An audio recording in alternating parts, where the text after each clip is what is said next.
and welcome to an extremely useful episode of the Mel Robbins Podcast. I don't know what is in the Robbins.com and the DMs, and I'm noticing a theme that as you listen to more and more episodes of the Mel Robbins Podcast, something is coming alive inside you, and you're realizing that there are changes that you want to make, that there is a version of you that you want to bring forth, that there's a higher or truer or more empowered you. And as you start to make the changes, you start to notice, so today, more importantly, what do I do and change? And I do version of you that you get impatient with people around. Being sibling was played this type of responsibility. I'm growing tired of carrying all. We had a horrendous childhood. Takeaways that I'm going to share with you. And the first one is this. There is a big difference between, just consider, one decision that you make today has the potential to change the rest of your life. I mean, every day you decide, am I going to wake up an hour earlier like I said I would and get myself to the gym or not? Should I have that cookie at work or not? Now, look, it may seem silly. You're like, oh, for God's sakes, Mel, come on. It's not silly at all. Everything about where you are in your life right now, every aspect of your life is in large part a result of your past decisions. When you're headed in the wrong direction in your life, you feel it. You feel stuck, you feel frustrated, you feel sad, you feel disconnected, you feel like you're on autopilot, you feel like things are mundane. That's not how you're supposed to feel in your life. The right decision often feels wrong. You know the right decision. You're just afraid to make it. It's not about the truth. It's about the aftermath of telling the truth. This is the key to everything. Okay, this seriously blows my mind. 59% of you who listen to the Mel Robbins Podcast haven't hit the subscribe button yet? What? Before we jump into the episode, and you're going to love this episode, can I please ask you for a favor?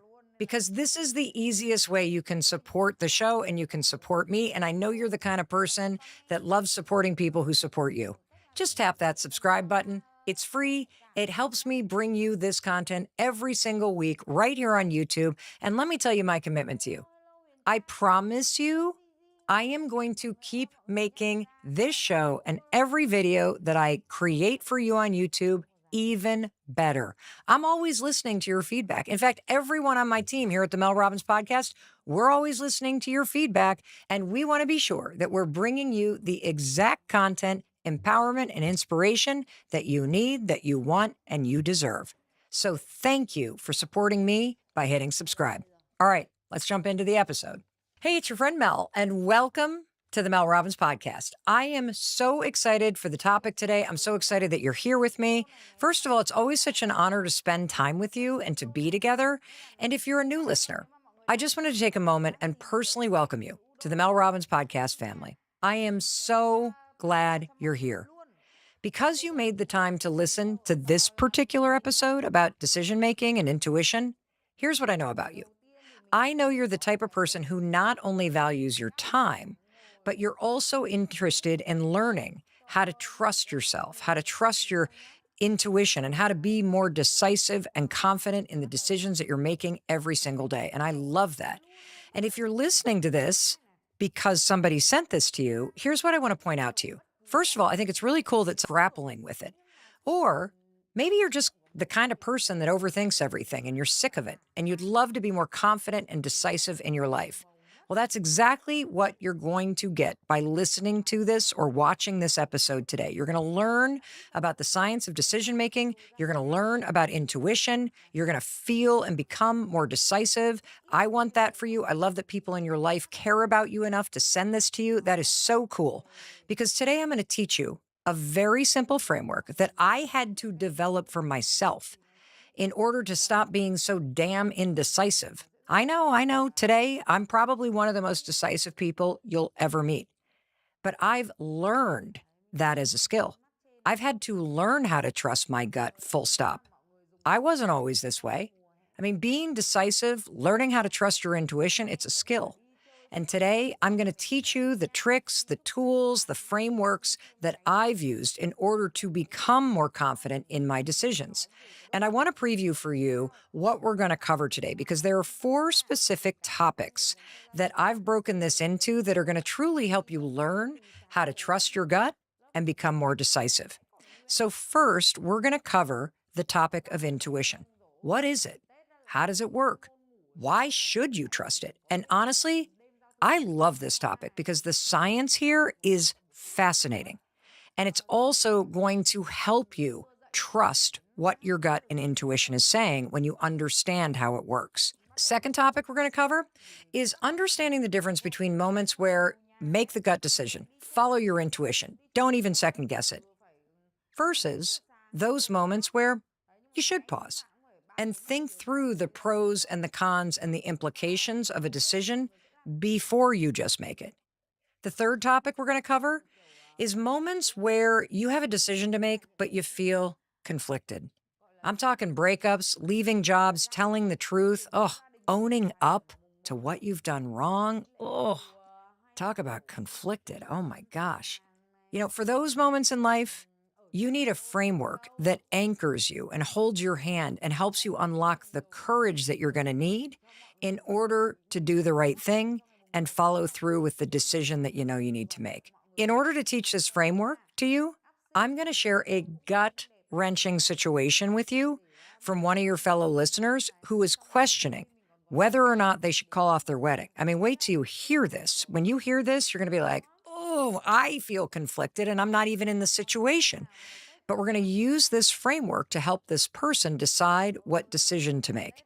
And finally, I'm going to teach you one of the most important things I've ever learned. There are no bad decisions when you understand the power of the decisions that you make. See, part of making a decision is trusting your ability to handle whatever comes with it. That's why I believe you're one decision away from a better life, because a decision turns your life in a different direction. And you know this. You've felt the power that a single decision can make in your life. In fact, I want you to think back to some of the decisions that you've made in your life that changed your life and pointed you in a whole new direction. I mean, maybe you decided to go to college far away from where you grew up. And that experience completely changed who you are. It changed perhaps where you lived for the rest of your life. That happened to me. Maybe going to one party on a random Thursday, your gut just said, I should just get out of the house and go. You walked in the door, you met the love of your life. That's a decision that changed your life. Maybe quitting that job that used to drain you. Quitting it, that decision led you to find your dream career. You wouldn't be there without quitting that other job. Maybe going gluten-free or giving up alcohol or quitting your vaping habit completely changed your health. I mean, every single day, just stop and think about this. You make thousands of decisions. So do I. Some studies estimate that you make up to 35,000 of them. That's kind of incredible, isn't it? Just consider one decision that you make today has the potential to change the rest of your life. But when you don't know how to trust yourself, here's what happens. You question every decision. And that can make you stay stuck in the same patterns, in the same place, and around the same types of people for decades. I mean, you're literally putting the potential for your life, that beautiful future that you want to build for yourself, on hold when you question the decisions you need to make.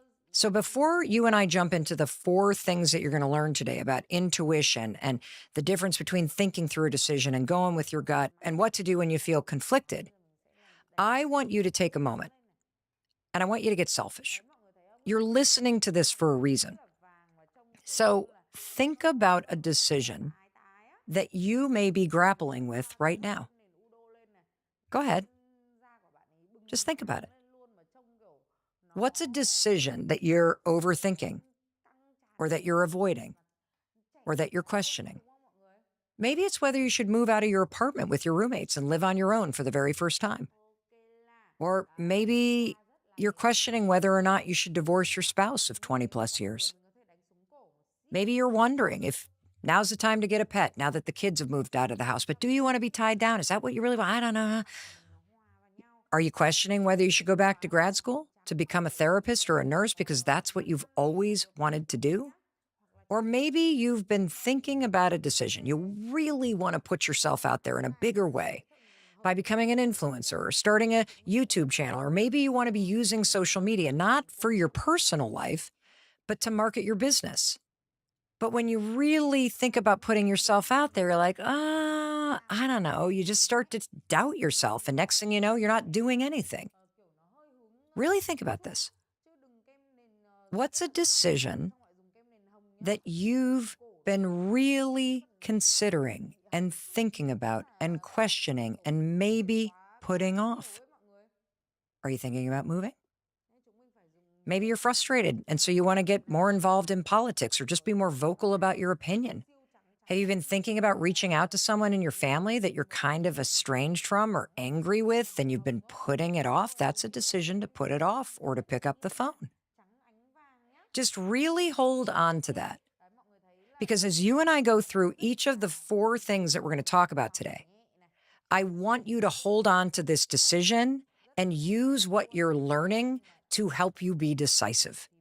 And here's the thing about this topic. I'm so fired up to talk about this, and I'm so excited that you're interested in this because learning how to trust yourself, learning how to become more decisive, learning how to assure yourself that no matter what decision that you make, if you have the courage to make a decision, you're going to be okay.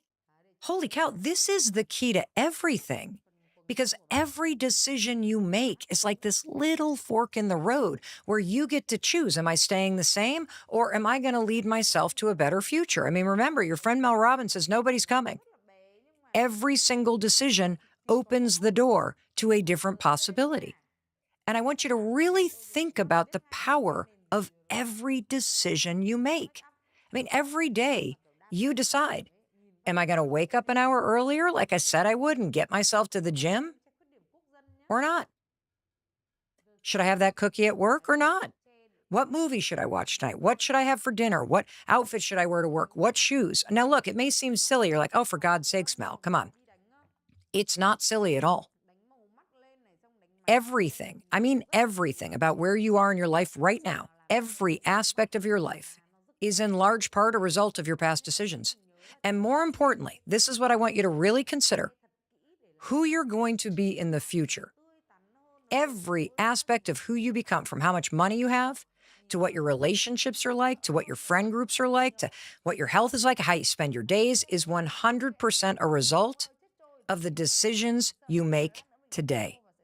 That's how powerful your decisions are. If you want to be the kind of person that's healthy, you need to make decisions that a healthy person makes. If you want to be the kind of person who has a lot of money, starting today, you got to make the kind of decisions that a person who's financially responsible makes.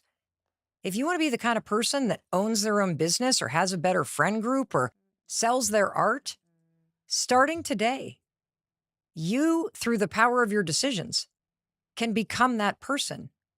Every single choice you make has power. I just love this topic. But here's the thing, though. Right now, you're probably like I used to be. You're not even aware of the decisions that you're making. You're just sort of like on autopilot. That's how I was. I was making decisions without even understanding how your brain and your body and your nervous system processes the options that are in front of you all day long.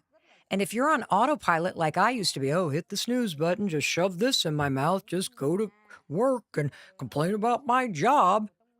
Oh my gosh, what happens is your decisions just run on repeat.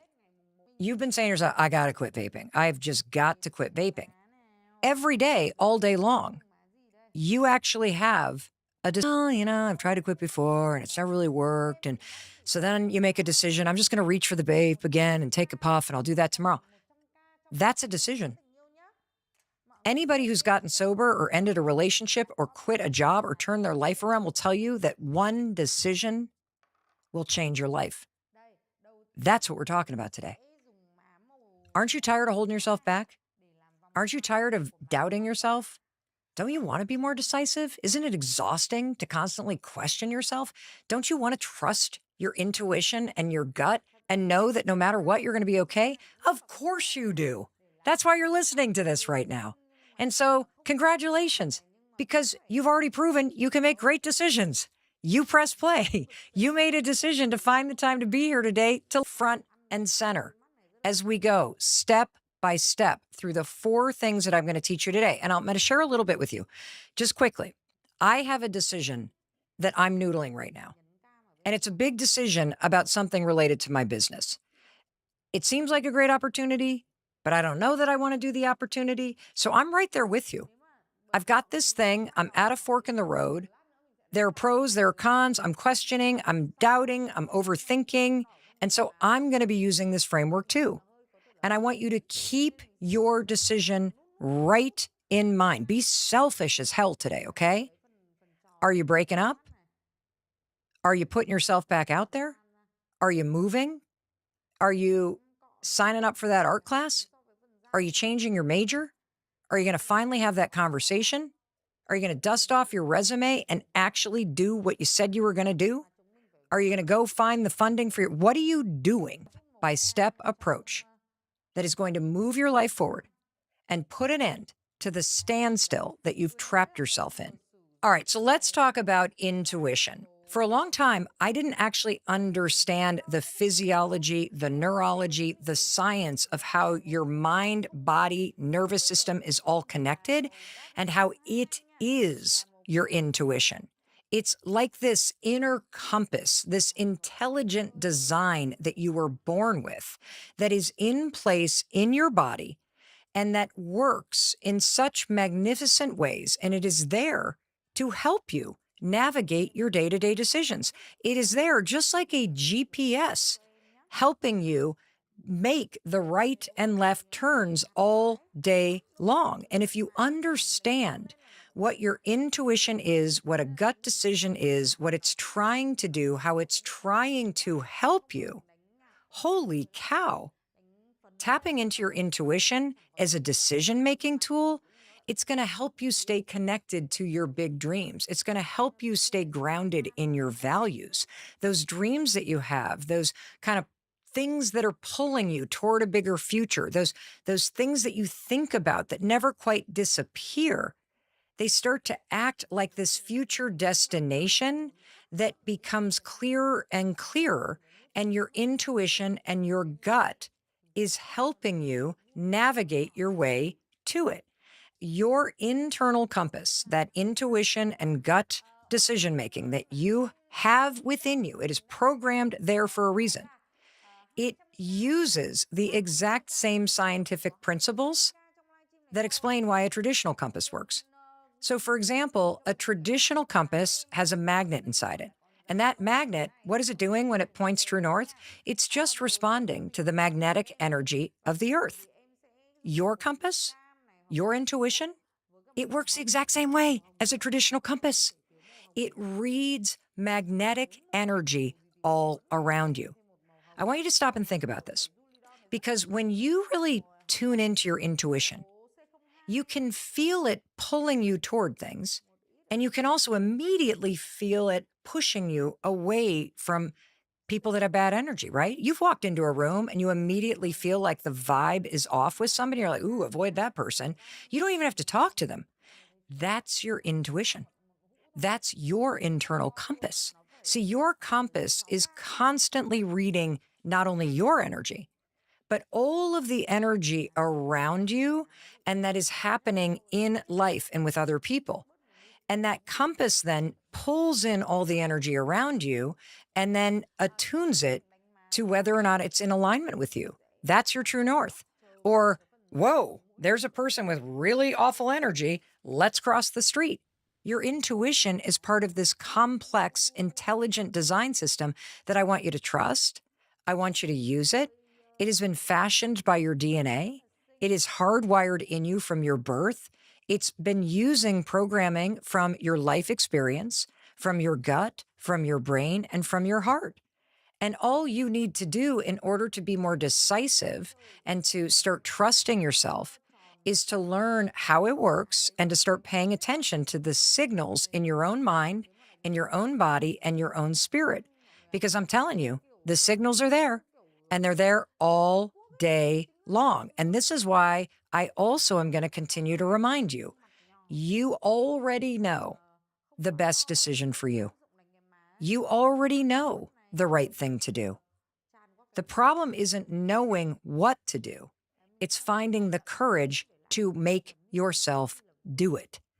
And once you really embrace the truth of what intuition is, and you recognize this intelligent system inside you that has been communicating with you since you were born, you are now going to know what you need to do in any single situation.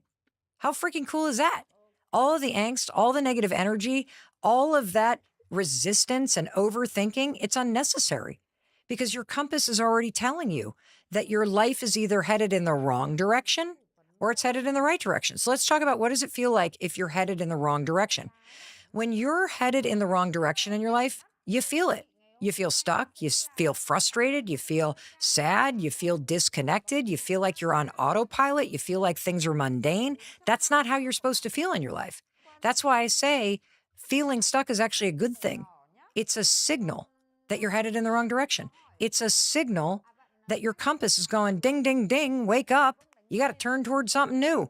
Ding, ding, ding. You got to feel alive again. Ding, ding, ding. This relationship blows. We either got to work on it or you got to get out of here.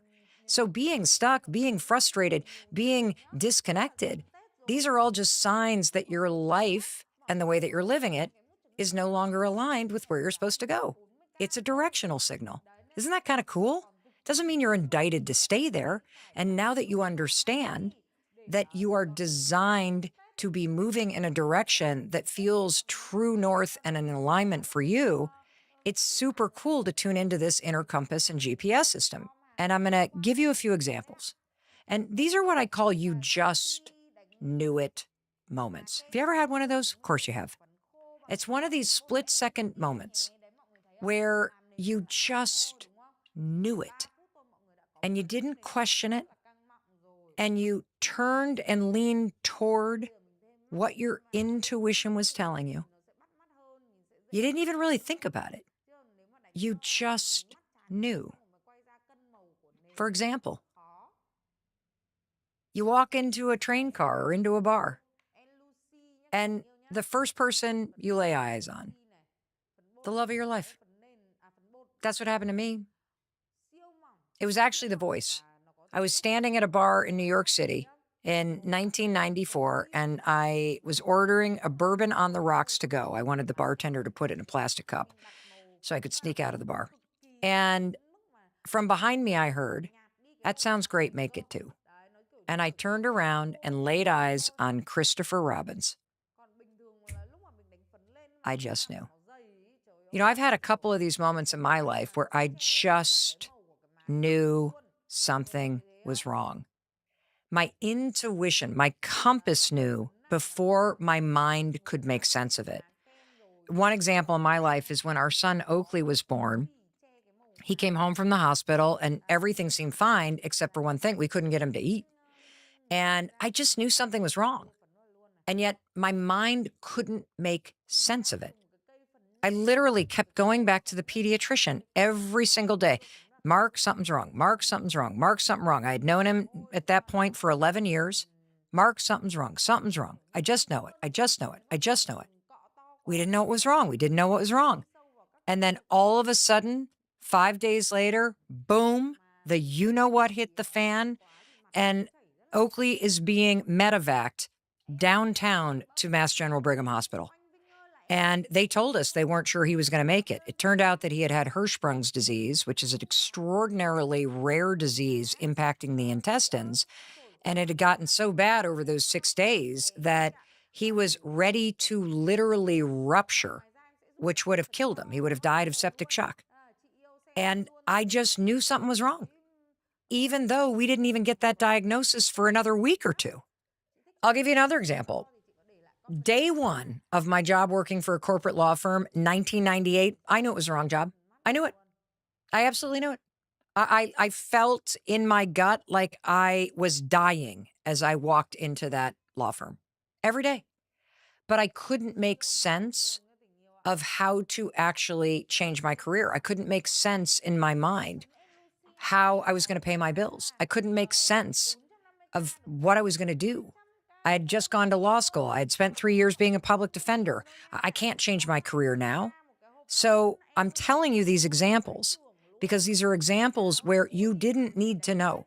You didn't need to make sense of it.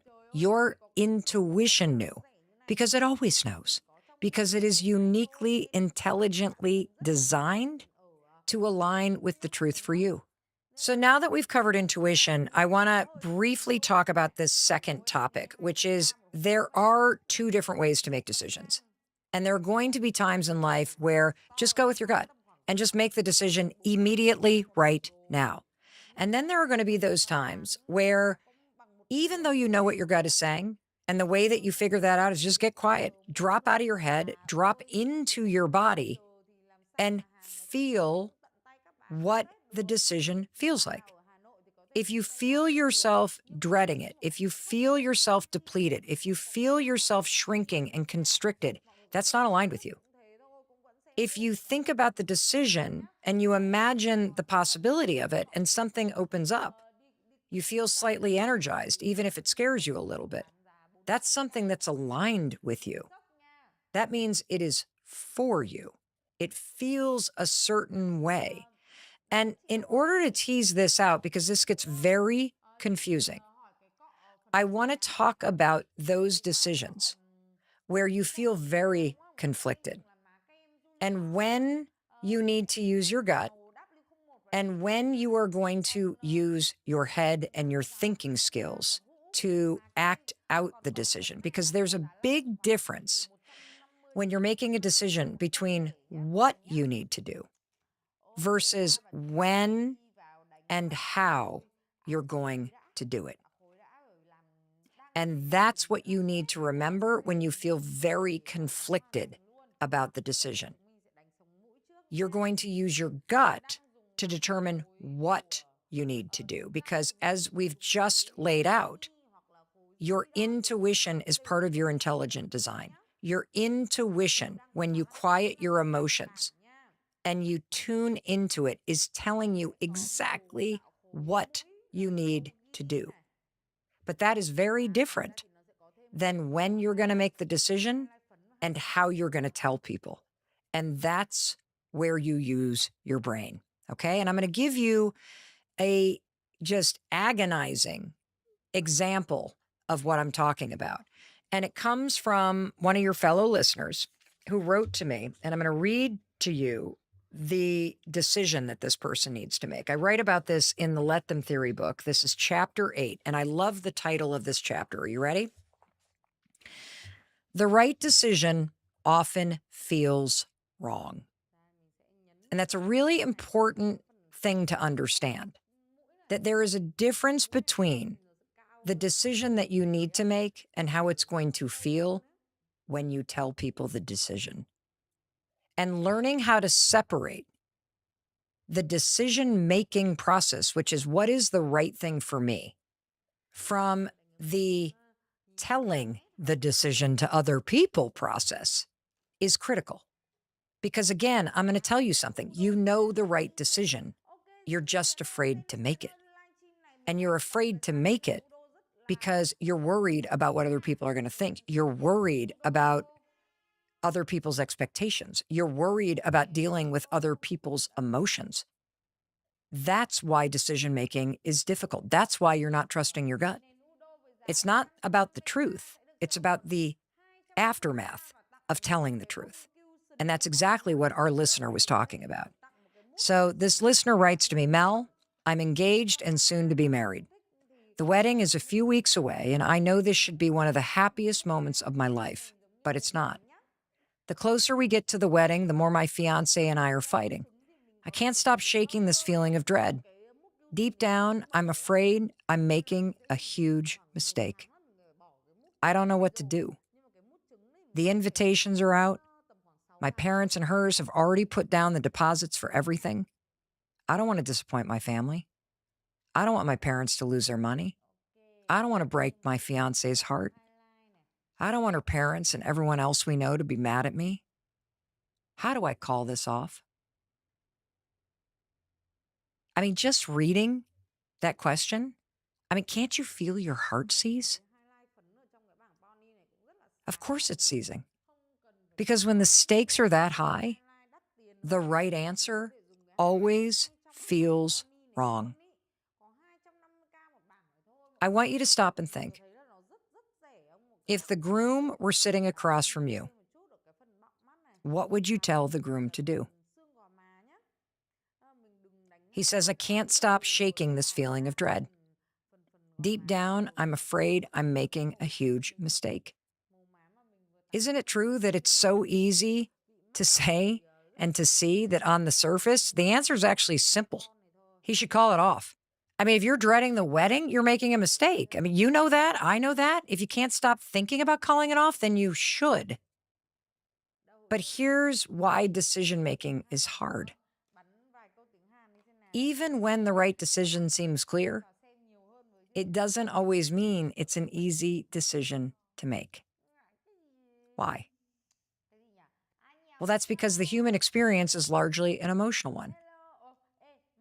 And what seems logical when you drop into your gut and you imagine, because here's how you would use your inner compass, right? I think about these moments where you feel conflicted, like driving through a blinding rainstorm. The GPS is on, but because of the rainstorm, you can't see more than 20 feet ahead of you. But you trust the GPS, don't you? Of course you do. And so you just keep moving forward through the storm. Your emotions are the storm.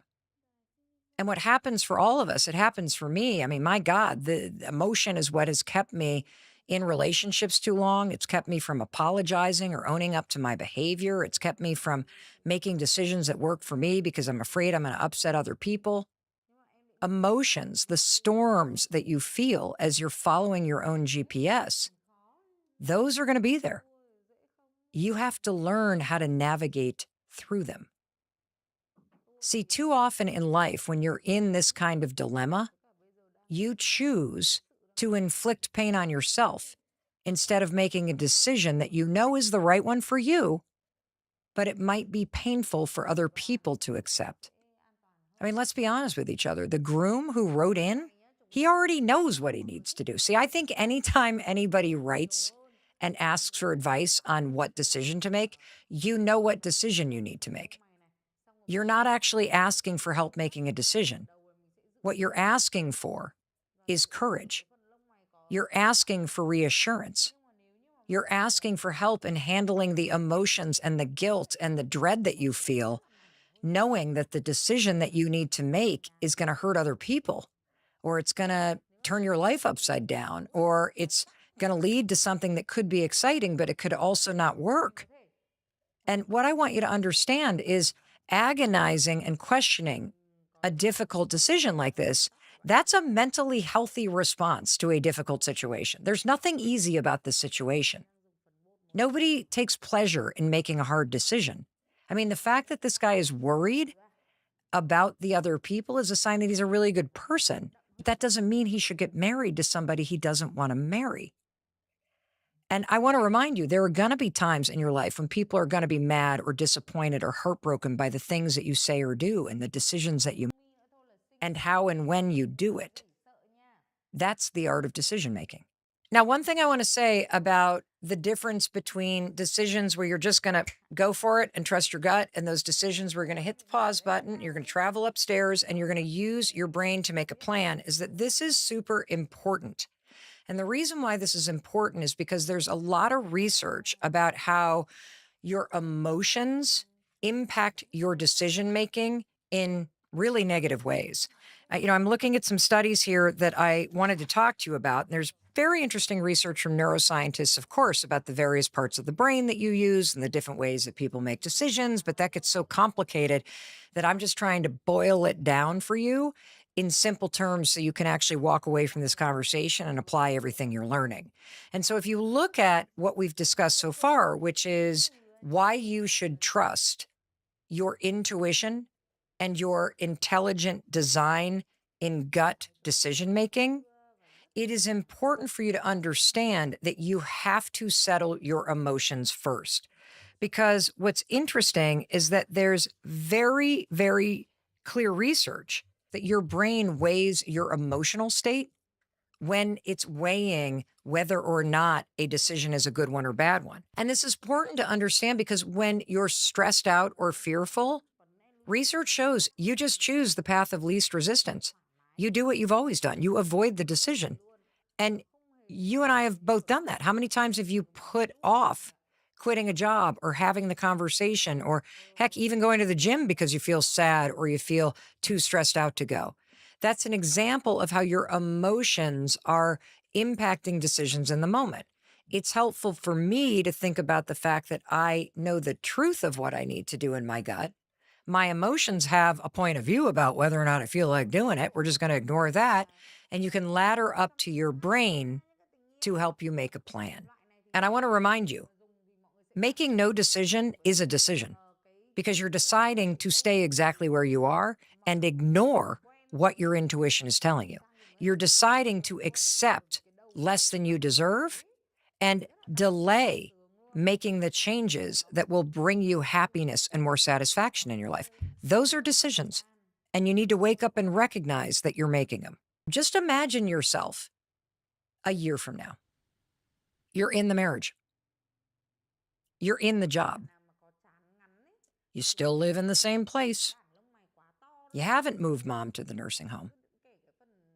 You are still paying for your adult kid, even though nothing's changed and you resent him for it.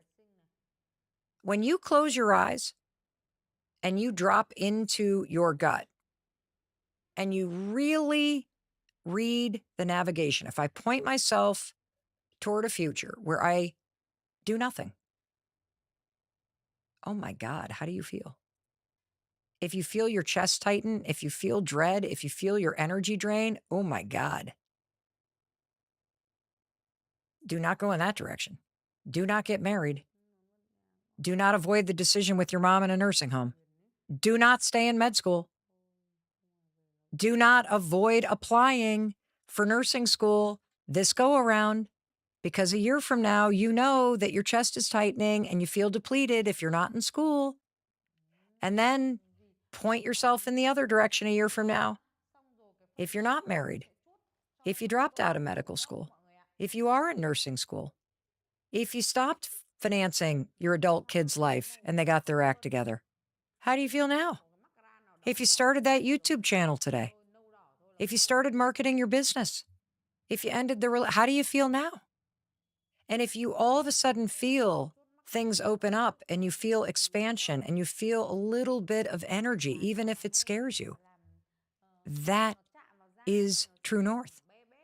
That's what aligns with you. That's what you need to do. Now we travel upstairs as the gut chit chats to the brain and we ask ourselves, okay, I know what I need to do. When is the right time to make this decision? How is the right way to communicate this decision and to whom? And then you make a plan, and that's what you use your brain for. See, in life, the most courageous, honorable, and kind thing to do is to tell someone when you realize you don't want to be with them. It's hard to be honest, especially when it's going to hurt other people. You know, the let them theory has really helped me change this in myself. I used to either avoid conversations or over explain everything or like overthink things or delay the decisions I needed to make because I was afraid someone would get upset with me or they think I was a bad person. And all it did was create more anxiety for me. Learning to let them be upset, let them be confused by your decision, let them react to your decision. Don't be afraid of what people are going to think when you make the right decision for you. This has been all life altering. And I promise you, you're going to experience that power too. I don't think you have a problem knowing what you need to do. I think you have a problem doing what you need to do because you feel a ton of conflict about how someone else is going to feel about it. And when you realize that you can navigate those kinds of storms by following your GPS and then using your brain to figure out the best way to communicate the decision, the best timing and the most responsible timing to do it, like quitting your job, don't just do that immediately. You need to use your brain to make a plan and make sure you have enough money and that you don't put yourself in a precarious situation. But you can know 3 to 6 months before you leave a job that you're actually leaving it. That's what you do with your intuition. What you do with your brain is to create a really smart plan to actually execute against it in a responsible and empowering way. See, the only conflict that you're going to feel now that you understand the power of how to make the right decision is that you're going to feel conflict internally about how your decision impacts other people and how they're going to react. This is why you stay in a marriage for a decade when you know you want it to end. This is why people stay in jobs for too long. It's why people pick majors and career paths and then stay in them because they're afraid of making a decision that is going to cause someone else to feel something. And if you understand that emotions are a normal part of your life, you're going to feel them. Other adults are going to feel the ups and downs. You can be more courageous. I don't want you making decisions with your emotions. I want you to make decisions based on the truth of your intuition, what feels aligned with you and the vision that you have for your life and the magnetic energy that pulls you towards it. And I want you to use your brain to make a plan for how to execute the decision in the most responsible and powerful way. When you do that, you will be one of the most decisive and powerful and unstoppable people on the fricking planet. That's how you use this science. And none of this is easy. I mean, there are plenty of decisions that have been difficult for me to make in my life that I've delayed 6 months, a year, 2 months. Heck, when our son wanted to move to southern Vermont, my husband and our son moved up here for a year. I didn't go. I knew eventually that I would, but I wasn't ready. The when and the how for me took almost a year, and that's okay. And so there are going to be decisions that you make immediately when this episode is over. And then there are going to be those decisions that you're like, I know that what Mel's saying is right. And I know what my gut is telling me. And perhaps for the first time in my life, I understand why I need to trust it. And I also am going to take a little pressure off because this is the kind of decision that needs some planning. And that's what I'm going to use my brain to do. And when you understand decision making in this context, that there's a difference between what you need to do and how and when you do it, now you can leverage the full capacity of your gut, your heart, and your mind to align your life with what's meant for you, no matter how hard it is. And that brings me to the final point. I think one of the biggest obstacles to being more decisive in life is this fear that you're going to make the wrong decision. What if you trusted yourself enough to be able to handle the fallout of any decision that you made? What if instead of fearing that you're going to make the wrong decision, you accepted the science of how intuition and how your internal GPS is helping you navigate? And you started to tune into what you know to be true. And you just separated the truth from how and when you plan and you execute those decisions. You take a little bit of the pressure off, but you really triple down on the truth. Because it's easy to say, I don't know how to trust my gut. I don't know how to listen to my intuition. I don't think that's true. I think you know exactly what your intuition is telling you. You just ignore it. And our conversation today is an invitation to really change the way you even talk about that. I know exactly what my intuition is telling me. I know exactly what my gut is telling me to do. I know exactly what the decision is. I'm just afraid to make it. I know exactly what I should do. I know when things feel off. I can read the energy of things. I know when I'm at a job or in a relationship or in a friend group or living in a place where it just starts to feel off, and I know I need to trust it. I'm working on how quickly I pivot and execute on that truth. When you look at decision making that way, that it's all just data, that what you can sense is what's true for you. And that even if you make a decision to get married or to change your careers or to move or to take on a new hobby or do whatever it is that you're going to do, when you make that decision and you truly believe that this is the right decision in the moment, it's never going to be the wrong decision if you also say, no matter what, I trust in my ability to handle what comes next. Like, let's just take the example of me and the job. When I made the decision to get that job, it felt like the right decision because I needed to pay my bills. And this was the first job offer that I had gotten when we had moved from New York City to Boston in 1998. So I was thrilled. It was the right decision because I needed to pay my bills. But when I walked into that office for the very first day in that high rise on High Street in downtown Boston, I knew in my gut, oh boy, not the place for me.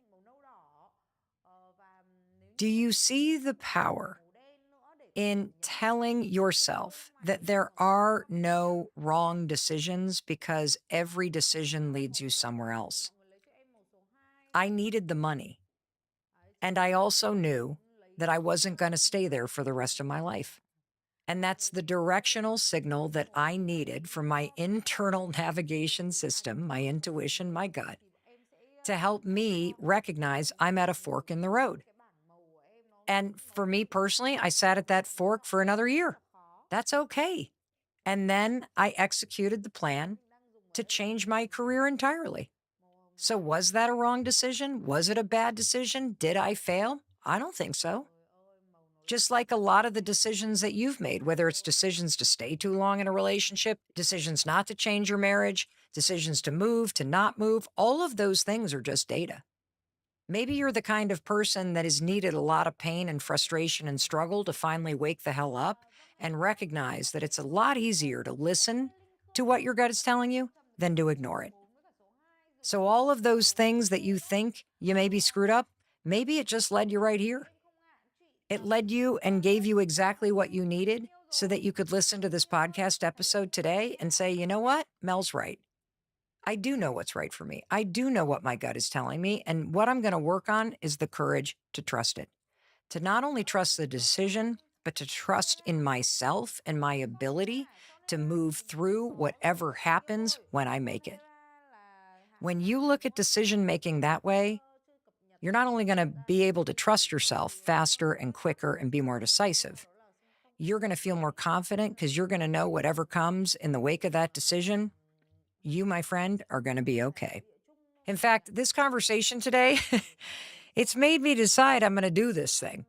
I've been thinking about it and writing out the pros and cons on paper and talking to people and weighing it, and not weighing it, and stressing out about it. But based on everything we've talked about, it's pretty easy for me to cut through the negativity and the emotion and the fear and see that I actually do want to do this thing. And even if it doesn't work, I feel confident that I'm going to be proud of myself, that I actually made the decision and I did it. I hope our conversation gave you the clarity and the tools and the frameworks that you need to cut through the emotion, to drop into your intelligent design, to figure out what the right next move is for you, and then recognize that there's so much value in traveling up to your brain and making a plan for how you're going to execute this decision when it's going to become a reality. When you do that, I promise you, there are absolutely no bad decisions because you are aligning what you do with what is true for you. And only you know what the right thing is for you because you now know that you're going to feel it. Alrighty, I can't wait to hear what you do with this and what decisions you make. And in case no one else tells you, I wanted to be sure to tell you that I love you and I believe in you. And I believe in your power to create a better life for real, because now you know how to be more decisive, how to trust your gut, how to follow your intuition, and how to unlock the courage to move your life in the direction that is meant for you. I'll see you in the very next episode. I'll be waiting to welcome you in the moment you hit play. Alrighty, I'm thrilled that you're here and you watched all the way to the end. I can't wait to see what decisions you make. I hope you share them with me here on YouTube. And I know you're looking for the next video to watch. And I'm going to make the decision for you. You're going to check out this one and you're going to love it. I'll see you there.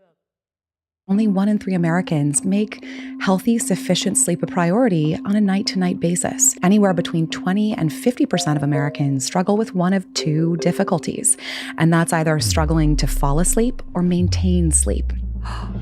How do you create consistent sleep if something is interrupting your ability to do it? Here's the dirty secret. Even if you can't get enough sleep, if you can get consistent sleep, you're going to do much better than someone that's getting enough sleep but keeping different schedules. Wait, what? Yes, consistency is king. Wow. What is the average amount of time that it takes to fall asleep? We think that we just should be able to crawl into bed and flip our brains off like a switch. Wrong. Many of us have bright blue light emitting devices all around us, not only our light bulbs, but also the devices that we carry around with us. If you find that you're a little bit addicted to your phone, it's hard to put it down, commit to putting your phone down 5 minutes before you want to be falling asleep, and ideally on airplane mode to say, I'm off for the night. This is my time at night for me. What is one of your favorite tips in order to get better sleep? One of my favorite tips for a great night's sleep is... Hey, it's your friend Mel, and welcome to the Mel Robbins Podcast. First of all, it's just an honor to be able to spend some time with you today right now, and I want to acknowledge you for choosing to listen to something that could help you create a better life. I just think that's super cool that you're putting yourself first. And I have a question for you. When was the last time you had a great night's sleep? You know, the kind where you wake up and you jump out of bed and you feel so energized and refreshed and focused. Wouldn't it be great if you woke up tomorrow and you're like, oh, I feel so great? Well, I'm on a mission to help you feel that exact way because a renowned sleep scientist from Harvard is here in our Boston studios to prove to you that sleep is your superpower. And she has 7 simple, free, and science-backed tips that will help you and the people that you love get better sleep and wake up feeling refreshed, energized, focused, and in control. Doesn't that sound great? I thought so. So let's do this. Please help me welcome Dr. Rebecca Robbins to the Mel Robbins Podcast. Thank you for having me. Well, I would love to start by having you speak directly to the person listening. If they take everything that you're about to share and teach us to heart, what could you expect to change about your life if you follow the advice you're about to give us about sleep? Today, we're going to cover some of my favorite tips and strategies that are evidence-based and start tonight to get a better night's sleep. And if you can make a couple small changes and get a little bit better quality sleep, I'm biased, I'm a sleep scientist, but you will be amazed. Some of the findings include better productivity, our relationships improve, our mental health improves, and then into the long term, our research is uncovering that our sleep every night plays an important role in the quality of our life as we age and also our risk for neurocognitive decline. So many things can fall in line. Can do to help you be a better sleeper. And before we jump in and we just start to unpack all the cool things that we can do that are in our control, I wondered if we could just zoom out a little bit. Because when you're feeling tired and overwhelmed and just kind of beaten down by your life, can you just explain as a sleep researcher how working on sleep is going to impact every area of your life? You hear a lot now about brain fog, about fatigue, about low energy levels, and people seeking answers online. So it's almost like we're focusing on the symptoms instead of the cause.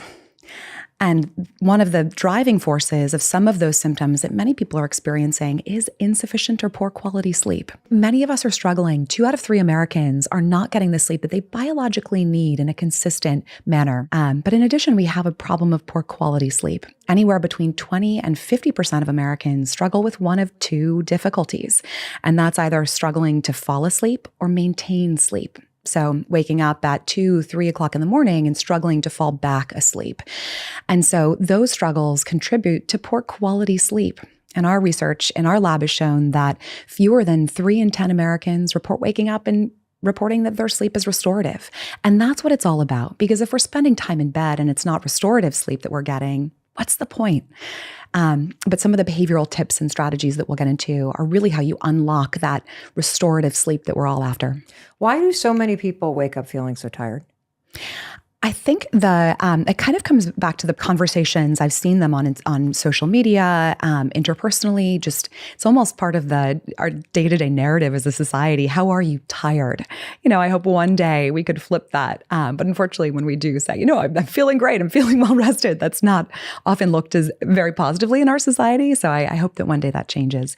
I think we're moving away from the notion of, I'll sleep when I'm dead. We're finally kind of, I think, collectively waking up to the importance of sleep as a population. We still have so far to go.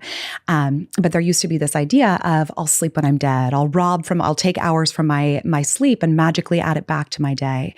But that comes at a price. And we could probably all attest to this. But if you wake up and haven't gotten enough sleep, your body is operating well below its potential, not only from our physical health, our emotional health, our cognitive health, so many decrements when we're not getting enough sleep. But I think that when we can put sleep at the really high on our priority list, maybe even at the core of everything that we do. And I'm not talking about, crazy sweeping changes.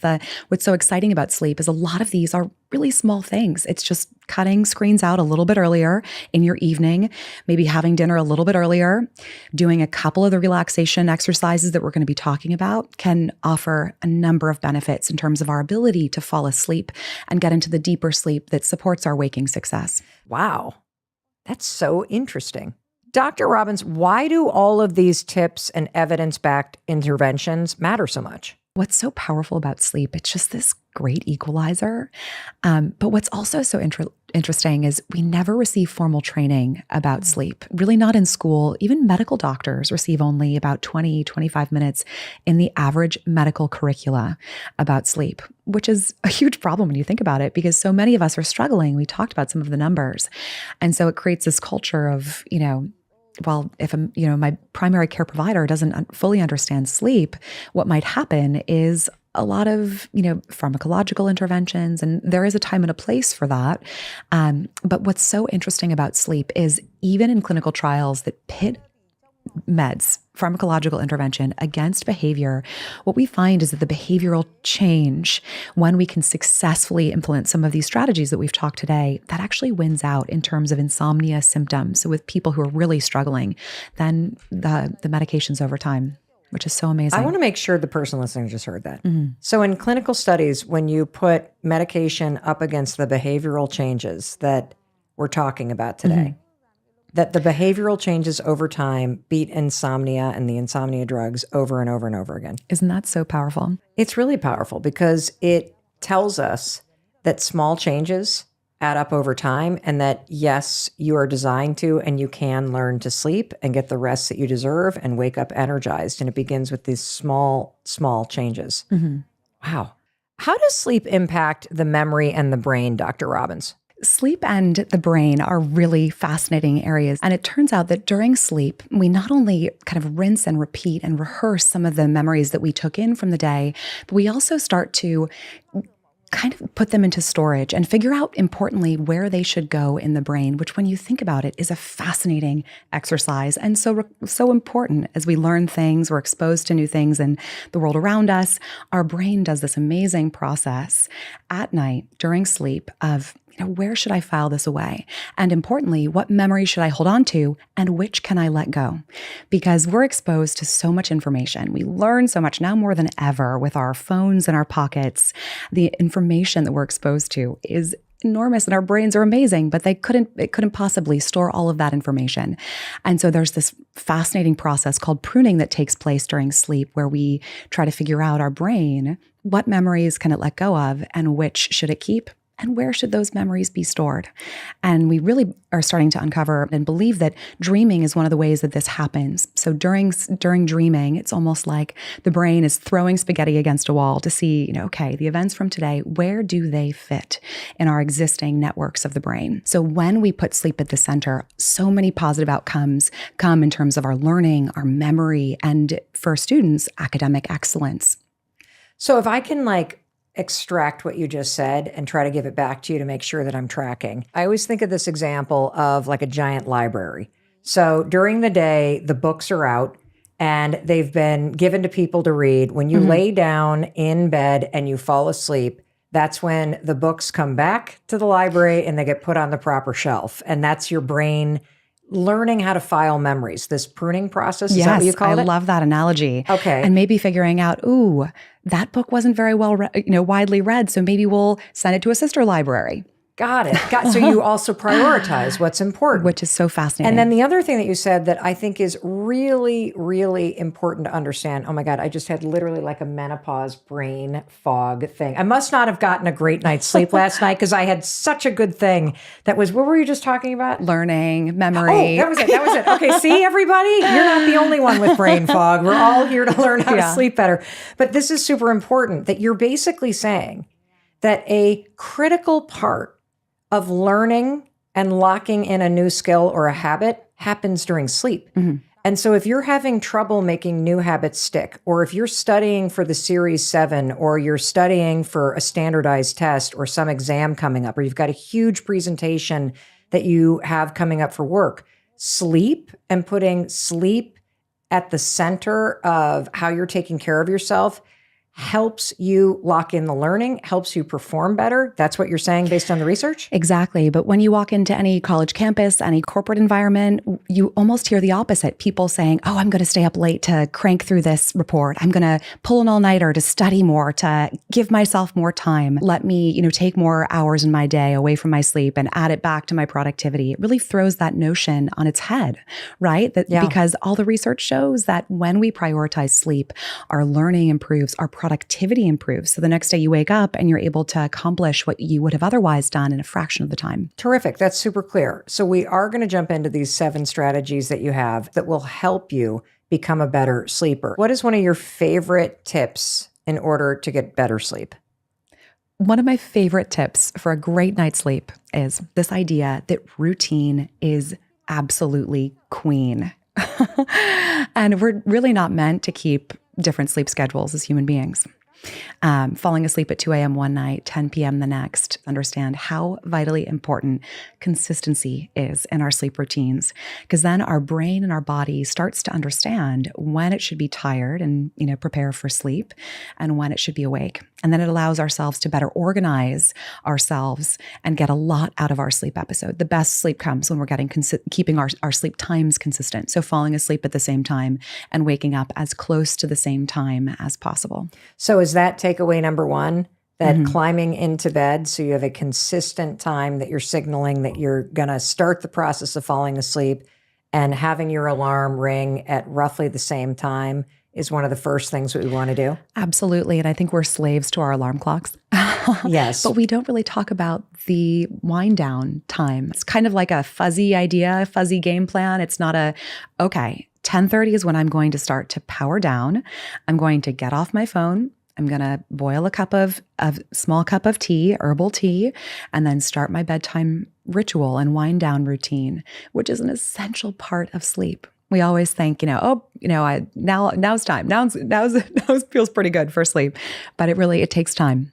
So you are a world-renowned sleep researcher and scientist. What is your wind down routine? My wind down routine is one thing that I am very diligent about, and it's not complex, but I'm very diligent about the time. I do my best. I try to get all my computer stuff done, and then I put my boys to bed, and then it's 8:30, and then I am switching my mindset, and it's time for mama to go to bed. And there are days where I need to be working and plug back in. But the best case scenario is my boys are down, and then I do maybe I clean up a tiny bit around the house. I start to turn the lights off, and then I go upstairs and I turn my phone off. I wash my face. I take a shower, and then I do one breathing exercise. I sit cross-legged on the ground in my bedroom. I'm turning lights off as I kind of move into the bedroom, and I do one breathing exercise. And I don't set an alarm, but I just kind of do it until I feel like I've gotten rid of that busy mind, that has served me so well over the course of the day. And sometimes that's 5 times on busier, more stressful days. Sometimes that's 7 rounds of this. But it's the military breathing technique. So I breathe in through my nose for a count of 4. I hold for 7. And then I exhale, purse my lips for 8. And those times are longer than you think, right? The 7 and the 8 really, like, you're kind of fighting for the breath at the end. And that's the benefit of that technique. It restricts and restrains the breath and can help calm the heart rate and calm your mind. And now while I'm doing that, thoughts are flying in because, of course, of what I forgot to do or I need to do. And I come back to this idea of, no, not now. Now is my time. I've done things for my students, my partner, my kids all day. And now is my time to restore and relax. And if anything, any thoughts are still fighting to the surface, I write those down at my nightstand. So I've done the 4-7-8 technique, and then I mosey into my bed. I read a couple pages in a book. I do progressive muscle relaxation. I clench and release every muscle group starting from the toes, and I inhale, clench, and then exhale, release. And then I really kind of add on to that something that I'm letting go, heaviness or a thought that's not serving me. And then I say a prayer and I go to sleep.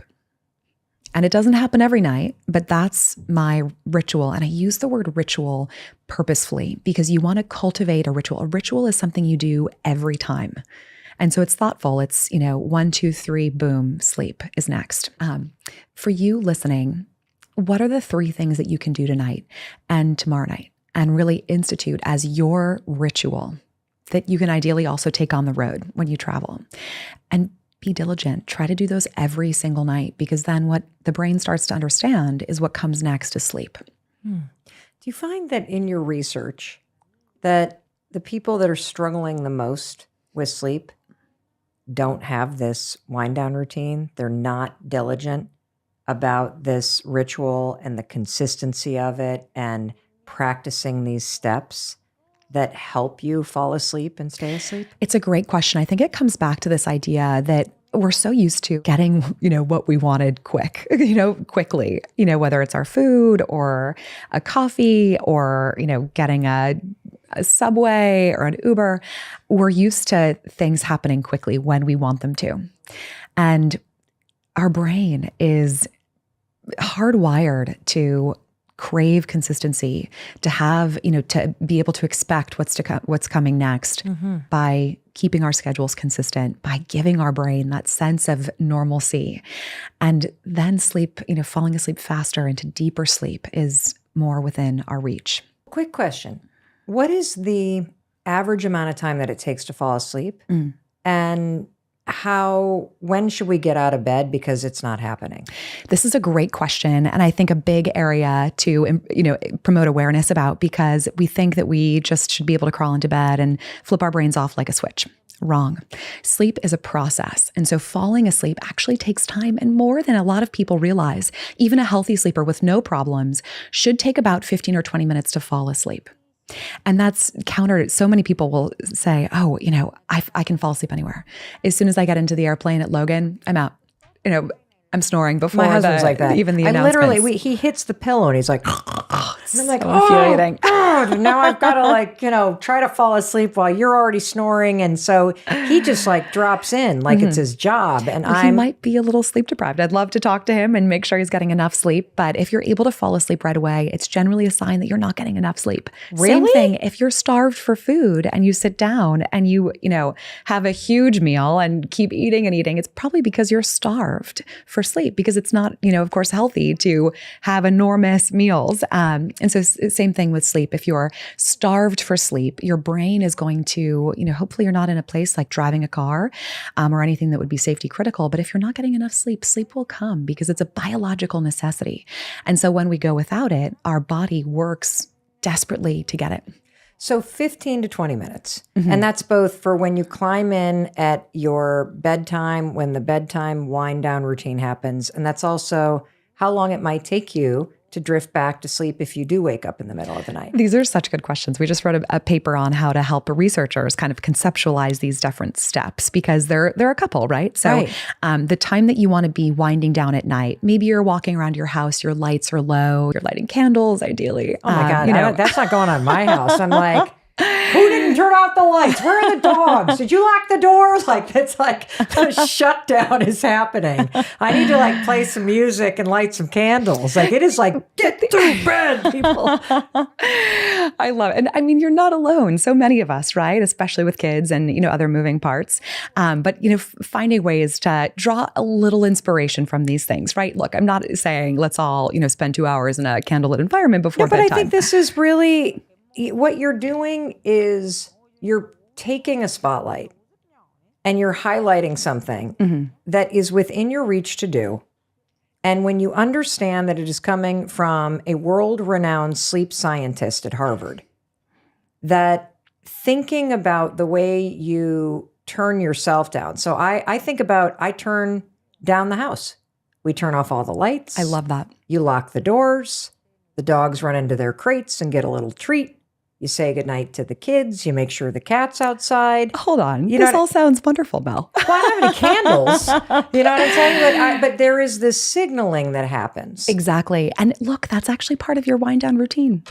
And maybe as you do those things, you're consciously looking at it as that. You're maybe slowing down your breath.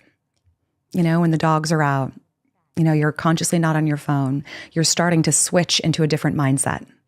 A one that's all about rest and recovery.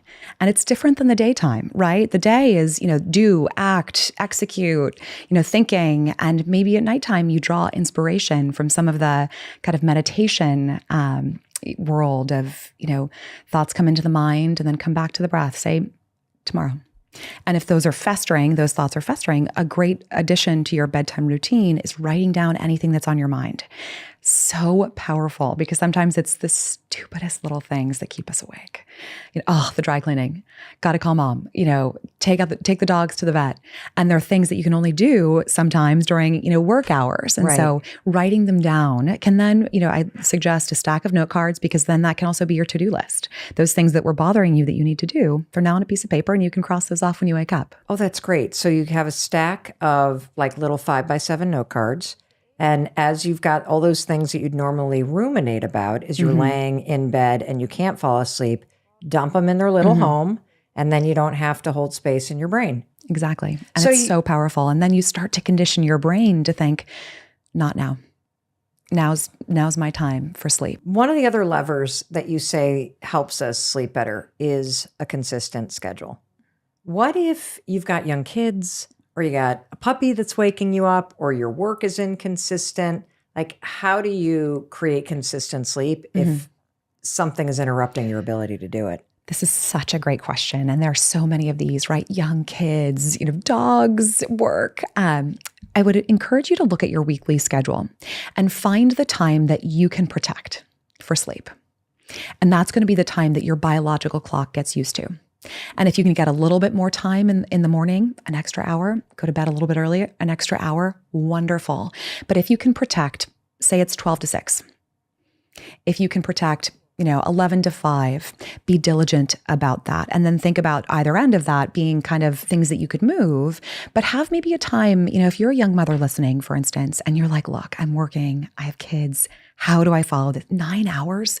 Here's the thing. That is the goal. If you can get there, wonderful. But if you can't, give me 7. Take that first time that you have to be up. You've hit your target wake up time. That should be your alarm for ideally every day of the week. But again, life happens. We'll talk about how to catch up in a moment, but that's your target wake up time. And then count back maybe again, if it's only 6 that you can give me, count back 6. And even if you can't get enough sleep, if you can get consistent sleep, here's the dirty secret. You're going to do much better than someone that's getting enough sleep, but keeping different schedules. Wait, what? So hold on a second. If I can get less sleep, but consistently, so I'm consistently getting 5 or 6 hours of sleep, I am going to do better than somebody who's getting 8 or 9 hours of sleep, but an inconsistent schedule. And we are talking about situations where the person is really fundamentally not able to get enough sleep. It's not what I recommend, but if you're a shift worker, if you're a single mom with kids working 2 jobs and you can't get 8 hours of consistent sleep, if you can get 5 consistently or 6 consistently, I really want to move you towards 6 or 7 for your health, your well-being, your ability to be around for those kids. If it's caregiving that's one of your challenges, and really putting and being diligent, how many hours can I give myself? Because the closer to 7, the closer to 8, the longer you're going to be around, the better the quality of your heart, your brain, your productivity, your relationships, so many positive things when we can put sleep first. But if you're looking at a schedule that is tough, then yes, consistency is king. Why is consistency more important than the amount of time you're sleeping? It comes back to our circadian rhythm. Our body and our brain, we're not built as humans to keep different schedules. It didn't serve us from the standpoint of evolution. It served our ancestors from the standpoint of evolution to know when it would be alert. So then it could say, okay, these animals are up at this time and I can hunt for these animals and forage for these, berries at this time. And then I prepare my meal in the heat of the day.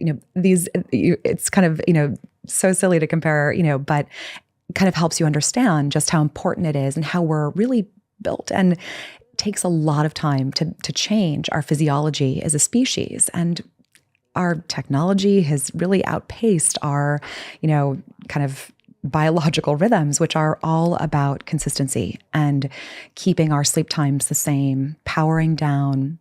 These are things that we don't have hacks for. Well, and what I love is there are things that you can do. And basically it makes sense because if you are a young mom or a shift worker or something's going on with your parents, and so you're in the middle of a period of your life where things are really inconsistent, that creates its own level of stress.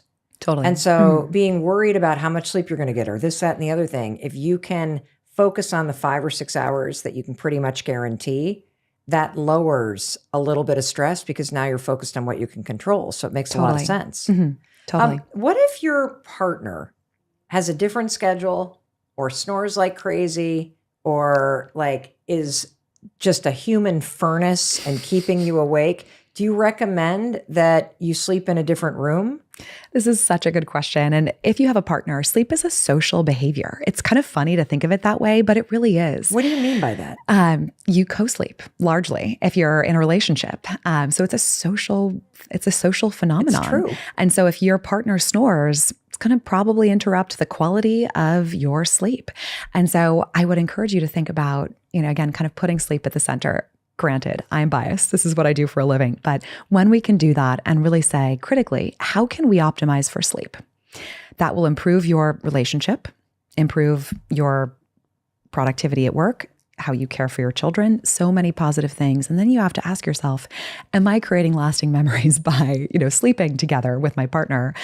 This term is actually, this is termed as sleep divorce. What I'm about to talk about, sleeping separately. That's a terrible which is name. so negative. Can we come up with a better name? I couldn't agree more. I have some friends who are like, look, it's a sleep marriage. It literally is how I'm able to stay in this marriage.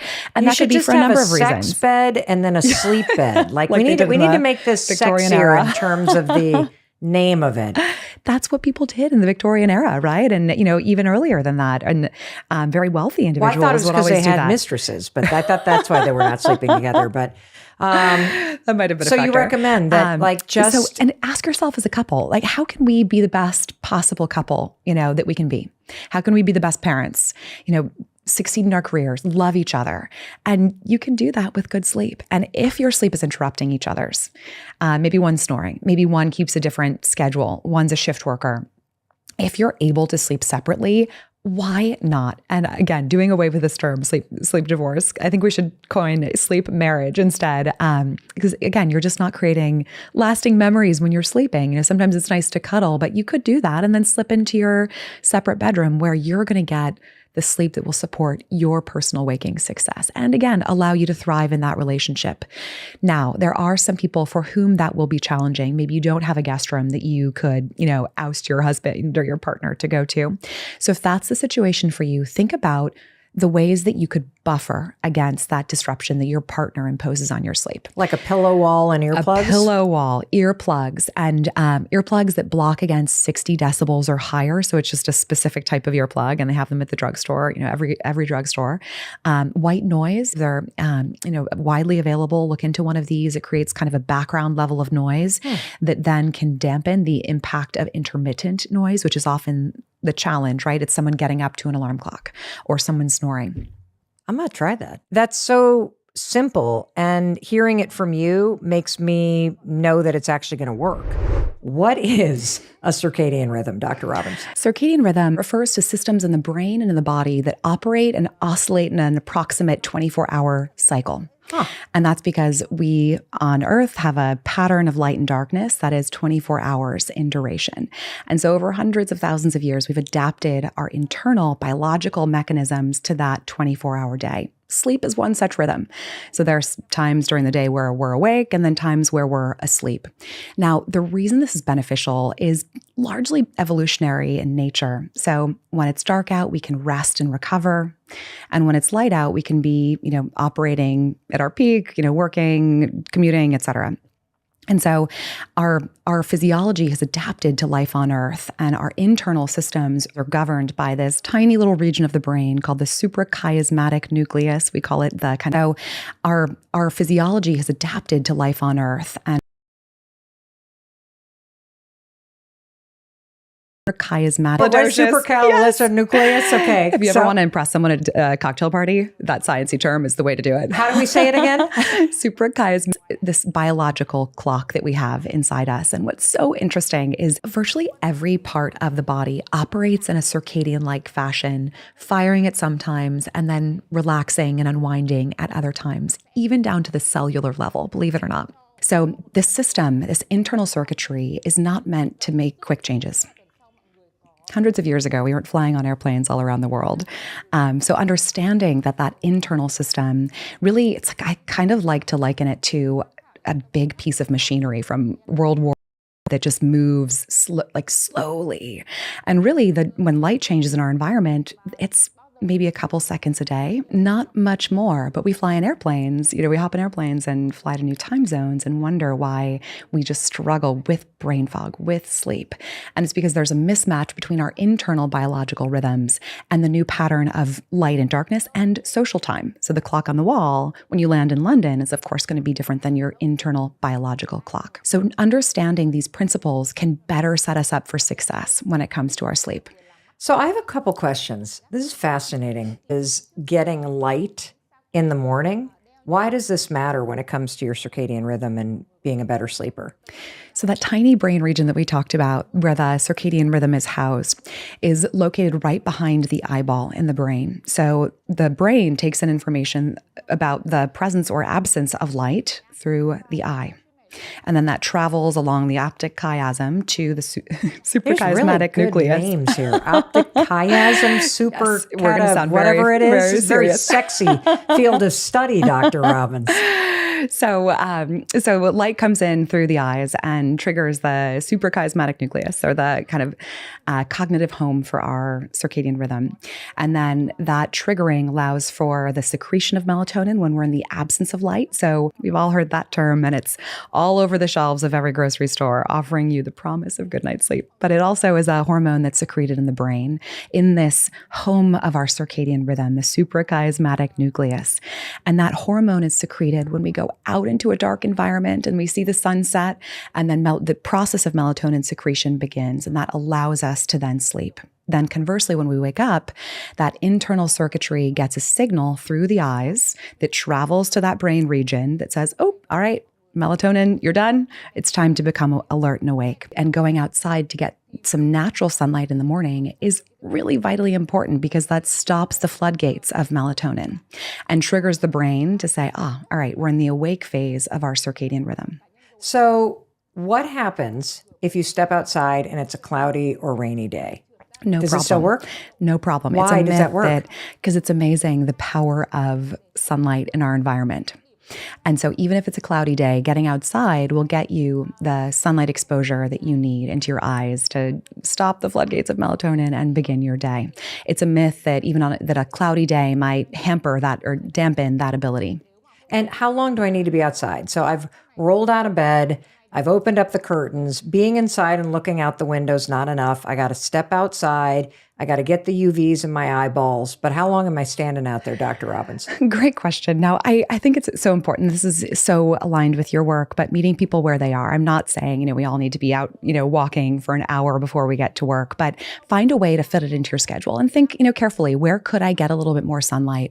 And if that's okay, I get up, I make my coffee, I have to drive 45 minutes, and maybe you park your car farther away from your office building. You walk for 3 minutes, give me 5 minutes. Amazing. Or if you're commuting on the subway, try to extend another stop. Walk one more stop before you go underground. Walk to your coffee or, park your car instead of doing the drive-through. I think these little micro habits can go so far. Well, I also think if you know that the reason why you're doing this is because you are using UV rays to manually reset the circadian rhythm in your body to go, okay, we're starting to practice. The thing I'm doing right now when I wake up is helping my body do what it's designed to do, which is sleep. What about for somebody that's listening who wakes up before the sun is even out? So you are going to work or to school, or you live in a part of the world where it's really dark out when you wake up. What can you do? Such a great question. And there are more than 25 million Americans who work on shift schedules. So going to work and coming back from work at times that are mismatched with the patterns of light and darkness in our environment. And for all of those the reasons that we just talked about, the importance of sunlight exposure, those individuals can really struggle. The good news is there are a lot of technologies that you can buy. And essentially, if you're an office employee outside the traditional kind of 9 to 5, get one of these lights that ideally is blue daylight spectrum. And you can sit in front of that light, turn it on high when you get to the office, because what you want to do is you want to trick your body into thinking that that's sunrise. If that's your work schedule, an early start, or conversely, if you're starting your day at 9 or 10 p.m. when it's dark, we'll talk because you're working an overnight shift. I've done that, and you feel like a zombie. Is this something though, just to make sure, because I know people are going to be like, okay, where do I? Is this something that you can literally buy at a retailer or go on Amazon and just Google blue daylight spectrum light and you can purchase one? You don't need a prescription from a sleep researcher? Essentially, these technologies are widely available. And if you look for the lights that say specifically they're blue daylight spectrum, because we really want that light being strong enough to emulate the sun. And so it can be strong enough that it's actually a treatment for seasonal affective disorder, because it's that some of them are that potent. And you sit in front of them and don't stare at it any more than you would the sun. But that can be a helpful part of adapting to a shift schedule. So let's say the person listening is thinking, oh man, I don't have a consistent bedtime. I'm not looking at the UV. I'm all over the place. I got to get my circadian rhythm back in place. How do you shift or reset your circadian rhythm to a healthy kind of 24-hour cycle? Really good question. I think one of the key questions to ask yourself is, where can I find some normalcy in my personal schedule? And if you're keeping what we call a yo-yo schedule, falling asleep at one time, one night, another time the next night, another time the next night, is that in your control? Is it maybe that just the hours fly and you're kind of leaning in, maybe you're watching another episode on, streaming, and then, you get an Instagram, alert, and then suddenly, it's way past your bedtime and you're looking at, a short sleep window. So really ask yourself, are you doing this, and is it in your control? And if you're willing to try this out, what you could do, if you do have control over your schedule, look at your typical week. What is the earliest time that you have to wake up? Is it, say, 7 o'clock for an 8 a.m. meeting? And that allows you time to get ready and do your commute. And get your light exposure. Yes, so let's make it 6:45. Sun might not be up then unless it's summertime. But so pick that time, and that's your wake time. And ideally, that's your alarm clock 7 days of the week. Because if we sleep in, we really recommend no more than an hour. Much more than that throws that internal circuitry out of whack. Wait a minute. So if I sleep in on the weekend more than an hour, I'm throwing my circadian rhythm off? System. Mm-hmm. Much more than an hour. And we all know this. We just went through daylight saving time. And that 1 hour is enough to throw all of us out of sync. right? Yeah. So much more than an hour is not recommended. So if you look at your typical week and say, what is my earliest wake up time? And then you've hit your target wake up time for the week. Again, sleeping in an hour, absolutely fine, but much more than that, try to avoid. But then count back, give yourself a full 9 hours, because our biological need for sleep is individual. Some people do very well on 7, and some people do much better on 9. And it's in part genetically kind of hardwired. And so if you had two parents that were longer sleepers, truly sleeping 8 or 9 hours a night, you might be a longer sleeper. And then if you had two short sleeping parents, you might be lucky and really truly only need closer to 7. But if you count back 9, that could maybe add a little bit of time for your wind down routine. Okay. And so those 9 hours count down, and that's your target fall asleep time. Or I should say, get ready for bed time. Got it. I want to make sure that you hear this, because this is the kind of advice that as you're listening or watching us, somebody's going to be like, blah, blah, blah, blah, blah. Okay, yeah, 9, nah, nah, nah. But this is critical, because if you got to stop and think about what is the wake up time that sets me up to be able to do some of the things that Dr. Robbins is going to tell us based on the research makes us a better sleeper, because we are learning that better sleep begins with what you do once you wake up. So she's saying, once you know your wake up time, and I'm going to do some math here because I think it's really important. Let's say it's just 6 a.m. That's what you need, 6 a.m. She says, count back 9 hours. And so that means, where are we? 9 p.m., right? And that is the time that you now need to start the wind down routine based on research that will help you start to get the sleep that you need, so that when you wake up, you feel refreshed. You aren't so tired. You got the benefit of sleep. I love what you're teaching us, because this is within all of our power if we choose to follow it and we choose to try it. And so we've talked about circadian rhythm. And consistency was a huge takeaway. And we've talked also about how one of the big things that we need to do is get this light first thing in the morning, or that blue spectrum light if you need to get it from a different source if you're not getting outside. But can we talk more about light the rest of the day? It's a really great question. Morning light exposure is helpful and good, but actually getting exposure all across the typical day is vitally important. Actually, in the afternoon, it's just as important as the morning. So I didn't mean to privilege the morning over the afternoon, but instead, getting exposure to fresh air and natural light over the course of the day is extremely important to help our body get information. Okay, we're still in the wake phase. It's not quite sleep yet. And then going into darkness is equally as important as exposure to light during the day, because that absence of light does the converse. It allows for the secretion of melatonin for the brain to say, we're approaching bedtime. Let's start to power down. And so, unfortunately, many of us have bright blue light emitting devices all around us, not only our light bulbs, but also the devices that we carry around with us. Our smartphones, our tablets, our computer screens. Now, in a perfect world, we would be able to unplug. Even give me 15 minutes before bedtime. And start small. If you find that you're a little bit addicted to your phone, it's hard to put it down, start with maybe 5 minutes. If you could swipe to airplane mode, amazing. And I think there's something also powerful about that, to say, I'm off for the night. I might be receiving messages, but they can wait until the morning. And think about, all day long, we do things for other people. In our careers, in our personal lives, we care for children, we care for older adults, spouses, we help and support people in the workplace. And that another mindset is, this is my time at night for me. And really consciously, purposefully turning your phone off. So if you find yourself a little bit addicted to your phone, start small. Try just 5 minutes before you want to be falling asleep. Switch your phone off. Try to give yourself at least a little bit of a buffer, and then maybe work up to 15, maybe work up to 30 minutes. Now, if you're telling me, look, I'm a student, I have work to do, I'm a busy professional, I have stuff I need to be doing up until the minute I fall asleep, I would implore you just to ask yourself, is there anything off screens that I can do at night? Do all your screen work during the day. And if it's reading a couple emails even, and you can print them out, or reading a book, or anything that you can shift from your workday into non-screen time, and do that at night. So I think there's even a way to meet even the busiest of people where they are. Dr. Robbins, you're nice. I'm not going to be nice. I think that's a bunch of garbage, that you have to be on your phone or on your laptop until you collapse into bed, as if you're just going to collapse or fall asleep in bed with your laptop open because you don't have time between the stopping of work and the falling asleep. Complete and utter garbage. I really agree with you. And I think that for all of us, even the most busy person. Honestly, right? if you can't put your phone on airplane or stick it in the other room and give yourself 5 measly minutes, then don't be coming here and complaining about how tired you are. Like that's the thing that you have to understand is that the research is very clear and it's going to be very simple.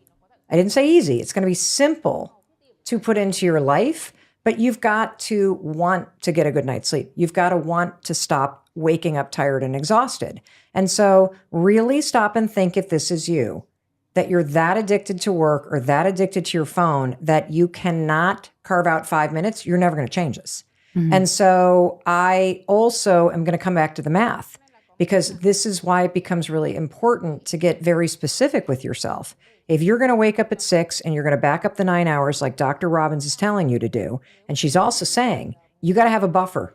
You got to have a buffer from the last screen time to when you're going to start falling asleep.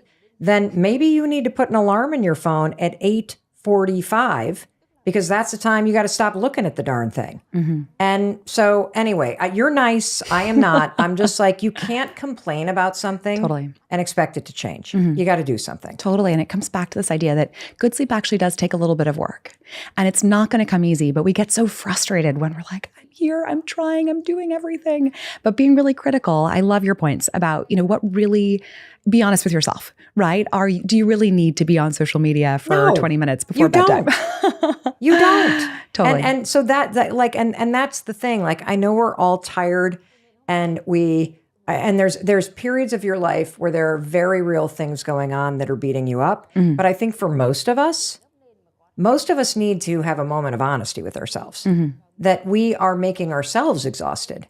We are giving our attention and our brain power over to the phone and social media and to all of these screens. And we are not taking the wind down routine seriously. And so if you are serious about wanting to feel more energized, if you're serious about getting better sleep, you got to try what Dr. Robbins is telling you, and you're not going to like it, because you're used to just kind of going through the thing. It's not sexy, I'm not here to say drink a couple glasses of wine and then, spend some time on social media. But what really works when it comes to sleep is old school stuff. It's getting off of our screens.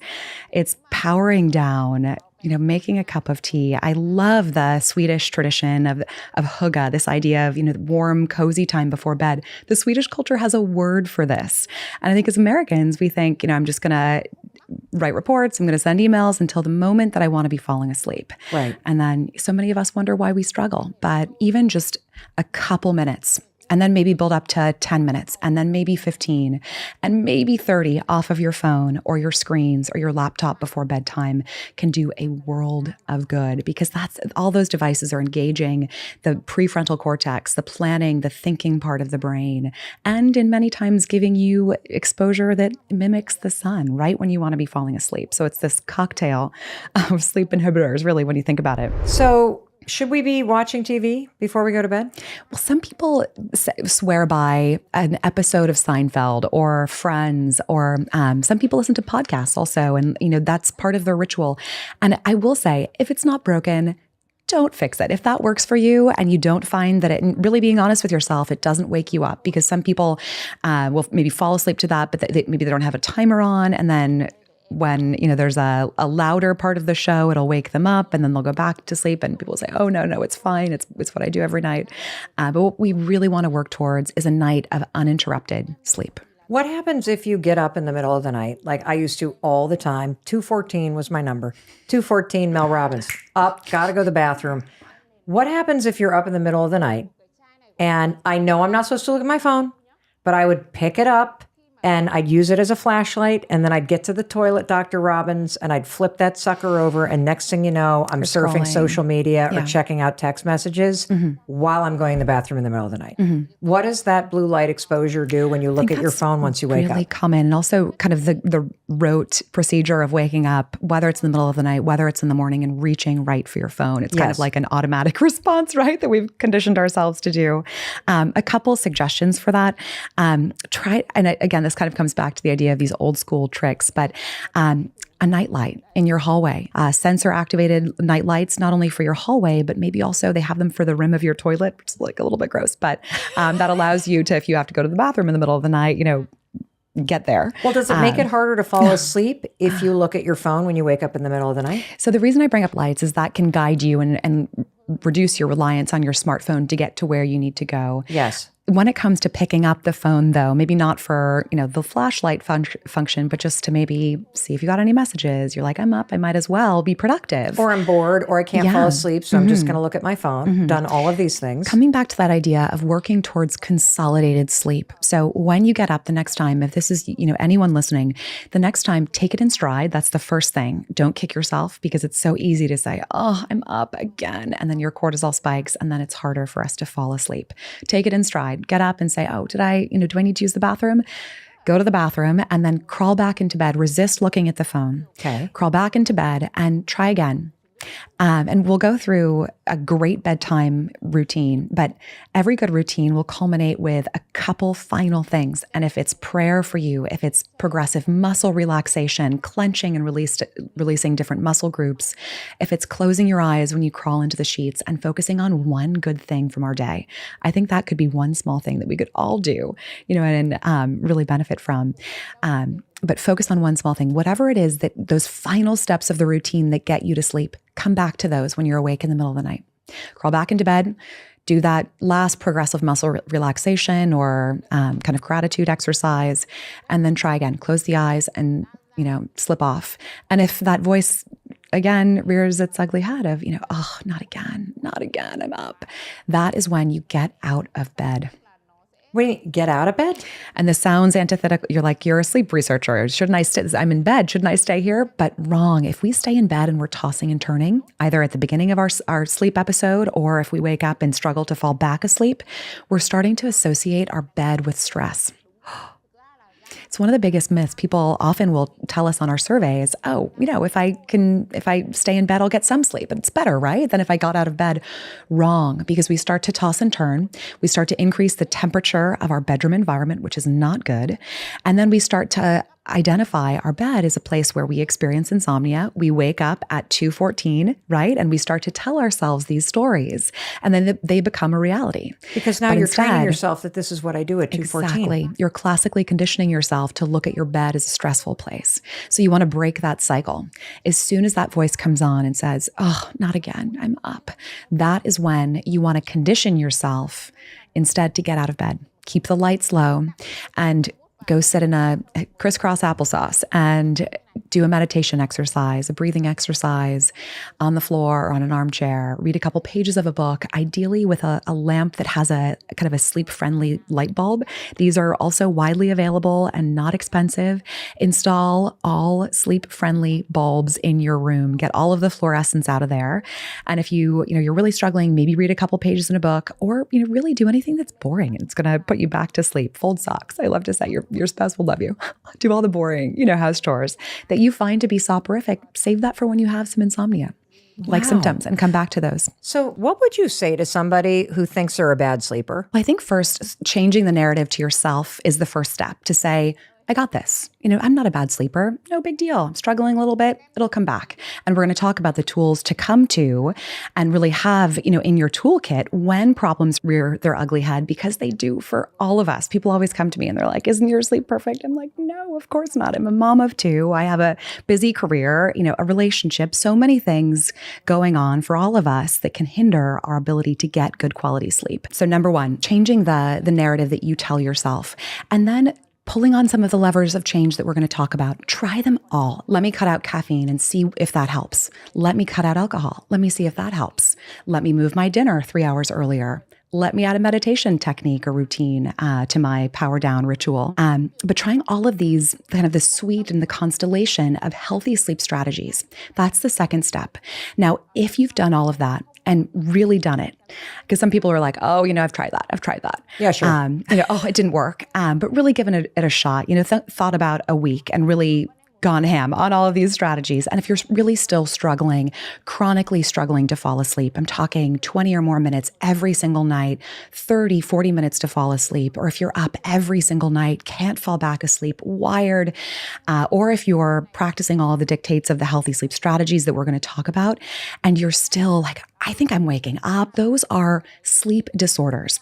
And that's where the sleep strategies will not work, and you do need to seek medical attention before you can start to reap the benefits of some of these behavioral tips and strategies. Terrific. That's super clear. One of the levers that you're teaching us that you can pull based on the research is also temperature. Temperature is something that can help you fall asleep. Mm-hmm. And how is temperature related to getting better sleep? Temperature is a really important consideration that's often overlooked. I think a lot of us think, you want a warm and cozy environment for sleep, right? You want lots of blankets and you want to be warm and cozy. But if you find that you're waking up maybe in a sweat or with the chills, that could be a sign that you personally are not in the right range for you. And if you're in the menopausal period, you might need to be on the cooler side, even below the cooler side, range, 65 or below, or maybe look into some products or things that you could have in your bedroom environment to purposefully cool you further because of some of the challenges there. And airflow is another great strategy in that life stage. What does airflow mean? Generally, during sleep at night, we want to have mattresses, pillows, things in our environment that are promoting airflow and temperature regulation. Anything that's going to be kind of blocking airflow or, not be breathable would then, of course, increase temperature. I thought breathable meant you pick up the comforter and flap it like a wing to try to fan yourself. But I know exactly what you're talking about. That if it's a fabric that's blocking your ability to regulate your temperature. Lower core body temperature is associated with sleep onset. So that is ideal, especially to help us fall asleep. But over the course of our sleep at night, there are stages where we're not able to, here's another fun science term, thermal regulate. In other words, shiver if we're cold or sweat if we're hot. And so because of the fact that we'll be going in and out of different sleep stages, and in some of those stages, we're not able to regulate our temperature, you want to be in a range that's called thermal neutral. So about 65 to 68 is generally that range where if, you're in that stage where you're not able to engage in those, shivering or sweating, you'll be fine because you're in the range where you can maintain an appropriate body temperature. So if you were to say, we're going to set the temperature in the bedroom to a certain temperature, what temperature do you want the person listening to set their bedroom temperature to tonight for optimal sleep? Well, if you're able to, also think about what temperature it is outside. And so right now in Boston, it's perfect to have your windows open if you're able to, because not everyone is in an environment that they're able to open their window. Maybe it's loud, maybe there are noises outside their window. But if you are able to open the window, what an amazing thing, right? You get fresh air, regulating your bedroom environment. So be mindful of the temperature outside. But if you're setting, you have central air, think about that range, 65 to 68. It's not that wide. So maybe start at 65. And if you find yourself too cold, then maybe go up to 66 or 67 or 68. So there is a lot of individual preference in that range. And also the bedroom environment and what you have on the bed specifically will matter. So if you have a very light blanket, then you could maybe get by on the higher end of the spectrum. Or if you really like, cozy blankets, then you might want to go down to 65. Can you describe the perfect bedroom to get a better night's sleep? I love talking about the bedroom because I think it's one place where we could all make small changes. And you want to set yourself up for success in your bedroom. And I want you really to walk in and feel instantly soothed. Ask yourself tonight when you walk into your bedroom, what in here is stressing me out? And remove it. If it's an alarm clock that you hate, if it's a pillow that you hate, get it out. And I think sometimes upgrading the pillows, the mattress are really important. Sometimes people can't even tell me when they bought their mattress or their pillows, and these things do not last forever.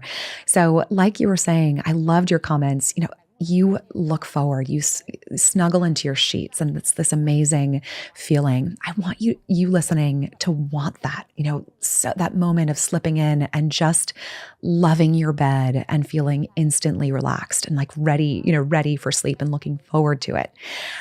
But the design of a great bedroom has a couple other things. Again, we talked about temperature. Hopefully you're in the 65 to 68 degree range. Dark is also vital. Our eyelids are some of the thinnest pieces of skin on our bodies, and even light from a cable box or coming through a curtain from light outside your bedroom environment can be enough to disrupt your sleep, believe it or not. So I want your bed pitch black. Walk in tonight after sunset, and you can put tape, masking tape or duct tape over any light sources. Sometimes cable boxes have little lights on them, chargers, anything that's a light emitting source, get that out of the bedroom, because then a pitch black environment will do you so much good and really set you up for success from the standpoint of melatonin secreting and all of the things that are so necessary to help you fall asleep.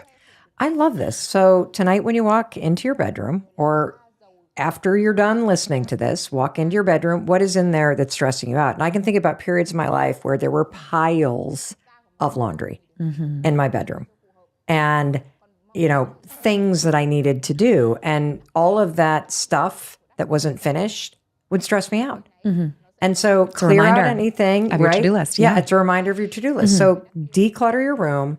You want the temperature between 65 and 68. You want to have a pitch black environment, and to the extent it's within your reach, get a mattress that you love, invest in coziness in your sheets and in your bedding, and, don't be embarrassed if you've had the same thing for a long time. Chris and I just replaced our mattress. We've been sleeping on it for 22 years, the same mattress, everybody. So if you are in that camp, your friend Mel Robbins just got a new mattress. So I love that. And the key thing is, if you're telling me of neck pain, your mattress just isn't supporting you, then that's a great time and if your mattress lasts 20 years, amazing, wonderful, right? Keep it. So good for the environment, by the way. These things are not, they're full of materials that sometimes aren't, disposable or that aren't, what's the word? Not disposable. Recyclable? Yeah. They're full of materials that aren't necessarily recyclable. And so the key thing is just, is it not promoting airflow? Is it not supporting you? You're waking up with neck pain. Those can be signs that it might be time for a new mattress. Let's talk about alcohol. How does alcohol impact your ability to sleep at night? My students love to tell me this. They're like, you're wrong. I'll drink and I'll put myself right to sleep. Yes, alcohol, there's some truth in that statement though. What our young people will tell us, that alcohol will put you to sleep. It's great at reducing the term that we refer to sleep latency, which is the time it takes us to fall asleep. But what alcohol does is it starts to destroy the quality of our sleep. The idea that this is a good thing for sleep is completely wrong. It's one of our biggest myths about sleep, that alcohol, a nightcap, is a good thing. Depending on your body mass and your tolerance, one dose might be okay, but much more than that will start to virtually destroy the quality of your sleep. You've probably all been there. I wake up when I drink. I always wake up in the middle of the night. I fall asleep quickly, but I do not stay asleep. And it's not restorative. You wake up, even if you spent 8 or 9 or 10 hours sleeping, you often feel like you haven't slept a wink, because the structure of our sleep starts to change, and it simply disrupts that architecture. So it's very different than the structure of a natural sleep without alcohol. So it's very common for someone to wake up after a night of even just, maybe 1 or 2 glasses and not feeling restored. Well, I think universally speaking, when somebody does either dry January or they stop drinking or they go for periods of time where they don't drink, better sleep is 100% what people talk about. Absolutely. And it's amazing, right? When we think about taking someone who drinks every night and then they are like, wow, they do dry January and it's this light bulb. And so finding ways to extend those benefits into, our calendar year. And even if it's Monday through Wednesday, you're going to be dry.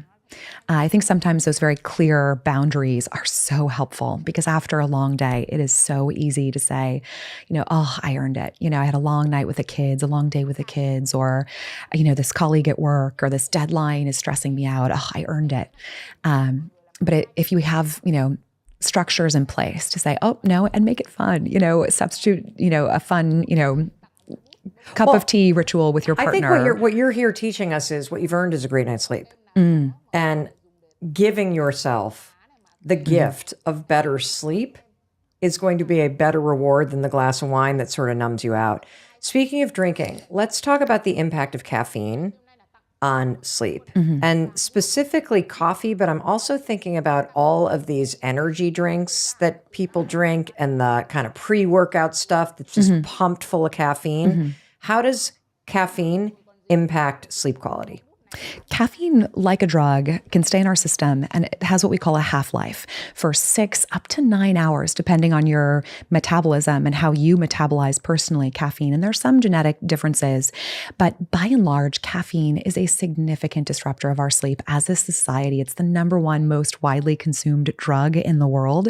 And look, I love coffee. I love the smell. And so I find this to be such a struggle to cut off. But really, ask yourself, and is one of your struggles a busy mind, heart racing before bed, can't, calm down? Then you might be, a good candidate to maybe have one less glass, one fewer cup a day. And so if you go for a walk and get a coffee in the afternoon, try for an herbal tea instead. Make one substitute and see how you feel. Or maybe some people swear by no coffee after lunch. So maybe you have one nice, medium, or, try not to have the, huge cups at some of the fast food chains that are just enormous. And I think much more than even the FDA recommends, which is about 200 milligrams of caffeine. And that's in really a size small at most coffee places. So just be mindful of not only the timing, but how much you're consuming, because each additional dose can extend that half-life even further. So say you have a medium-sized, Starbucks or Dunkin' Donuts in the morning, and you drink that, and then you go for one more in the afternoon. So then you've doubled the half-life. So it's not only the 6 hours from the first cup, but then that caffeine might be lingering in your system come 7, 8, 9 o'clock. Oh, so what time should you stop drinking caffeine? Let's say that your wind down routine is going to begin at 9 p.m. What time should you stop drinking caffeine so it's out of your system and not impacting your sleep? Well, be mindful of it. If you're drinking coffee and it's not too much and you don't have a problem with this, not really a problem. But if you find your heart racing, your mind racing, you're really struggling to fall asleep, caffeine is often one of the culprits. And so I'd say take a day where you maybe cut it out, or maybe try decaf and try that for a day. See if you can last, because I think sometimes we get so devoted to our coffee. But try that and then see how your sleep is that next night. And then maybe add one more coffee back in the morning and see how you do. And if you have no issues when bedtime rolls around the next night, keep that up. And then, maybe you just keep that one cup a day, or maybe you add one more and see if it has any negative impacts on your sleep. But again, I'm a big fan of very clear cutoffs.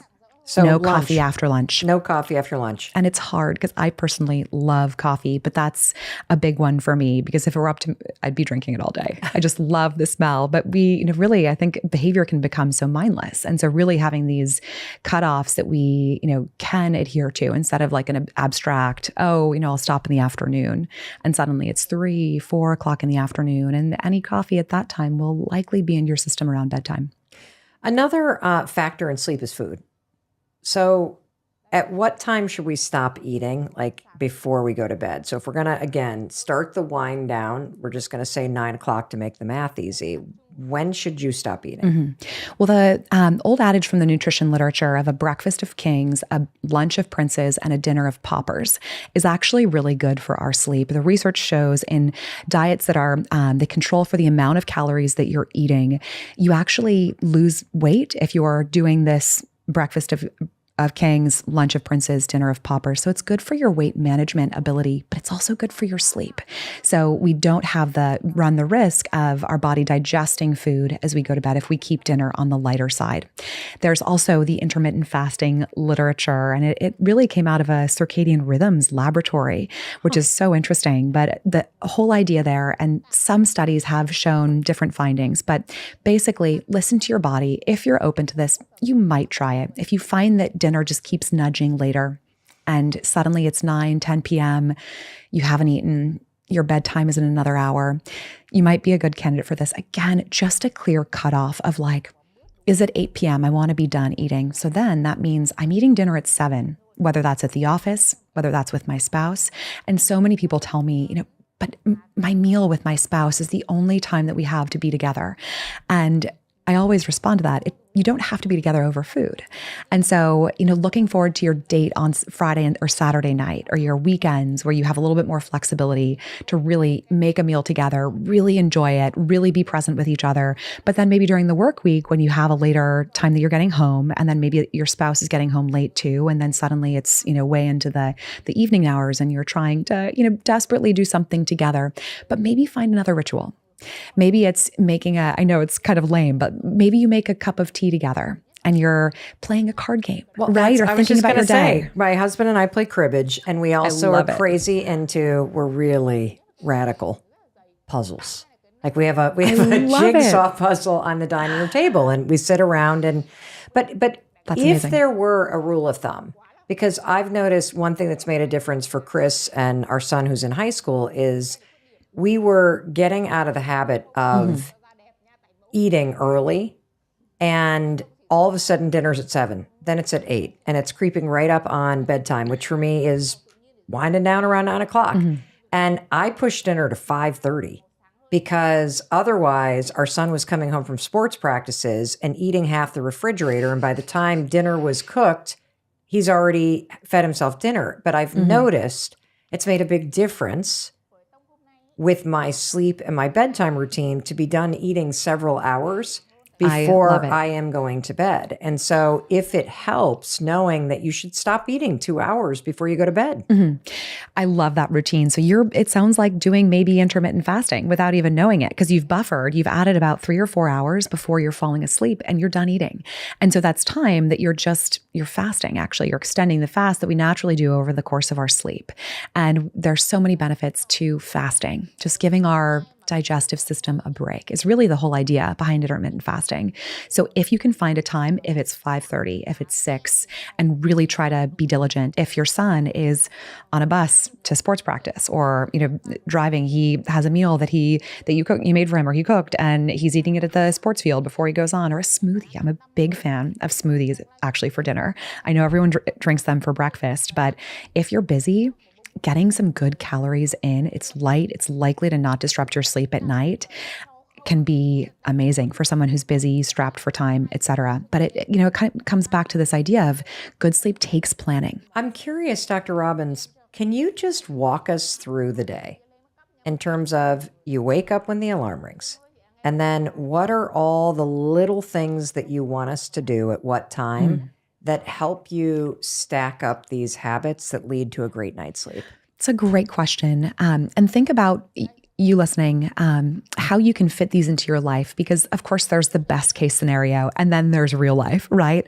But I think that there's a lot of opportunity to meet all of us where we are with some of these recommendations. So the question for you becomes, how can I implement these things? But one thing we know is good: blue light. As much as you can over the course of the day. So whether that's walking an extra subway stop or walking to your office building a little bit, parking your car a little bit further away, getting as much light exposure as you can in the morning, getting a healthy, hearty breakfast. The research shows that a heavy, hearty breakfast is great because we're getting the calories that we'll need to fuel our waking success, and then keeping dinner on the lighter side. And then over the course of the day, a hearty lunch, and then limiting caffeine consumption over the course of the day. And then a little bit more light exposure would be wonderful. I'm always getting questions, what's the cure for the afternoon slump? And truly, we all have it. It's just a time where we've maybe been up for a long period of time at that point. We have a little dip in our core body temperature in the afternoon, all of us, and then coupled with maybe a heavy lunch, then you can really, it's kind of the perfect storm sometimes for sleep. If you're like, how do I, what's the drink? What do I do? And I always laugh that the one best evidence-based cure for sleepiness is sleep. So if you're exhausted, take a nap. And so if you're a healthy sleeper, that can be part of a healthy sleep routine. The one exception, if you are struggling with your sleep, insomnia symptoms that we talked about, you're really struggling, the self-talk of I'm a bad sleeper coupled with, a lot of anxiety about sleep, do not nap, because we want to build your sleep pressure so that you can really set yourself up for sleep come bedtime. But if you're feeling sleepy in the afternoon, why not? Maybe you're home, you work from home, wonderful. Crawl into your bed and close your eyes for maybe 5-10 minutes is actually, we don't need a lot of time when it comes to napping to actually get a lot of benefits. And then in the afternoon, again, getting some natural light exposure and then slipping into the evening mode and being thoughtful about, different mindsets, slowing down our breath as we approach bedtime. And ideally dinner has been on the earlier side. A later dinner isn't ideal for sleep. So if it's 2 hours of a buffer between the last time that you're eating and your bedtime, perfect. If you could give me 3, I'd love it. And then maybe, a little evening work if you need to, because, look, some of us, that's a reality. There is one suggestion. There's a computer program called Flux. Flux is a software you can download to your computer, and it changes the color temperature of your screen to be warmer. And so if you have to be working on your computer as you approach bedtime, look into that tool. It'll change automatically. It's wonderful. But then, then you switch into your bedtime routine and your ritual that helps you fall asleep. And then you crawl into the sheets and you slip off.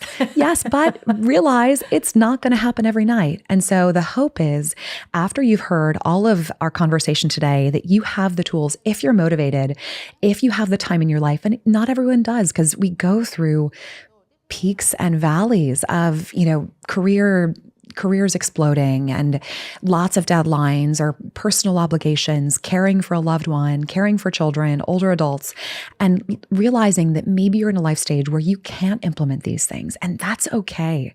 But when you're able to, give them a shot. What do you have to lose? Well, you can implement some. Absolutely. Because no matter what's going on in your life, I couldn't agree you more. can create a buffer with your phone. You can stop the alcohol. You can quit drinking caffeine at lunchtime. You can get your butt outside and get natural light in your eyeballs in the morning and throughout the day. And you can create a small ritual. The consistency may be something that is a little difficult to create based on your schedule, but I actually don't think that these things are out of reach. I think we've gotten used to complaining about being tired. And what you're offering are research-backed solutions that are within everybody's reach. And so it is my hope that as you've been listening today to Dr. Robbins, that you're going, well, I could try that. I could try that. My sleep is important. And, one thing that I keep thinking about is I love how you have changed the story of what's happening at night from, okay, I got to get to sleep. I got to get to bed. I need to put down my phone to, no, I'm taking the time back. This is my time. I gave my day to everybody else. I gave my attention to the phone and social media. This is where I get to reclaim my time and I get to do a little something for myself. So, Dr. Robbins, if you could speak directly to the person listening, if there is one action that you hope that the person listening takes, what's the most important thing to walk away from this conversation and do? I think the single thing is routines and rituals. And we've applied that to a lot of different aspects of our days, of the time leading up to sleep, the wind down ritual before bedtime, trying to work towards a bedtime routine, finding some normalcy in terms of your, or building some routine around your target fall asleep time, being more mindful of that time, and then your wake up time. Because we're really meant as human beings to operate that way.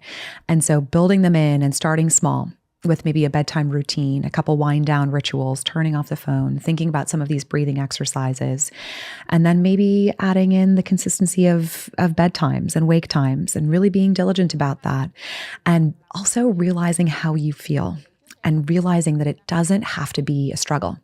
If you're ready and motivated, these things, you hit the nail on the head, Mel. They're free and they're available tonight if you're willing.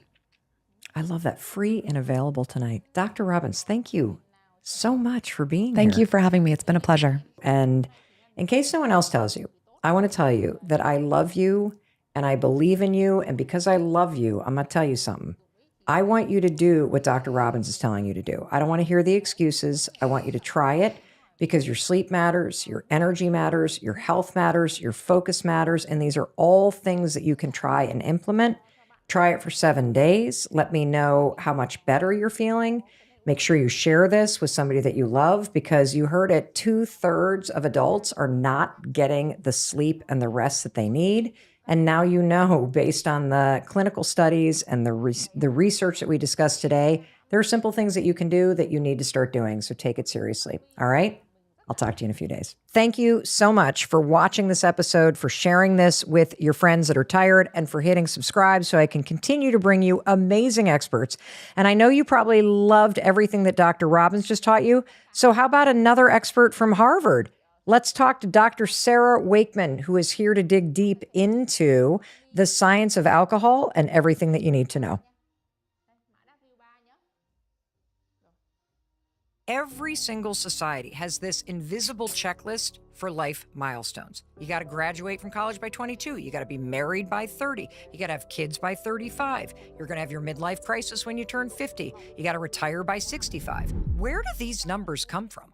If you haven't had kids by the time you're 30, if you haven't met the one by the time you're in your late 20s, that you're off time, you're falling behind. Says who? You're not behind. You're not late. You are in the exact same boat as almost every other human being on the planet right now who has this sense that they're behind in life, that there's some sort of checklist that you're supposed to be checking off in your 20s, your 30s, your 40s, your 50s, your 60s, and beyond. The pressure to be, quote, on time in life isn't the truth. It's social conditioning, and it ends today. Hey, it's your friend Mel, and welcome to the Mel Robbins Podcast. I'm absolutely thrilled that you're here. I am thrilled that you're here because, first of all, it's always such an honor to spend time with you, to be together. But I'm also thrilled because the topic today is fantastic. It is so interesting. I'm so excited to share everything that I want to share with you today. I also want to say, if you're a new listener, I just want to take a moment and personally welcome you to the Mel Robbins Podcast family. I'm thrilled that you're here today. And because you made the time to hit play and listen to this particular episode, the title of which is If You're Feeling Behind in Life, here's what I know about you. First of all, you're the type of person who does value your time. And you also want to make sure that your experience of where you are in your life right now, you want it to be different and you deserve to be enjoying your life. And after today's conversation, let me tell you something. In particular, when you hear the research that I have uncovered, when you hear the strategies that I'm going to share with you based on the age that you are right now, you are going to feel different in your life.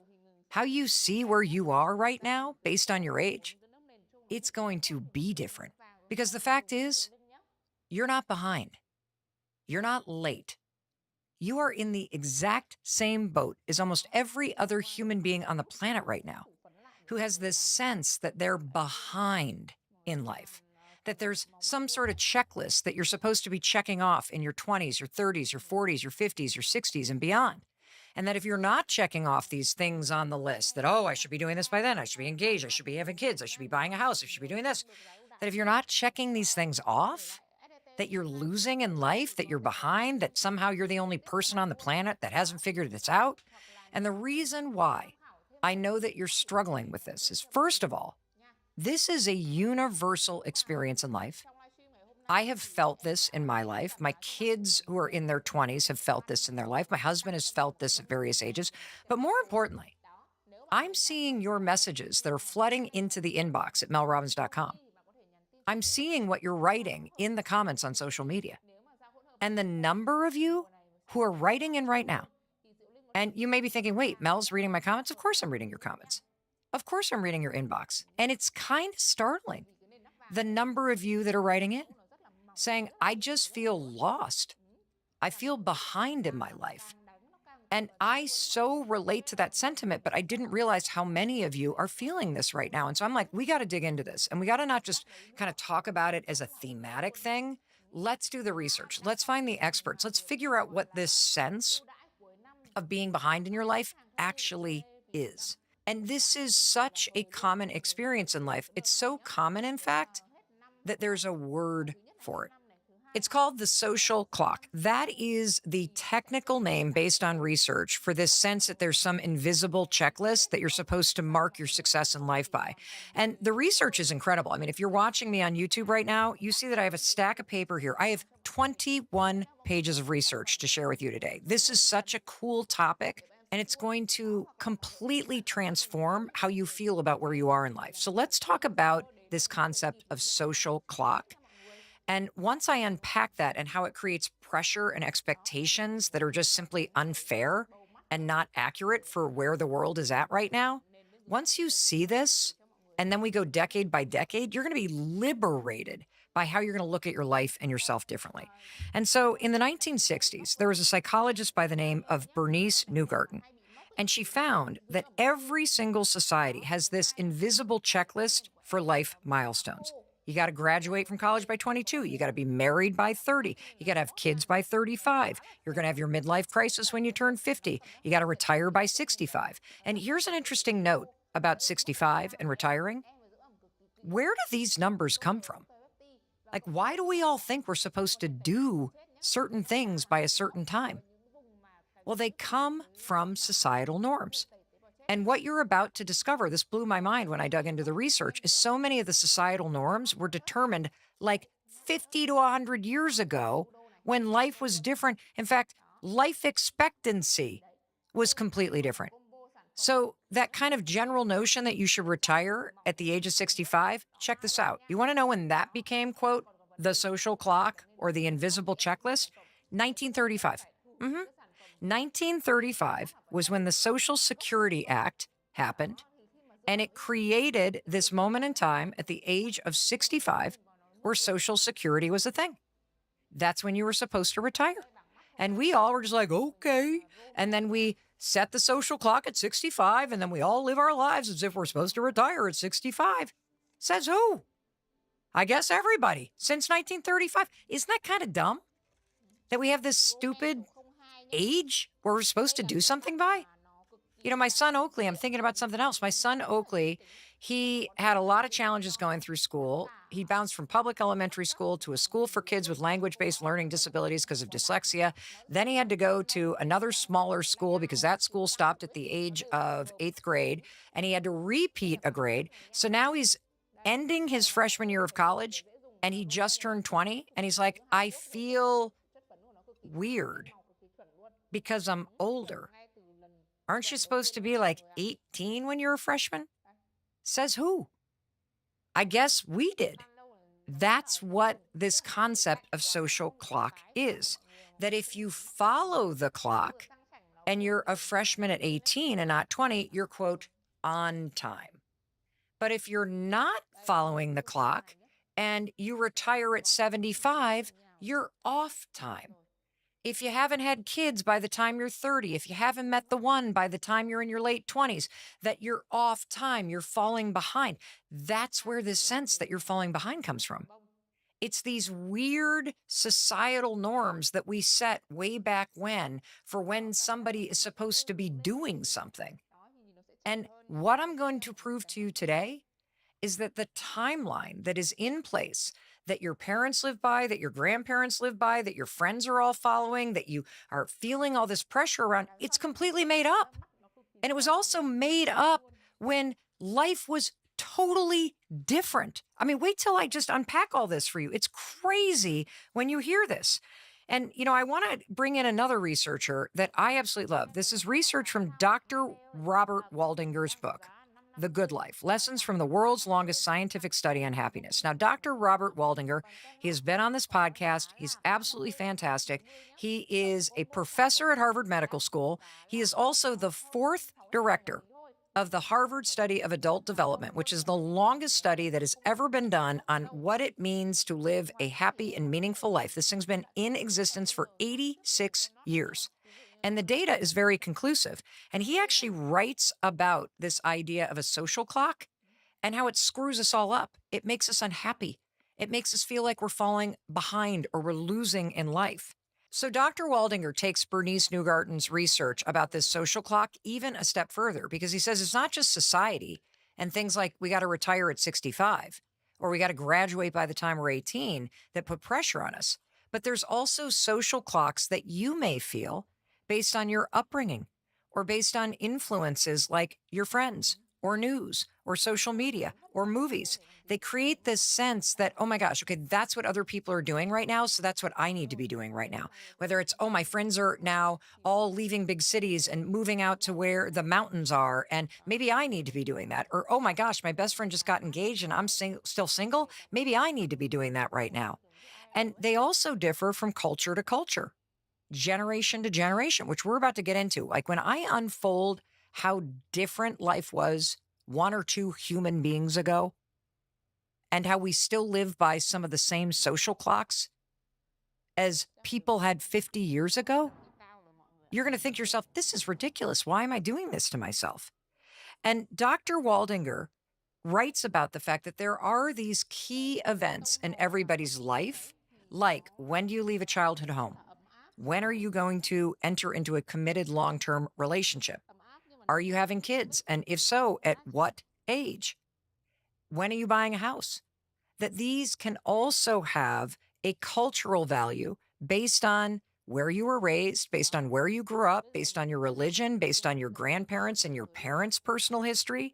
That is what creates the sense that you're off time, because you're not, quote, on time based on your parents' expectations or based on what your friends are doing or based on what is sort of valued in the culture that you grew up in. And this is where it gets really important and interesting to me, is that it's not that being off time is stressful in and of itself. What makes it stressful is the fact that you don't think you're meeting the expectations that society or your parents or your friends have for you. That's what makes this so challenging. See, the sense of falling behind is based on falling behind to whom? Falling behind based on what? Falling behind based on whose expectations? That's what's at the heart of this. And that's why I think this is so commonplace in terms of an experience that you're feeling right now, that there is this crazy expectation that society has for where you're supposed to be in your life based on your 20s, 30s, 40s, 50s, and you've just adopted it. When is the exact age that you should go to nursing school? When is the time limit for when you could apply to go back to school? Where's the time limit to you reinventing your career? Where's the time limit for where you can no longer get good with money? There isn't one. And that's why this whole notion that you're behind in life is a freaking joke. And it's time to stop playing into it. At the beginning of the 1800s, can you guess what the average life expectancy was here in the United States? So it's the 1800s. What do you think the average life expectancy is? Just take a guess. 29 years old. 29 years old? Of course you're getting married at the age of 20. I mean, you're almost dead, for crying out loud. You got to hurry up. But that's not your life today. No wonder people were trying to get it all done. Because if your average life expectancy is 29, you got to hurry up. Every second counts, for crying out loud. Like, think about your grandparents. Life in the 50s was completely different. Have you ever turned on a movie from the 50s? It looks like a different planet. From the cars to the clothes to the way the saturation of the film looks to the social norms. And so the reason why your grandparents and sometimes even your parents don't understand what you're doing in your 20s is because they literally lived in a different reality. Their friends were dying in their 50s. That's why they hurried up and had certain expectations about things. You live in a completely different moment of time, which means you have to have completely different expectations for yourself and what's possible. And a lot of those expectations that need to change about where you're supposed to be in your life are so exciting and so full of possibility. And this stupid social clock and this checklist from the 1950s, oh, I got to be this by this. I got to figure it out by my 20s. I got to be married by this certain time. I got to. It's so dumb because that's not the world you live in. And it's not only dumb, it can make you miserable because you may be making a major life decision right now because of approval, not based on what's going to make you happy. You may be torturing yourself, telling yourself that you have to have everything figured out right now in your 20s or your 30s, or that it's too late to reinvent yourself because of the mistakes that you've made and now you're in your 50s. Complete BS. It's not the truth. And yet you're making yourself miserable because of these stupid checklists that we're all adhering to. The pressure to be, quote, on time in life isn't the truth. It's social conditioning. And it ends today. So let's start with our 20s and the lies you're telling yourself and the lies that the social clock has been telling you. And when I share with you the reality of what it's like to be in your 20s today, I think you're going to feel very validated. And if you're listening right now and you're not in your 20s, but you have somebody in your life who is, this is going to be so eye-opening because being in your 20s right now is a very different experience than being in your 20s even 5 years ago. The amount of change that has happened when it comes to careers, when it comes to the cost of living, when it comes to the way that people work now, is mesmerizing. And so the expectation that you should, quote, have it figured out in your 20s is not only a joke, it's dangerous. And so as you hear me share the reality of what you're facing in your 20s and why the 20s is not when you're supposed to figure your life out. No, if you're feeling lost in your 20s, you're doing your 20s correctly. Because your 20s is not the decade of figuring things out, especially in your career. The 20s is a decade of possibility. That's what the 20s are. I want to read to you a message from Mimi, who is a listener of this podcast, and she wrote into melrobbins.com. Hey, Mel, I'm 25, lost, jobless, and I regret the degree I spent 4 years on. It feels too late to pursue something meaningful like med or law school. How do I break out of this rut and stop comparing myself to those who had a clear path from a young age? First of all, this notion that you're too late to apply to med school is a lie. You can apply to med school at the age of 80. There is no age limit for applying to medical school. Even if you didn't do a pre-med major, you can do a post-bac pre-med program and then apply to law school. There are people right now that are listening around the world that applied to law school in their 40s, 50s, and 60s. It's a joke. So stop putting that pressure on yourself that there was some time that you were supposed to do it, and now you're, quote, late. No, you're not. You're figuring your life out. Your 20s is a time that is full of possibility. So before I talk about how I want you to reframe your mindset to possibility and really embrace that in your 20s, I don't want you to have things figured out. In your 20s, I want you to be exploring and figuring out who you are and what you like. And if by the age of 25, you have woken up and realized, oh my gosh, I really do feel this call to become a doctor. Great. Go explore it. Great. Check out the possibility. And for those of you who are listening, who are not in your 20s, I really need you to understand something. Being a 20-year-old today is not the experience that you had in your 20s. The statistics that I'm about to read to you are so sobering. And it's important for all of us, whether you're the parent or the aunt or the uncle of a 20-something, or whether you're the older brother or sister of a 20-something, or if you're a 20-something and you're beating yourself up or you're thinking you got to have it all figured out. I really want you to hear this because it's going to validate this sense of feeling lost. The average 20-year-old today is under so much stress and pressure and chaos right now, and it's not pressure and stress and chaos that existed 5 or 6 years ago. It's just changed. And, we sit here and we look at 20 somethings and we're like, oh, they're weak or addicted to social media or all anxious or this or the other thing. Uh, have you stopped to consider what it's like to be a 20 something today? That, first of all, 5 or 6 years ago, you went into an office, work was very predictable. You kind of knew what it was going to look like when you graduated from high school or college and you started like going into a company and commuting. That's not what work is today. Nothing is stable. It's all hybrid. It's 24/7. In fact, Dell did some research. Did you know that 85% of jobs that are going to be around in the next 10 years haven't been created yet? Home ownership is out of reach.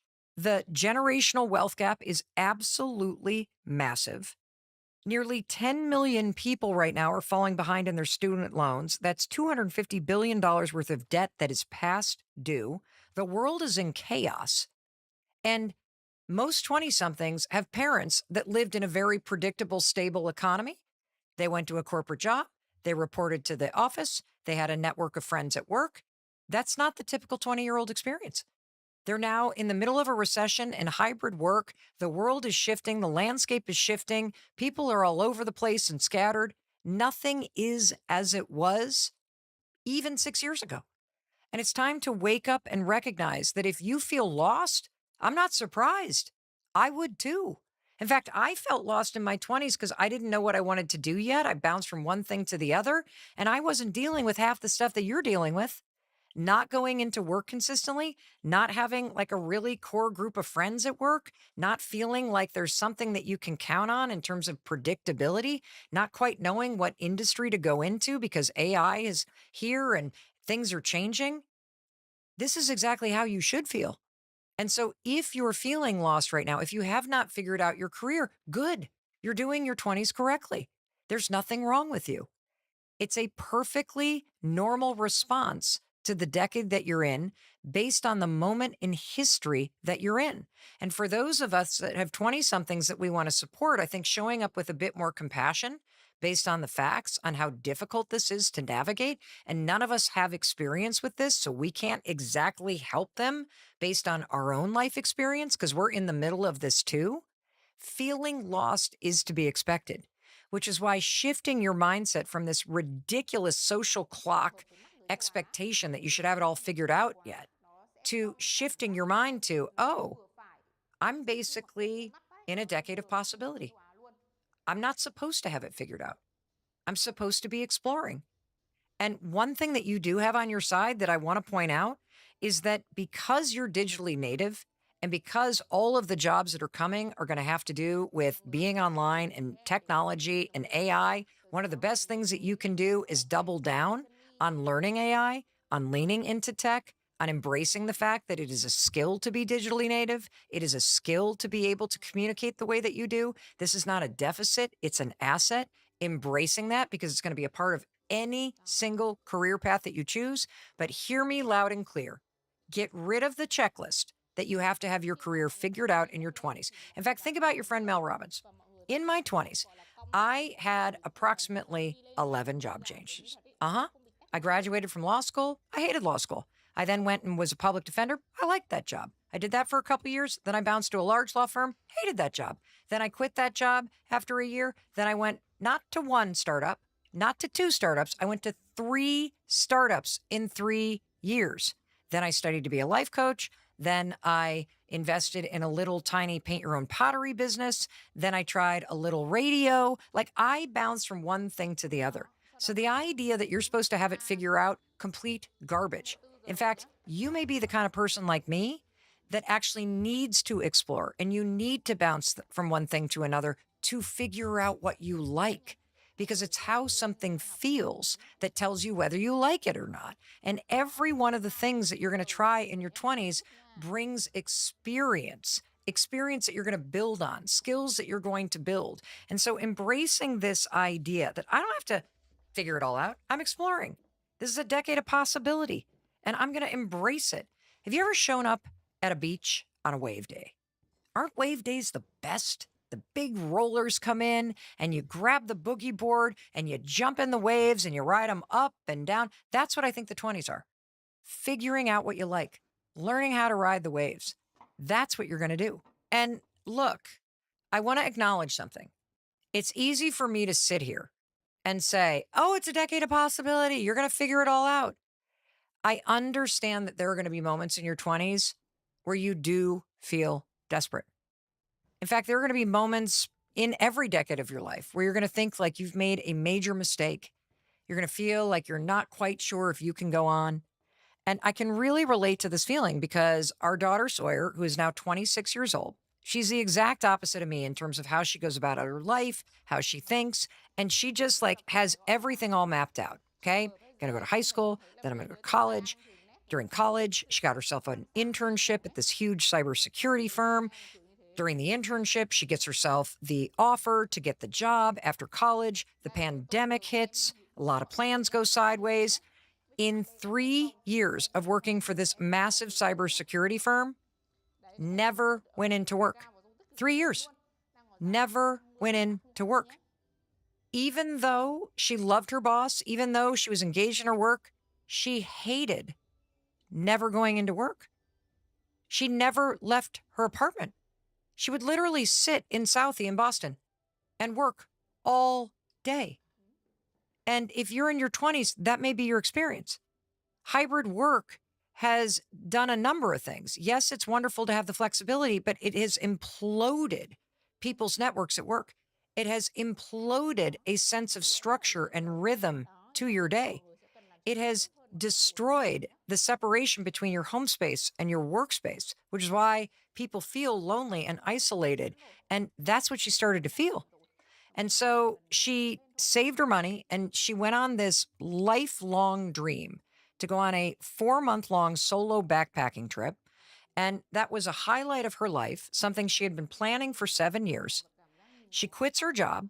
And one of the reasons why she didn't want to quit her job is because, check this out, she was worried about what future employers would think and what it would look like on her resume. Why? Because of the social clock, because of this expectation. I gotta, the checklist in my 20s, I gotta make sure that I stay at a job for a certain amount of time, that I stay in an industry for a certain amount of time, that I don't quit too soon or I don't stay too long so that it looks a certain way to other. This is all the same thing. Not wanting to look behind to other people, not wanting to look bad to other people based on what the expectations are of other people and society. Well, thankfully, she finally decided, I'm going to go on this trip. She spends 4 months solo backpacking. Great, because in your 20s, decade of possibility. You don't have kids. You don't have obligations. You don't have the massive amount of things that pile up in your life when you're in your 30s, 40s, and 50s. That's the time to do it. That's the time to move to a different city. That's the time to explore new things. That's the time to jump from one thing to the other because it is the decade of possibility. But then she came home completely broke and having no idea what to do with her life. And if you don't have somebody in your life who is lost or feels behind, I want to play a little selfie video for you that she took of herself in her bedroom upstairs while she was living here at home with her parents at the age of 25, feeling broke and lost and not knowing what to do with her life. This is what it feels like to be behind in your 20s. Hey, I can't stop crying. My face is so puffy. And it's all because I have no fucking idea what I'm doing. I want to make a lot of money, as everyone does, but as a 25-year-old coming home from an extraordinary trip and thinking I'm going to make so much money off the bat, I'm not. And I also haven't done anything to make money either. No! I'm dying. I feel like there's a million things to do and I can't do anything. My to-do list feels like so long, but on my to-do list is like, call so-and-so, catch up with blank, stop crying.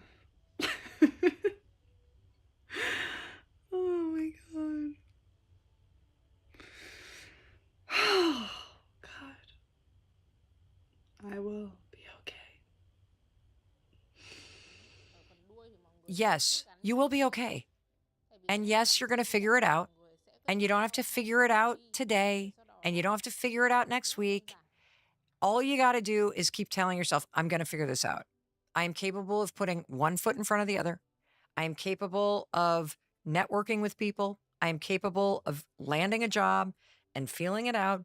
I'm capable of leaving a job if I don't like it. I'm capable of moving to another city. I'm capable of saving money, because the decade of your 20s is not where you're supposed to figure it out. It's the decade of possibility, where you have so many experiences because you're figuring out who you are and what you like. And none of that can be distilled down into a checklist. And so instead of trying to check the boxes, I want you to take a step back. I want you to see that the 20s right now are really different, that it is challenging, it is overwhelming, it is confusing. And so feeling that way is normal. But the best thing that you can do is to remind yourself that you don't need to figure it out. Nobody has it figured out.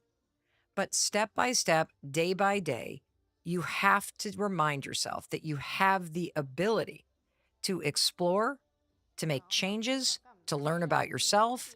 And if you do that, I promise you, you are going to wake up at the end of your 20s and go, not only am I doing okay, but I've learned a lot about myself.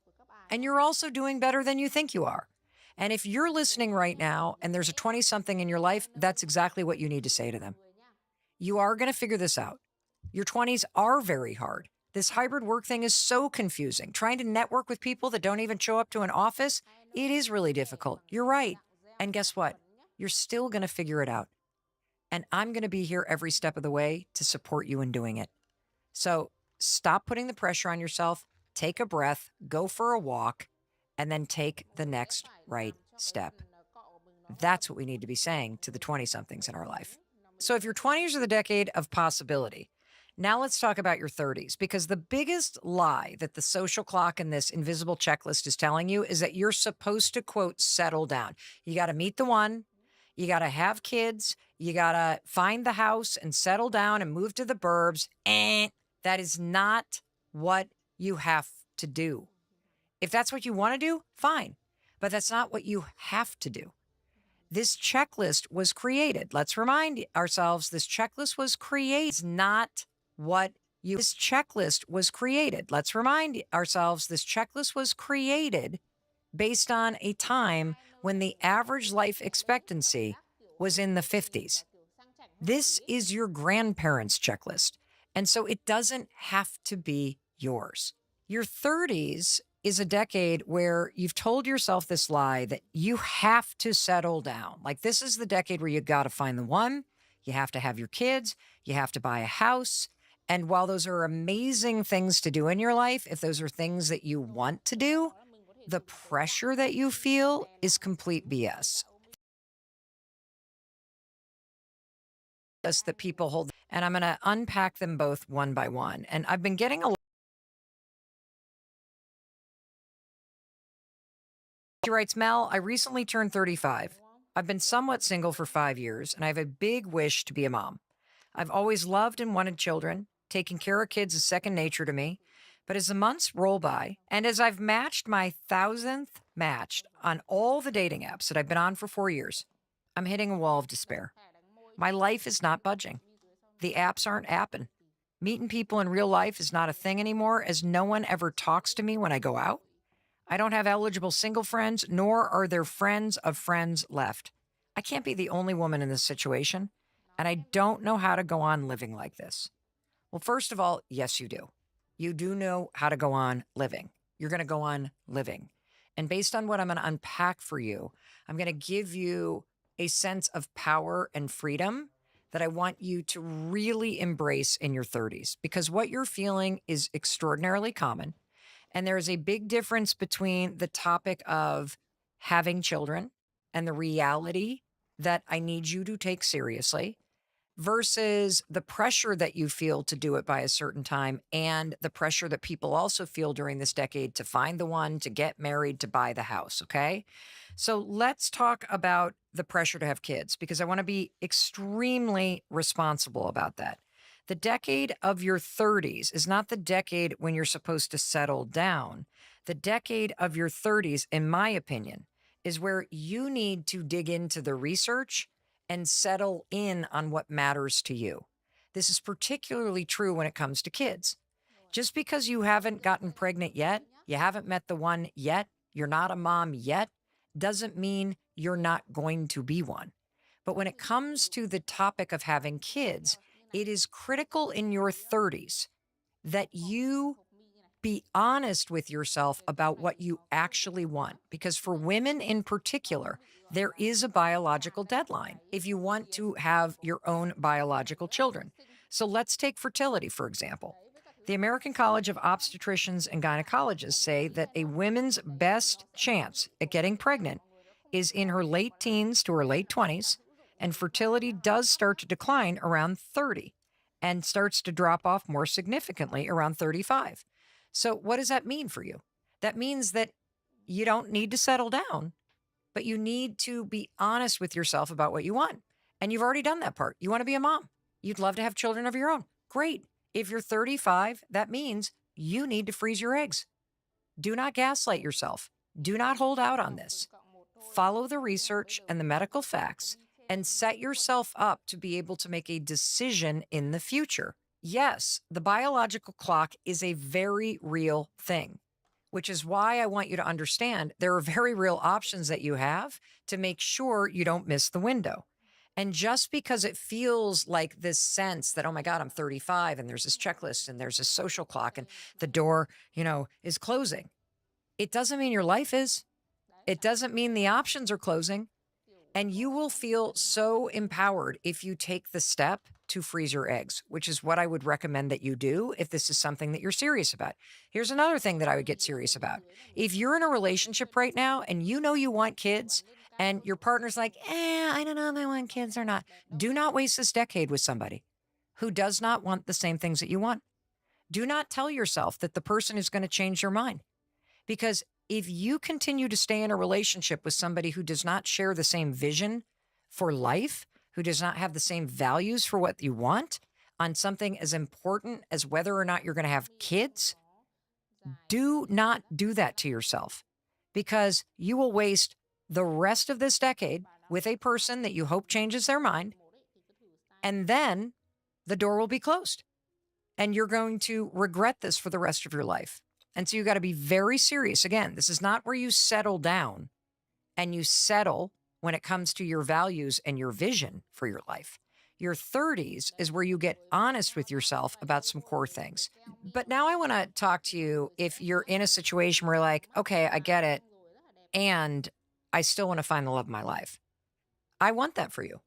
And you are going to find the love of your life. And here's what I want to say about that, though. I wrote about this a lot and researched this in the Let Them theory. And I think there's some important research if you, quote, haven't met the one. You've dated a lot of people or you've been in a bunch of relationships and it hasn't turned into a long-term committed relationship. There's very interesting research around this that you need to dig into. So on page 252 of the Let Them theory book, I also address this fallacy that the purpose of dating is to find the one. And I think this is a reason why dating is so hard, is that you don't understand the true purpose. You're not just trying to find the one. Dating is helping you learn more about yourself and what you want and what you don't want. And the Let Them theory is going to be super important for you because you got to let people show you who they are, and you got to focus on what you actually want to feel and the type of person that you want to be with. Because the more time you spend chasing the wrong people, the longer it's going to take you to find the right one. And one of the most important lessons that you're going to learn is the kind of behavior that you will not accept, the kind of person you truly want to be with. And if you get so obsessed with finding the one and you feel so much pressure because of this stupid social clock as to when you're supposed to be in a committed long-term relationship, you're going to miss all of the information and the lessons that dating is trying to teach you.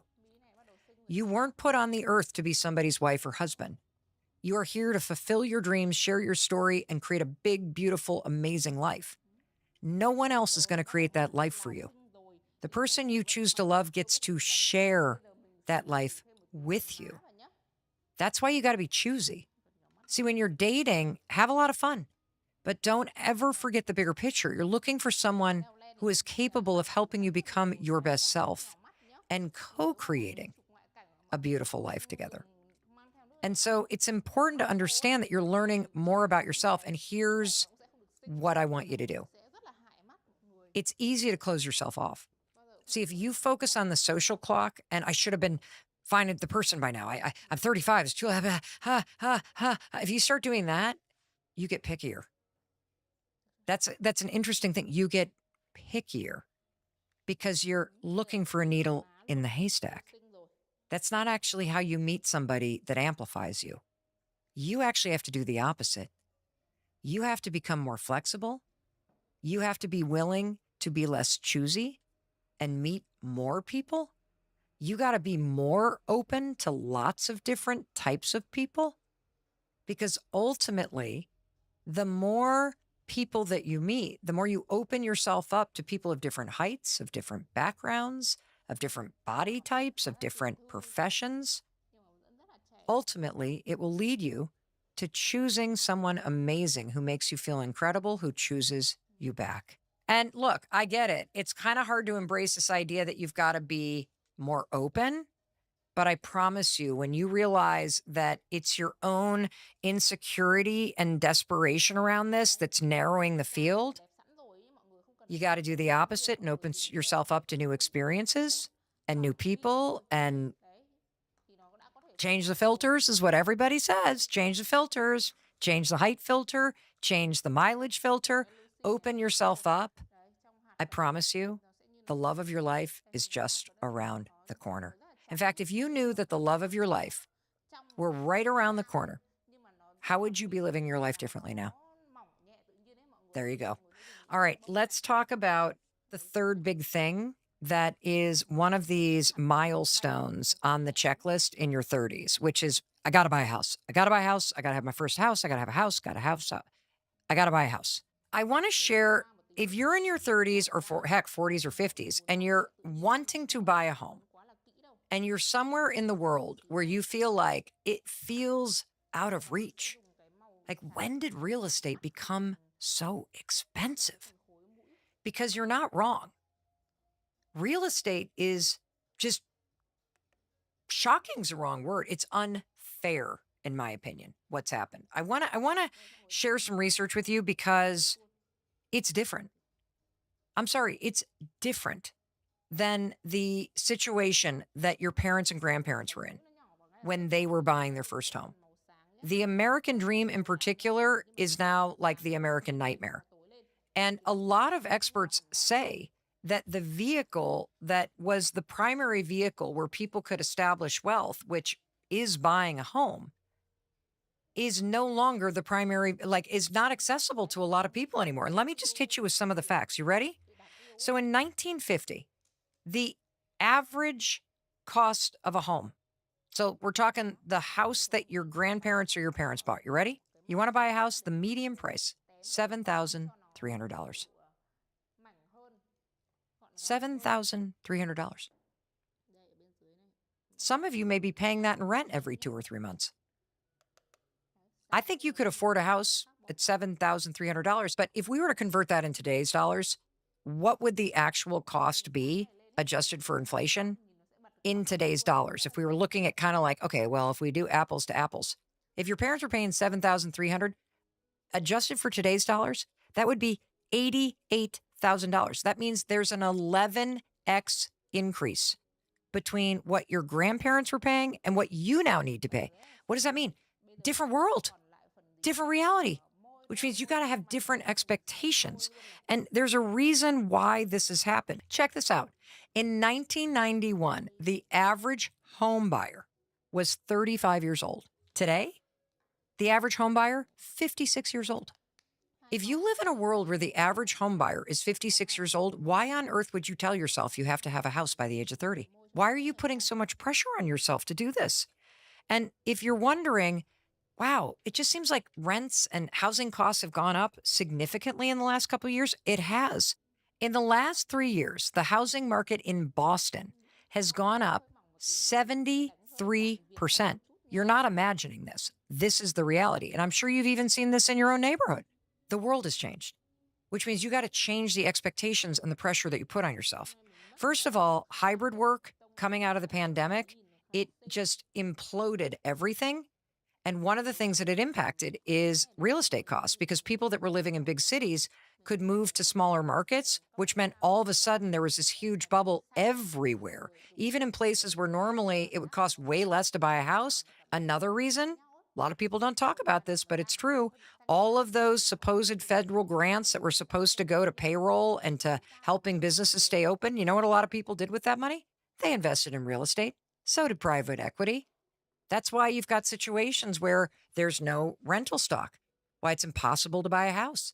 This is a reality. And I'm not saying this to make you depressed. I'm saying it because how are you possibly going to settle down if you're not accepting where the world is right now? And so here's what I want you to do. If buying your own home is an important core value to you, fantastic. And I personally believe that you can figure out how to do it and you can figure out how to do it in a great place and you can find a house and you can buy a house and you can fix up a house. If that's your dream, wonderful. But I want you to stop holding this checklist or this social clock over your head. And I want you to embrace reality that things have changed. The real estate market is different. And I want you to do your research, just like I'm asking you to do the research around kids. Do the research. Embrace the fact that this is not something that has a timeline. It's a dream that you own, and there are things that you can do to set yourself up for it. It might take you 4 or 5 years to save the money to get a house. It might take you researching, going to auction on houses going to foreclosure. You might decide when you do the research, hey, you know what I've realized? I actually want to rent where I am, but maybe what I'm going to do is I'm going to look into buying a small little unit that I can rent that's in a place that I want to move to in 5 years. And so I'm going to think about this differently because I live in a different moment in time. And if I really double down on what I want, and then I start getting smart and doing the research about how to work with what I've got and to embrace the reality of the decade I'm living in and the moment in history that I'm in and the place that the market's in and finances are in, I can figure this out. And if I loosen my timeline and I give myself some grace, I'm going to feel motivated to do it. And I might just do this in a way that's super cool. I'm going to rent a house. I'm going to get an investment place. I'm going to learn how to make money on the side. And then guess what? When I move up there in about 5 to 10 years, I'm going to have paid off a lot of that mortgage. I'm going to be sitting really pretty. In fact, I not only now have a house, I did it in a way that was even smarter than what my parents and grandparents did. And for those of us that are not in our 30s, really understanding that the landscape is different, understanding that housing prices are exorbitant, and to level set your expectations is important because then you're not adding undue and unnecessary pressure on yourself, which is only going to make you feel lost and depressed. And now you don't have to because you can figure it out. So let's go to our 40s. And the poster child for in your 40s when you think you screwed everything up is your friend Mel Robbins. I have so much to share with you about this. This was failing. I had been laid off from this job that I thought was going to be my ticket. And I felt like I had made every single bad decision in my career. I mean, I told you earlier about the number of career changes that I had had in my 20s. I kept bouncing from one thing to the other in my 30s. I mean, I'm talking another 7 different pivots. And so here I am, 41. I'm about 14 jobs in my career. It didn't look like a resume. It looked like a choose your own disaster adventure. And now I'm feeling at the age of 41, I've completely blown it. I've blown it. And not only have I blown it in my career, I don't have any money. We've invested everything in my husband's restaurant business. That's now failing. So you want to talk about that sense that you're not only behind, but that you've royally screwed it all up. I thought there's no way I'm getting out of debt. There's no way I'm getting the liens off the house. There's no way I'm going to be able to pay for my kids' college. There's no way I'm ever going to be successful in my career. That's how I felt at the age of 41. I wasn't just behind. I effed the whole thing up. And I'm here to tell you that you're just getting started when you hit your 40s. And one of the best things about being in your 40s is that even if your career or your financial life is a complete train wreck like mine was, you still are not starting from scratch. That's the coolest thing. Every single thing that you've done up until this point is actually building experience that you can build on. And so you're not too late. In fact, if you look at the life expectancy of 77, you're like got 37 more years. Do you know how much you can get done in 37 years? And here's the thing I want you to really think about. If you're going to hold yourself to a standard that by the age of 40, you should have things figured out, that means that you can kind of figure things out over the next couple decades, okay? You got plenty of time. And beating yourself up and telling yourself that you're lost and telling yourself that you've screwed up, do you know what that does? It doesn't motivate you. It actually makes you depressed. It makes you feel like a loser, and you're not a loser. You just have a winding path. You are probably just stubborn like I am, and you learn lessons the hard way. You explored a lot, and now you know a lot. And so you cannot afford to tell yourself this stupid lie that it's too late, that you're behind, that you've screwed it up, that you can't turn it around, because it's complete BS. If I can do it, you can do it. And it's not just me. Do you know Vera Wang, the famous fashion designer, wedding designer? She started designing wedding dresses at the age of 40. Samuel L. Jackson landed that role in Pulp Fiction, 45. Julia Child, do you know how old she was? Famous French chef, Julia Child, when she published her very first cookbook, 49.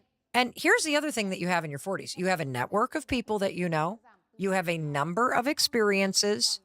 You have a lot of lessons that you've learned. And now, you know what you have in your 40s that you didn't have in your 30s? You have a sense of urgency. And you can use that to your advantage.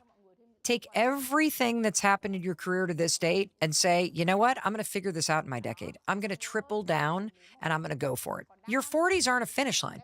Your 40s are the launch pad for the next decade of your life. That's what they are. It's where you can truly launch forward in your career. You can do something new. You can build on what you've learned, the mistakes that you've made. That's why the 40s are incredible. And by the way, the other reason why the 40s is really fun to do is because everybody around you is so distracted, typically raising kids, or they're engaged in their career, or they're doing other things, that nobody cares what you're doing. So you can do anything that you want. And that is super cool. I mean, that's true about all the decades, but in the 40s in particular, you're going to notice people don't care as much, and you're not going to care as much either. And here's another statistic that I want to give to you. Maybe things haven't worked out because you're supposed to do your own thing. Maybe your 40s is where you take that interest that you had, or that side hustle, or that thing you've always imagined doing, and you actually launch your own thing. Do you know this is research from a study at MIT's Sloan School of Business? The average age of a successful startup founder, 45. Kind of cool, huh? You want to know why the average age is 45? Because you have a certain amount of wisdom and a certain amount of failure and a certain amount of clarity after 4 decades of your life about who you are and what your strengths are and what you're interested in. And you're also sick of the BS. And so you can laser focus in on what you actually want to do. And for me, it was my 40s where I got tired of my own excuses and I forced myself to do it. And I think that's the invitation that your 40s have for you. If you don't like where you are, then stop listening to your excuses and use this decade to change your life. If you've been sitting around waiting for somebody else to come rescue you, stop gaslighting yourself and take responsibility for creating what you want. Because it was my 40s and that rock bottom moment that forced me to discover the strength that I have and the capacity that I have to do the things that needed to be done in order to change my life for the better. And regardless of whether you're successful or you're struggling like I was, you have that exact same ability, and your 40s are your invitation to get honest with yourself and get to work. All right, let's talk about our 50s. The lie you're going to tell yourself is that when you hit 50, because it's kind of that midpoint in life, that you're supposed to have some sort of crisis. No, you're not. It's not the midlife crisis. I actually think your 50s are a moment for fabulous reinvention. I was 50 years old when I went from being a motivational speaker to starting a media production company and working with companies like JP Morgan and Starbucks and Ulta Beauty and Audible. I was 54 when I started the Mel Robbins podcast, which, as I'm talking to you right now, is the number one ranked podcast in the entire world. Number one. As a 56-year-old woman sitting above my garage in Vermont, having never done that before and leaning into all, I think that is so freaking cool. And it's an example that if you look at your 50s, not as I'm behind, I should have been here, da, da, da, da, da, da, da. Are you crazy? This is where you get to play. This is where reinvention is a thing. Because for most of us in our 50s, if you've had the kind of life where you've been raising kids or you've been climbing the ladder at work or you've been busy caring for everybody else, this is where you get to think about yourself. That doesn't mean you don't still have to care for kids or care for aging parents or you don't have a demanding career. But what if this were a decade where you stopped lying to yourself and saying it's too late to start over? And you started telling yourself the truth, which is your 50s are the decade of reinvention. Everybody that I know that's in their 50s is doing something cool right now. And if you are listening and you have parents in their 50s, please send this to them. Please remind your parents that they are super cool and there's so many cool things that they could be doing, because everybody that I know in their 50s right now is thinking about this. Like, they're either thinking about it from the standpoint of what do I want to do next, or they're thinking about it from the standpoint of, all right, I've taken care of the kids and everybody else. What do I want to do? What's the contribution I want to make? In fact, my husband, I'm so proud of him, Christopher Robbins. For the last 5 years, when he was in his 50s, he started a men's retreat called Soul Degree. He only does 3 of them a year. He has also gotten a certificate to be a death doula. He also is working on his first book. I'm so excited about this book. I can't tell you about it. I'm going to have to let him tell you about it when he's finished writing. But he writes every day for an hour. How cool is that? And the man is also getting a master's in spiritual psychology right now. He just applied online and he's doing it remotely. Isn't that so cool? That's available to you. I really feel like thinking about 50s as giving yourself permission to reimagine what's possible. And that goes for everything. If you're divorced, you're going to meet the love of your life. If you're married, you want to know the best marriage? It's the second marriage to the first person. That's the best marriage. When you reimagine what's possible with the person that you've been with for the last 20 to 30 years. I feel more connected to Chris now because of what we're doing to improve our relationship in our 50s and being like really intentional about how we're showing up and changing old patterns. Like, it's the coolest thing ever. So it's not too late. It's actually just the beginning of a whole new chapter of your life and a decade where you can reimagine everything. And, I've got this message from Laura where she wrote and said, Mel, I'm a recent empty nester to twins. So boom, it happened all at once. I have no idea what I want to happen now. I've been a caretaker for my family and now I'm not. I have a small crafting business, but it doesn't really excite me. It just brings me some extra money, so I feel like I contribute a little financially. The last 14 years, I've volunteered at the schools, but that chapter's closed. I believe I wanted to get involved in some kind of charity, but I'm not sure what, or maybe start something of my own that would benefit my town locally, or maybe leave a legacy. I'm just not sure what direction I should go in. You know what's cool about this? Is that it's kind of like your 20s. Give yourself permission. You don't have to pick a direction. Explore them all and see what feels right. And you don't have to figure it out by the end of this year. What if you give yourself your 50s to explore all kinds of things? And that's part of the process of reinventing yourself. And so I want to say a couple things, though, because there was some great research about being in your 50s, and this will also be true as we get into 60s and beyond, from Robert Waldinger, our professor at Harvard Medical School from the Harvard Study of Adult Development.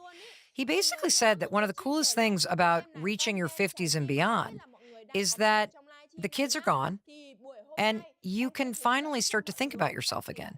One of the coolest things about this phase of your life is that you've been through some hard things. And I want you to give yourself credit for that. Like, you've experienced loss, you've experienced job changes, you may have gone through a divorce, And you have a lot more wisdom and life experience, which means you also have resilience that you need to give yourself credit for. And there's this kind of confidence that comes up where you sort of are like, this is who I am. Take me or leave me. Let them. Confidence that comes up where you sort of are like, and if you are going back into the workforce, there's really great research from LinkedIn. They did this big thing about the future of work, and they're calling this era a skills-based economy. And whether you've had a long career or you're changing careers or you're going back into the workforce, stop telling yourself you're too old. You have skills from your life experience. Communication, project management. If there are things that you want to learn, there are so many classes online that you can take to brush up on skills related to tech, related to project management, related to AI, and all of that is available to you. The other thing that the research is very clear about is the 50s is a period in your life where friendship really matters. This is a moment where you want to pivot away from a primary focus of caregiving and of just burying yourself in your career and reprioritize friendship. It is critical for you to double down on being proactive and starting to build a community. Because one of the things that you're going to learn about as we jump into how the social clock and this invisible checklist is lying to people in their 60s and beyond is the importance of friendship, the importance of having social connections. And so your 50s, it's not too late. You can reinvent yourself. You can fluff up your social life. In fact, you can meet some of the best friends of your life from this point forward, and you will if you lean into it and you stop lying to yourself. So that brings me to the 60s, where there's a lot of lying that people do to themselves about it's time to retire. In 1935, Social Security Act set 65 as the age of retirement, and we all just kind of followed in line. Who says you have to retire at 65? Who says you have to work into your 60s if you don't want to? This is your life. Don't live it based on other people's expectations. Figure out what's going to make you happy. Figure out what's going to bring you meaning. In fact, here's a message from Alyssa who wrote in to melrobbins.com/podcast. Mel, to retire or not, I'm struggling with the challenges of retirement, money, no clear plans, and the fear of being forgotten. What if I don't want to retire, but everyone around me keeps asking me, when are you going to retire? Like for me personally, I'm never retiring. I don't want to retire. I don't want to retire because, first of all, I love what I do.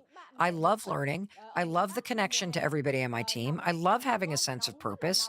And I believe that 60s is not a time to slow down. 60s is not a time to retire. 60s is the decade where I want you to reignite your passion for life. That's what I want you to do. And when I hear in this question, should I retire? Should I not retire? You know what I hear? I hear pressure. I hear expectation. I hear a social clock that's so dumb. How about answering that question from, well, what is going to reignite passion?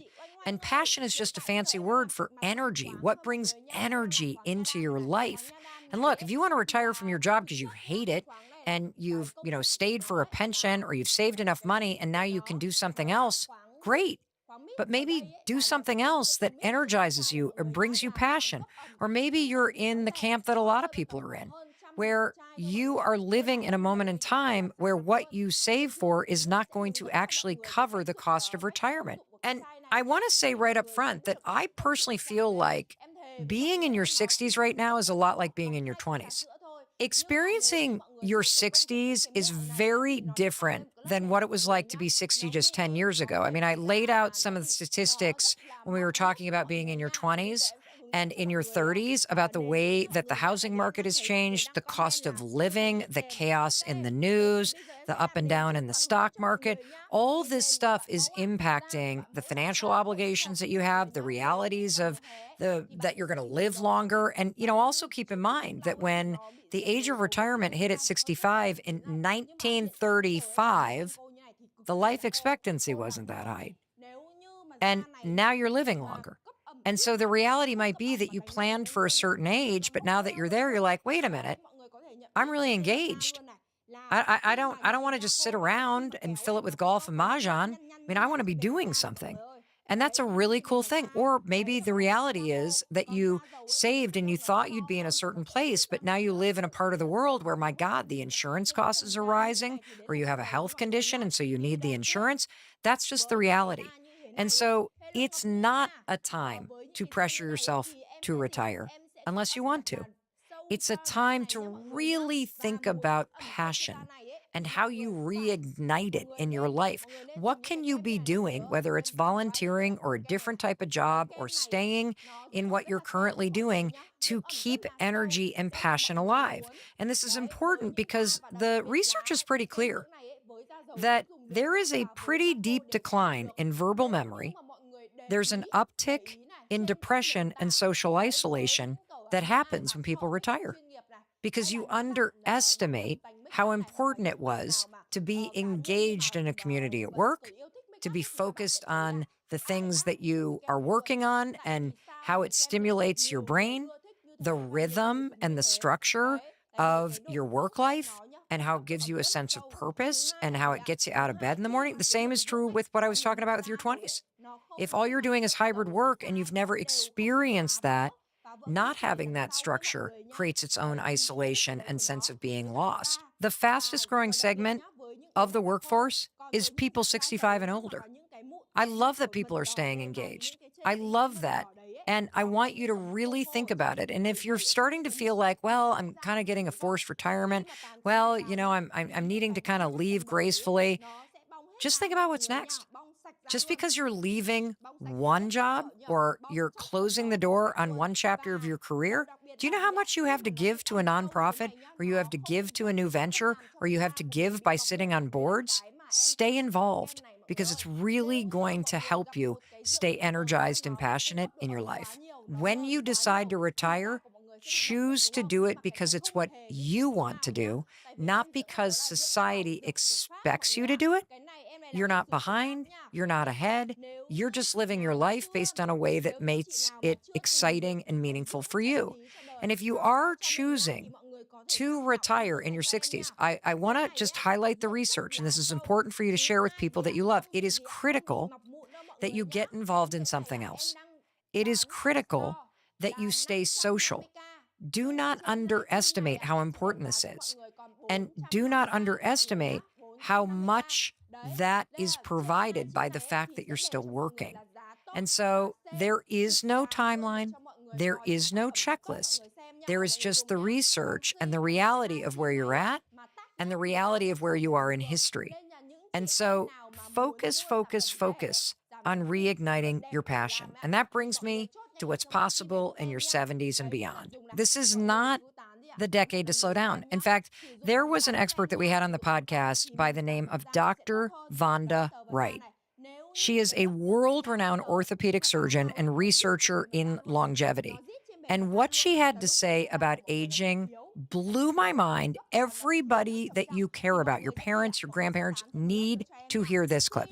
Just check out what Dr. Vonda Wright has to say about getting older. There is a pervasive myth in this country that aging is an inevitable decline from the vitality of youth down some slippery slope to frailty, where we spend the last 20 years of our lives dying.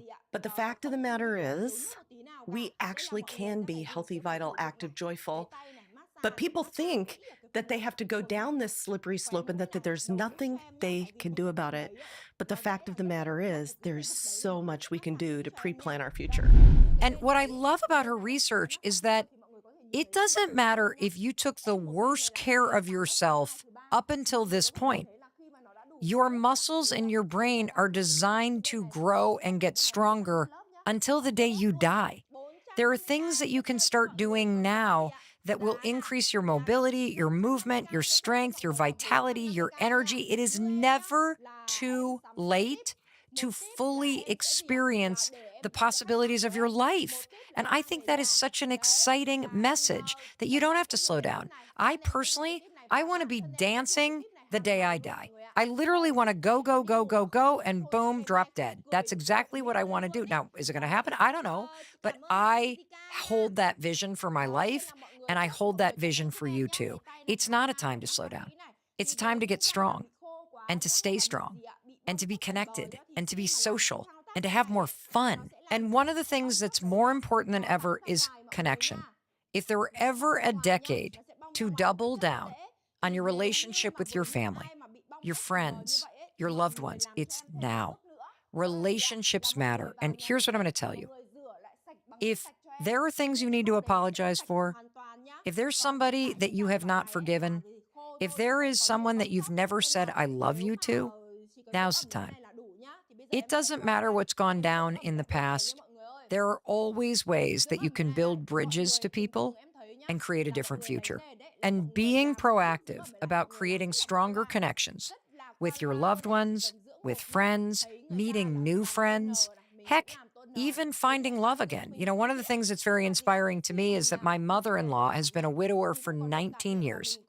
She has found the second love of her life at the age of 85. How cool is that? I mean, she's giggling like a teenager, for crying out loud. They're so cute together.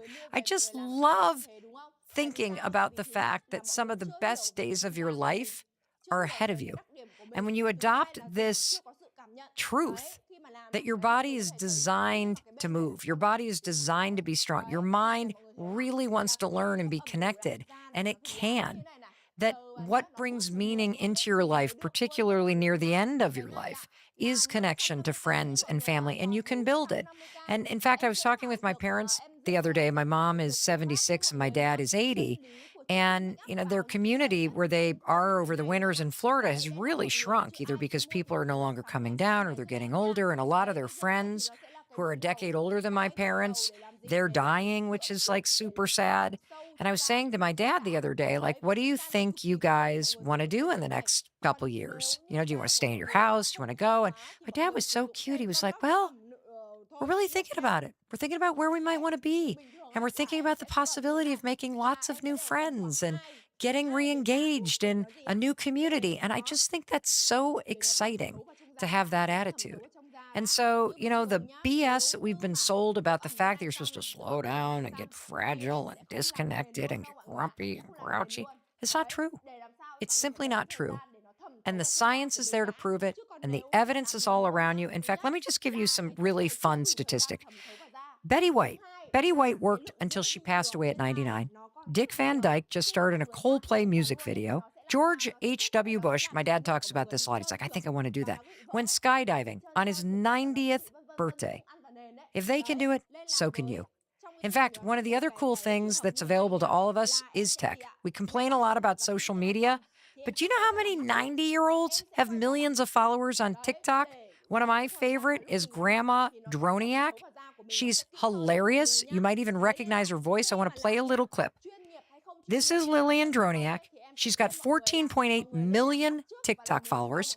The channel is managed by her grandson, Kevin, which I also love because that's an example of how she's being proactive to stay connected with her grandson, and she's having fun all the way until she drops dead. Just listen to this. It's hilarious. Get ready with me. My first date in 25 years. And he's going to pick me up in 20 minutes. I'm getting nervous now. I met him at bingo, and that's the way it goes. He's really handsome, and I couldn't say no. Powder, powder, powder. I might kiss him, you never know, but I'm going to still put lipstick on. Just in case. You know what I love about that? You can tell she's having fun. And I think that brings us back to the whole point of this conversation. Who says you're supposed to be a certain way at 90? It's complete BS. You can be any way you want. And if you can be any way that you want, if you can do whatever you want in the decades of your life, why wouldn't you? Why wouldn't you want to have fun? Why wouldn't you want to re-engage in your passion? Why wouldn't you want to stop pressuring yourself and holding these expectations over yourself and lying to yourself? You're not lost. You're not behind. It's not too late. You have plenty of time to figure things out, and you will.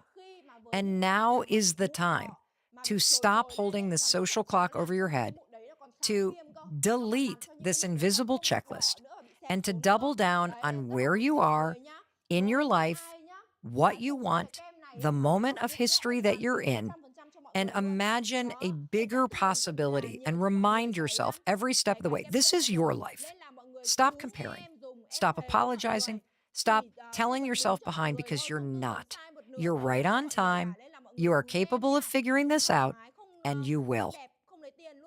Alrighty. In case nobody else tells you, I wanted to be sure to tell you that I love you and I believe in you. And I believe in your ability to create a better life.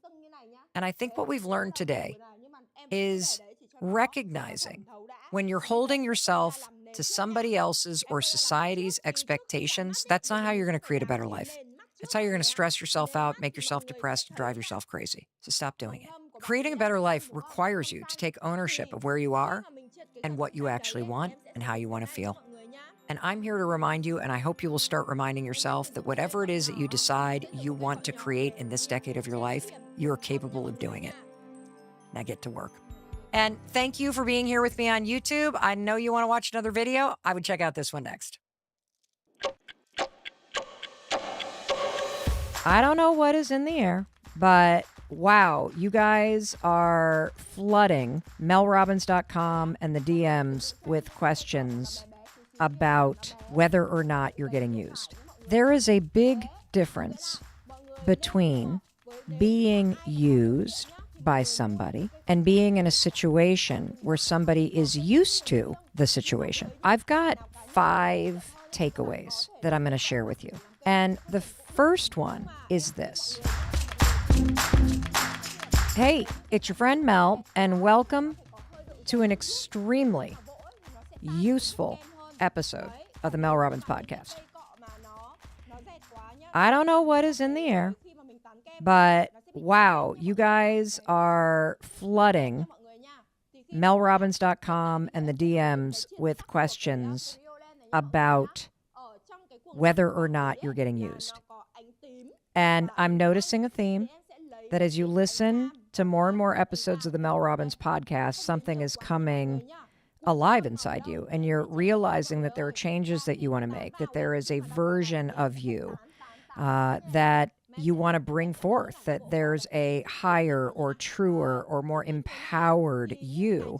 And as you start to make the changes, you start to notice, other people around me are not changing. And starting to feel like maybe I'm getting a little used. And so today, you are going to hear from 2 listeners who are struggling with this topic. Am I getting used? And more importantly, what do I do about it if I think I am? And I want to just say something about this in case you're new.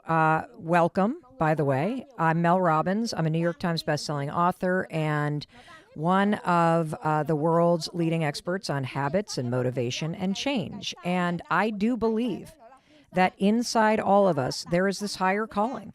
There is a truer version of you that is longing to come forth. And if you're starting to tap into that for yourself, you'll notice that you get impatient with people around you who are not.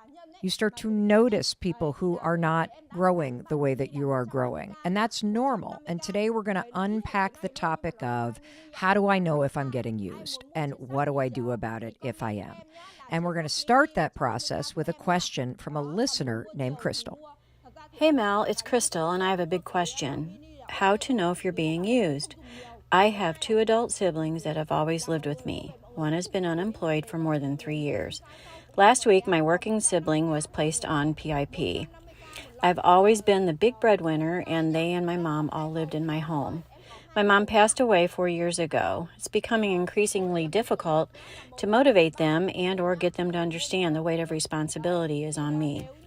I'm beginning to think they don't care and are enjoying the stress-free lifestyle they've become accustomed to, or they don't understand because they've never had this type of responsibility. I'm growing tired of carrying all the obligation, accountability, and responsibility.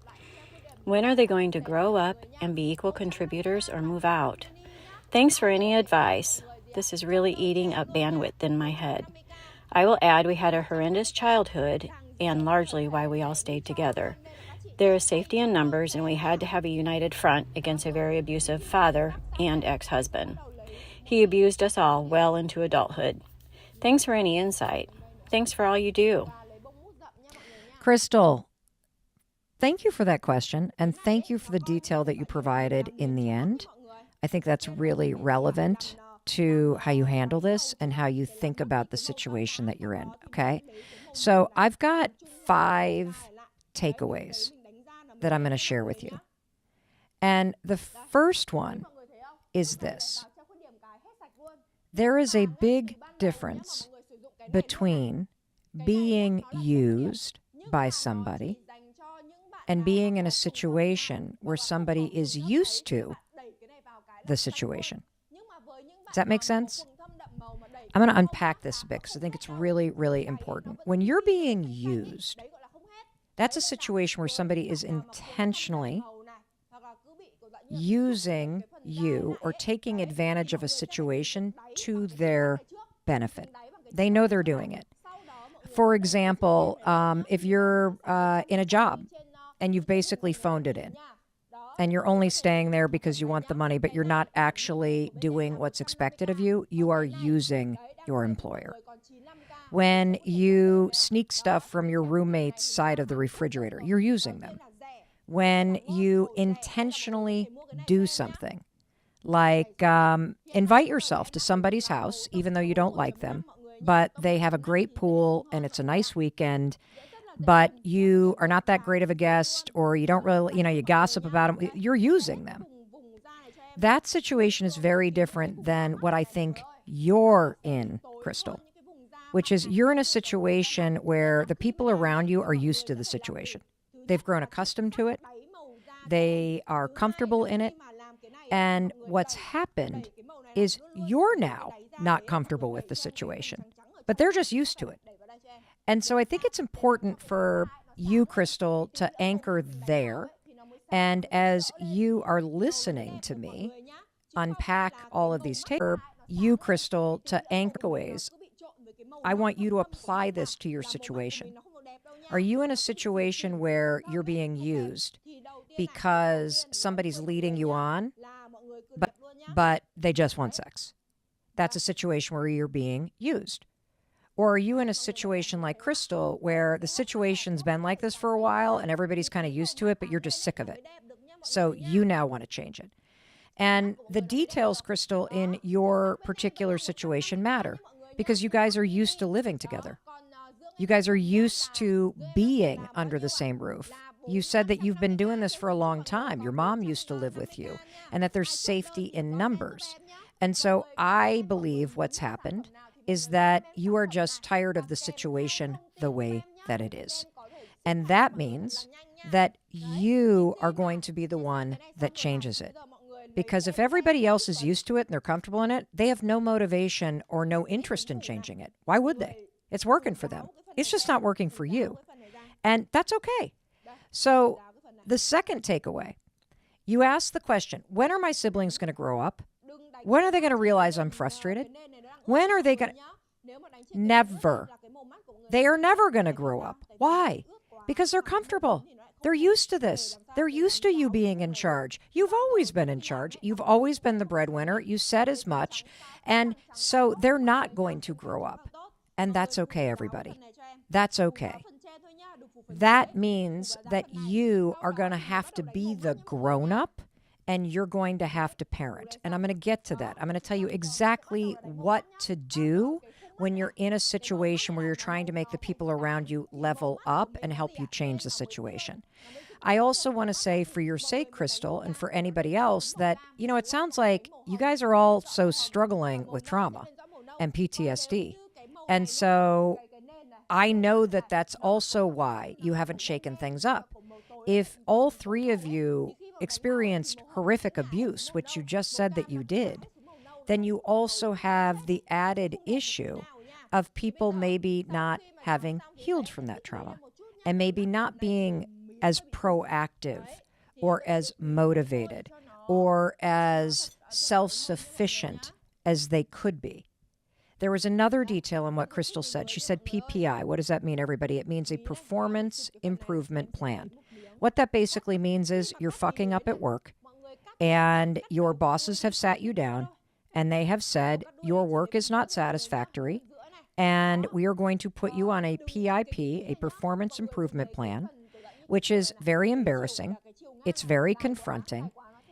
I'm not making excuses for the sibling. I'm just trying to explain the psychology here of why they're not growing up and why they've gotten very comfortable with very low self-motivating standards. And you're now in this framework at work where you're being measured. And if you don't measure up, your ass is fired. A performance improvement plan can be a really good thing because it means that they are providing a pathway for you to be able to excel, which means they believe that you can. But oftentimes when people are set up with a PIP, they feel so ashamed and embarrassed that they just quietly quit. They feel like the writing's on the wall. They feel unmotivated and self-conscious. 90% of people, when they get put on a performance improvement plan, leave the job. Whoa. It kind of makes sense because you feel like you've been called out and you're embarrassed. And so it's really important how you set up a performance improvement plan. Because if it's literally like you suck and you're going to get fired unless you do these things, who wants to stay at that job? But if you set it up using what is called the 19-word magic sentence, this is something that's been studied at like Yale and Stanford. When you say to somebody, I have high expectations of this team, and I think you are capable of achieving them, which is why I'm going to put you on a performance improvement plan so that you know what's expected. And I believe you can achieve this. This is the path forward for success for you. That is a way that makes you want to play the game.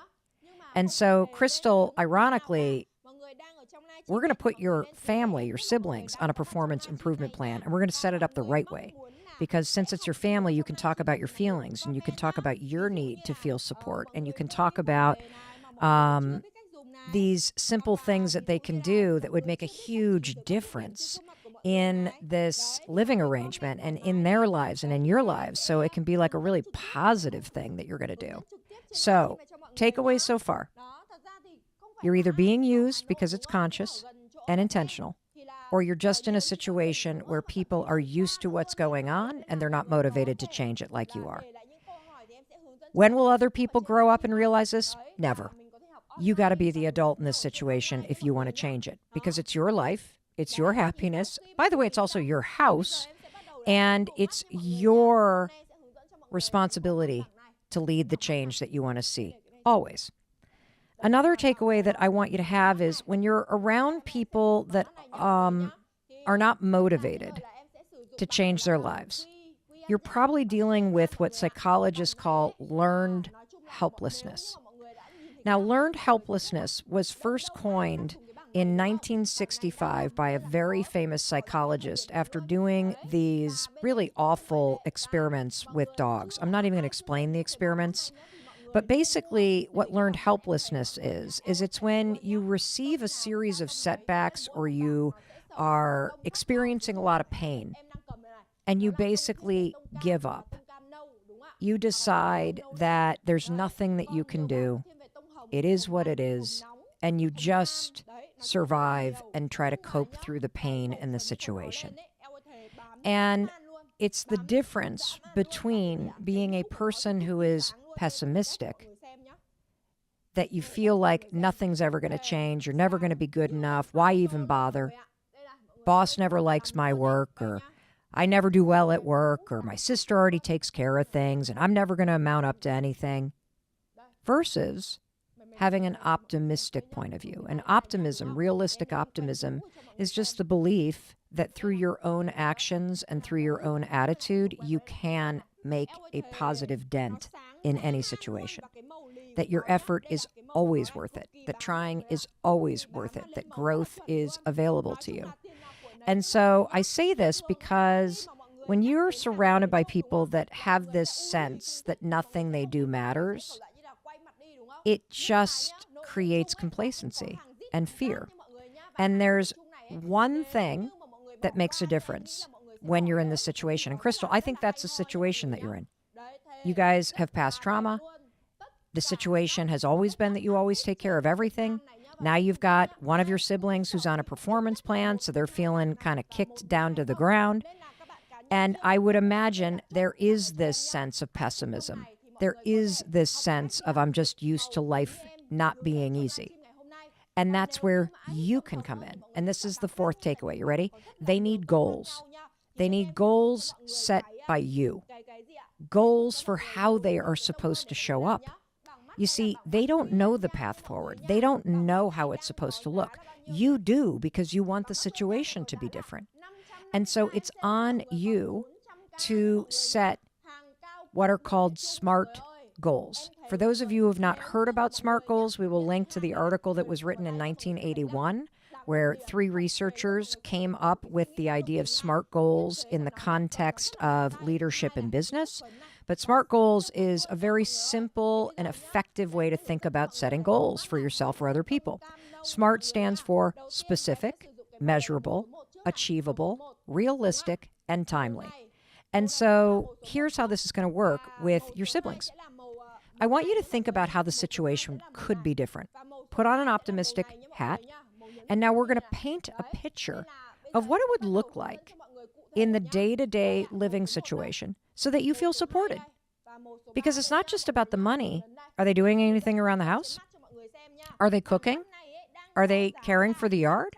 When it snows, do they shovel? Are they taking the trash out on Mondays? Are they making their beds in the morning?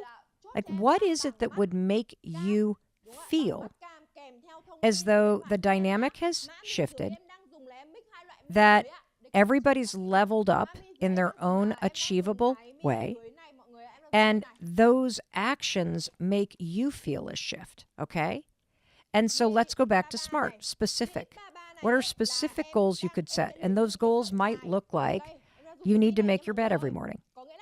Those goals might look like I'm going to make a grocery list. And every Tuesday, so-and-so is going to go to the grocery store.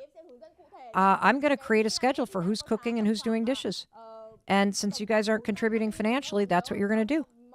I know I'm being very kind of like annoyingly detailed here, and maybe in a really condescending way. I don't mean to be.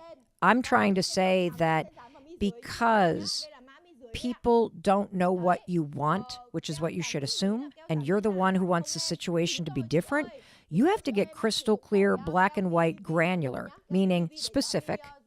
I got to be able to measure it. It's got to be broken down so that your siblings can achieve it. It's got to be realistic, and it's got to be timely, meaning do it on a Tuesday, do it on a Wednesday. Every weekend, I expect this. Because that is how you lay a path forward for somebody who is in a hole to be successful. So the final piece, the fifth takeaway, is this. When you see your siblings doing those actions, when you see them checking the boxes, when you see them making their bed, when you see them spending an hour every day looking for a job, or you see them checking in with you for 10 minutes every night about how work went today, when you see those actions happening, you got to cheer for them. Because what you're trying to do is you're trying to create an environment where somebody knows that you believe in them. They know what your expectations are. They know the defined, achievable steps that they can take in order to make you happy. And then when they do those things, you gotta cheer for them. You gotta say thank you. You gotta say I appreciate you. And why this is so important is because you're not dealing with a situation, Crystal, where you're getting used. You're in a situation where you're trying to level up your siblings. And you're trying to do it when there's issues like generational trauma and hopelessness and patterns in place and a dynamic between all of you, which means you got to get super intentional about what the new game looks like. You got to define it. And then like an awesome coach always does, you got to cheer for your players as they are in that game. That's how you do this. And I know you can do it because I can just tell based on your voice that you are somebody who is a very matter-of-fact, professional, successful, awesome person, which is why this is frustrating. Because we all think that everybody thinks like us. We all think that all those things that you think are obvious, why do you put your stuff on the floor? Why don't you just let the dog out? Why do you leave the dead flowers in the vase on the don't you just we think it's obvious. It's not obvious to everybody, but you can make it obvious and you can make it a game worth playing. And don't forget, you get to talk about your feelings. Guys, I love you, but I feel frustrated. And I'm starting to feel a little used. And I'm starting to feel very sad because I see you guys just coasting in life. And I believe that there's something more for you. And so here's my request. If you're going to continue to live with me, and I want you to, I need you to show up differently. And here is what I need from you. And I know you can achieve this. It would make a huge difference for me. And if you don't think you can do that, then maybe it's come to the point where we can't live together.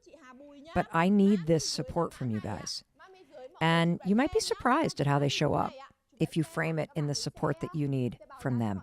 It would probably feel really good to know that I could actually do something that my sister would appreciate and feel supported by instead of feeling like the one that's not successful. So that's another way to look at it. But gosh, I really appreciate your question. So thank you. All right. So that's question number one. But don't you dare go anywhere, because coming up, I'm going to be coaching a listener of this podcast live. Her name is Brooke. And Brooke's boyfriend has not worked for 2 years. And she's feeling used. And she has no idea how to bring this up with him because she wants him to get a job. She wants things to change, but she's scared he's going to leave. We got all of that coming up next. Welcome back. I'm Mel Robbins. Today we're talking about what you do when you are feeling used and how you can inspire people around you to level up the game of life without trying to fix them. And I can't wait to jump in with this next listener. Her name is Brooke. She wrote to me because her boyfriend hasn't worked in 2 years. And honestly, she's tired of it. So let's get Brooke on the line. Brooke, hi. Thank you for being here. Thanks for having me. Of course. So tell me, you're so cute. I love your glasses. Oh, thank you. I like yours too. And the photos behind you are so cool. Oh, thank you. That's actually of my best friend. She just passed away a little over a year ago. Oh, that sucks. I know, it really does. Yeah. How can I help you? So I just would love your advice on this. I have a boyfriend whom I love a lot for many reasons, but he hasn't worked in almost 2 years. He lives with me and isn't contributing financially, and it feels he doesn't see a problem with it. When I bring up getting a job, he gets defensive and often leads to not only a conversation that ends up not being productive, but he becomes more distant. He doesn't have a close relationship with his friends and family. I am his closest person in his life. And I have learned that makes it really difficult to persuade him or encourage him. I want to be supportive and allow him to have his own process of change, but it's frustrating because I'm paying for everything. And I also feel like I can't fully trust him and he's turning away from me. I'm not sure if he's using me or he's going to become what I feel he's capable of becoming, which is a greater version of himself and find a job and be better. This relationship feels toxic, but also feels, unique. But this is the greatest issue that I'm having right now. And I just don't know how to go about it. Gotcha. So that was great. And now I want you to just talk to me and tell me what's going on, like a friend. Okay. So what's going on, Brooke? Well, actually, right now, I've been finding that, besides the work situation, we have been getting, our relationship has not felt as toxic. We haven't been fighting, we've been getting along. Um, I just don't bring it up. I don't bring up him not working as much because it does lead to friction. I can immediately see his uncomfortability in it, and he just kind of shuts down and gets defensive. So I kind of leave it alone. But I can't keep leaving it alone. Like I really feel it's inappropriate that this is what's going on. Yeah. How long have you, how long, does he know you're talking to me? He does. I made him leave the house, so he couldn't hear what was going on. And how did he feel about you talking to me? Good. He was supportive. I didn't go into detail about what it was about. He knows I listen to your podcast all the time though, and I make him listen to it too, or I'll like sneak it on when like I'm driving in the car, because that's usually when I listen to you anyways. Um, I just me and my sister were just talking about this the other day. I feel like with, listening to your podcast, I feel like I am realizing things that I need to change and I'm doing it, but no one else around me in everyday life is doing the same things. So I'm trying to be patient and like using different tools. And she was laughing. She's like, I feel the same way. Like it's so hard to, you want to just like show, like put you in everybody's face and like get them to understand it and feel the same way and change. But that's not always what happens. Well, I want to get some facts. So, how long have you been with your boyfriend? Just about 3 years. Okay. And for how long has he been unemployed? It's going on 2 years now. It was January of last year that he officially stopped working completely. And then when he was working and he kind of wasn't doing that great, like he was going there late and his boss was getting frustrated with him. And then I think his boss actually ended up letting him go. Mm-hmm. And he just hasn't been motivated to do anything since. He was incarcerated for 8 years as well. And I don't know what that's like. And he does say a lot of times that he believes that that could have something to do with where he's at in his life. And he gets very frustrated with that. I'm sure. I don't know how to help him in that way at all. I want to be supportive, but I also need support too. Yes. Yes, you do. You deserve support. And I'm glad you reached out for help. And there's a couple things that I want to say right off the bat because I'm going to ask a few more details. Okay. It's important for you to know that in the beginning of my career, I worked for legal aid and I was a criminal defense attorney. And so I represented in the early parts of my career people like your boyfriend who were either accused of or convicted of crimes. And I believe that once somebody has served their sentence, we need to do a much better job as a society in rehabilitating, in empowering, and in welcoming people back into society. And so I'm glad that you shared with me that he did spend 8 years incarcerated because there is no question that the re-entry into life outside of the jail system is very jarring, traumatic, isolating.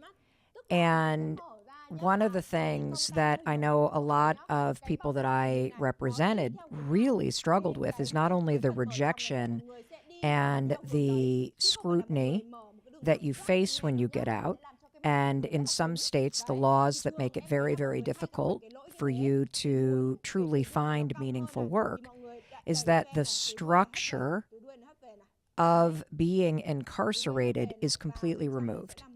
And even though it is horrendous to experience any time behind bars, there is this kind of certainty that you come to rely on in terms of the day-to-day schedule. And so for somebody like your boyfriend to get fired and lose that day-to-day structure, it does not surprise me at all that he has spiraled mentally, that he has not got any motivation, and that this has been a very challenging situation for you to watch as well.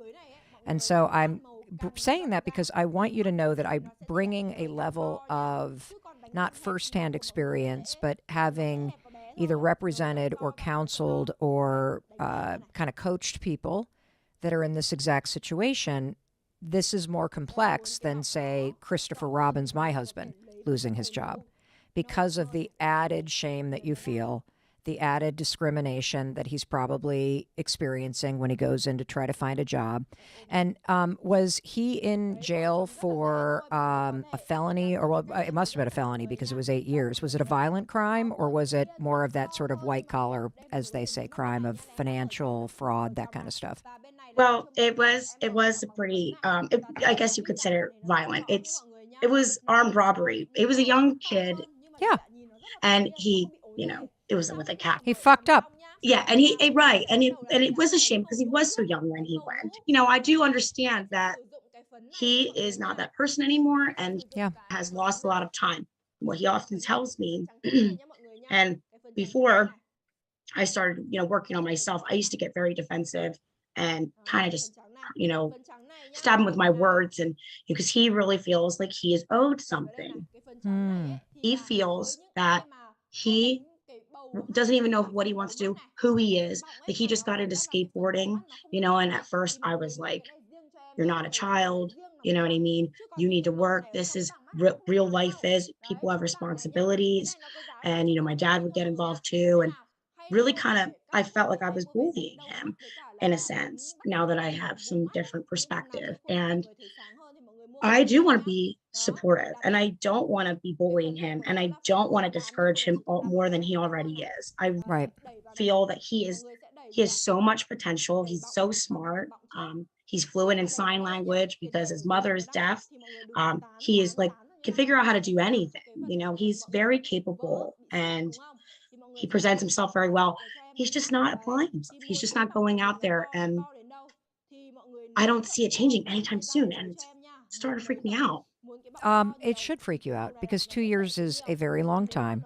Mhm. 2 years is plenty of time to let somebody coast.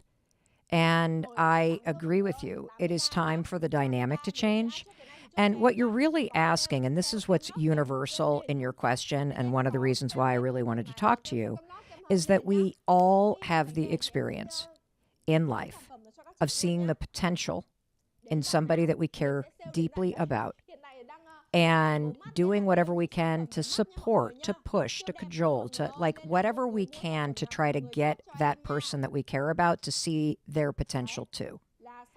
And the truth is that at some point, if the person stays stuck and you start to feel, as you said you do, am I getting used? Like, what is going on here? Something's got to change. You have to change the way you're showing up. And the reason why I say this is because while he's going to have to do the work to tap into his own potential, we've got to disrupt the dynamic between the two of you in a healthy way so that your kindness and your generosity and your patience is not enabling him Right. to stay stuck where he is. And I believe in this deeply for a number of reasons. Number one, I do think when somebody's really struggling, they need your compassion, they need your support, they need all of that. But if you start to share how it makes you feel to watch them struggle and you start to offer up things that they could do, and he is actively not doing those things, then what's happening is you're now, after 2 years, standing by watching somebody slowly self-destruct. And so this is a really common thing that we all face. I can think of somebody that I care deeply about who's really frustrated with her husband who drinks too much and needs to lose 50 pounds. And they had a really big scare where he threw his back out and he couldn't get out of bed. And he was so big, she had to get 3 other guys over to get him to go from being horizontal to standing up. And it scared the shit out of her. And when you get to the point where you are, where you're sort of like at the end of your rope, you care about this person, you feel guilty about being tough with them, they get defensive when you are, you have to change your strategy. And I relate to this, Brooke, deeply because I remember when Chris left the restaurant business, he was a shell of himself, complete problem with alcohol, and just devastated because he had not provided. He felt he had failed in his career. And I looked at him and I was like, number one, you got to get sober. And number two, you got to talk to a therapist. Those are non-negotiable. Yeah, And therapist too. I'm sorry, I don't want to cut you off at all, but I really feel like he needs to see a therapist for several different reasons, clearly. And I don't see him being too receptive of that too. There was a time where he talked a little bit about it, but I just he's very closed-minded right now, and I'm sorry, Okay. and I didn't mean to turn that into go in a No, different direction with what you were saying, but I did want to throw that in there. That's very important too. it is very important. And this is where your strategy can change. You ready? Yeah, I'm ready. You've paid all the bills for how long? For 2 years, I guess technically. I mean, even when he was working, girl, wasn't Okay. contributing too much, but You've been paying the bill for 2 years. How does it make you feel to have all that responsibility on your shoulders? in one way, it makes me feel good because I am getting it accomplished, but I feel like he's taken advantage of. Okay. Um, One of the things that I want you to change is you need to have a conversation with him and you need to say, I can't do the work for you, but it is breaking my heart to watch you struggle and to, in my opinion, not see you taking the proactive steps to change this. And so I have new boundaries that I need to express for myself. And that is, if this relationship's going to work, you must go to therapy once a week for 3 months. Because I believe that the reason why you're not flourishing is because you have PTSD from being incarcerated, or you are struggling with depression. And if I don't see you take the proactive steps of going to counseling for the next 3 months, once a week, then this is not going to work and you're going to have to move out.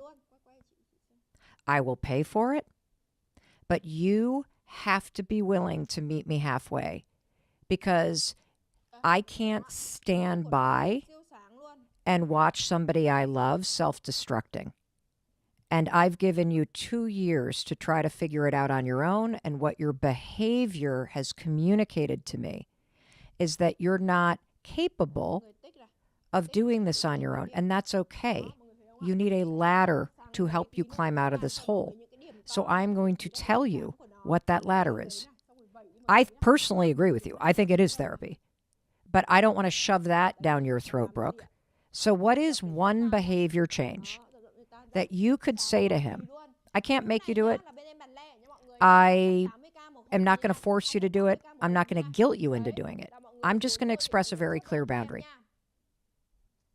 We are not going to be together if you don't do this thing. I don't really know. I guess I would like to see him, seeking out at least one thing that will be the start of helping him. And I'm not sure what that first step would be, whether it is to seek some, I think you professional do help. know. I think you do know. Tell me, what is it? See, because here's the thing. We all make the mistake of being like, I want you to start working toward it. That's not specific. You actually have to create a structured thing that he needs to check the box on, because while he won't do it for himself, the relationship is important to him. So he will do it for you because you have expressed this boundary. I don't know if that's true or not, but What do you mean you don't know if it's true or not?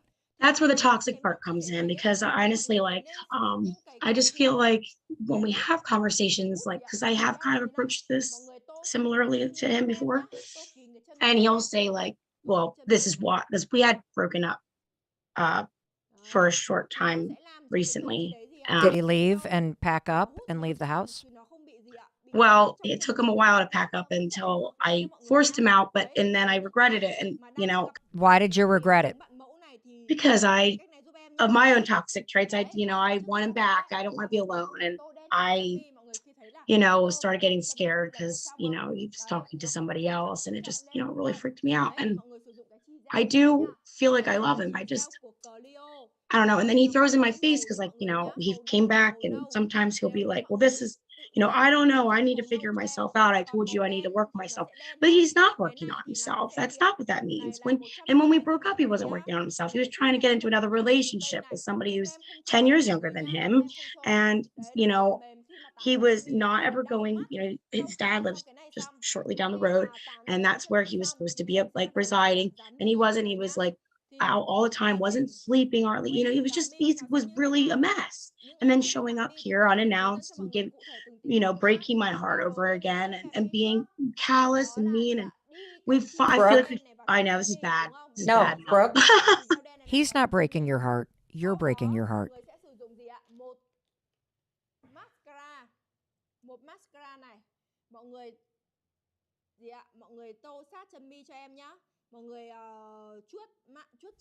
Why does that make you emotional? I know that's true. I feel like I've abandoned myself. And, I've listened to one of your podcasts about the attachment theories. I'm definitely the anxiety version of those that, he's the avoidant. And, I say sorry a million times. And I just like I just feel like I, need him to love me. And I've been just not being very nice to myself, in the process of that. When it becomes more important for somebody else to love you than it is for you to love yourself, you're in a really toxic dynamic. And I want to commend you on something. I think deep down, you know this. And what actually scares you is you're starting to tap back into your self-worth and realize that you're better than this dynamic and you deserve better than this dynamic. And it scares you because you've never been in a relationship with yourself or with somebody else where there's been a healthy dynamic. And I would imagine, I'm willing to guess, that you are attracted to men who are not available because this is what was present in your childhood. Is that true? I'm not sure exactly. I have looked into that, and I'm sure that it is. Well, which one of your parents do you chase more in terms of wanting affection, approval? My mother. And did she feel like she wasn't that available? Yeah. Yeah, she did. Like she was there, but she, is kind of like me as a mom right now, which I feel guilty about.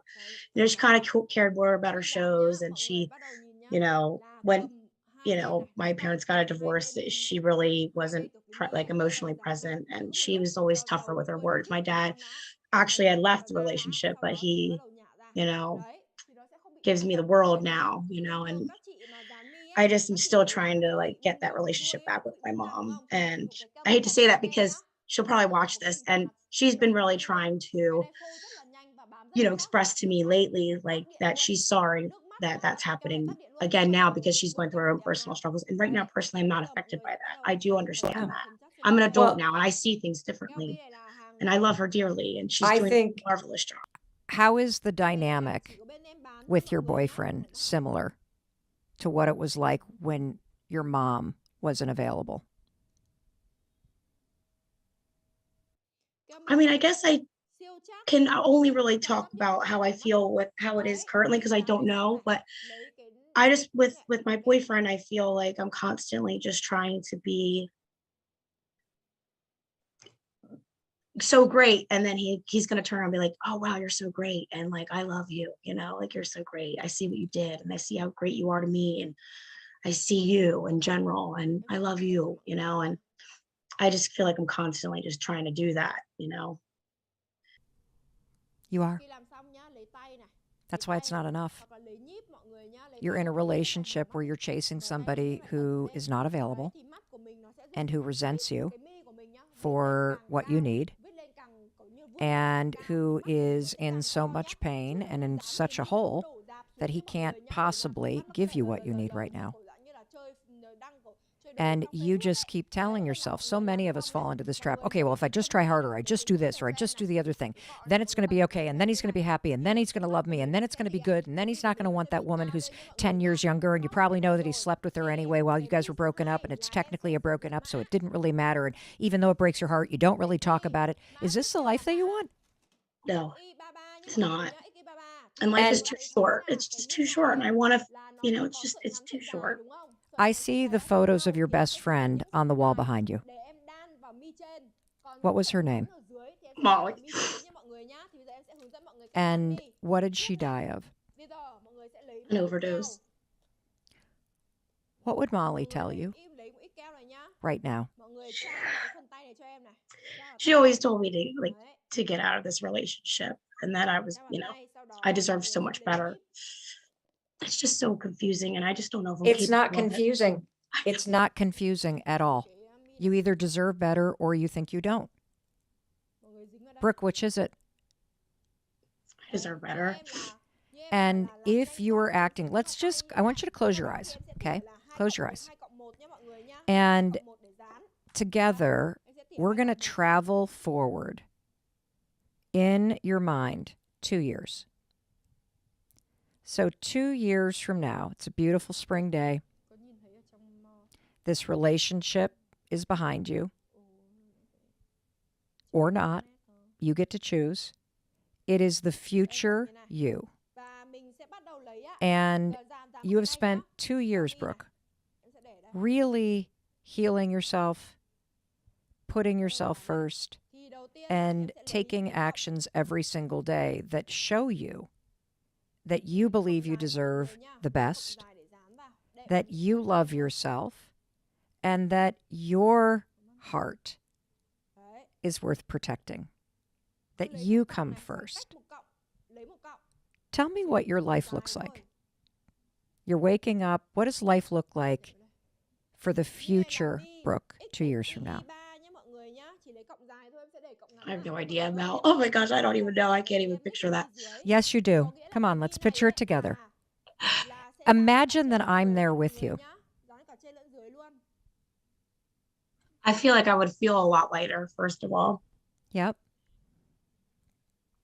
I would wake up a lot earlier and not feel like I have something to look forward to. Yep. I would probably be a lot more successful in my career, and I don't know. Yes, you do. I would just be happy and proud of myself, I feel. What do you see yourself doing that you're not doing now that makes you proud? I would be more present with my son. Hmm. And I would probably be more present with my friends that I have now that I, don't really engage in as much. Sometimes, I don't know, I would show up more for myself. What does that look like? Give me an example of how you're not showing up for yourself right now. I wouldn't have days where I just feel lazy and lay in bed all day and binge watch television shows to escape my life. I don't know. I feel that's one thing I would definitely be not doing. I don't know. Yes, you do. Stop saying you don't know. You feel just like, painted a very clear picture. Can I tell you what you just reflected back? yes. You'd get up earlier. You would be more present with your son. You would not lay in bed all day and waste the day binge watching TV. You would be more successful. You would be proud of yourself. And you would probably wake up and have a day full of things that you were doing, whether it was volunteering or going to do something with your son or spending time with those friends that you don't spend time with right now because you spend all your time trying to fix this guy that doesn't want to be fixed. Fixing him will not fix you. You are perfect and lovable exactly how you are. And you deserve to have somebody in your life that sees that and that wants to grow with you. And I can't do this for you. I can tell you that if you break up with him, he will find somebody else because he needs it. And only you can decide, Brooke, whether or not you deserve to put yourself first. And I guarantee you, Molly is sitting there going, girl, break up with him. And what you don't know, because you've never experienced this, is will I be able to put myself first? Will I be okay if I'm alone? And here's my answer to that. You're alone right now.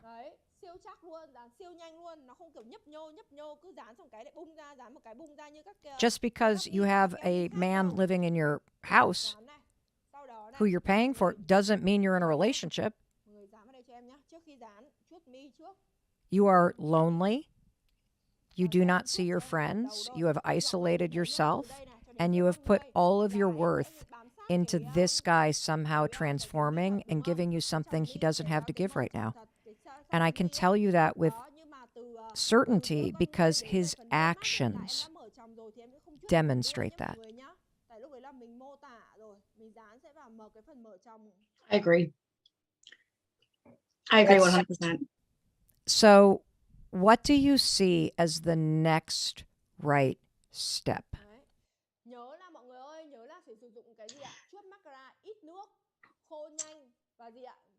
I would probably want to approach it again with him just to see. I get so confused because like he does do some kind, loving things. So I want to approach this again with him, maybe. What does that mean? I think I want to, tell him like I want to set that boundary and make it real. Let's role play.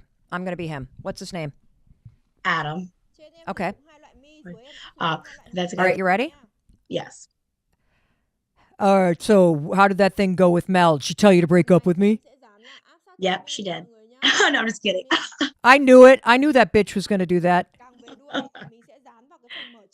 I don't know. I don't know how to do this, Mel. I'm so sorry. You're probably not going to want to air this. This is terrible. This is not about whether it's good or bad. You and I are practicing. Okay, I feel so incapable feel of what? everything. Well, do you know how you change that?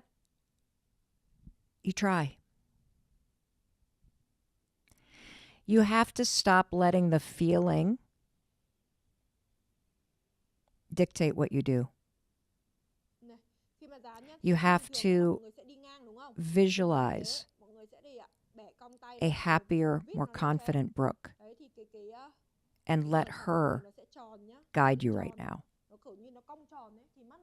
And it's okay to write it down and read it to him. That's probably what I would have to do. Well, let's rehearse this. I'm Adam. Let's go. What is the boundary?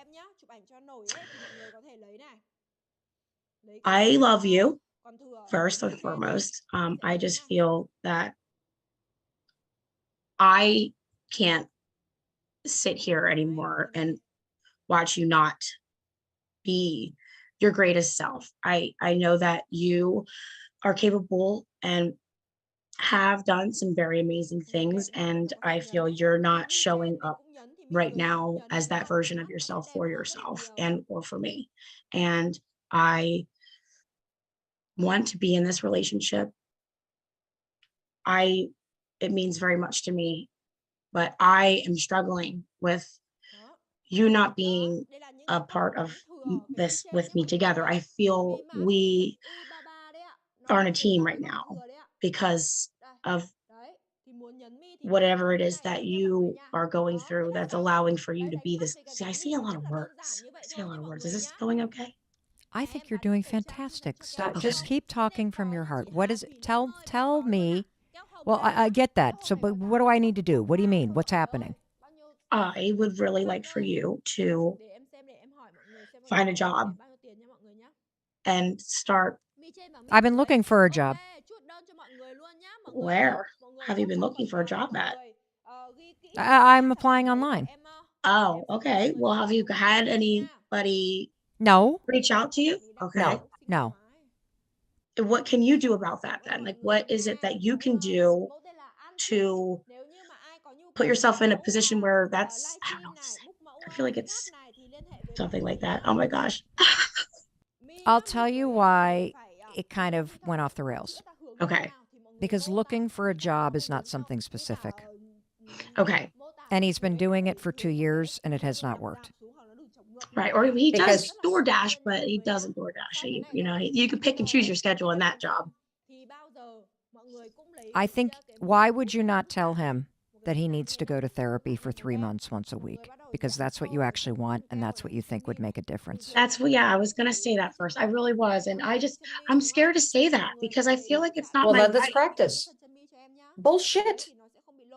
Like, I Bullshit. feel like, It is your, hold on a second, Brooke. You're paying the fucking bills. He is living with you.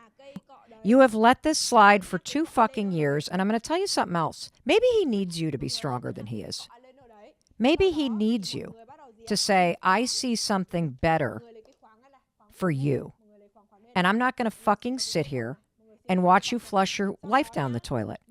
And you clearly have bigger issues than I can help you with. So you either get your fucking ass in therapy and I will pay for it. And you're going to go every week for 3 fucking months because you're worth it. And you need somebody to help you sort out that bullshit in your head that you're telling yourself that's keeping you down and keeping you isolated from me and keeping you acting like this. There is a better man inside. And by God, I'm not going to let my fucking son be influenced by somebody who will not pick himself up and do the work. If you can make it through jail for 8 fucking years, you can go to a therapist's office once a goddamn week while I pay for it. And you want to know something else? I don't trust you. So I am going to drive you there. And if you're unwilling to do that, you don't deserve to be here with my son. And I am not going to stand here and watch you continue to spiral. I care so much about you that I am willing to say goodbye to you. But what I am not willing to do is sit here and watch you self-destruct.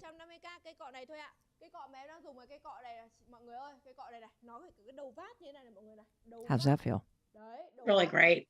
I want to be you. That was wonderful. Well, you have to get angry about, if you perked up when I said your son. So Yeah. what was it about the example that he is giving to your son that actually lit a fire under your ass, Brooke? He's being influenced. That's the male role. And, he doesn't have a biological father. He is being around us all the time. He lives with me. And he is my world. His name's Oakley, too, by the way. I wanted Oh, how old is Oakley? 8. This is pivotal years right now. I know Oakley it scares is the shit out of watching. me. Well, then fucking do something about it. I have to. I really have to. I don't know why I've I'll tell allowed you myself why. to do this. Be I'll this tell you person. why. I'll tell you why, honey. And this is where self-compassion comes in. None of what you're doing is a choice. You are stuck in old patterns based on your childhood. You're scared to death of people leaving you. And your feelings and your fears are making you so hesitant. And the other reason why this is not a choice is you deeply believe you're not worthy of love. And so you don't know how to act as though you deserve it. And so if you want to, quote, be me, use me as an avatar. And when you start to get those feelings coming up in your body, like, I can't do this, just be like, what the fuck would Mel say? Because I'm not right or wrong. And this is your life, Brooke, so you got to decide what's right for you. But I will tell you, if you stay in that feeling, emotional space of, I can't do this, I don't know what to say, you're just going to continue to have the same thing. But if you want something different, you got to show up and act in a different way. And since you don't know how to do this for yourself, that's okay. That's okay. Your why becomes bigger than you. It's about your son. It's about being that fucking mama bear. And it's about saying both, I love my son so much, and I love you, by the way, that I'm breaking the fucking chain in this dynamic right now. And since you can't do it, I'm going to tell you what's required. Does your son deserve a man in his life that will go to therapy for 3 fucking months to get help? Absolutely. Yes. Well, I mean, Yes. not Yes. that the person who really probably deserves someone who doesn't have to go to therapy. No. Personally, I think we should all be in therapy. There's too. nothing, but if you can afford it, it's the best fucking thing on the planet. You got somebody that is completely objective listening to you go on, and then they give you strategies. In fact, if we all talk to a therapist every week, we wouldn't have the problems we have because we'd be sorting through them and working on it and taking steps proactively to make ourselves happier or more fulfilled. Everybody deserves this. I wish it were universal that we all had access to this. So it's not that he needs it. It's also that he'll benefit from it. And your son will benefit from the example, and you will benefit for sticking up for yourself. You have to remove the love piece from this. I'm serious. You're getting so caught up in the emotion of, does somebody love me? Am I worthy? Bullshit. If this were your son, would you want him to go to therapy? Of course. I have put him in therapy too. So you get to say, Brooke, because you pay the bills, you get to say what happens next. I love you. I'm not going to stand for this. I love my son too much to continue for this dynamic, this broken dynamic. And you must see a therapist once a fucking week because it's the only thing I can measure. And if you're not willing to do that, this is never going to work. And you might as well move out. You've asked him for 2 fucking years to get a job. Do not ask him that. That's not working. What are your takeaways from this?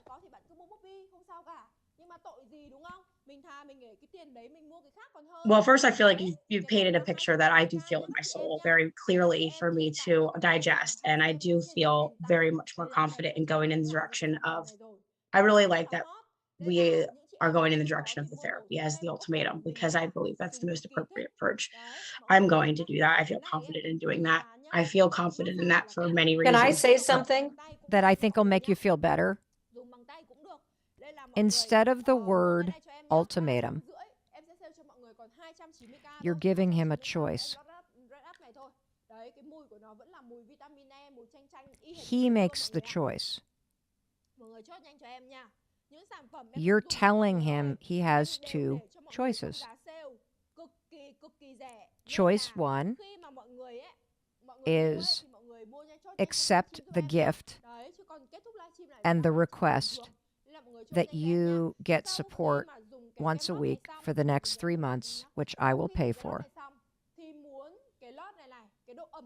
And you could even add, and we debrief and you share with me what you're unpacking so I can be a part of it and support you in it. And that's choice 1. And choice 2 is, this doesn't work. Because it hasn't for a long time. And so you are empowering him to choose. That's what a boundary is. It's your line. You know, I remember when Chris was really struggling and I finally said to him, the doctor has recommended that you take medication for depression. And even though, you know, Chris leads men's retreats and he's a hospice volunteer and is in all this counseling and psychology and coaching and never, ever had any issue with me taking medication. The second he was like told he probably should do it, all of a sudden he thinks it means he's weak. And I did give him a choice. I'm like, this is not going to work if you don't try that medication for a year. And he got to make the choice. Same situation. I'm not going to sit here and watch you self-destruct. And we have tried everything else. And it's clear that you need a ladder out of the hole that you're in. Was he able to make his choice right away? Or did he have to ponder about it? It took a week. It's a week. And you can give him a deadline, but you're going to have to hold him to it. How do you feel in the framing of it as you are presenting option A or option B? I think that I feel good about that. I feel like it'll tell me my answer. Yeah, like if you ever want to know what somebody's actually committed to, close your ears and don't listen to a damn thing they say. Yep. Watch what they do.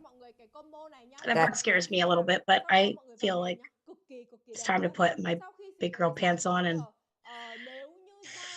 deal with whatever he chooses because he does have the right and I'm giving him, the option to choose and what he chooses is going to tell me what I, can invest in for any much more time, because my time's valuable. That's right, Brooke. And here's the avatar for you. You ready? You're having this conversation not as Brooke, but as Oakley's mother. And it's time you put Oakley first. He deserves more. He needs his mother.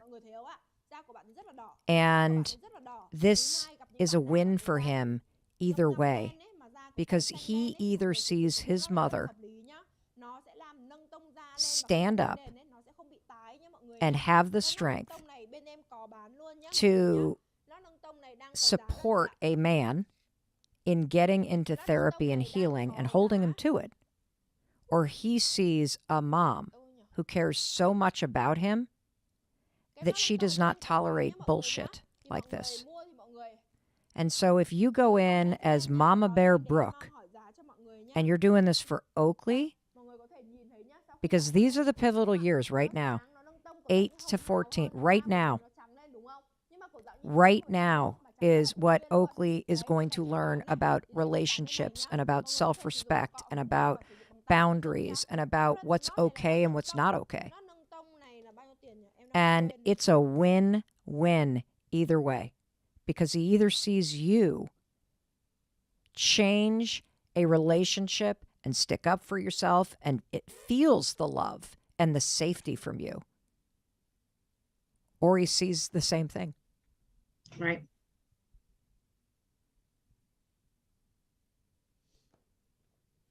I love you. I love you too, Mel.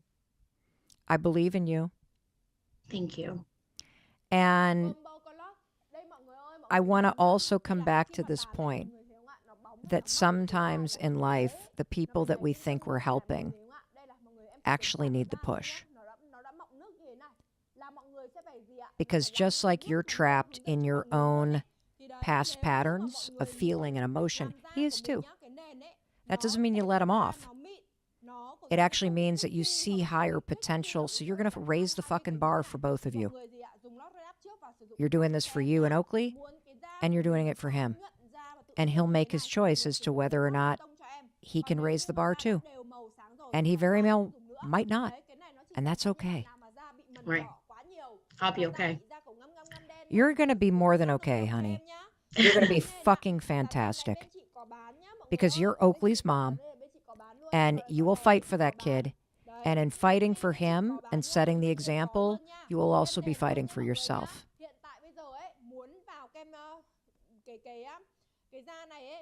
What are you thinking?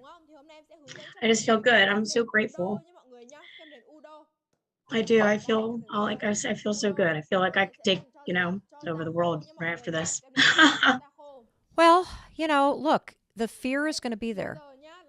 And you're going to have the conversation anyway. And the feelings are going to be there, Brooke.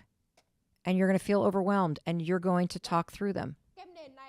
And I would highly recommend that you put down some bullets on a piece of paper. What are the important bullets to you? Therapy. Therapy, right? And why are you having this conversation? That being a bullet. Yeah, why? Yeah, why? What's your why? Why are you having this conversation? This is a really important bullet. Are you asking me? I'm sorry. It's okay. Because it's the way it's impacting Oakley and myself and him too as a person, but Oakley foremost. And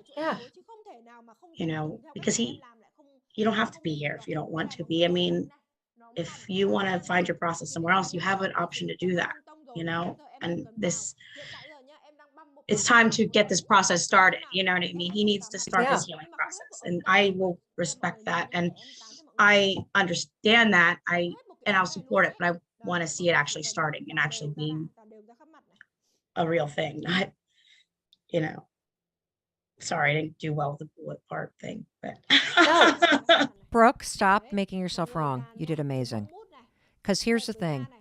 The second that you're willing to let him walk out the door, you have opened up the door to a whole new you.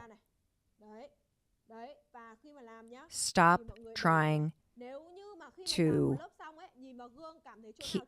you need to stop trying to keep him. You got to be willing to let someone leave. You do. Because the second that you're willing to let him walk out that door, he is now free to choose whether or not he's going to stay and show up. And so you said it beautifully. There are 3 reasons why you're having this conversation. Number 1, you're Oakley's mom. Do you want to write that down? yes. Okay, write it down. Number 1, I'm Oakley's mom. And this toxic dynamic between us, I'm not going to have it around him anymore.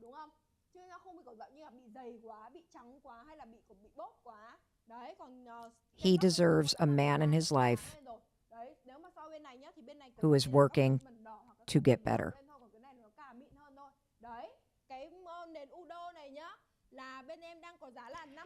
The second why, Brooke, is you can say to him, I love you. And I'm not going to stand by and watch you spiral. And I love what you said. Your healing journey starts today.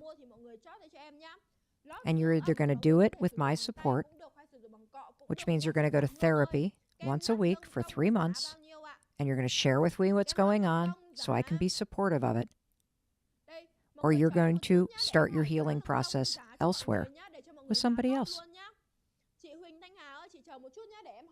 And the third reason why I'm having this is I got to do this for me.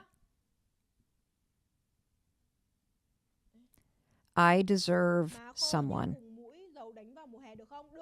who is growing with me and who can accept my support and who is taking responsibility for their own stuff.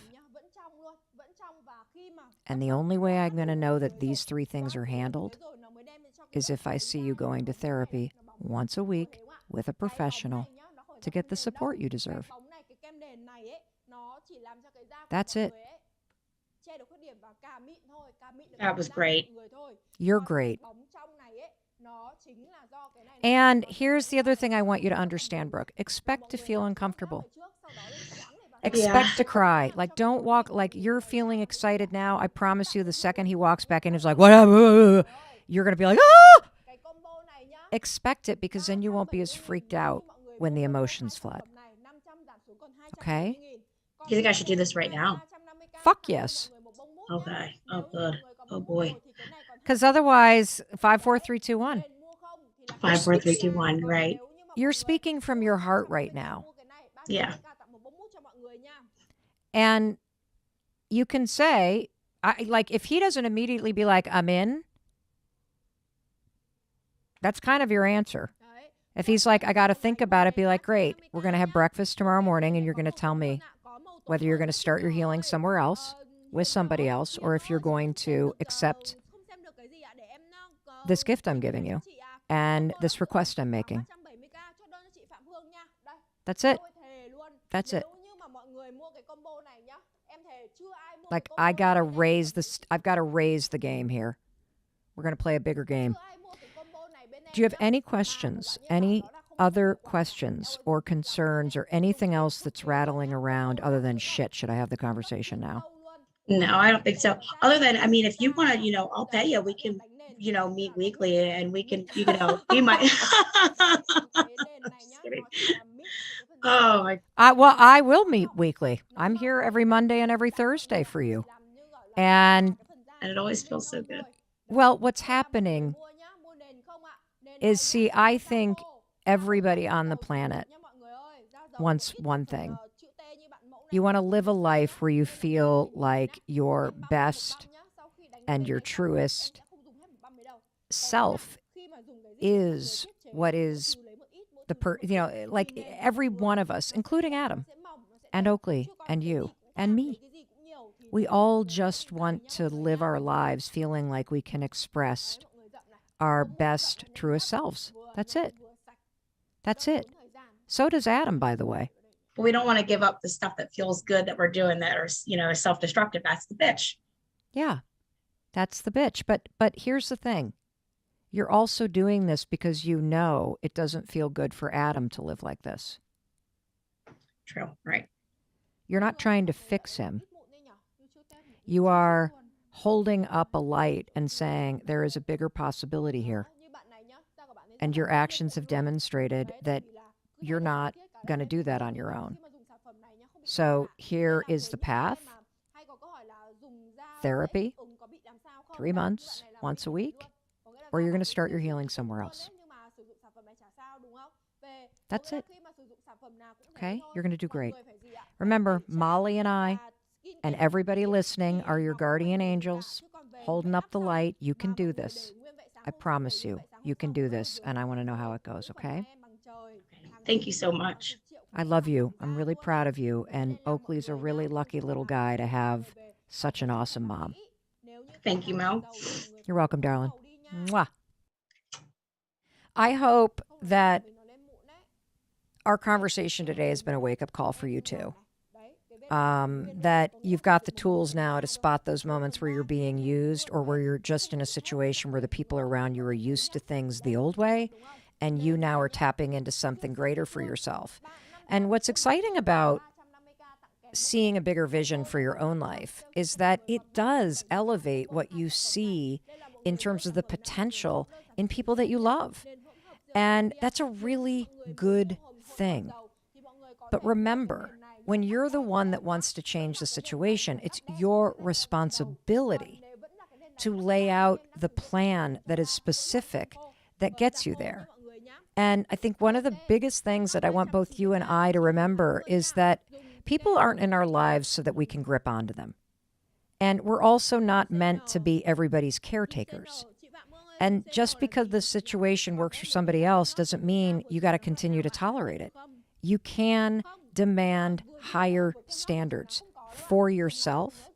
You can demand them on behalf of your kids or on behalf of your business. But I hope you will also demand those higher standards on behalf of yourself because you deserve that. And also, don't forget, this is not about ultimatums.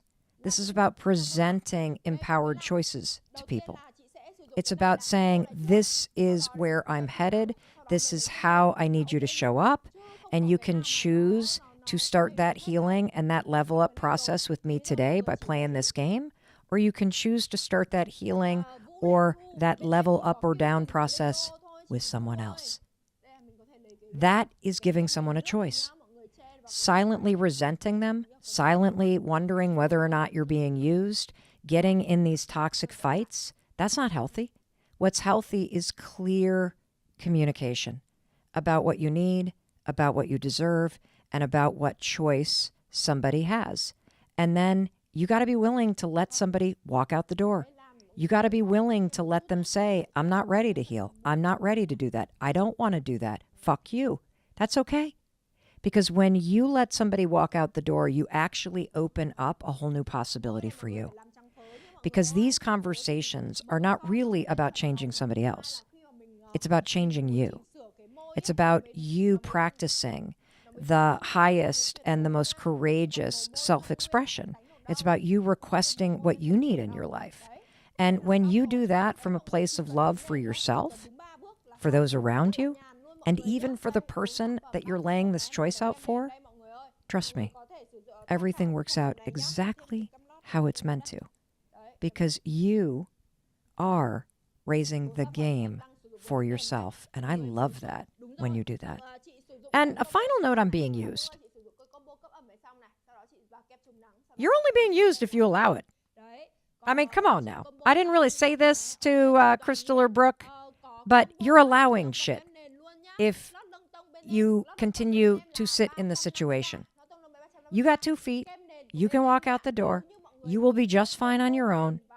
But if you're staying in something that doesn't work and you know it, you're not being used because you're participating in it. You're used to feeling like shit. You're used to being in a situation that's toxic. You're used to somebody who's not available. You're used to bullshit excuses and actually accepting them. So don't point the finger at them. If you've been in this situation for a long ass time, you're used to it. And it's time to level up your own ass. And maybe that means you're the one that's supposed to walk out the door. Boom. That's the door shutting behind you. Doesn't that sound good? All right. In case nobody else tells you, I believe in you. I do. I know you can do this. You can raise the game. And I love you. I love you for so many things. And go do it, okay? Go put your family on a performance improvement plan and put yourself first, okay? I'll talk to you in a few days. You're awesome. Oh, one more thing. It's the legal language. This podcast is presented solely for educational and entertainment purposes. It is not intended as a substitute for the advice of a physician, professional coach, psychotherapist, or other qualified professional.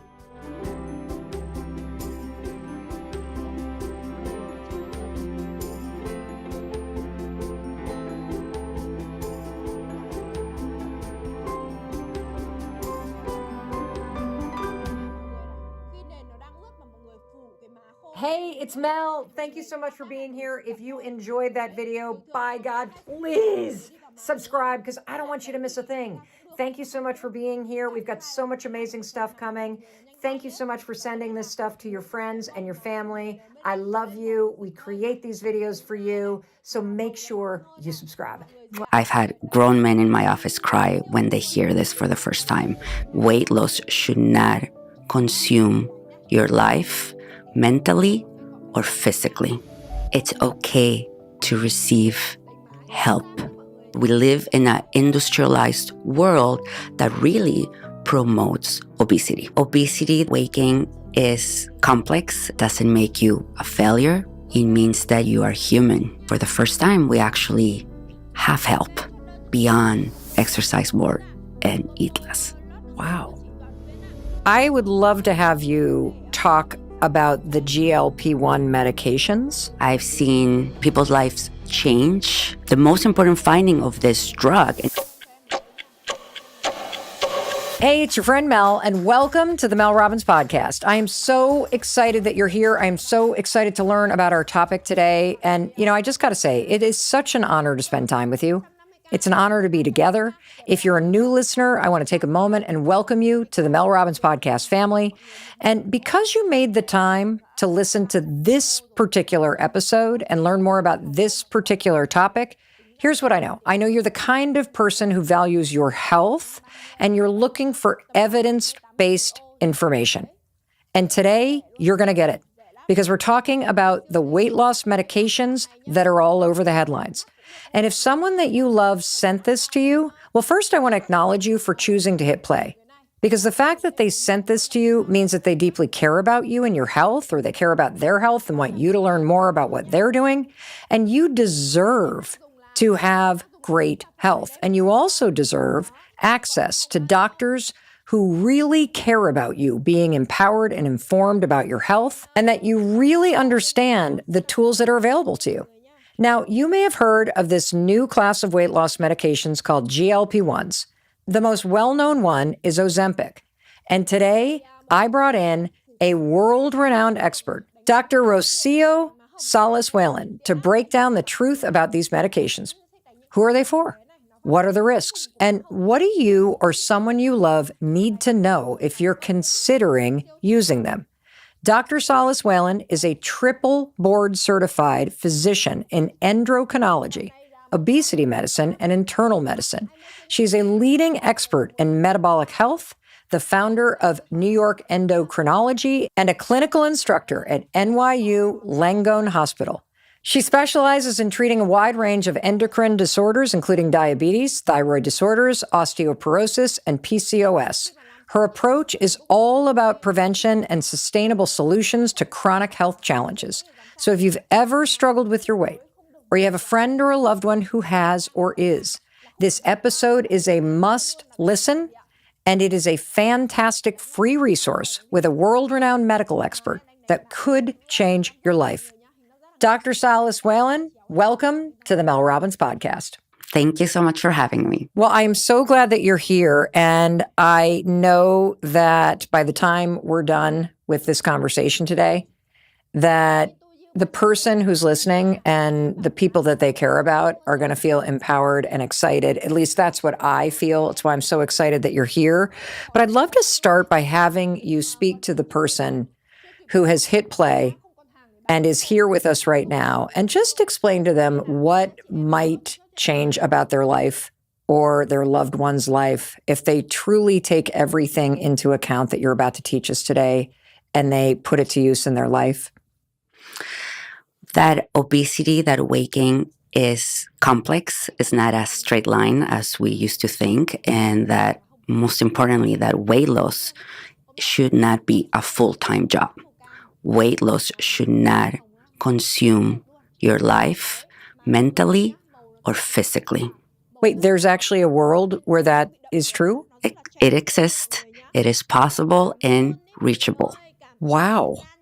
I mean, that's not what I thought you were going to say. That is an amazing just thought, to think that your life you could actually experience life and not be consumed by your weight, your body, your health, what you think people are thinking, what you think about, how you feel about your body, because there's just so much shame around how people think about the way that they look or their metabolism or their size. And so I think that's extraordinary. Yeah, and I learned this through my patients and not in my medical training. I learned through my patients I've seen how they struggle through decades for many. I have patients, all ranges of age. I have from teenagers to 70, 80-year-old patients, how they've struggled through since childhood for many of them, and it consumes their life. And every plate in front of them could be causing guilt, anxiety, shame. And this is 24/7, 7 days a week, 365 days in a year. Well, I'm so glad that you're here, because if you can help the person listening or who they're going to share this with to no longer be consumed by that and to have a completely different approach, something that's accessible and liberating, we're here for it. So, Dr. Salas Whalen, why don't we start with having you just tell us a little bit about your background as a physician, because you have very unique training and expertise. I am originally from Mexico, and that's where I studied medicine. I graduated from medical school, and once I graduated from medical school, I decided to venture to the United States by myself, wanting to become a doctor in New York City. And then after 9 years of training, residency, fellowship, I completed my specialty in endocrinology, and then the following year in obesity medicine. Now, are those two connected? What is endocrinology and how does that lead to obesity medicine? They are very connected, and originally endocrinology takes over what's metabolism and obesity. But we've learned that obesity is complex and it requires your own specialty just to be solely dedicated for obesity. And endocrinology is the management of hormones, and yes, hormones impact weight. I would love to have you talk to the person who's listening or watching us right now, who may be overweight or who may be struggling with the disease of obesity.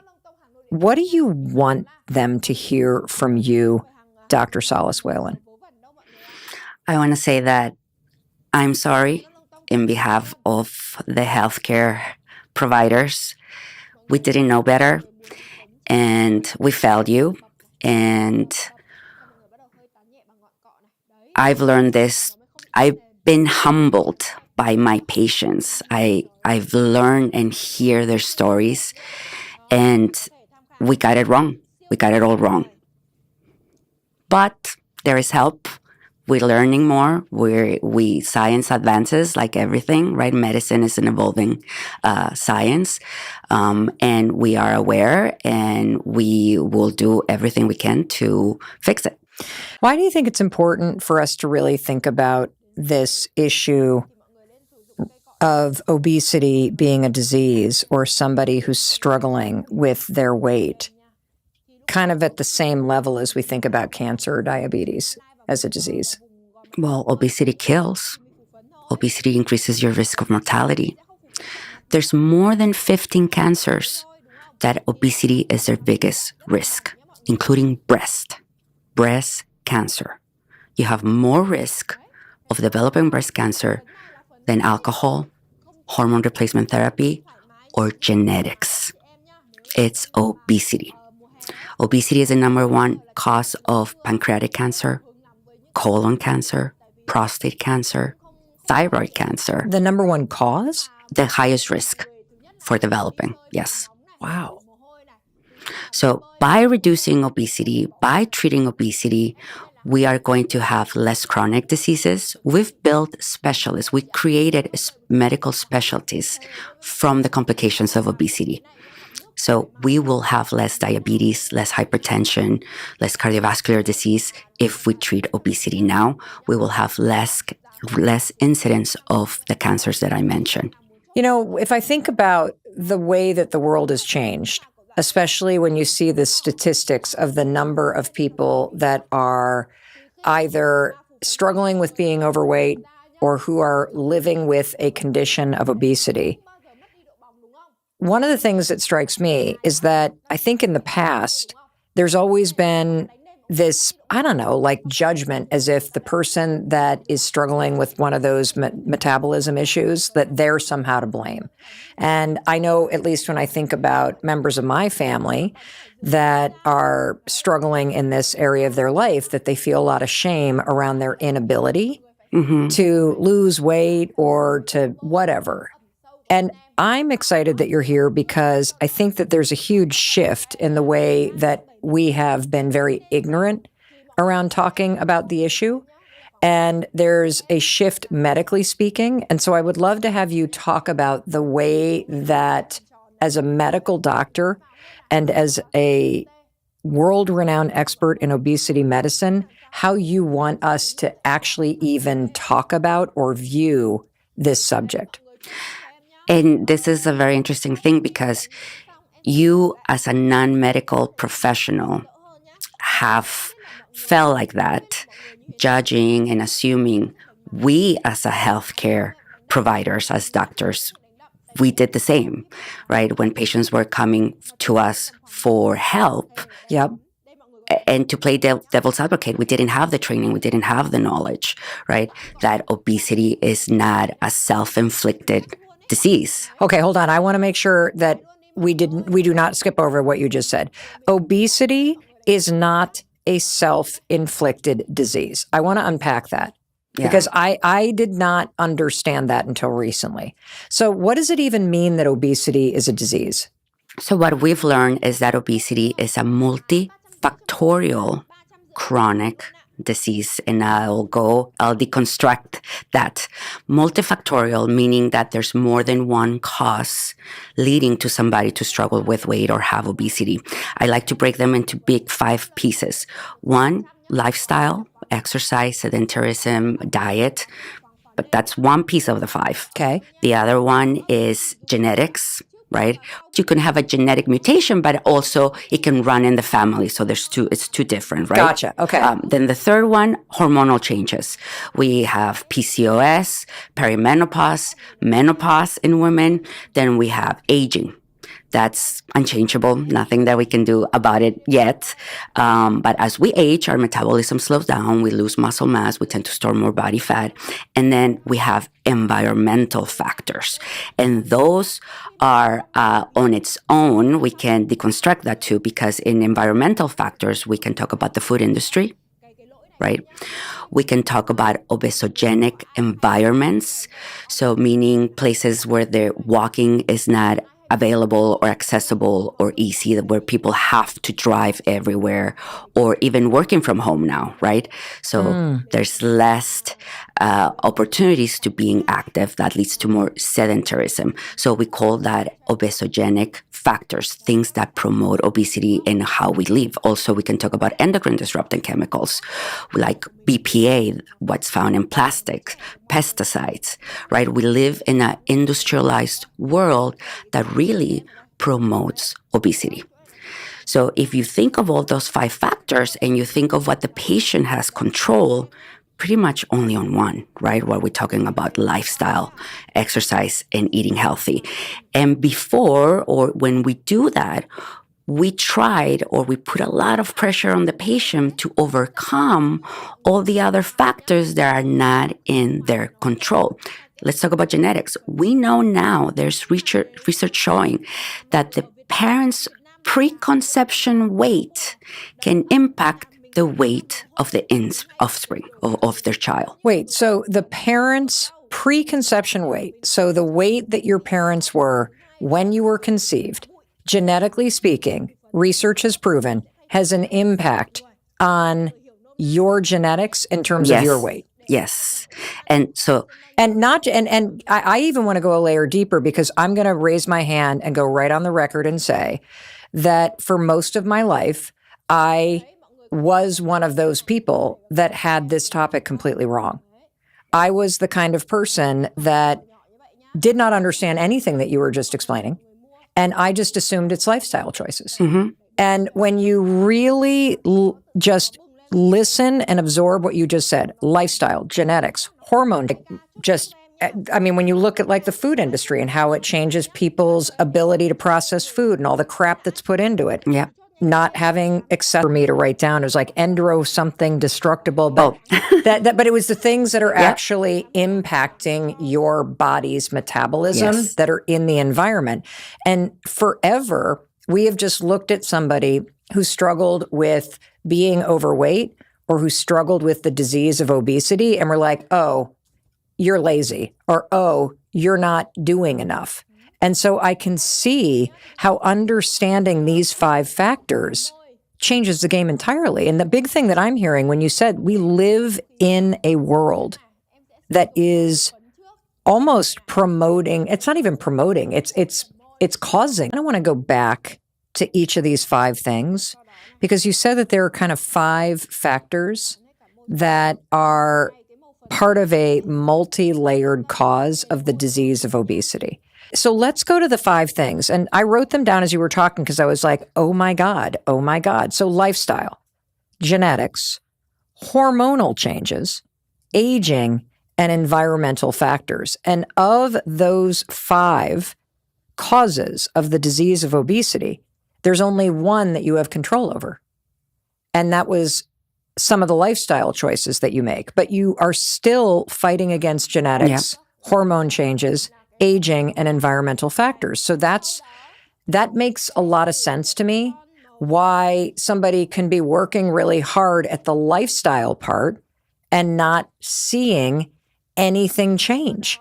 And so could you walk us through the 4, the genetics, the hormone changes, aging, and environmental factors? I know we're going to kind of go deeper in this, but just give us a sense of how each one of those 4 things really is a cause for the disease of obesity, or for somebody who's struggling with being overweight? Definitely. So when we talk about genetics, we're talking about family history, right? If your parents struggle with weight, if your grandparents struggle with weight, then you are at higher risk of also struggling with weight.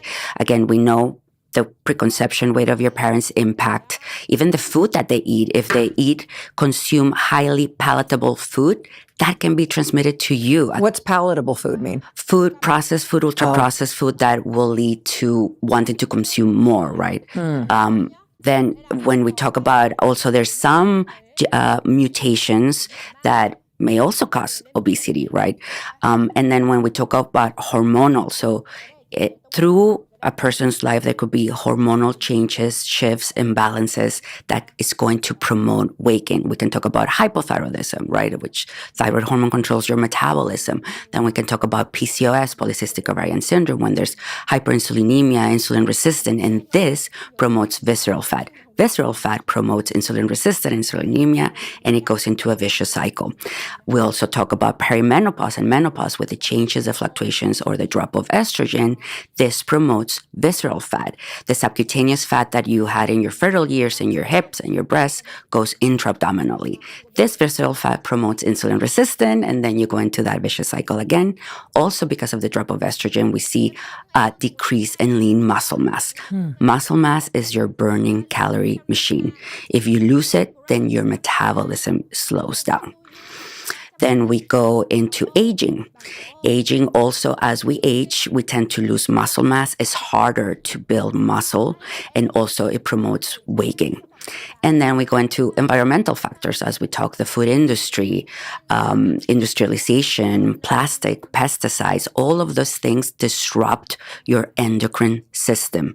We call them endocrine disrupting chemicals because they disrupt the function, the normal function of your hormones. They mimic your hormones, so they occupy the receptors where your hormones should go and do a function. And this can promote obesity and fertility. So they're real things that are impacting people's life on the day-to-day basis. What I love about what you're sharing is that if there are 5 factors that are present and that cause the disease of obesity, I would imagine that you as a medical doctor now are able to help a patient in a very different way. And so given that obesity is now classified as a chronic disease, how does that change the way that you treat patients and the various kind of tools that you have at your disposal to empower somebody? Well, knowing this and understanding this, you move away of putting the pressure on the patient, right? You move away of being a one participant in this equation. It goes more into a team, right? And what you can do for the patient and educating the patient. It becomes a team. Let's talk about, as an example, diabetes, type 2 diabetes. We know it's a chronic multifactorial disease, but we have no trouble prescribing and treating medications for it, right? It's widely accepted from the patient side, from the physician side. Let's talk about hypertension, same thing, right? We know that lifestyle can help it or make it worse, but that is not causing the disease. Therefore, we feel comfortable treating it and the patient's accepting treatment. And when we provide treatment for type 2 diabetes, hypertension, high cholesterol, we always talk about eating healthier and exercising, but it doesn't replace the treatment. So if we see obesity as a disease, we can act the same way.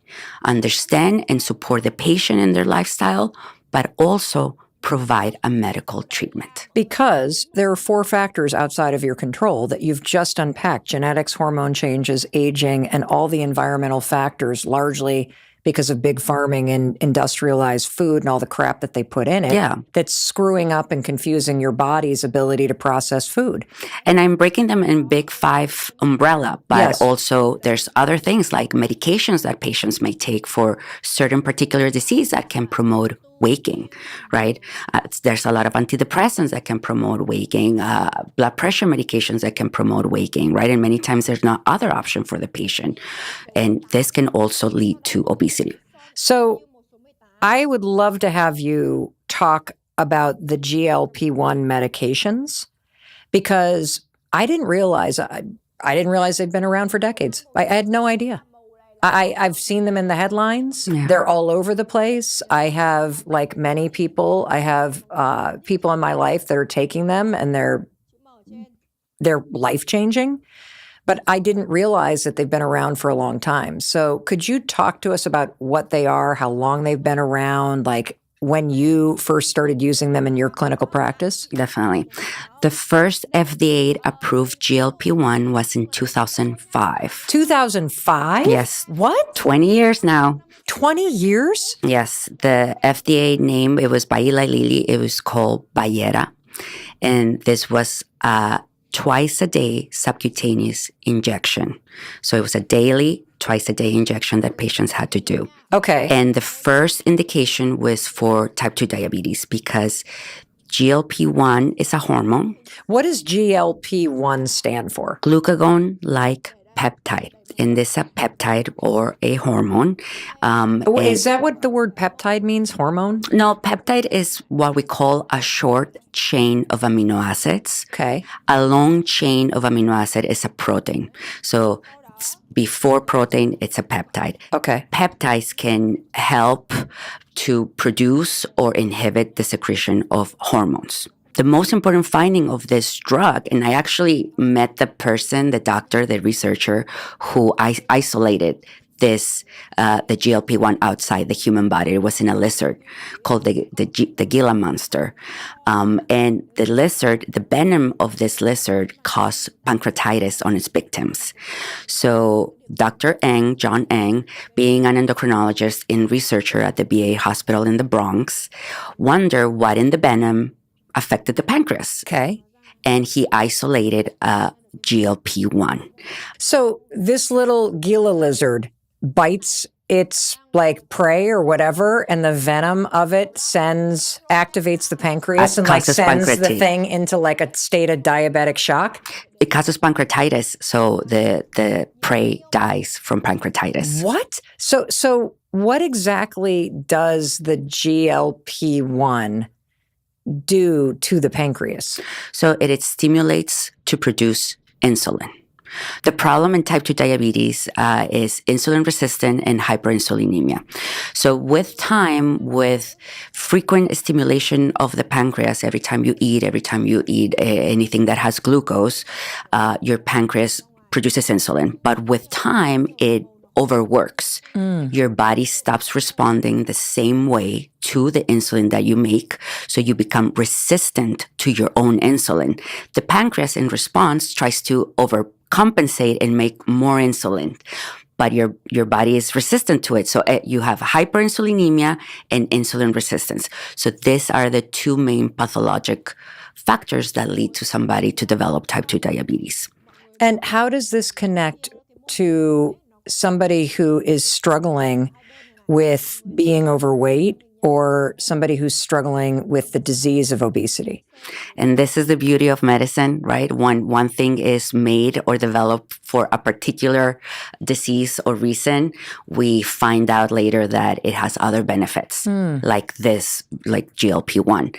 I didn't realize that a spike in insulin means you're also going to crave more food, which then food that never fills you up and is just full of stuff that spikes your insulin, that is going to become part of the cycle that you're on without even realizing that you're now trapped in this cycle and it's not your fault. Exactly.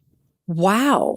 So what have you seen in the last 15 years since you've been using GLP-1s as a tool in your medical practice? What have you seen in terms of the benefit to patients, how this is used as a tool, the difference that it makes? I've seen people's lives change.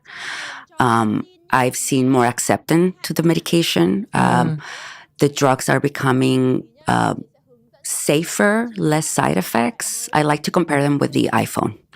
We have different versions of the iPhone, right? We have the iPhone 1, the iPhone 10, and now we have the iPhone 16. Same is happening with this class of drugs. The versions are newer, safer, less side effects, and more effective. So I feel like people are getting the message, or accepting the message that obesity is a disease. They feel like giving up. For many patients, I'm the last stop of their journey. And when I talk about a journey, I'm talking decades of journey. I'm talking about diets that I've never even heard about. I always learn about a new diet from my patients. Being with nutritionists, being in fat camps, that they call them. I've seen patients struggle through their life and how this medication are changing their lives and giving, at least in terms of a specific treatment for type 2 diabetes. Why is it that we're all just hearing about it now? First of all, the initial versions of this drug, they caused more side effects and they were more cumbersome for somebody. People had to inject themselves twice a day, every day. So even for many patients with type 2 diabetes, it was hard to accept because patients with diabetes, they think and feel that once they're on insulin, they're failed, right? Or it's just more severe. So having a medication that is injectable, it was a hard point. So Okay. patients didn't like to inject themselves, and it was a twice-a-day injection, and there were a lot of nausea. So it was hard. Is that it stimulates your pancreas? For type 2 diabetes, yes. It Okay. stimulates your pancreas to make more insulin when your sugar goes above normal. Okay. But if somebody who doesn't have diabetes and their glucose is normal, it doesn't touch the pancreas. Interesting. Okay. That's why we can use In your clinical practice, it's twice a day. The side effects were a lot worse, and it was really limited to treating type 2 diabetes. Type 2 diabetes. So what has happened in the last 15 years? Again, as with any drug, we see we have off-label uses, and what was happening is when we started somebody with type 2 diabetes on these drugs, when they were coming back to their follow-ups, not only was their glucose improved because they're great anti-diabetic drug, sugar, and also helps with weight loss, it was unseen because most medications for diabetes promote weight gain. Okay, so this is going to make me sound like the world's biggest idiot, but if you inject insulin for type 2 diabetes or it actually makes you gain weight? Yeah. Label finding. And so all of a sudden, you're in your medical practice, you are prescribing this, some patients are using it despite the nausea, and you're like, holy cow, we're seeing weight loss, which is fantastic for people. Okay. It is fantastic, especially for type 2 diabetes, that weight gain or obesity goes hand in hand with diabetes. And before, with the medications that we had to choose. Either we help with the glucose or we help with the weight. Right. And many times we wanted to bring the glucose, and that's what we had available. So how long have you been prescribing these to people as a tool for treating the disease of obesity or for somebody who's struggling with being overweight? Even for 2005, for the FDA approval, they're starting in the 90s, right, with the first one. But in regards for weight loss, it's starting around 2005, 2006. Gotcha. And then the first one approved for weight loss was in 2012, named Saxenda, also a daily injection. So we moved from the twice-a-day injection to the once-a-day injection, but it's still severe side. 2017, we have the poster child of these drugs, which is Ozempic. That was when it was approved for type 2 diabetes. In 2021, Ozempic became also approved, FDA approved for weight loss independent of diabetes, and then rename it as Wegovy. It's approved initially for type 2 diabetes and then eventually gets approved separate exclusively for weight loss. They rebranded. They just changed the name, but it's the same diabetes drug. Well, if you don't have diabetes, you don't want to take a medication that is for diabetes and also for insurance purposes, right? Got it. Insurance will approve one drug for type 2 diabetes and will How exactly does the GLP-1 work to help somebody lose weight or to change their metabolism if they don't have diabetes? GLP for fuel, survival, and we eat also for a reward. Okay. And the fuel part or the survival part, what this medication, 80 hormones. So if for somebody who's on this drug and you're going to start eating, you get fully satisfied with a third or half of what you normally would need to feel full. And then in between a day, feeling physically content. That's for the survival part. Now for the reward part, we have receptors for this hormone, either with food or beverages like alcohol. And it blocks that reward response. So let's say if somebody's anticipating having a meal and you don't get the same feedback. So the behavior change. You enjoy your food when you're hungry, and eating once you're full and satisfied is normal. Wow. So, one of the things that I see, that I know a lot of people see, and this is sort of like also could be more shaming, but over social media. And I'm just curious what your opinion is about who these medications are for and when you're a candidate. And Before we dive into that answer, sure, healthy. So whenever we see somebody that you can think they're slim, they're thin, they don't need this medication, we're assuming that they're healthy, Yep. that they're metabolically healthy. Yep. But we don't know by just looking at somebody, right? Patients that don't need weight loss medications, just to know what's your body composition, because whenever we talk disease or increase your risk of disease, which is fat, not muscle. So by doing a body composition, we can see what's the percentage of somebody, right? What's their visceral fat and what's the muscle mass. What we call a skinny fat or sarcopenic obesity, that they may have a very low muscle mass and high body fat.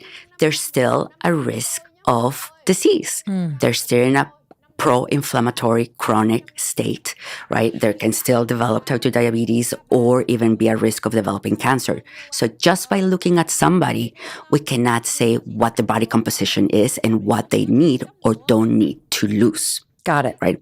So we first need to stop associating thinness with health.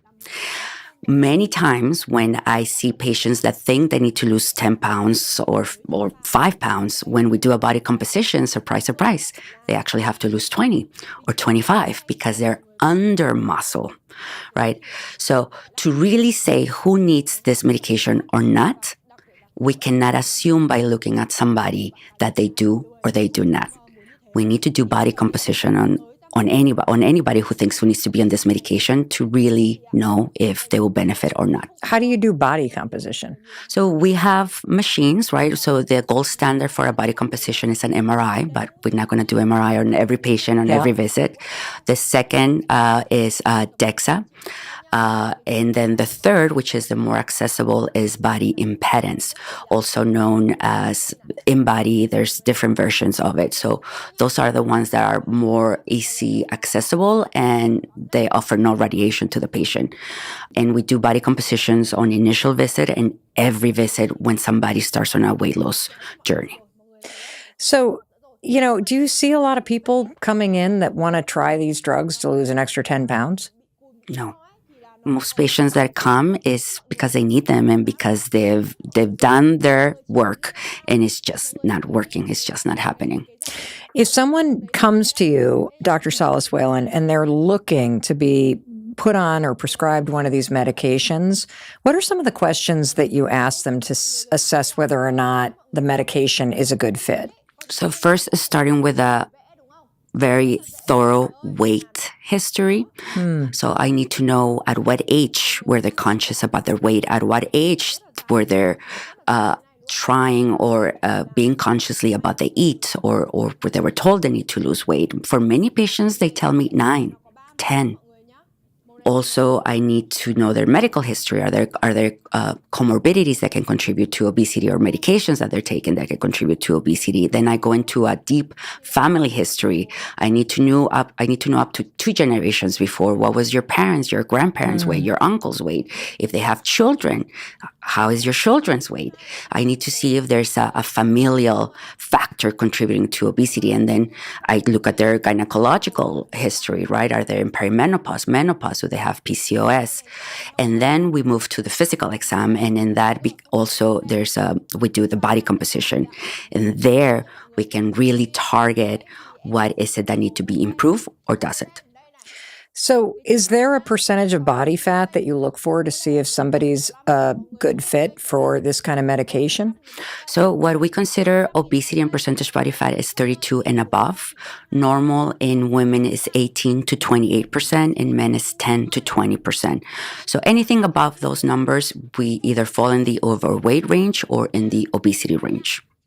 Dr. Salas Whalen, is there a benefit to using a GLP-1 during menopause? Definitely. What we see in perimenopause and menopause with the drop of estrogen is that your body composition changes. You tend to store more body fat, central, visceral body fat, and then you drop more your muscle mass. There's less lean muscle mass. Also, in this stage of life, when somebody, let's say, that didn't struggle with weight in their 20s or in their 30s, anything that they were doing to maintain a weight once they enter midlife, perimenopause, and menopause is not going to help because of that hormonal fluctuation or drop of estrogen. So in this time of a woman's life, and we hear it all the time, everything that I'm doing is not working. Everything I used to do it before and the weight used to come off, but now I even have to work harder and it's still not happening. Yes, because of aging and the changes in estrogen or the drop of estrogen. So here, GLP-1s have a huge place for patients that need or that gain weight during perimenopause, and that is just going to become even harder to lose it and easier to gain weight. Can you give us an example of someone who should not be taking this medication? The only absolute contraindication that we have for this medication is a personal or first-degree family history of medullary thyroid carcinoma, which is a very rare and aggressive type of cancer. Now, if somebody has other versions of thyroid cancer, papillary, follicular, that's not a contraindication. Exclusively medullary thyroid carcinoma. Above that, patients that are pregnant and breastfeeding is not recommended. You know, when one of my family members was considering going on this medication, the concern was, well, am I going to have to take this for life? Like, is this something that you take for the rest of your life, or is it something you take for a period of time, and then once you sort of rewire cravings and how full you are, that it's just like that sticks, or how does this work? So we have to remember what is obesity, right? What causes a patient to require this medication. It's a chronic, multifactorial disease, right? So if we assume that we can use this medication to take them to a goal, and then we stop it, we didn't cure the other things, the familial history, the genetics, the hormonal changes, the aging, the environmental factors. Those factors are still there. Chronic diseases we don't cure, we control. So that's why these medications were designed to be used long term. Now, that can change. If somebody has history of obesity since childhood in their midlife or later decades of their life, then most likely they will require this medication long term. Okay. But if it's somebody, as an example, who gained weight after pregnancy and hit midlife and they gained 30 pounds, but they never struggled with their weight, then maybe those patients will not need to use them long term. Huh. That's interesting. But you have this patient that had children late in life, and then they hit midlife. Then yes, they didn't struggle with weight in the past, but now their surrounding is not going to be helpful for them to maintain the weight loss. So they may benefit from long-term use. Do you have any personal experience yourself or with, a family member using this medication? Yes, I have a very personal family member myself. I used this medication after I had my kids. I didn't struggle with weight growing up. I always used to lift weights since my early 20s. I fell in love with weightlifting, but I had my children late in life. I had my first one at 38 and my second at 39. After that, I hit my 40s. I started with perimenopause. So what I was doing before, it didn't help me. I ended up with 30 pounds that I couldn't lose. I used the medication. I used for 6 months. I got back to my weight, and I have not needed it since then. I retake back exercising and all of that, and I've been able to maintain my weight with that. It was just a combination of late pregnancy hitting midlife at the same time. Mm-hmm. What was it like after practicing obesity medicine to come to a point in your life where you're like, okay, I'm going to try the GLP-1 myself because I got pregnant late in life. Now I'm perimenopause. All the things that I used to do are no longer working. Like, did you resist it for a while? What was it like for you to do that personally? I wouldn't say I resisted it. I was waiting, basically, to see if it would change.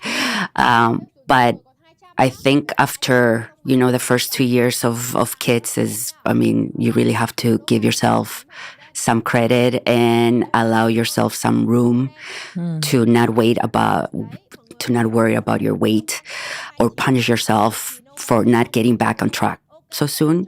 I always tell women, give yourself 1 or 2 years before you start doing that, because just having a child at that age is hard enough. After that, I saw that I was not losing weight. I couldn't lose the weight anymore by doing what I was doing. And I was in my early 40s. My mom had an early menopause, so I knew I was going to go through this transition earlier than not. So I knew that I had to do something different besides what I was doing. And this is what I preach. This is what I do. This is what I see. So I use the medication.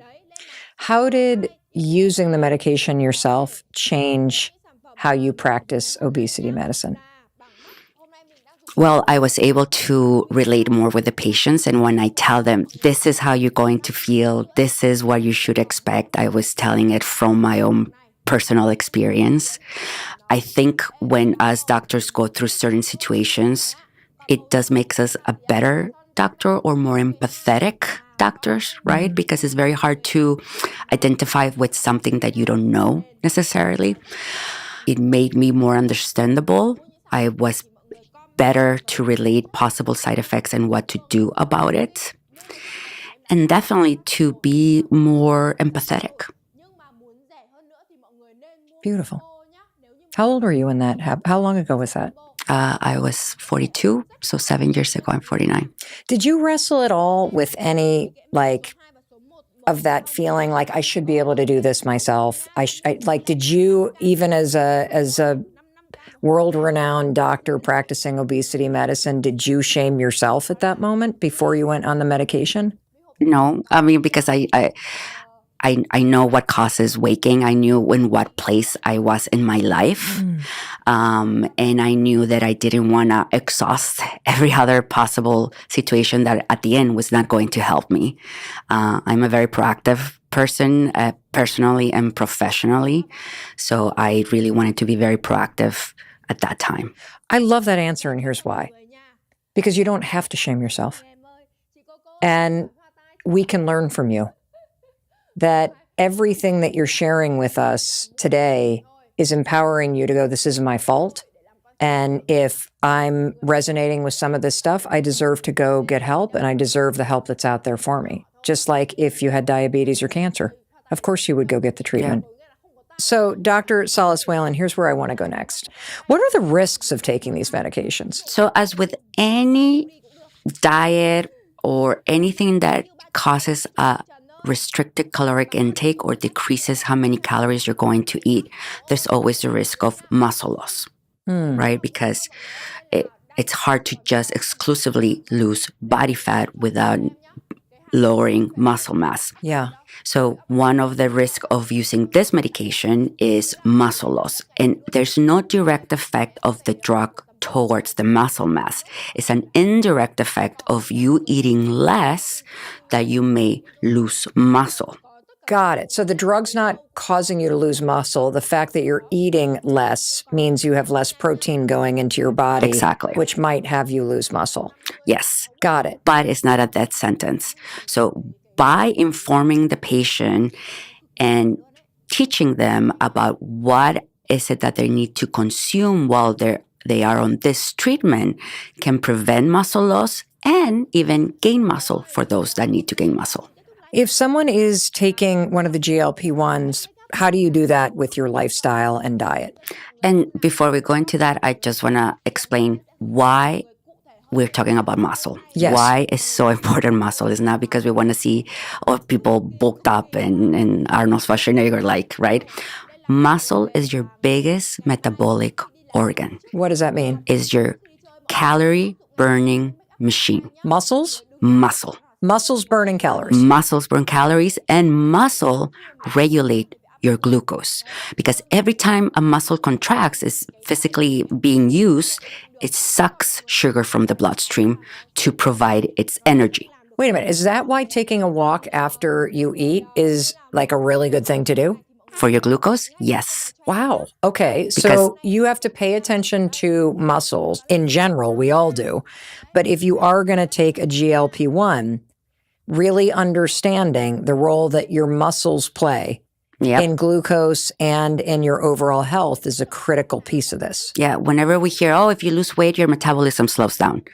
One of the reasons is because you lost muscle along the way, and that's slowing your metabolism. You're burning less calories. And I see that all the time with body compositions. When patients lose muscle, they don't lose significant amount of fat. It's harder for them to lose fat.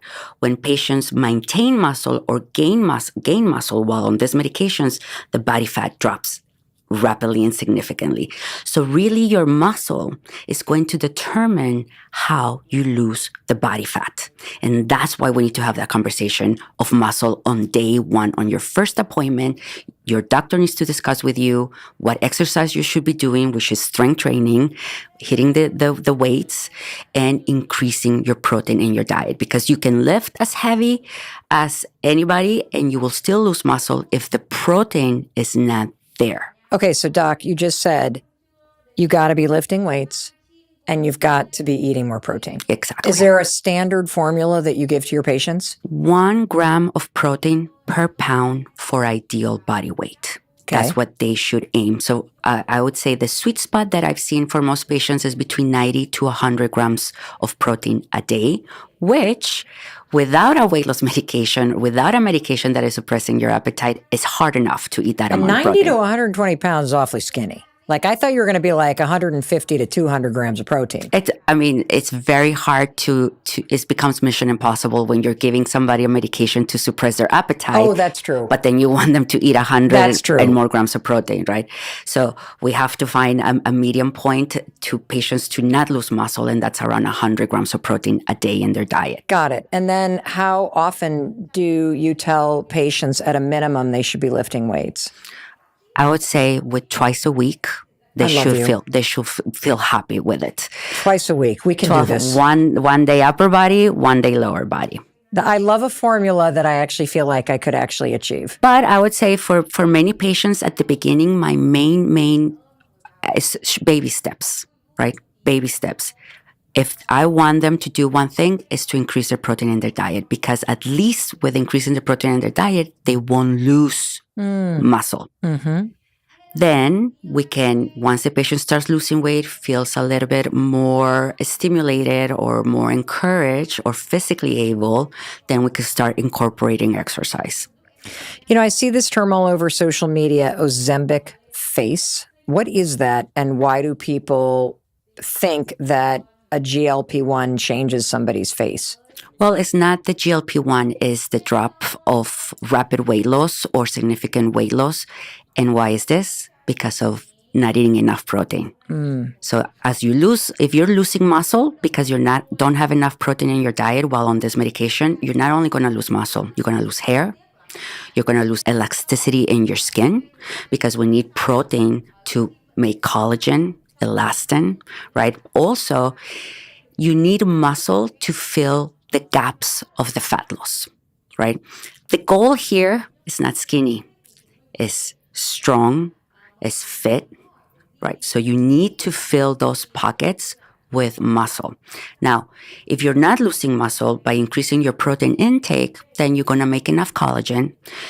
You're losing weight slowly, so you're allowing your skin to adapt to the changes. But if you lose weight rapidly, it means that you're also losing muscle. It means that don't have enough protein in your diet, so you're not making collagen and elastin.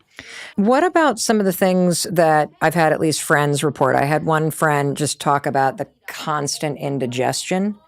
And I also had a friend say that he was warned about suicidal ideation. What can you tell us about those two side effects? So I'm gonna. There's a phrase that I use a lot, and I'm gonna repeat it until I don't have to. But the efficacy and the safety of this medication is going to depend on the expertise on who is prescribing it to you. What does that mean? That means don't go to a med spa? Yes. It means that it's a medication. It's a medical treatment. And you need medical supervision to decrease side effects and to achieve weight loss to have the most results from this medication, right? I personally have never had to stop the medication for any of those symptoms that you mentioned. It's very important to take the time to explain to the patient. You need to have this conversation, to talk about weight with a patient, you need time. It's very hard to have such a vulnerable conversation with somebody in 15 minutes, let alone then explain to them about medications and how they work. You need to build trust, right? And you can only achieve that if you take your time to talk to a patient. And that's one of the reasons that I decided to do private practices, because I knew I could offer more patients if I had the time. Yeah. To decrease the possibility of side effects, you really need to make your research, do your research, do your due diligence before you go to somebody to get this medication. And they should be a medical doctor. Ideally, they should be a medical doctor, but it could be a nurse practitioner, it could be a PA that they're specialized in obesity.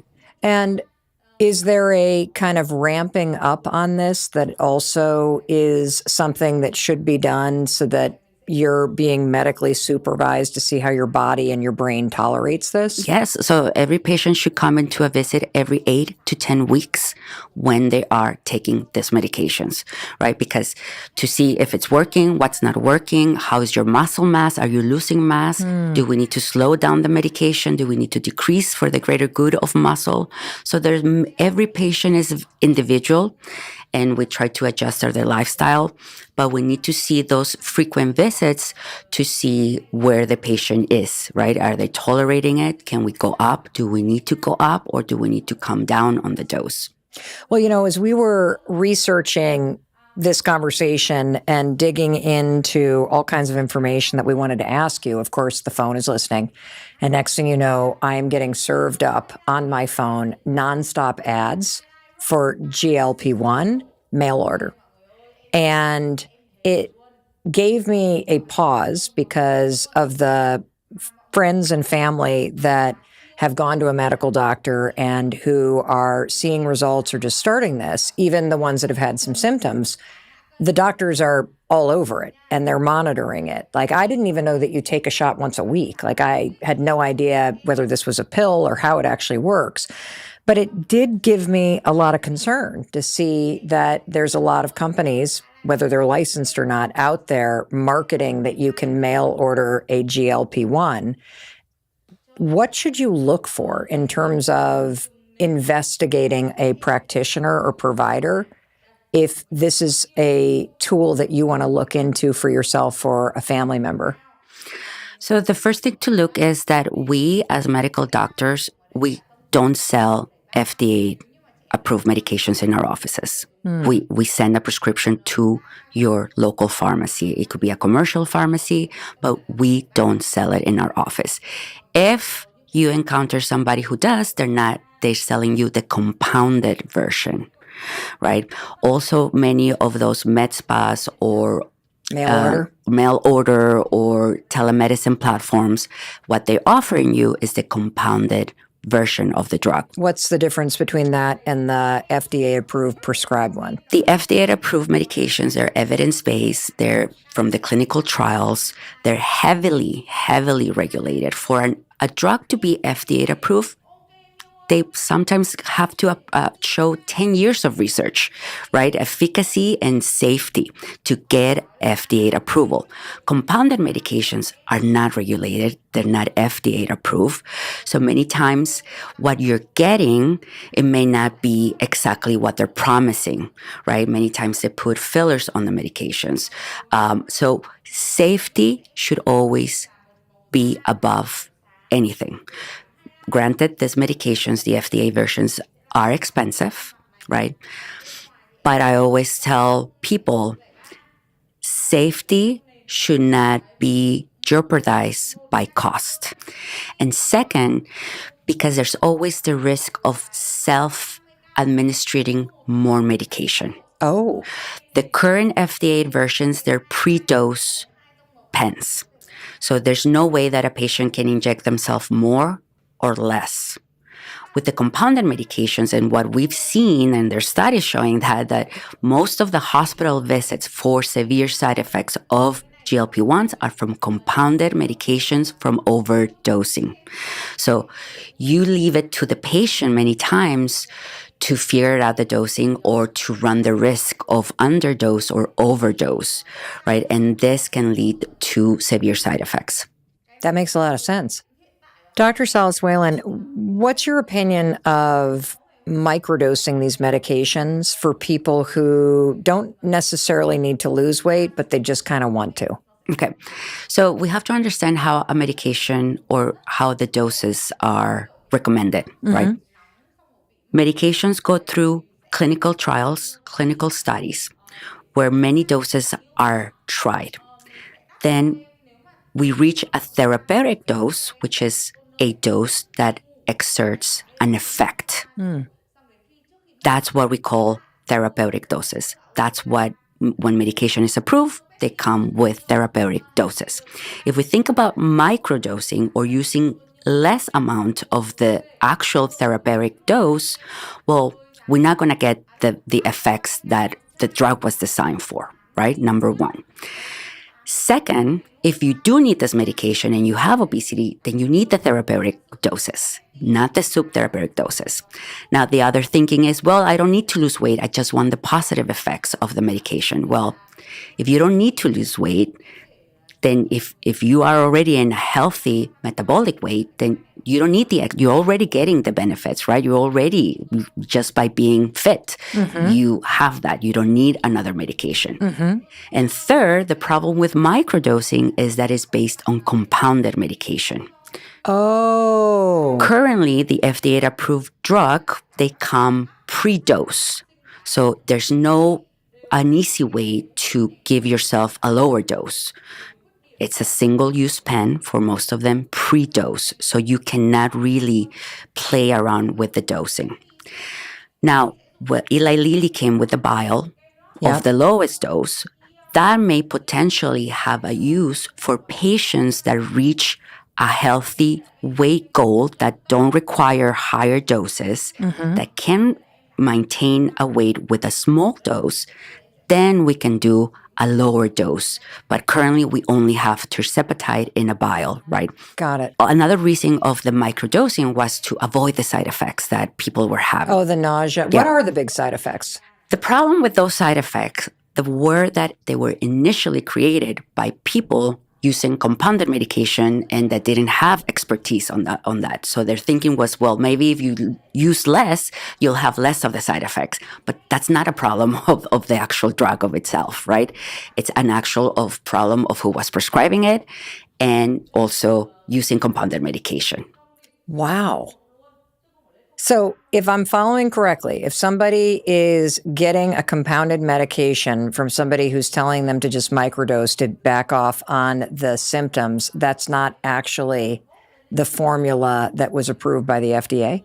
If you're using the FDA-approved drug the right way by somebody who knows how these medications work, you won't have those side effects that will make you use a microdose. Wow. I have 3 people I'm sending this to right away who've been like talking nonstop about the nausea and this and then the microdosing. And I didn't even realize that if you're microdosing, you're not getting the FDA approved drug. You're getting a compounded formula of it that is being prescribed by somebody that's not doing it the way the FDA said. They're not heavily regulated. We don't know exactly what you're getting in the medication. There's the risk of overdosing yourself. There's higher risk of side effects, one, from not knowing what it is in the medication and not doing the right dose. And third, there's no evidence-based research that says that microdosing is effective. Dr. Salas Whalen, what's the most common misconception about these GLP-1 medications? That they're easy way out, that is cheating, that you can sit back and not worry about how you eat and if you exercise or not. So what's the truth that you want us to know about these medications? Patients are more involved in exercising they're eating better, they're increasing their protein intake, they're working out. Because when you explain to a patient the possibility of muscle loss, and when they see it physically, when they come and do their body compositions and they think, oh, I lost 3 pounds, great. And then they go into the body composition and they saw that half of it was muscle. They get it. They understand. And they become part of the treatment. They start working out, they start lifting weights, they start eating better. And then halfway the journey, which is for me is what drives me of what I do every day, is there's a switch. There's a switch from when the patient comes thinking of something externally, physically, and then halfway it becomes something internally. They like how they feel strong. They start to worry more about muscle in every visit than weight loss. How did I do on my muscle? Did I gain muscle? Once a patient feels strong, understands on how to eat, there's no turning back. When a patient comes to me, they struggle through decades. Exercise program, personal trainers, some have personal chefs. They're doing what we're recommending. They've been doing it. They've been listening to us. Also, when somebody says, oh, if they wanted to lose weight, if they really want it, they would have done it. They want it. They know. But unfortunately, it was not their sole responsibility.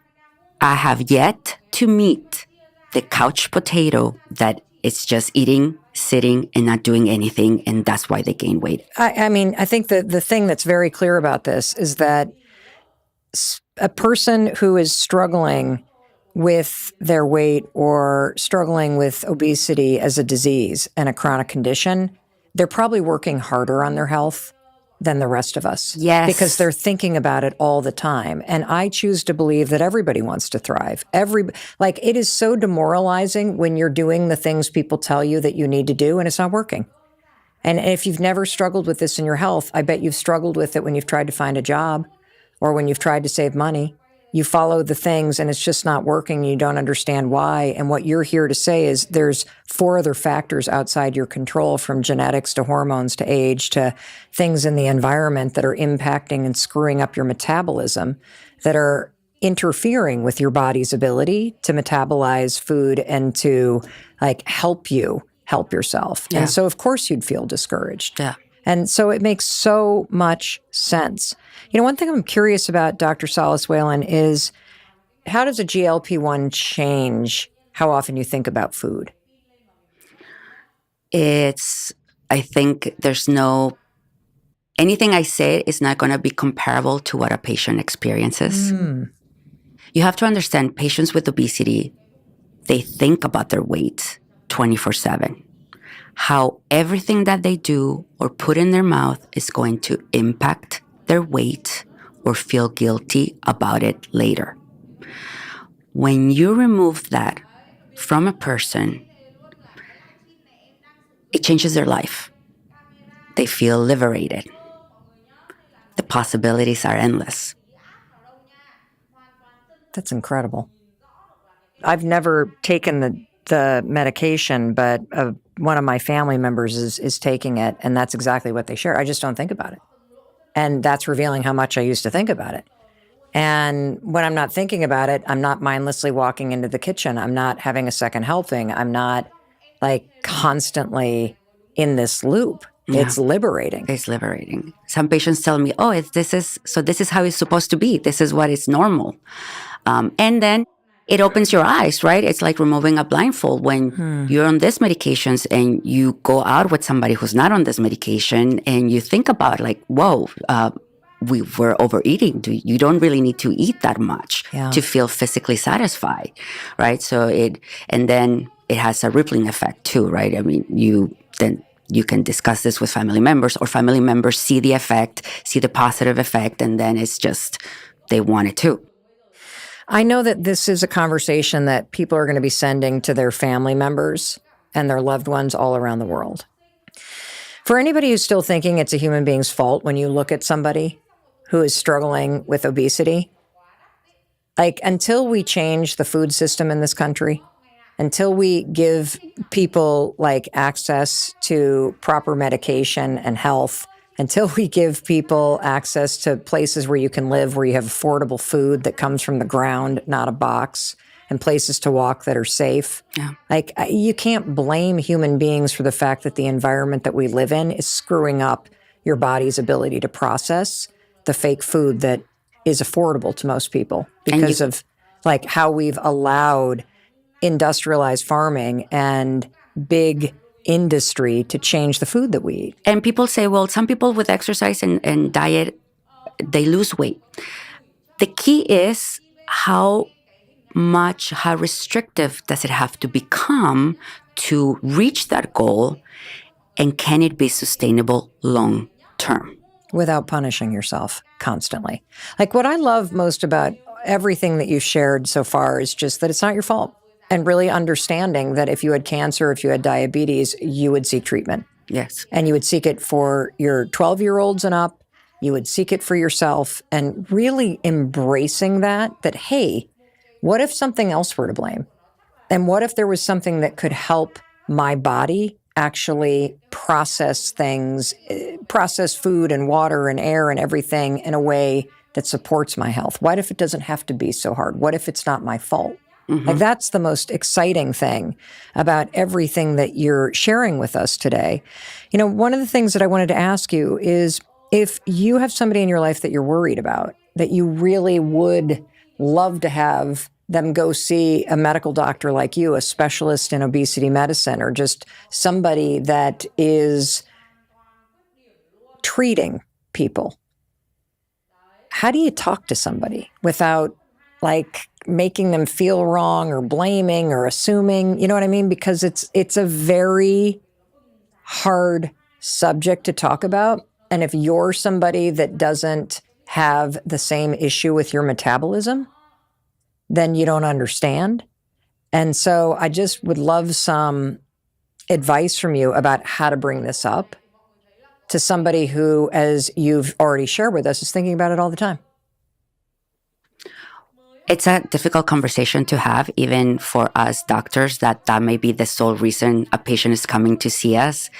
Some patients are not ready to have that conversation. It could be the same with a family member, with a friend. I would say if it comes from a place of love and authentic care, people perceive that, people feel that, and don't feel attacked. I think the most important thing that we have to remember with patients with obesity is that they've learned to feel blame and to feel attacked. So you have to have a lot of tact on how you're going to bring the subjects without feeling or putting more blame into the situation. You know, I had that conversation with somebody in my family that I love. This was probably 6 months ago. And, you know, just saying, I'm really concerned about you. And I know how hard you work at this. And have you thought at all about, you know, the GLP-1 options that are out there? And they were very defensive, and then said that they had already talked to their primary care about it, and they're so expensive that I can't afford it. And I didn't know what to say. And so, do you have any advice for what you could say to somebody, or what someone could do if they either have had an insurance claim denied, or they can't afford the medication, or that's what they're telling themselves? Like, is there something that you should do beyond a primary care doctor in order to facilitate trying to get this covered by insurance?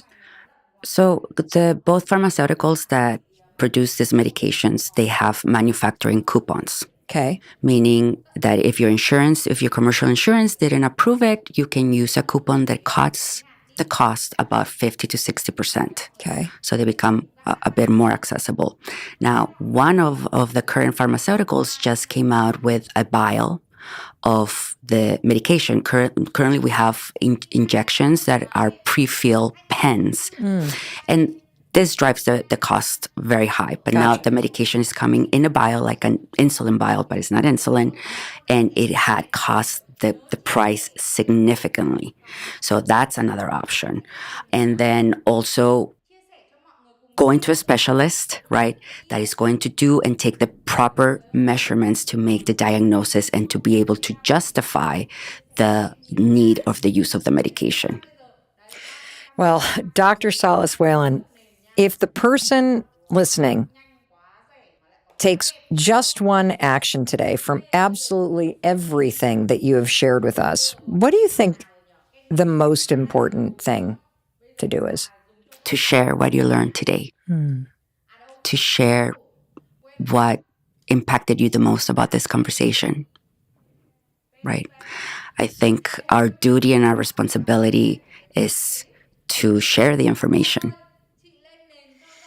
Well, the thing that impacted me the most is if I ever hear another person in my life complain about their weight or hate on themselves, I'm going to say, it's not your fault. I want you to listen to this extraordinary, world-renowned expert. Because you may not believe me, but I sure as hell hope you are going to believe Dr. Salas Whalen. What are your parting words? I would add to what you say that 1, it's not your fault. And 2, it's okay to receive help. It's okay to ask for help. That doesn't make you a failure. Doesn't mean that you're cheating. It means that you understand and that you are human. And that for the first time, we actually have help beyond exercise more and eat less. Thank you, thank you, thank you, thank you. Incredible. Thank you for having me.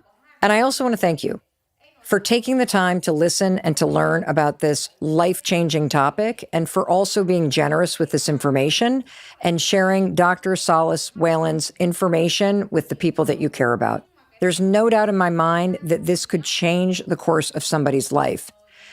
And in case no one else tells you, I wanted to be sure to tell you that I love you, and I believe in you, and I believe in your ability to create a better life.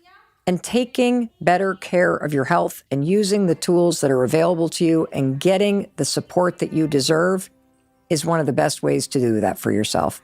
Alrighty, I'll see you in the next episode, and I'll be waiting to welcome you in the moment you hit play. I'll see you there. You're definitely going to love this one, and I'm going to be waiting to welcome you into it the moment you hit play. I'll see you there. What makes you irreplaceable? You don't need any more than 5 minutes to make a meaningful connection and to learn a lot about someone. Okay, stop. I freaking love that. And we're all stealing that. What are the mistakes that people make? Yeah. When they go in and they're asking for more money or a promotion. They go in sort of righteous and resolute, thinking this is what an influential person looks like. This is what they sound like. They're decisive, they're convincing, they're compelling and strong. Aren't they? Humans need a lot of affirmation, Mel, and you can give it to them in these tiny little moments in your conversations with them, just reminding them relentlessly, hey, I'm with you. I got your back. Yes, money matters tremendously. We all know that. But also, your happiness at work and outside of work so heavily rests on so many other things. That right there is worth $1 million. And let me tell you why. Hey, it's your friend Mel, and welcome to the Mel Robbins Podcast. I am so excited that you're here. It's always such an honor to be able to spend time with you and to be together. And if you're brand new, I just want to take a moment and welcome you to the Mel Robbins Podcast family. And because you hit play on this episode and you found the time to listen to this, here's what I know about you. You're not only the kind of person that values your time, but you have a lot of ambition, and you're looking for ways to advance your career, and you're in the right place. Your ambition might mean that you want to make more money or land your dream job or just get the recognition and respect that you deserve at work. Well, this conversation today is a must listen for you and for everyone that you care about, because there are specific things that you can do based on the research to get what you deserve at work and in life. Everything that you're about to learn today comes from 15 years of research from Harvard Business School professor Allison Wood Brooks. She also has a brand new book, Talk, which is all about the science of communication, and it summarizes one of the most popular courses at HBS that she created and teaches. Now, Professor Brooks took time to come over from her Harvard Business School classroom over across the river in Cambridge to be here in our Boston studios for one reason. She's doing it for you. Now, to put this in context, if you were to even get into Harvard Business School, I know I probably couldn't, it would cost you over $100,000 a year to attend. And today, you're getting the biggest takeaways distilled down for free. So if you have somebody in your life who needs to ask for a promotion, or maybe there's someone that you know that is entering what is a very tough job market right now, this conversation today and everything that Professor Brooks is about to share is going to give you a leg up and the confidence boost you need. And we're also going to get into some groundbreaking research that changed my life. This is research that will help you nail any interview. It'll help you navigate a difficult conversation and destroy that presentation that's coming up, no matter how nervous you may be. Class is in session, and it's going to be a master class at that. Professor Allison Wood Brooks, thank you for being here today. Thank you for having me. Well, congratulations on your best-selling new book, Talk, The Science of Conversation and the Art of Being Ourselves. And I cannot wait to have you teach us exactly what to do so that we can get ahead in our careers, we can land our dream jobs, we can get paid what we deserve, and we can manage the stress and anxiety that comes from all things about making money and truly negotiating better. And so I just want to start by having you tell the person who's listening about your background, the classes that you teach at Harvard Business School, and why they recruited you. They recruited you to come to Harvard Business School to teach negotiation. Yeah, I'm a behavioral scientist. I got my PhD at Wharton at the business school in Philadelphia, where I studied emotions and how people feel, how they talk about their feelings, and specifically in the context of negotiations. How do we feel when we're negotiating? How we feel before we negotiate? And I was hired at the Harvard Business School to teach this course on negotiation. And it's an incredible course. It's so valuable. We all need to learn how to negotiate more effectively. I taught that for about 4 years, and then I started to get a little itchy. I was like, I think the business school might need something else in addition to this negotiation course. Mm-hmm. And I created a course called Talk that focuses very broadly on how to become a better conversationalist in all areas of your life. And let me just say, it's not just any course. This course has a wait list. I mean, students are trying to negotiate their way into this course. And before we jump into some of the research and the specific things that you're going to tell us to do in order to get promoted, in order to negotiate a higher salary, in order to find and land our dream jobs, and to also combat the nerves that come from negotiating and having difficult conversations at work or in our life. Can you just talk a little bit about some of the biggest takeaways that the person listening might find very surprising from the Harvard negotiation course? Yeah, I think when we think of people, I think this really tough, rigid, persuasive person comes to mind. Mm-hmm. When we actually study people negotiating in practice in the real world, often the best negotiators are people who are just great communicators, people who have and are good at developing meaningful relationships, who figure out what other people need, and then figure out how to actually deliver what other people need. It's not about getting in there and saying, like, give me more money or give me more power. It's literally giving people, actually adding value and bringing what people need to them. I want to make sure I heard you correctly. Because if I think about negotiating, whether it's for a higher salary or it's just trying to get the better deal at a car dealership, or it is winning any kind of argument, I would think that you need to be firm and blustery and know your value and kind of have the right things to say. But if I'm hearing you correctly, you just said that the best negotiators based on the research are people that understand the needs of the person they're trying to get something from? Of course, yes. Very few negotiations are about just one issue. It's not like you're going to be doing this tug of war, push and pull on the price of a car. There are other issues that matter. For example, starting with, nobody wants to talk to somebody who's blustery and decisive and harsh. True. Like, no one goes into an interaction wanting it to be miserable and confrontational. And so even that itself is a thing that you can deliver to them to make it more pleasant, more enjoyable. That is value that you can bring to them. That's going to make them more likely to make a concession on price. So I want to take all of the research and the biggest takeaways from the incredibly popular classes that you teach at Harvard, and I want to apply them to getting ahead in your career, getting a job that is your dream job and actually landing it, networking effectively, managing nerves when you have to have tough conversations.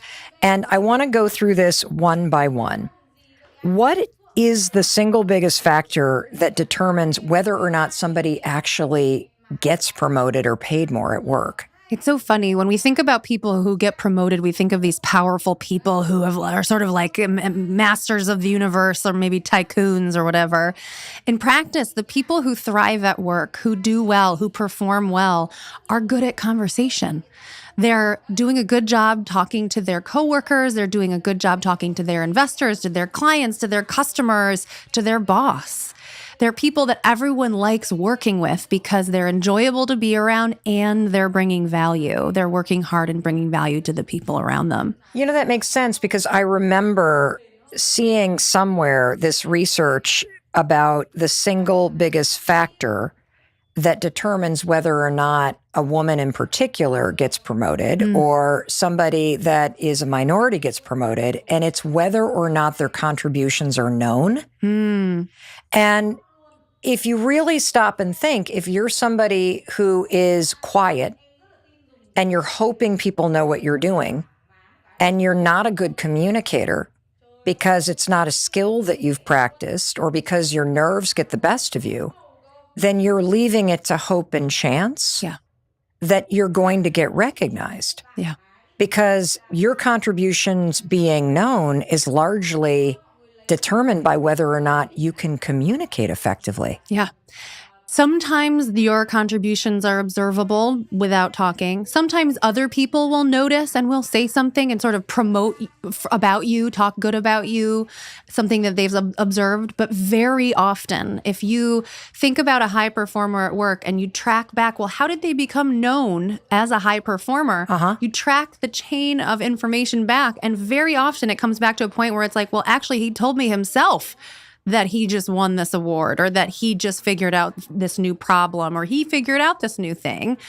So very often it comes back around to this idea of like if something great is happening and no one's noticing, it's up to you to share it with someone.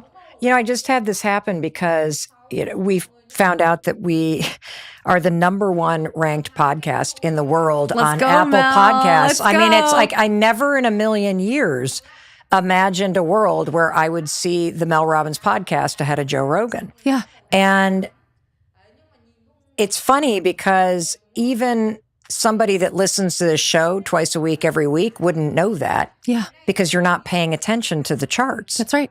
It's not until I actually say that this is something that has happened that you're aware of this thing that has happened. And what's so amazing is... And I almost don't want to say it because I feel like, okay, I'm bragging and then you're not going to like me and then you're going to think I'm full...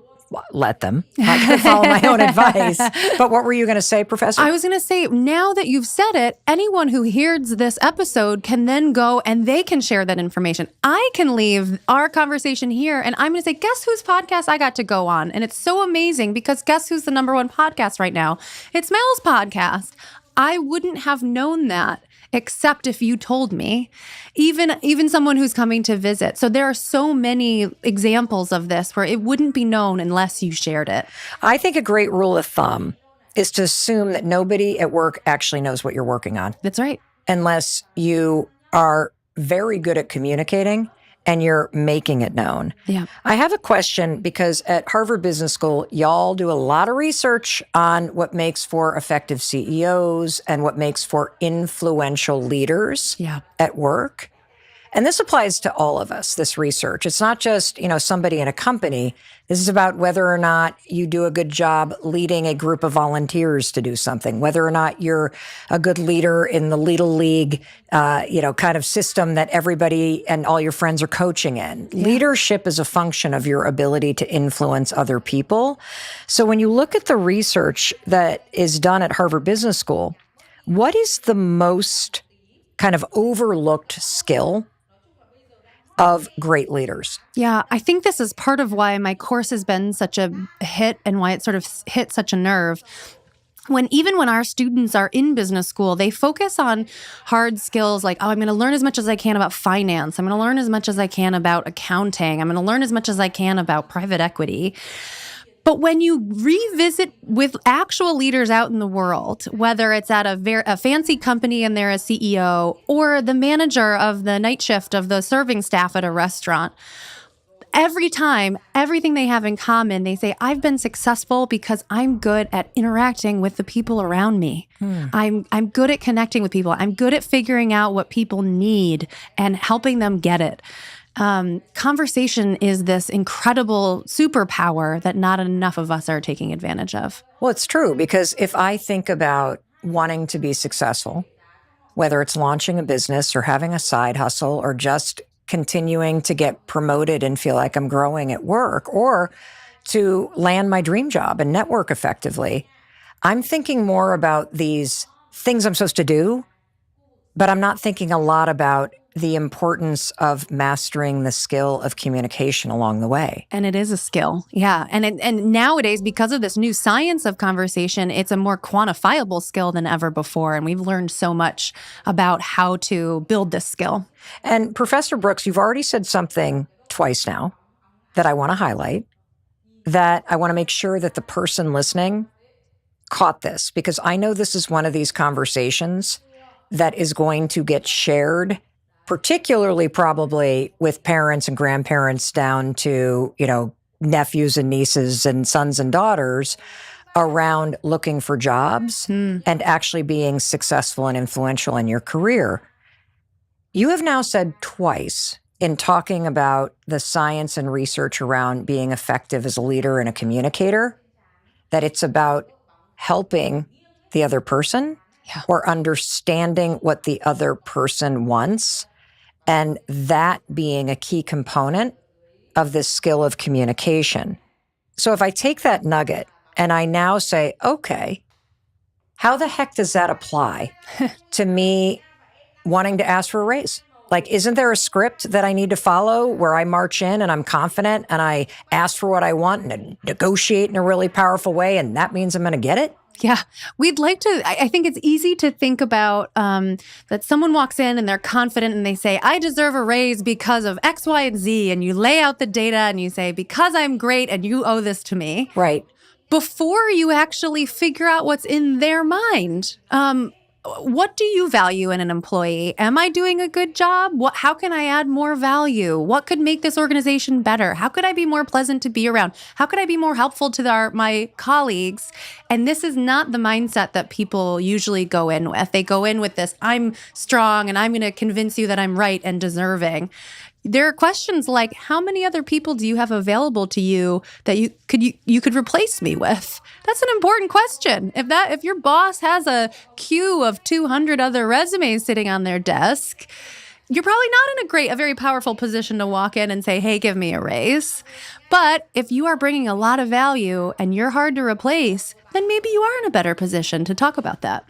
So I just want to make sure I got this straight, that your boss should pay you that, because that doesn't feel like you telling me that you're irreplaceable. That feels like an ultimatum. And I then said to her, what I would do is I would look back through your calendar and your photographs and jog your memory and try to come up with a list of all of the problems you solve, all of the things that you do that your boss does not realize that you do. Come up with the number of different jobs that you do, and then also come up with the reasoning behind why you want to grow in this role Yeah. and why that's important to you. But I didn't say, I want you to first stop and put yourself in your boss's shoes. Yeah. What does your boss need in an incredible manager? What makes you irreplaceable? And I think that's something that nobody is talking about. Yeah. And or take you've now instructed her to make this like log of things that she's done. She could bring the log to her boss and say, which of these things is most valuable to you? What do you think what am I doing here that you love so that I can do more of that? Which of these do you think I should do less of? How can I grow in this role? What should I be doing differently, better, great? Which of these are most valuable to you that make you want to hold on to me? So you would have that conversation before you actually have the one where you're truly asking for the promotion or the raise. Yeah. And this is true of any conversation where you're trying to be, the mindset of trying to be persuasive is a very dangerous mindset. What do you mean? There are so many conversations where we go in and we often at work and we want to persuade someone to agree with us. I want to persuade my boss that I am deserving of a raise. Mm-hmm. But the way to do that, ultimately, the way to be persuasive is to go in with a learning mindset. When you go in and you try and learn as much as you can about what's valuable to them, what's valuable to the organization, what do they love about what you're doing, what do they hate about what you're doing, learn. Ultimately, that conversation is going to feel like the two of you are solving a problem together rather than arguing and pushing and pulling and you trying to persuade them to agree with you. And ultimately, you will ironically end up being more persuasive. Who knew that the Harvard Business School professor who teaches the negotiation would give us unbelievably amazing advice? Aww. No, I'm not kidding, because it's kind of one of those steps that's so obvious that you miss it. Yeah. Because the truth is, anybody that works for me that makes my job easier, you're invaluable. Yeah. Anybody that solves problems before they become a problem for me, you're invaluable. Yeah. You get in early, you stay late, you're invaluable. And it's not a trick. It's not like you're going to this conversation and you're going to try and trick them. It's so authentic and rooted in reality. You need to figure out what's valuable to them and then deliver it. And then you become invaluable to them. Of course. That's how relationships work. That's how work works. I think most of us do the opposite. I have certainly been guilty when I have been an employee and I make a lousy employee because I watch what's happening in the company and then I go, oh, they're successful. Therefore, I deserve more. Therefore, I am owed more. And then I start to feel entitled. And then I rehearse my little script. And then I go in with my hands on my hips and my case that I'm going to make. And then it's like, denied. Yeah. And that step of going, have I even sat with my boss and asked, what would make your life easier? What would make me irreplaceable? What are you looking for me to do that I'm not doing? Totally. What are the things that I do that you actually value? What is a total waste of time? Or if you're actually feeling sort of the social comparison thing of this high performer, you could go in and say, what are they doing that's awesome that I could do more of? Make it practical. We all do social comparison, but it's often useless, a sort of waste of your emotional energy. Turn that waste into something productive, which is like so much of what we observe in other people is this sort of myth of naturalness, or they're not doing that much more than me. They're not doing anything special, or that just comes naturally to them. When you dig under the hood and you actually ask people, what do they do that's good? How do they make people around them feel? What work are they getting done? You realize, oh, I'm not doing that. But I could try. So there's a lot more to learn there. You know, Professor Brooks, that right there is worth $1 million. And let me tell you why.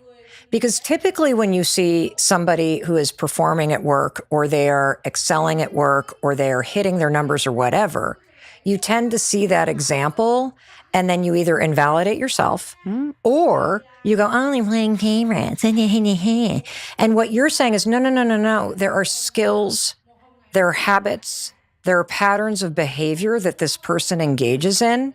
How about you operate for a couple weeks and you just mirror what that person is doing? Yeah. Because that person is demonstrating the behavior and the communication style and the work style that actually wins in this organization. Yeah, it's undeniable proof that they're doing something right. Even if it feels like those behaviors are sort of detestable. If you track back and you say, but yeah, he was the one who said that he was great at this, and now you're all just listening to him. Well, he nailed it. They're listening to him. He's succeeding. Maybe you have something to learn from that. Wow. I could see how this also plays out in personal situations. And I'm going to just take a small tangent because I want to just put my arm around the person to make you understand that what we're actually talking about is influence. Mm-hmm. Your ability to influence other people's behavior to your benefit. And so, an example that comes to mind immediately that I realize I completely screwed up is the negotiating with my husband for how we're going to spend our holidays. His family, my family. And I think we all can think of situations where we get highly charged and then we march in and demand what we want instead of stopping to think, okay, well, what does my partner care about? What does this roommate care about? And doing that homework, Professor Brooks, to force yourself out of your point of view and go, well, what might that person care about? And how can I start the negotiation? Really being interested in what that person cares about instead of jamming my opinion like a poop sandwich down their throat for them to choke down. No, I can see the mistakes that I've made over and over and over again. And, from your point of view, Professor Brooks, what are the mistakes that people make? Yeah. When they go in and they're asking for more money or a promotion. Yeah. They go in and do what you're saying, which is they go in sort of righteous and resolute, thinking this is what an influential person looks like. This is what they sound like. They're decisive. They're convincing. They're compelling and strong. Aren't they? But when you talk about dialogue, when you talk about, there's a human being on the receiving end of this, and you realize that every encounter, whether it's a salary negotiation or a first date or whatever, that's another human mind sitting on the other end, and they need to receive what you're saying. So going in with your hands on your hips and making your argument, this is not a public speech. This is a co-created dialogue with another person who has needs and wants and desires and opinions and beliefs that differ from yours. And you need to figure out what they are in order to be the best position to actually deliver what they need. How does knowing what somebody else needs help me get what I want? Oh my goodness, it's the most direct pathway. And the thing is, Mel, we're not good at guessing what other people need, even with people you know well, like your husband. Well, then how the hell am I going to know what my boss needs? You got to ask questions. Endlessly ask questions. You can ask them, what do you need? What are you excited about? What is this other employee doing that's so great? How can I do better? What am I doing on my list of tasks that I'm totally nailing? What could I do better? Right? You need to be a sort of glutton for learning, a glutton for feedback, and then it will actually make you invaluable to them and put you in that powerful position to say, look, I know I'm invaluable to you. You've told me, and now I think I deserve more. Well, you've also just signaled that you're now wanting to succeed and that you're not going to waste time guessing. Yeah. That you're willing to align and be flexible to cause more value for us. You yourself want to succeed, and at the same time, you're signaling, I want us to succeed. I want this organization. I want this restaurant. I want this investment bank. I want whatever, this school. I want us as a group to succeed. Let's figure out how I can help us do that. So I think most of us probably wait until our annual or mid-year review to do this. But when is the best time? I really love more casual feedback. Okay. So it's so stressful to go into like a 360 review or your annual feedback meeting and everybody's nervous and it feels very high stakes. You have the opportunity to ask questions anytime. That's true. Anytime you see somebody, hey, I tried this thing. Let me give you, show you a video. Let me show you what do you think about this? Was this a good idea that I did this? What could I have done better? You were in that presentation I gave the other day. What did you think of my slides? What could I have done better? Should I have not even used slides? Right there, the opportunity to ask for lower stakes, more casual feedback is always there, but it requires that you ask those questions. Well, and the more you do that, the more you're in a dialogue where it's pretty clear you're a valuable contributor. Exactly. And they're more invested. It's causing people around you to actually think about you, right? It's saying like, hey, I care about your opinion. And now we have a meaningful enough relationship where I feel comfortable asking you. That's so valuable. Like you're embedded, you're enmeshed in this sort of social net. Organizations are just a group of people who care about what they're working on. So let's say you're a shift worker, right? One of my daughters works at a restaurant. And let's just say she wants better shifts. How do you use this strategy to try to negotiate without being very direct around getting better shifts? And I'm not saying for the record that my daughter wants better shifts. I'm just using it as an example because somebody might listen to this at the restaurant. Yes, exactly. But as a former waitress and bartender, I know when the schedule comes out and you're like, ugh, another crappy shift. How do I get the good shift? Totally. I spent many years of my life waitressing too. I know this feeling. So I think there's a couple answers. The first question is, who are you talking to? Who are you targeting? Oh. Because you could talk to your fellow servers first and say, are you also unhappy with your shifts? Are there any opportunities for us to trade? That would be win-win, right? So we call that trading on differences. People have different preferences. There might be win-wins in there to trade with the fellow servers. Yep. You could then, if that's not an option, you can go and talk to your boss and say, like, when you're making the schedule, what are you thinking about? What is there something about this shift that you think I'm uniquely positioned to do? Am I doing a good job here? What value am I bringing? Or what I would really love to be on this earlier shift, but I see that, this other server's there. Do you think they're uniquely positioned to be there? What are they doing that's great? Or what could I do to put myself in a position to earn be that considered? Spot? Yes. Yeah. What can I do to earn it? You know what I love about this is that oftentimes, and I'll speak as an employer and as a parent, right? Because kids sort are of like an constantly employer, negotiating. Oftentimes, it feels a little bit like me against you. Yeah. And what I love about this strategy, Professor Brooks, is that all of a sudden you, in a very sneaky way, you made me with you. Yeah. And so there was nothing adversarial. There was nothing confrontational. It's not like you're making me wrong because I didn't put you on the great Saturday night shift. You're basically saying, like, what do I need to do to put myself in a position to be considered, which then allows me to be with you versus against you. Their job is hard. The job that they're doing to decide who's doing what shift is a complicated puzzle to solve. And so you're saying, I see that this is a complicated puzzle. How can I help you solve this puzzle? And how can I become a more valued part of the puzzle? This is a really great mindset shift. Whenever you're in whenever you confront even a tiny disagreement, instead of thinking of it as confrontational, instead setting it aside and saying, like, I'm with you. I care about you. I see what you're doing is hard. Let's try and solve this together. That's a really important mindset shift. And it's almost always true, right? Whether it's with your spouse or your kid or your boss, these are people you really care about and admire. You don't need to be getting in a fight with them about really anything. I feel like my husband has taken your negotiation and your science of communication course because he constantly, when I start to get agitated about something, he'll be like, Mel, I'm not against you. Yeah. Like, we need to work on this thing together. Yeah. Which gets me out of that, like, adversarial thing. And I think we do feel that way, particularly at work, because money, livelihood, a sense of feeling good about yourself and that you're progressing, that you start to get really nervous about it. Humans need a lot of affirmation, Mel, and you can give it to them in these tiny little moments in your conversations with them, just reminding them relentlessly, hey, I'm with you. I got your back. Like, I see you. It makes sense that you feel upset about where you are in the schedule. Let's talk about how it could get better in the future, right? Like, we're in this together. I'm affirming you. And also, I can't move you in this right now, Well, right? I think that's important because a lot of us have adversarial relationships with our boss or with our business partners. Yeah.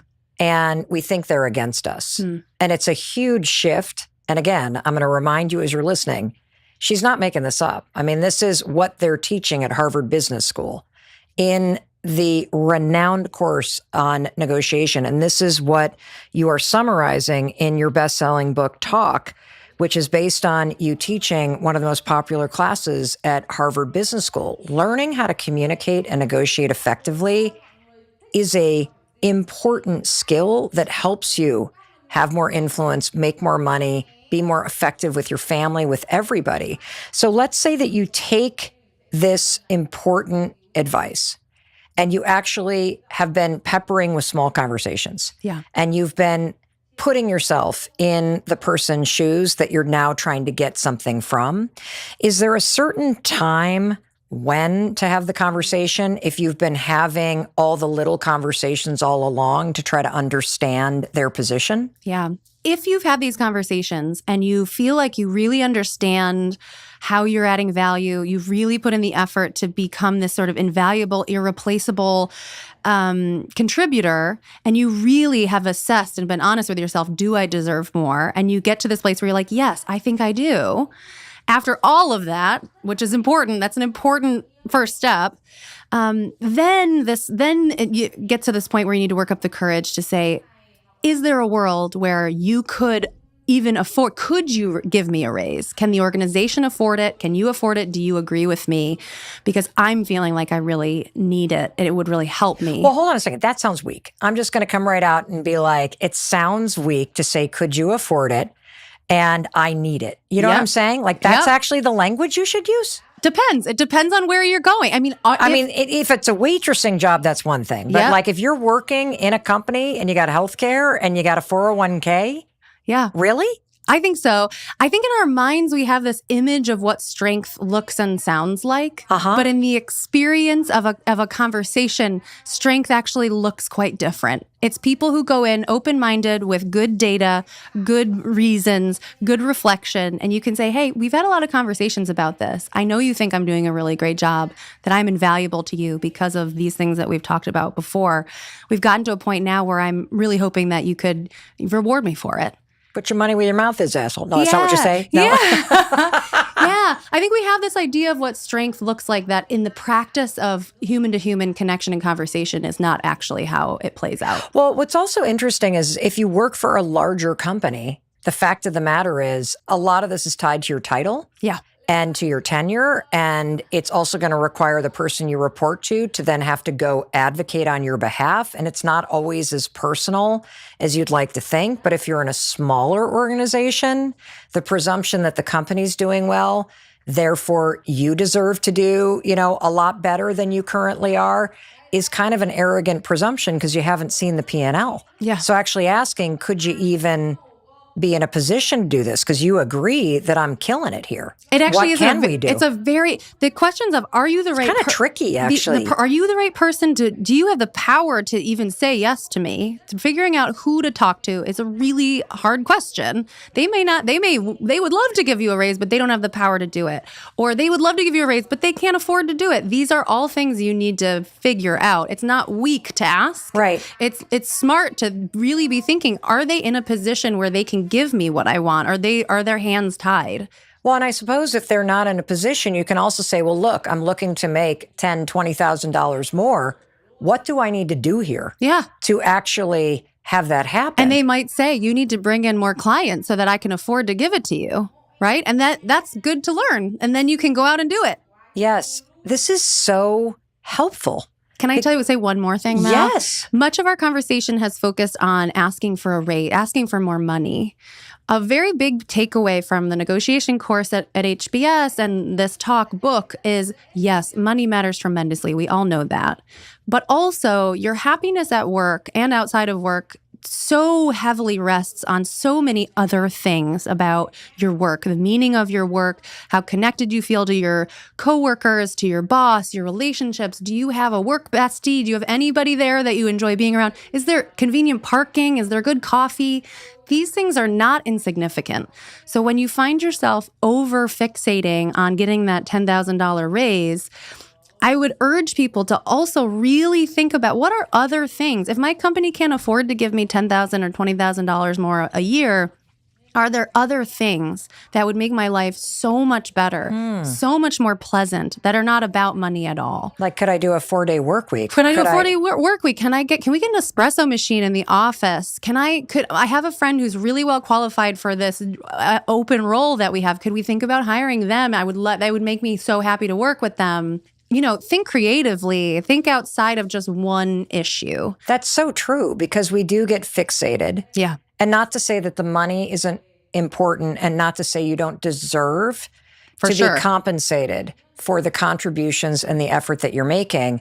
And I do think the other thing too is that a lot of times, at least speaking for myself, is I would show up in a role and do the job that was asked of me. Right. And then I expect, because I'm doing the job that's asked of me, that, Yeah. by the way, they could hire 100 other people to do the job that is asked of me. Yeah. But am I contributing more so that I am more valuable? And these are not the conversations that I ever had with myself, because I was so busy going, my friends in investment banking are making all this money. And, I want this and I want that. And look at these influencers online. And, my company looks like they're doing well. And my boss drives a nice car. So therefore I should, and you get up in that mindset. Dangerous. Very. Yeah. And there's a saying of like, dress for the job that you want, but it's more than dress like that. You need to behave like the job that you want. So if they hired you to do a very simple job, if you start doing things that are actually above and beyond and more valuable, truly valuable to the organization, you're already doing the next level job. And you can go in and point that out to them. And they might say, yeah, you're right. Like, we need to reward you we need to pay you like you're doing that job. So if the research is undisputed that making your contributions known is one of the most effective things that you can be doing, because just assume your boss is so busy, they don't even know all the things that you're doing. And if you're really good at your job, you're taking care of so much that they're not aware of it because it's not on fire anymore. Yep. So are there strategies that you recommend that somebody think about in terms of how you make sure that the value that you're providing is known at work? I think two things. One, keeping notes. If you feel like you've done something valuable, make note of it. In academia, we have these very long CVs where we track like everything, every little move we make, every conference we attend, every tiny poster that you present, every paper that you publish. And it seems a little bit ridiculous, but in retrospect, when you look back, you say, no, that was just keeping notes on all the little things that I did that felt like it added value to the field, added value to my organization, to my co-authors, all of it. And so you can see why that's valuable. It's sort of undisputable evidence of all of the value that you added somewhere. And it's sort of like if a year goes by and you look back at your camera roll and you're like, oh my God, I forgot that I went on that trip in July. Everyone forgets. Yes. So how can you expect your boss to know and remember if you yourself don't even remember? Yep. So keeping notes in some way, some document where you're keeping track of what you've done is sort of part one. And part two is talk to people about it. Tell people when you've done something that you feel proud of or you feel like could be valuable, don't keep it a secret. Like, no one's going to know about it. And yes, maybe it brings you a sense of pride, but in terms of work, it's really valuable to share it. I have two other things that I would love to share as ideas, because I remember when my daughter started at this massive cybersecurity firm, and they didn't do any just 101 training on what makes for a good week. What do you do on a Monday? What do you do on a Friday? And so the first piece of advice was exactly what you're saying. Every single week on a Friday, take out your notes app or take out a running document and write down the things that you worked on. Yeah. And the second thing, which I think is a great idea, is at the end of the week, send a short email to your boss and just say, these are all the things that I got done this week. These are the things that I'm still working on next week. Is there anything that's a higher strategic priority that you want me to focus on next week?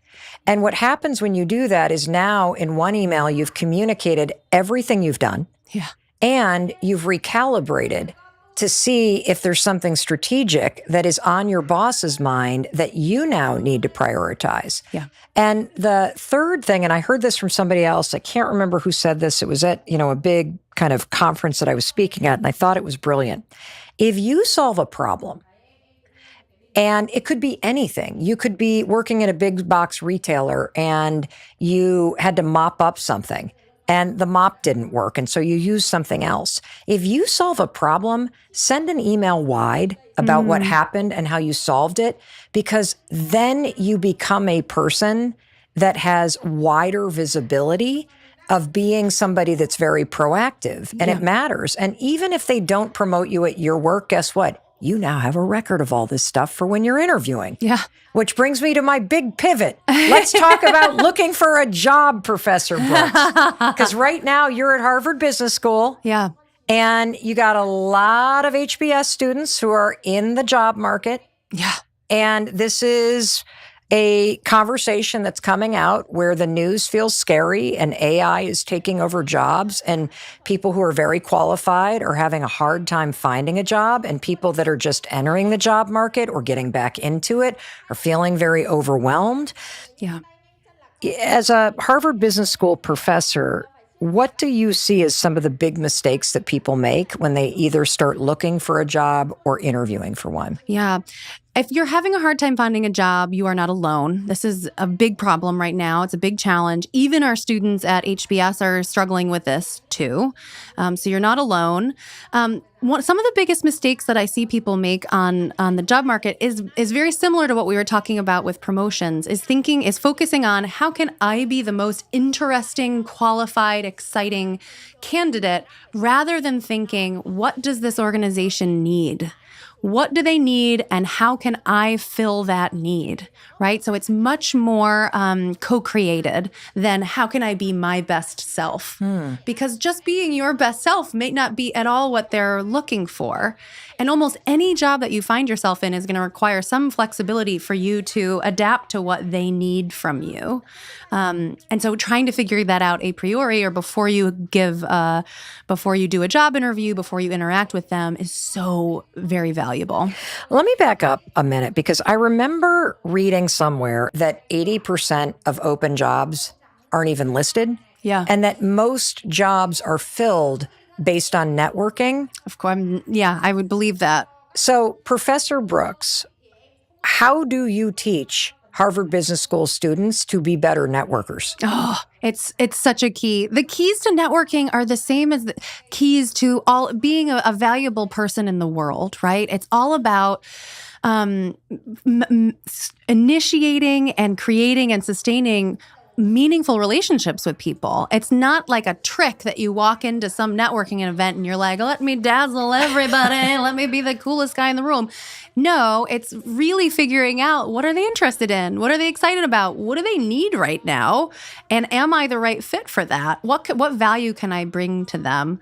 I remember a lot of my colleagues in grad school, when you go on the academic job market, they would go to these networking events and they'd be like, oh, I'm so nervous to talk to this person, so nervous. And I remember thinking, that's so interesting. Like, all you really need to do is ask questions or think ahead. Oh, that person's working on this really interesting topic. Let me do a little bit of reading about that topic and brainstorm. What is that area missing? And what could I fill for them? Do I know something about an interesting research methodology? Do I know someone else who's working on cool stuff that I could introduce them to? Really thinking ahead about what value you could actually bring to that person. Then interacting with them is not nerve-wracking, because you're actually prepared and bringing value to them. So if you were thinking about this from the standpoint of somebody who's just graduating from college and feels like they have nothing to offer, or somebody getting back into the workforce after taking time off, having kids or caring for an aging parent, or somebody that got laid off and now their confidence is taking a hit. So you're kind of at ground zero. Yeah. You know what I mean? You're like on LinkedIn. Who can I network with? You're going and sending things to alumni from your high school and your college. Is there something about networking that you want the person listening to really think about it differently? Because I do think when you're in that position where you don't have a job and you're like, where do I even begin? And my mom's telling me to reach out to this friend of hers that she knew 5 years ago, and I don't even know what to say. And you don't know, because I've been there, and you're just like, what the hell do I even say? Do you just come right out and say, I'm looking like, yes. Professor Brooks, help me out here. There are a lot of, so young people feel unqualified. Parents who have taken time off from the workforce and are going back feel unqualified, like they've lost pace with technology or their skills are no longer relevant. There's so many people out there that feel like they're not qualified, or like, what should I even say? Or can I be helpful to them? Here's my advice, and I really mean this. It is so much more rewarding to connect with people in person or on the phone than it is through a networking website or through LinkedIn or through, which is valuable, very valuable. But a real human connection makes you so much more memorable to somebody. And when you go and have a coffee chat with someone, don't go trying to impress them. Go because you're truly curious to learn from them. What do they work on? What are their pain points right now? What are they struggling with? What do they love about the job? So start with the informational. Like, I'm looking for something. My mom, my dad, my neighbor, my roommate said you'd be a great person to talk to. I don't even know if I would start with that, Mel. What would you start with? I would start with, I'm so curious about what you're doing. What you're doing is so amazing. I'm so intrigued by it. Can I have 5 minutes of your time to just pick your brain? What are you struggling with? What do you love about this? What do you hate? Who do you love working with? What are you missing in your organization? Asking these questions with like true, sincere curiosity, you're going to learn so much. You're going to be, you're going to feel very validated of like, oh, I am still relevant. You know why? Because I'm good at asking these questions. I'm good at figuring out what people need. So if I can extrapolate that, because again, I know that this conversation, I mean, we've got a free class from Professor Allison Wood Brooks from Harvard Business School teaching us how to land the job, network better. You're basically saying, just ask questions and be interested, and that's the opening for networking with somebody. Yeah. Because eventually, hopefully, the person's going to come back and be like, so what did you study in school? Or what kind of thing are you looking for? Yeah. Maybe they don't even need to know that you're looking for a job, right? Just connect with people in an authentic way where you're curious and interested in what they're doing and figuring out what are they missing? What do they need? Do I know someone that could do that? Am I the right person to do that? Could I learn how to do that? Could I develop a new skill that makes me exactly what they're looking for? Probably. What's a way to follow up with someone? So let's say you meet somebody at a barbecue, you end up asking a ton of questions. They're in a field that you're interested in, because networking opportunities are everywhere. If you're willing to ask questions. But now it's time for the follow-up. How do I do that without feeling annoying or like I'm stalking somebody or I'm being like pushy? Totally. Just now I just said take 5 minutes of their time. I really mean it. You don't need any more than 5 minutes to make a meaningful connection and to learn a lot about someone. But what's key about even very short interactions to make them feel meaningful is the importance of follow-up. There have been amazing research on this where there's a study of entrepreneurs in Africa where part of what they taught them to do is just be more thorough about follow-up. What does thorough mean? Like anytime you have a meaningful conversation, afterwards, like shoot them a text. Say, that was really amazing. I feel really inspired. You're so incredible. Thank you. And I'll be in touch later. Just a quick affirmation to the other person of like, that was valuable to me. Thank you so much. I'll follow up. That's amazing, right? You're giving them the affirmation they need. They took time out of their life. You're showing them gratitude. You could drop a little callback to something you talked about during the conversation. Hey, you mentioned that your daughter is in the tech industry, right? Let me call back to that. I hope your daughter's loving her tech job. Right? A quick callback can be it shows that you were listening to them, that you're interested, that you have interpersonal skills, that you might be valuable to have in their organization. How do you answer the question, Professor Brooks? So tell me about yourself. In an interview, seriously. Oh. Because I'm always like, you mean like today, right now? I don't know. What do you want to know? My pant size? Like what I had for breakfast? I feel the same way.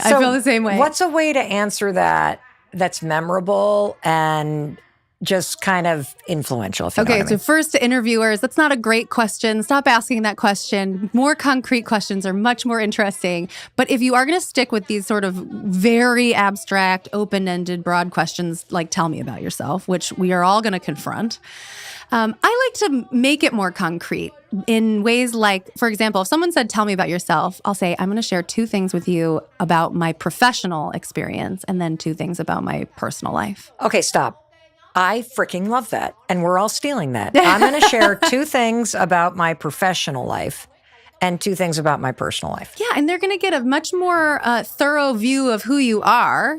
And they don't need to you don't need to tell them, that you've had STDs or whatever. But it's like, you can tell them. Unless you're at an STD clinic, which would make you very effective relatable, at counseling very to people. Relatable, exactly. But if again, this is also topic prep. When you can anticipate that when you go into a job interview, they're going to ask you about yourself, about your work experience. What about your life makes you a valuable person here? So topic prep that. What are things that you've experienced professionally that will make you good in this role? What are things that are unique about you personally? When I wrote this book about talk, something that I realized is I'm uniquely positioned to write this because I'm an identical twin. Oh. Of course. I'm like obsessed with humans. I'm obsessed with helping other people find this tight-knit shared reality that I have with my twin sister.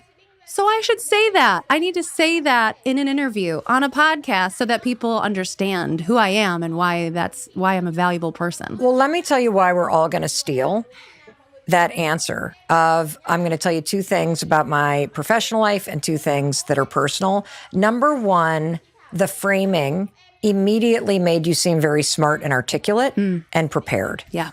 And the second thing that I loved about it is that if you're somebody who's nervous, it gives you a framework for you to prepare your answers. And when you say, I'm going to do 2 professional and 2 personal, you're cueing yourself that you have these things to share. Of course. And so I think that's genius. We better all steal it. And it brings me to the next thing I wanted to ask you about, which is one of the single biggest obstacles to networking, to doing well on interviews, to negotiating what happens if they do offer you the job, which we'll get to in a minute, is nerves. Like you get so nervous about screwing it up that the nerves actually hijack your performance. Oh, good.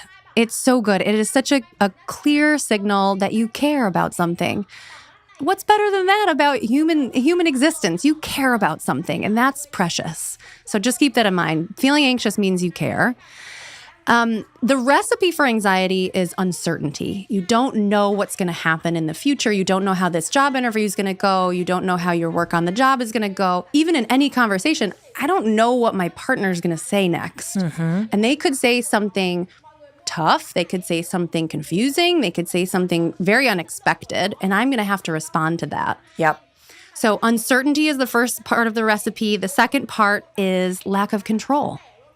Lack of control and uncertainty create these feelings of anxiety. And that's what conversation is. You don't know what's coming next, and you don't have perfect control over what the other person is going to say and do. Okay. So whether it's a job interview or networking or salary negotiation, whatever, of course you're going to feel anxious. It's hard, and it's uncertain, and you don't have perfect control.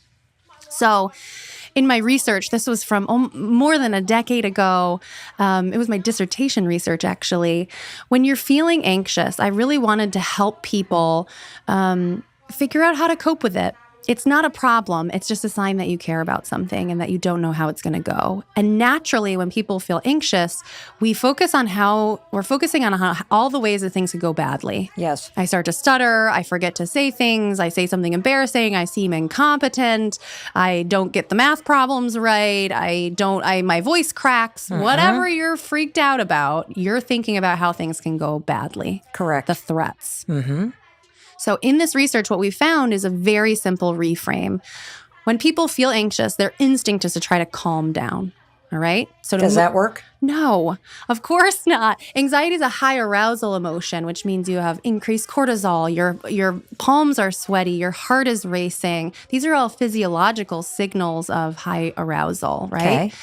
Trying to make that go away and go down is so hard, impossible. It's trying to control your body's natural reactions. Okay, so I want to put the person listening at the scene. So if you're about to walk into the interview of your life, or you're about to walk into your annual review, or you're about to walk in and give the biggest presentation of your school career or your whatever professional career, as you're pacing in the hallway and your armpits are like waterfalls and your heart is racing and your throat is dry and you feel the thump, thump, thump, thump, thump of your heart because you're about to go do this thing that you care about and you want to do it well, you're saying as you're pacing, don't go, calm down, it's going to be fine. You're like, no. And we do all these crazy things. We do rituals and we take a shot or we drink the tea or whatever to try and calm down. It's like this desperate instinct of like this, I know this isn't good. I need to calm down. fruitless attempts to try and reduce those physiological symptoms.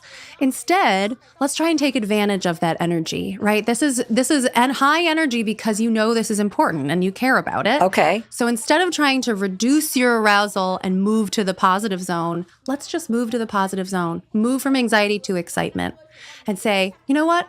I'm aroused because I'm excited about this. And instead of thinking about the 100 ways that it could go wrong, I'm going to focus on how it could go well.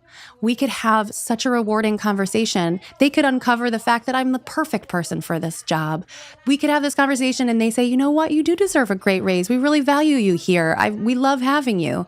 Things could go great. And so thinking about those good scenarios makes them more likely to actually happen. So as you're pacing in the hallway and your heart is racing and your armpits are sweating and your palms are super clammy, how exactly does saying, I'm excited to give this presentation, I'm excited to ask for this raise, I'm excited to have this interview, how exactly does that work? Yeah. When you say I'm excited, especially out loud to someone else, imagine you said, hey, Allison, how are you feeling about this interview?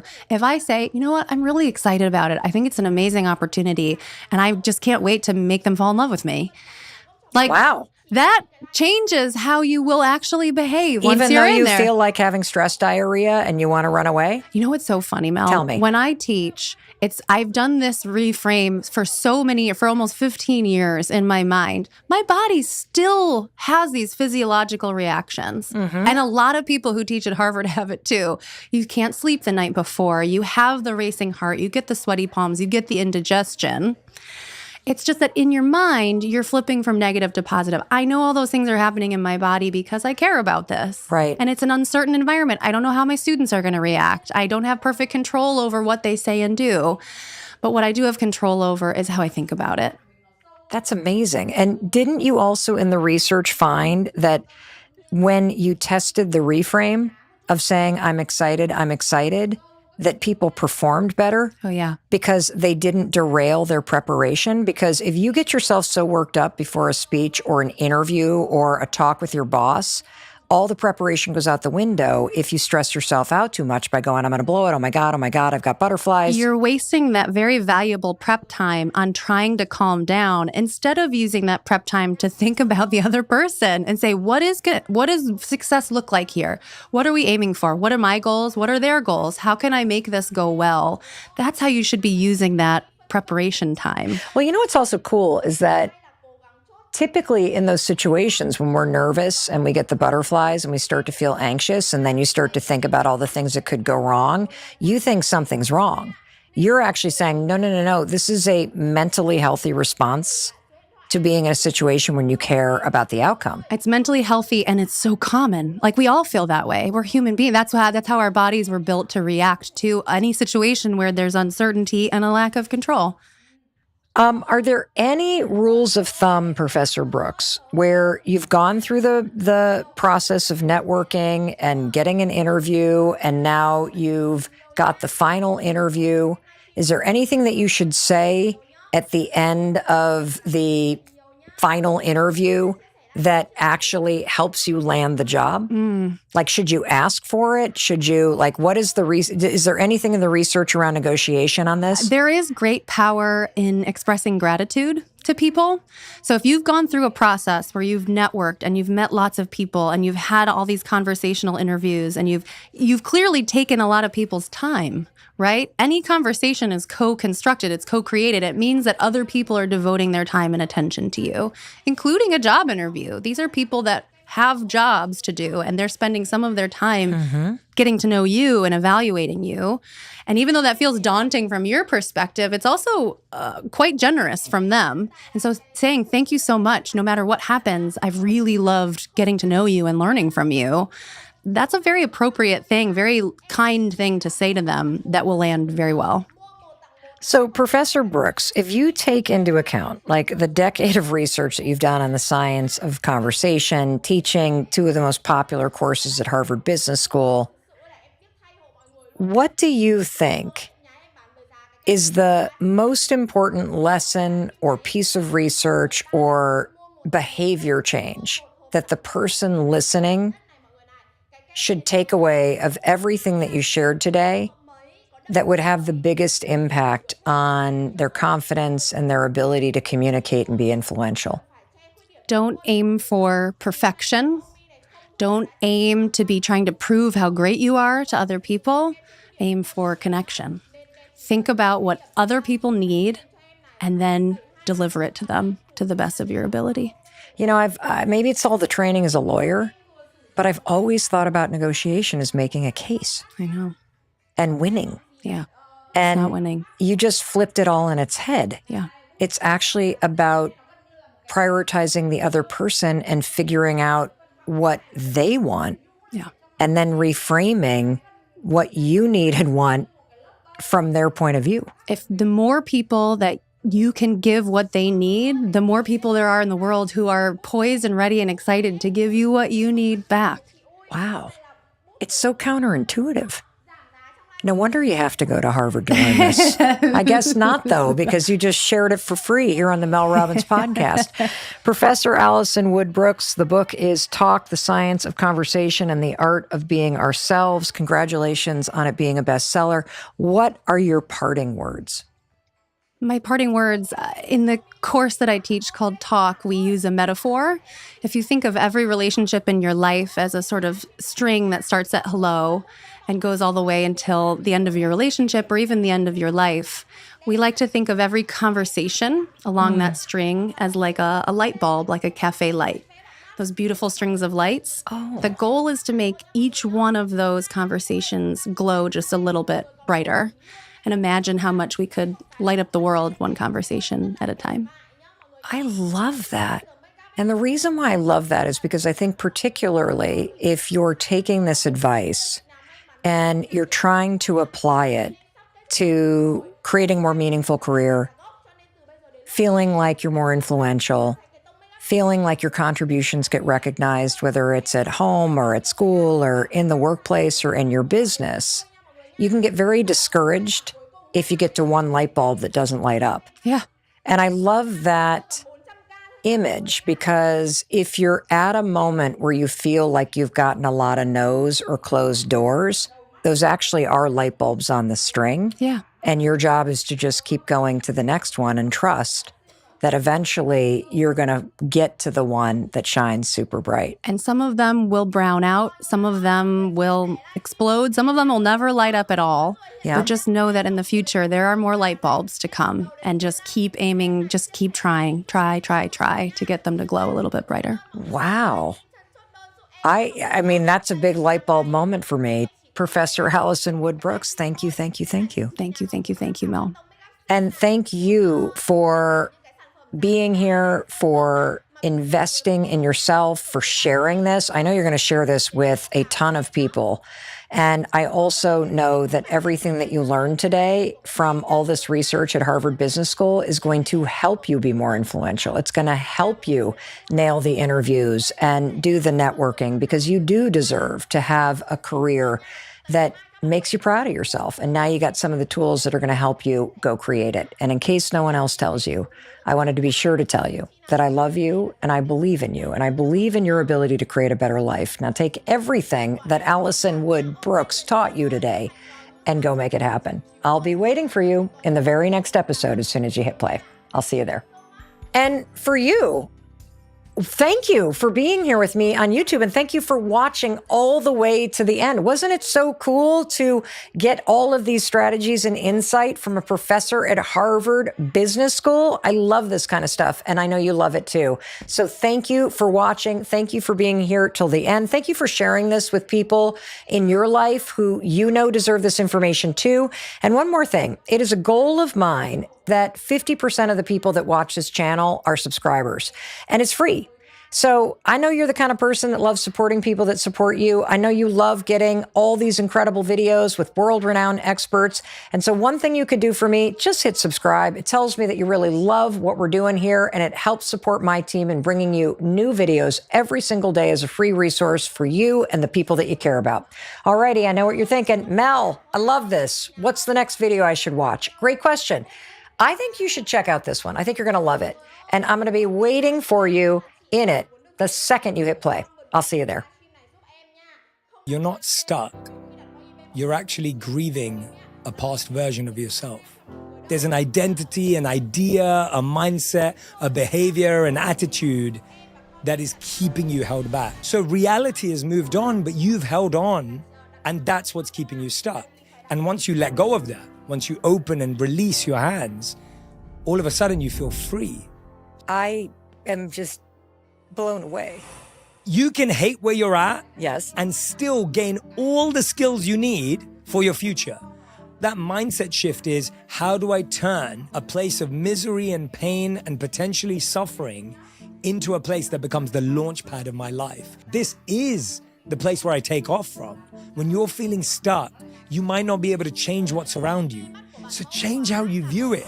There is no rose in the world that grows the day you plant the seed.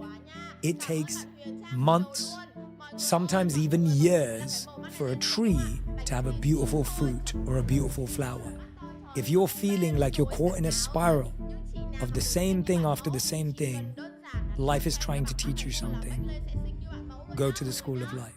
Jay, I think when things feel dark, the job in life is to glow.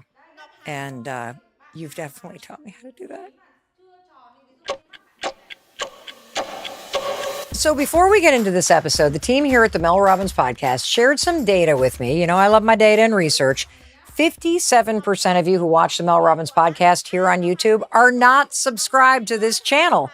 And here's the deal. I would love to get that down to 50% subscribers by the end of the year. So if you're enjoying the show and you love the guests that we have on, like the one we're going to have on today, just tap the subscribe button. It's free. It's the best way for you to support the show and to support me. And I promise that I will keep making this show better for you every single week. Because my team and I, we're listening to your feedback. We are bringing you the guests that you want to hear from. We're covering the topics that matter most to you.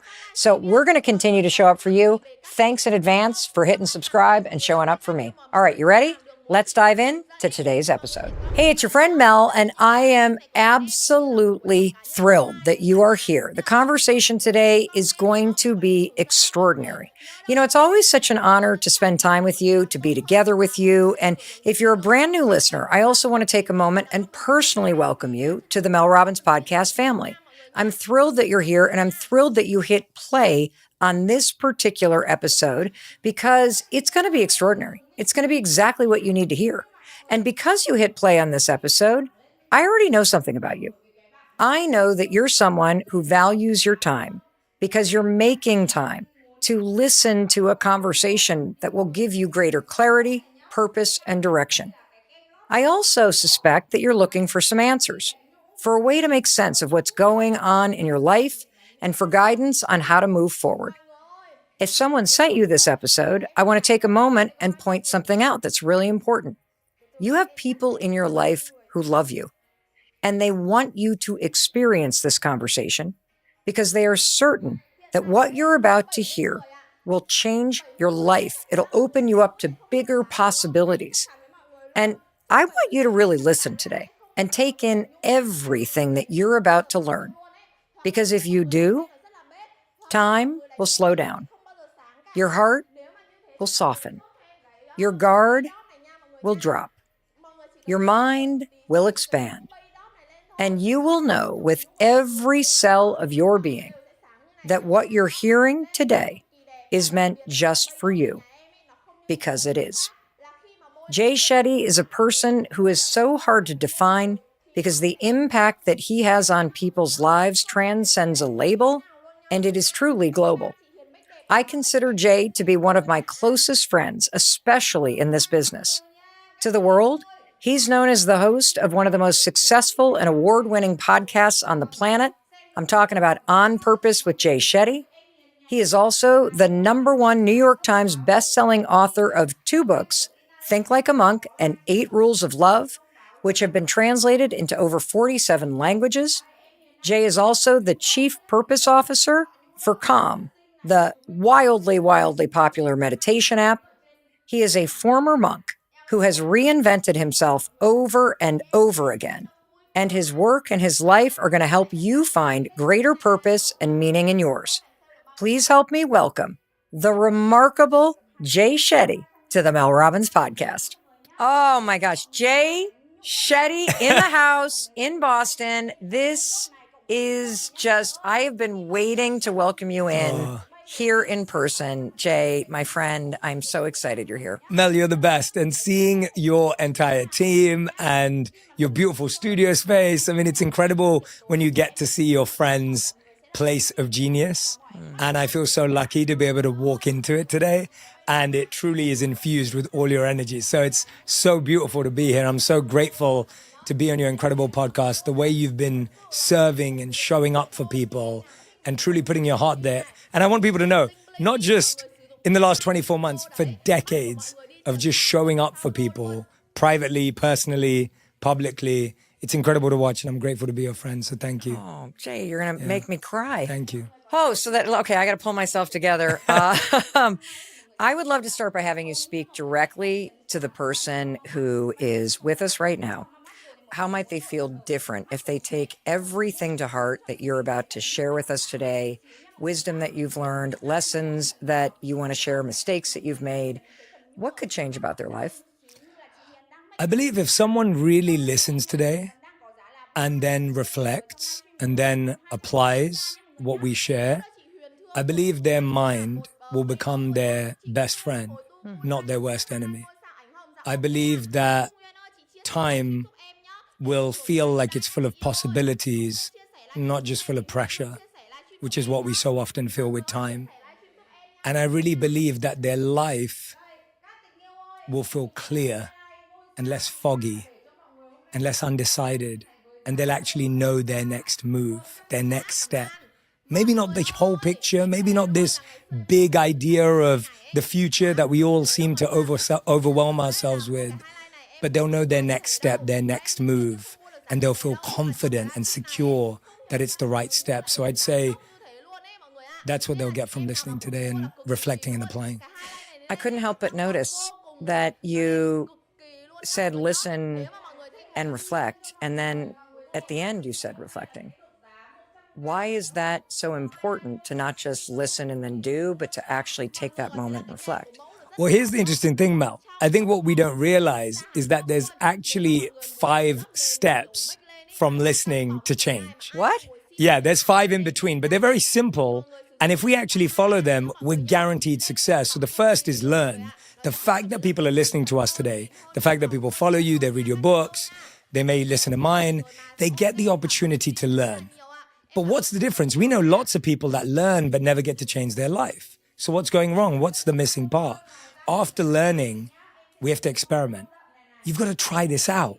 You may try it out tomorrow and it may not work. You may try it out on Wednesday and it will work perfectly. You may try it out in a week and then there'll be a little dip. So experiment with it. Don't feel like it's going to be perfect tomorrow. Play with it. Have fun with it. And then the third step is perform. Once you've experimented, you get into a groove. You start to feel it working. You start to notice it in your body. Your mindset feels different when you wake up in the morning. Now you don't have to do all the conscious stuff anymore. It's kind of unconscious. And then finally, there'll always be struggle just before you're about to unlock this new level of greatness. And then finally, there's thrive. So to me, that reflection process is those 3 steps in between of experimenting, performing, and struggling. It's the ability to try something out, then reflect back and go, wait, how could I have done that 1% different? How could I have done that 2% different? What do I need to shift? And as soon as you start doing that, you start enjoying reflection. So reflection is not just in the mind. It's something you're practicing. It's something you're experimenting with. I've never heard anybody explain it that way. I love that. Well, it makes so much sense because you're right. Like, I think you can hear an idea and you can try it once. And then if it doesn't feel the way you want it to feel, most people stop. Yes. And I've never thought about the fact that if you don't actually know that trying something and then reflecting on what worked, what didn't work, tweaking it, experimenting, as you said, you're always going to stop. Absolutely. Absolutely. And by the way, isn't it just the case, Mel, that even something that you've done for years, you still need to keep experimenting with it? So just because something worked last year doesn't mean it's going to work this year. You've got to keep that process going. And that's what makes it fun and alive. And it doesn't become routine and monotonous. And so I love reflection being in action. You know, Jay, so many people look to you because you have written just incredible blockbuster books You have millions and millions of followers. Your podcast is the podcast I listen to. Your podcast is the podcast that inspired me to get into the podcasting space. Mel, you're going to make me cry. And so, no, I'm serious. And so I think there are times in your life, and you've certainly felt this way, where you're really lost and unhappy and you feel stuck. And I know you've been there. And so I would love to just, before we kind of dig into specifics and unpack some of the lessons from your life, what would you say to somebody who really does feel kind of lost right now or stuck or doesn't know what their next move is? And how do you want the person who feels that way to think about that moment where you feel like you don't know what to do next? I love what you asked there, because you said, how would you like someone to think about that moment? What I'd like people to remember is that you're not stuck. You're actually grieving a past version of yourself. So there's a part of you that's died, that actually you left behind a long time ago, but there's a part of you that still misses it. You still want things to be the same. You still want things to be that way. And that keeps pulling you back. And that's actually blocking you from making the next move. It's stopping you because life used to be this way, or life used to feel this way. And so we're stuck, not because we don't know what to do next. We're stuck because there's a part of us that wants to hold on to what we have here. There's a beautiful Zen teaching that says, what's holding you back is what you're holding on to. And I think if people think about that for a second, what are you holding on to that's holding you back? What are you clinging on to that's keeping you stuck? There's an identity, an idea, a mindset, a behavior, an attitude that is keeping you held back. And once you let go of that, once you open and release your hands, all of a sudden you feel free. So what identity, what habit, what mindset, what expectation are you letting yourself be held back by that if you were to let go of, you could easily move forward? Can you give an example? Yes. You know what I'm saying? Because I think I understand what you're saying. Yes. Like, I'm trying to think about Yeah. a scenario where, let's say somebody is at a moment in their life where there's a change. You have gone through a breakup, or maybe you've raised your kids and they've launched and now you're trying to figure out your next chapter. Yeah. Maybe you just lost your job and now you're like, oh my God, what do I do? What are the kinds of things that people hold on to that you may not realize this is what you're actually holding on to? Yes. So all three examples you gave apply.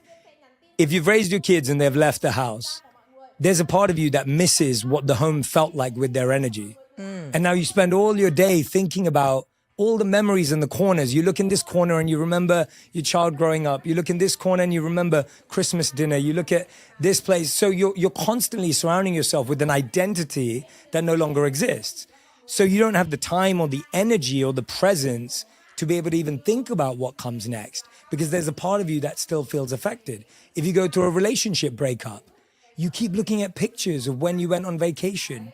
You keep looking at the pictures of when you had your first date. You keep looking at the memories of, maybe it's a piece of clothing, maybe it's an item at home, whatever you're surrounded by. So you're still living as if you're still dating that person in your mind. And so that's all holding on to something that is an identity that's already moved on in life. Your kids have already moved on. They're at college or they're getting engaged. Your ex has already moved on. They're in a new relationship or they're alone. So reality has moved on, but you've held on to the piece of clothing, the memory, the photo, the whatever it may be. And that's what's keeping you stuck. So my question to everyone is, what is that thing for you? And how do you learn to release it? That's the focus. I think we think we're stuck because we don't know what to do next. No, we're stuck because we're still holding on to what's behind us. And as soon as you release it, you propel yourself forward. Have you ever felt that before? When you're holding on to something really tight, if you let go of it, all of a sudden you feel momentum. Momentum doesn't come from knowing where you're going. It comes from knowing that I don't want to be here anymore. That is so important, because so many people stay where they are because they don't know where they want to go next. And I always say, well, actually, if you can be honest with yourself and say, I just don't like how my life feels anymore. Yes.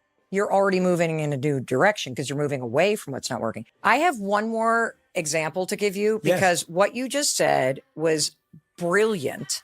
You have this ability, Jay, to just take wisdom philosophy, psychology, and make it so immensely obvious that I both feel inspired and sort of like an idiot that I didn't see it, myself and I'm tortured.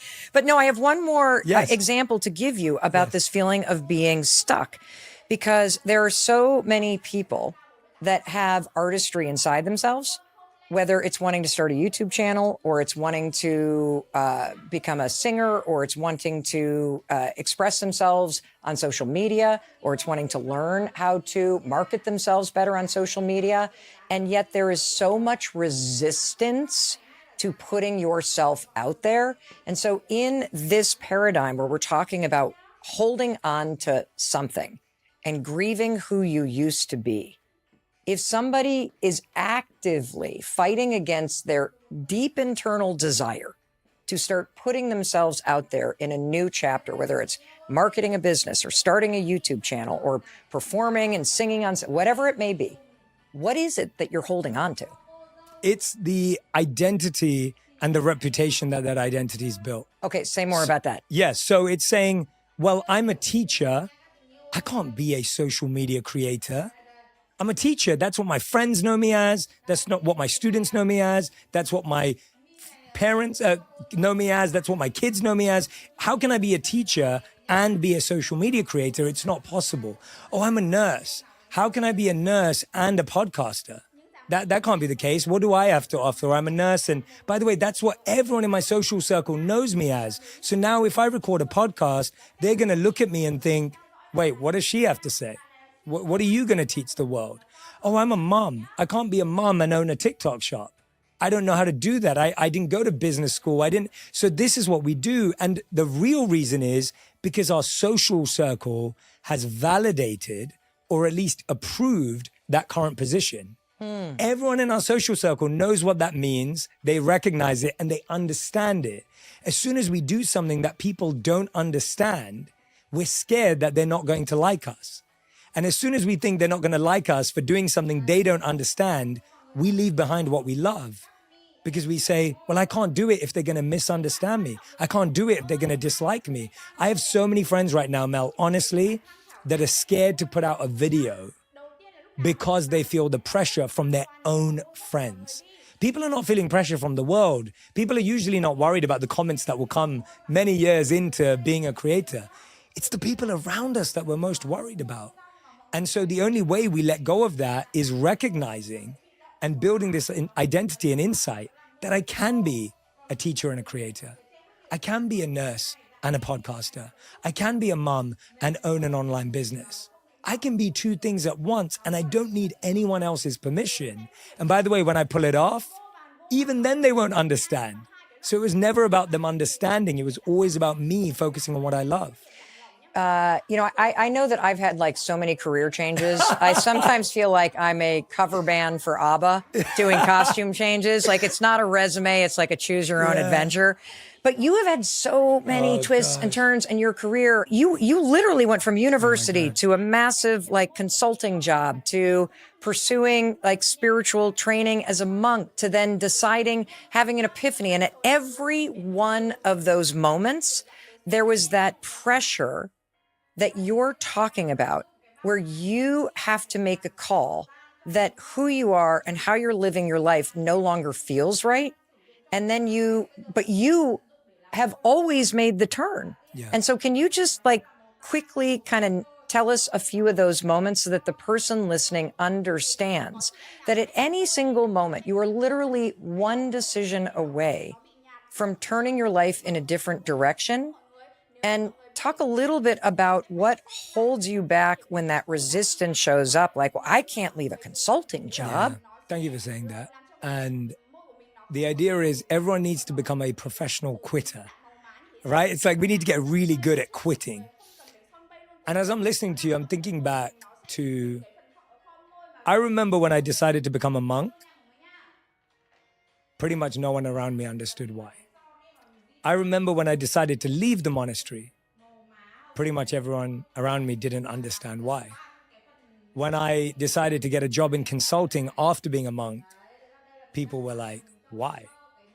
When I decided to leave my successful consulting job to try and make videos online, people were like, why are you doing that? Then when those videos became successful and I decided to launch a podcast, I had 3 podcast production companies tell me, Jay, people like listening to you for 4 minutes. No one wants to listen to you for an hour. Don't launch a podcast. So we launched a podcast anyway.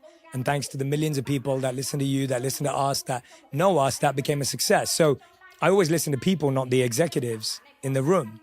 Then I wanted to launch a book, Mel, and I went to launch a book, and 14 out of 17 imprints told me, don't call it Think Like a Monk, because no one wants to think like a monk. 5 years later, the book sold millions of copies, again, thanks to those people, not the people in the room. Why am I sharing all of that? Because I didn't know what the future held. It's not that I had a really clear view of exactly where I was going, or that when I left the monastery, I knew I'd be here today, or that when we launched the podcast, I knew I'd be here. And I want to get that thought out of people's heads, that if I don't have the full life mapped out and planned out, that I can't take the first step. Because I don't think I've ever known where my life's going. And so this whole idea that you have to have everything figured out before you take your first step is the biggest lie we've been told. This idea that if you don't have a clear vision, you don't know where you're going. It's the biggest lie we've been told. How could anyone possibly have every step mapped out? Tell me one person that we know in the world, anyone you look up to, that could tell you they meticulously knew every single step. They didn't, but they took that first step. And I think that's what's holding us back, is this idea that I have to know everything before I do one thing. What is the one thing, though? Because I think that's the thing that's confounding until you actually figure out the riddle in life. Yeah.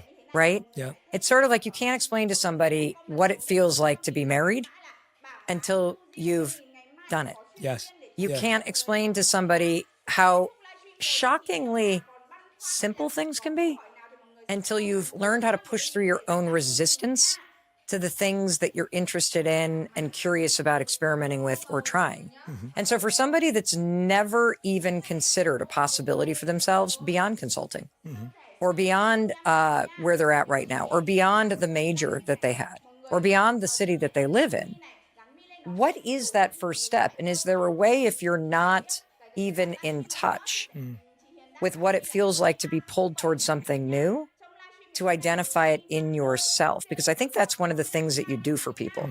You help people see a bigger possibility for themselves. And it took me a long time to go from simply surviving and trying to pay bills and get through the day to understanding that there's a different way to wake up and be tapped into the signals and the energetic things that pull you in different directions. Because I think that's what you're talking about when you say all you need to do is take one step. Yes.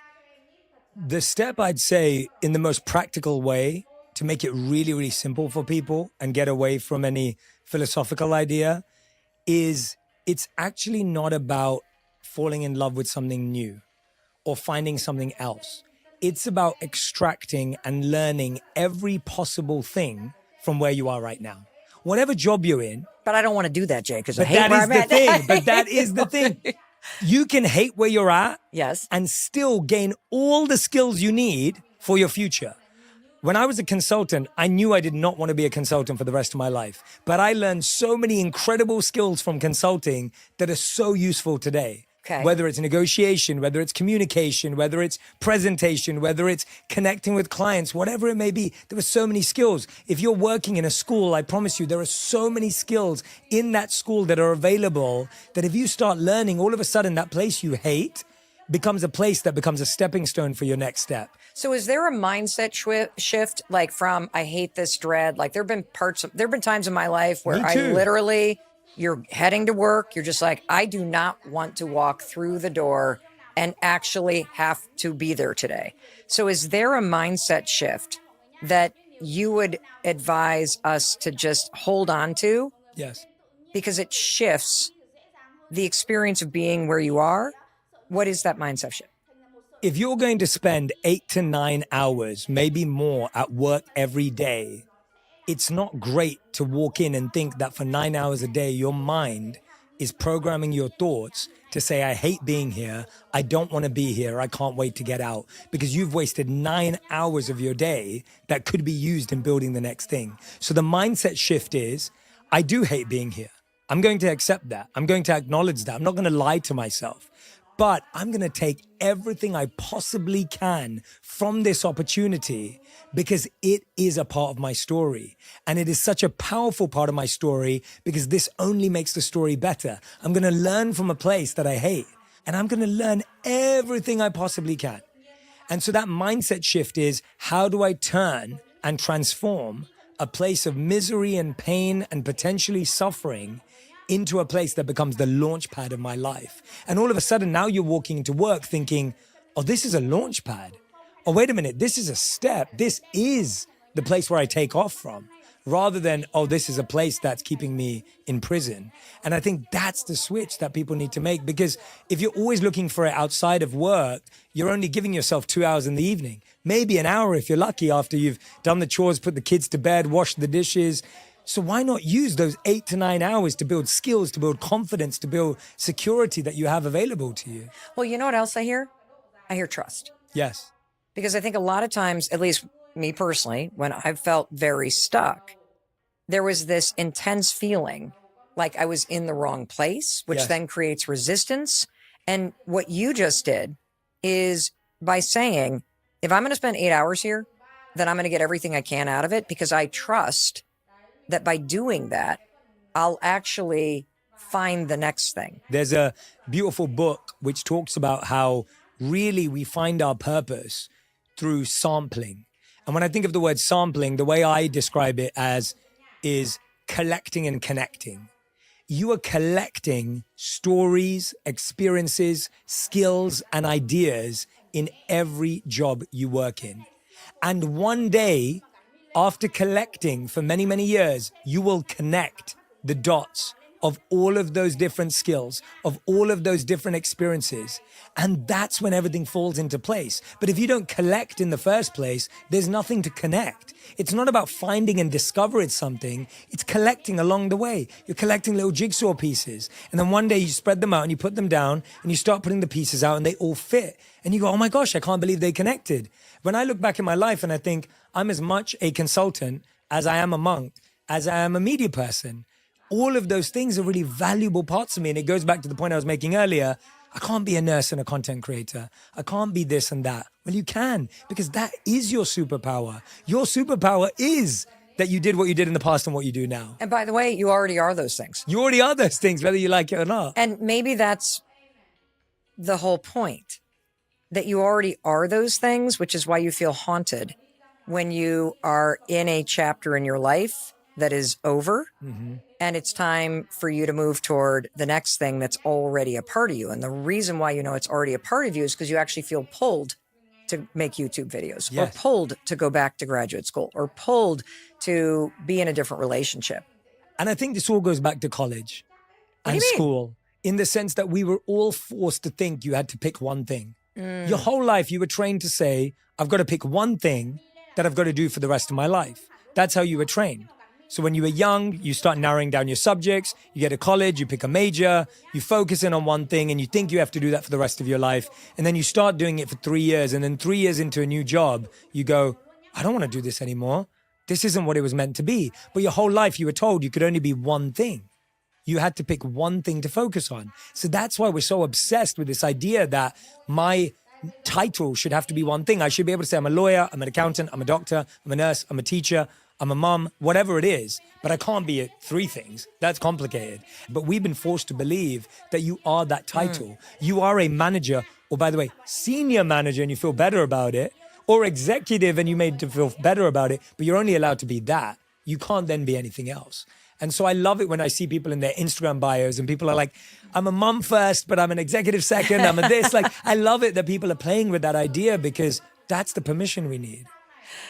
So, Jay, what is the difference between purpose and passion? And what do we get wrong about it?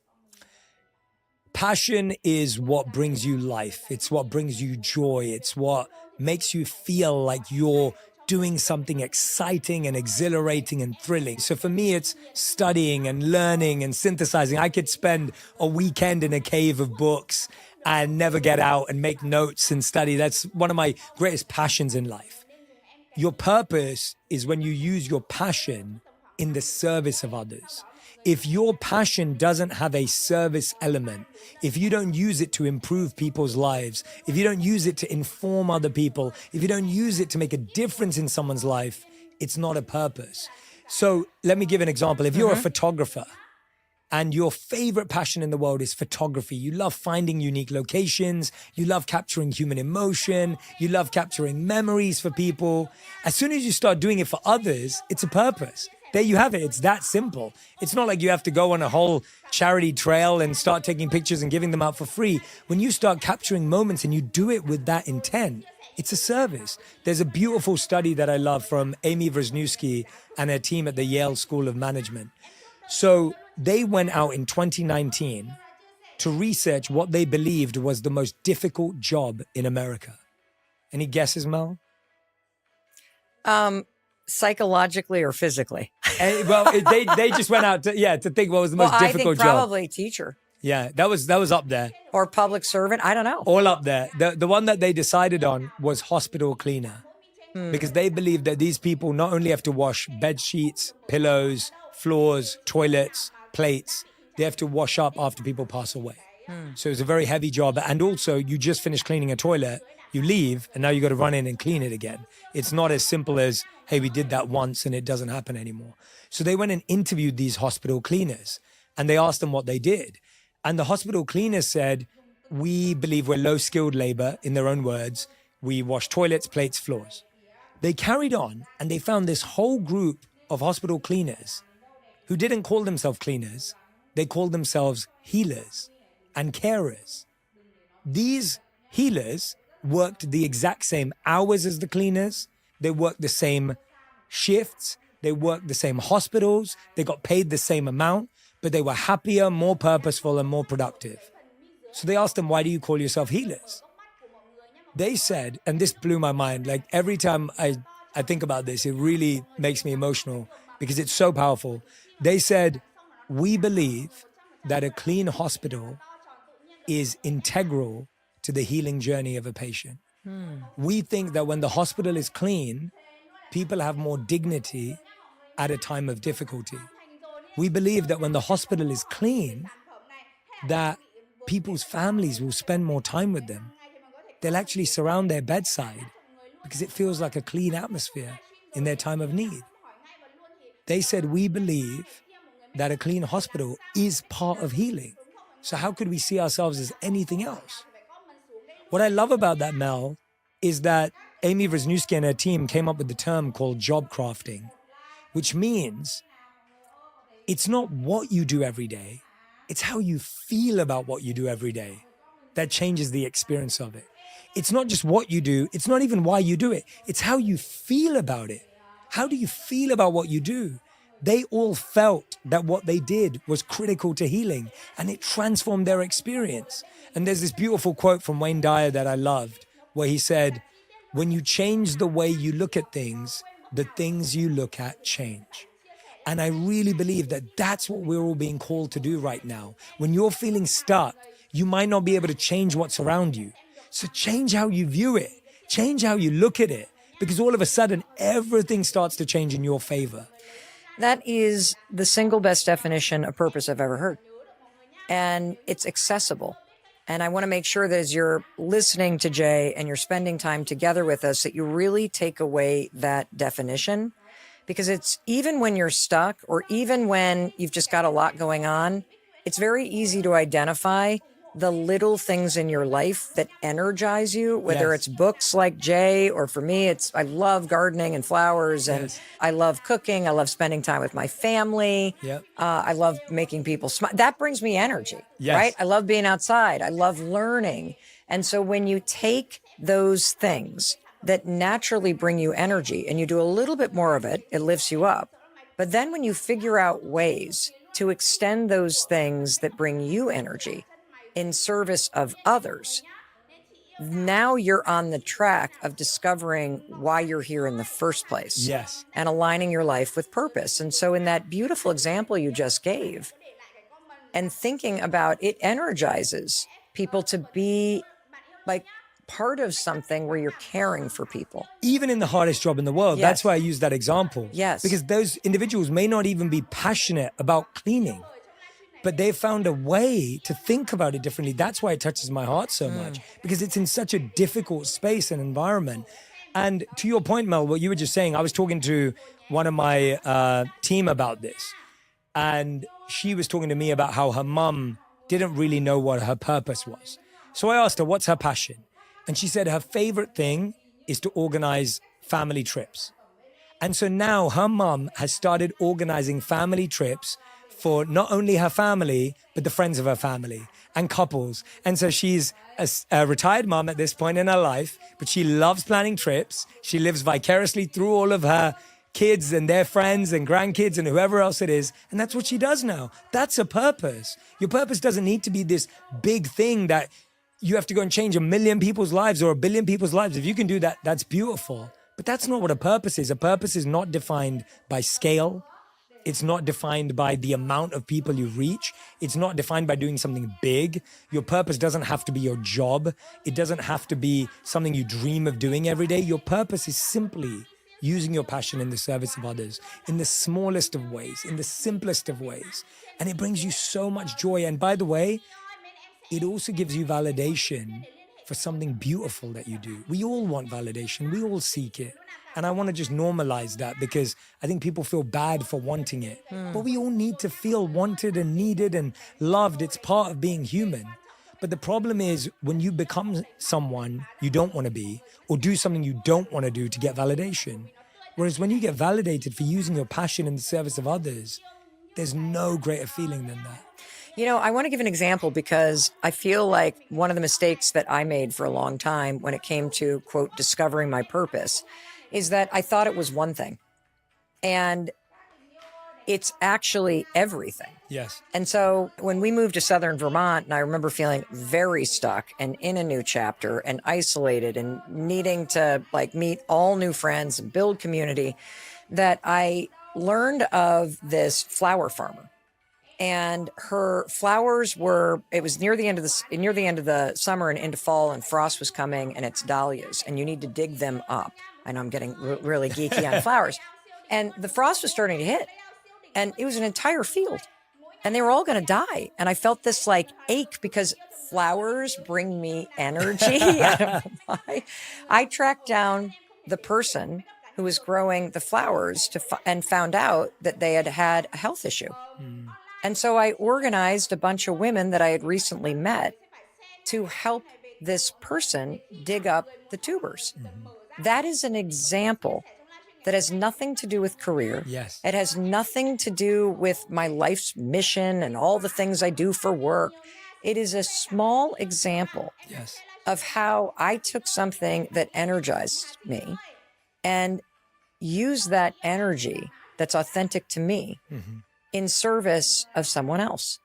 And that small example is an example of how you can infuse a sense of purpose in your day-to-day life in really small but deeply meaningful, important ways. Yes, I love that. And it's so true. I'm thinking about Radhi. When Radhi first moved with me to America, she couldn't work here because she was on a spouse visa, and until we all got all that sorted out.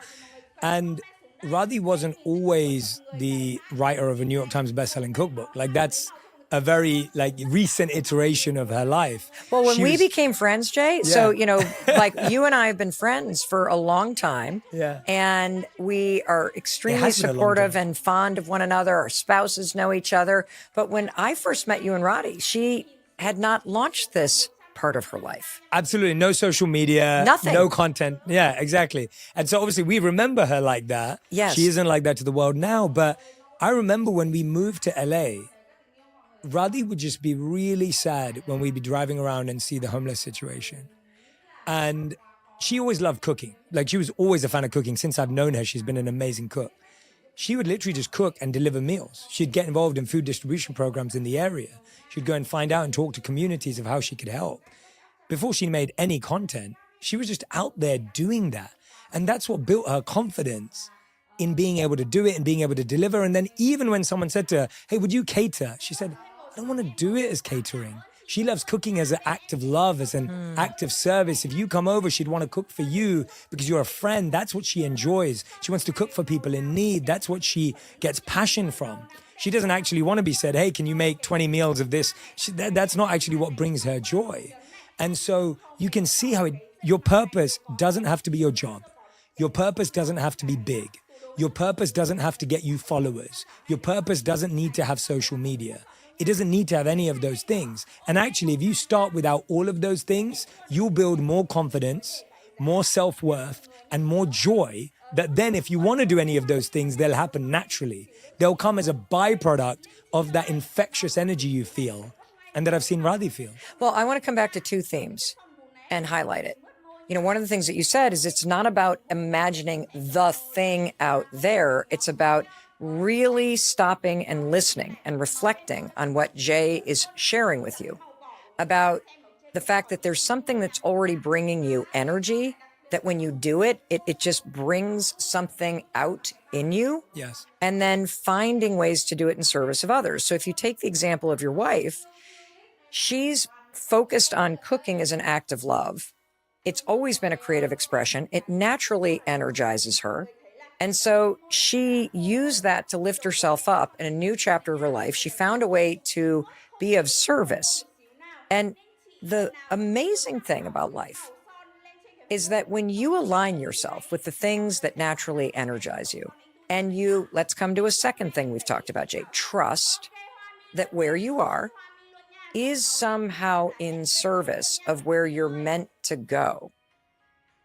Follow the energy and follow how you serve others in sharing that energy.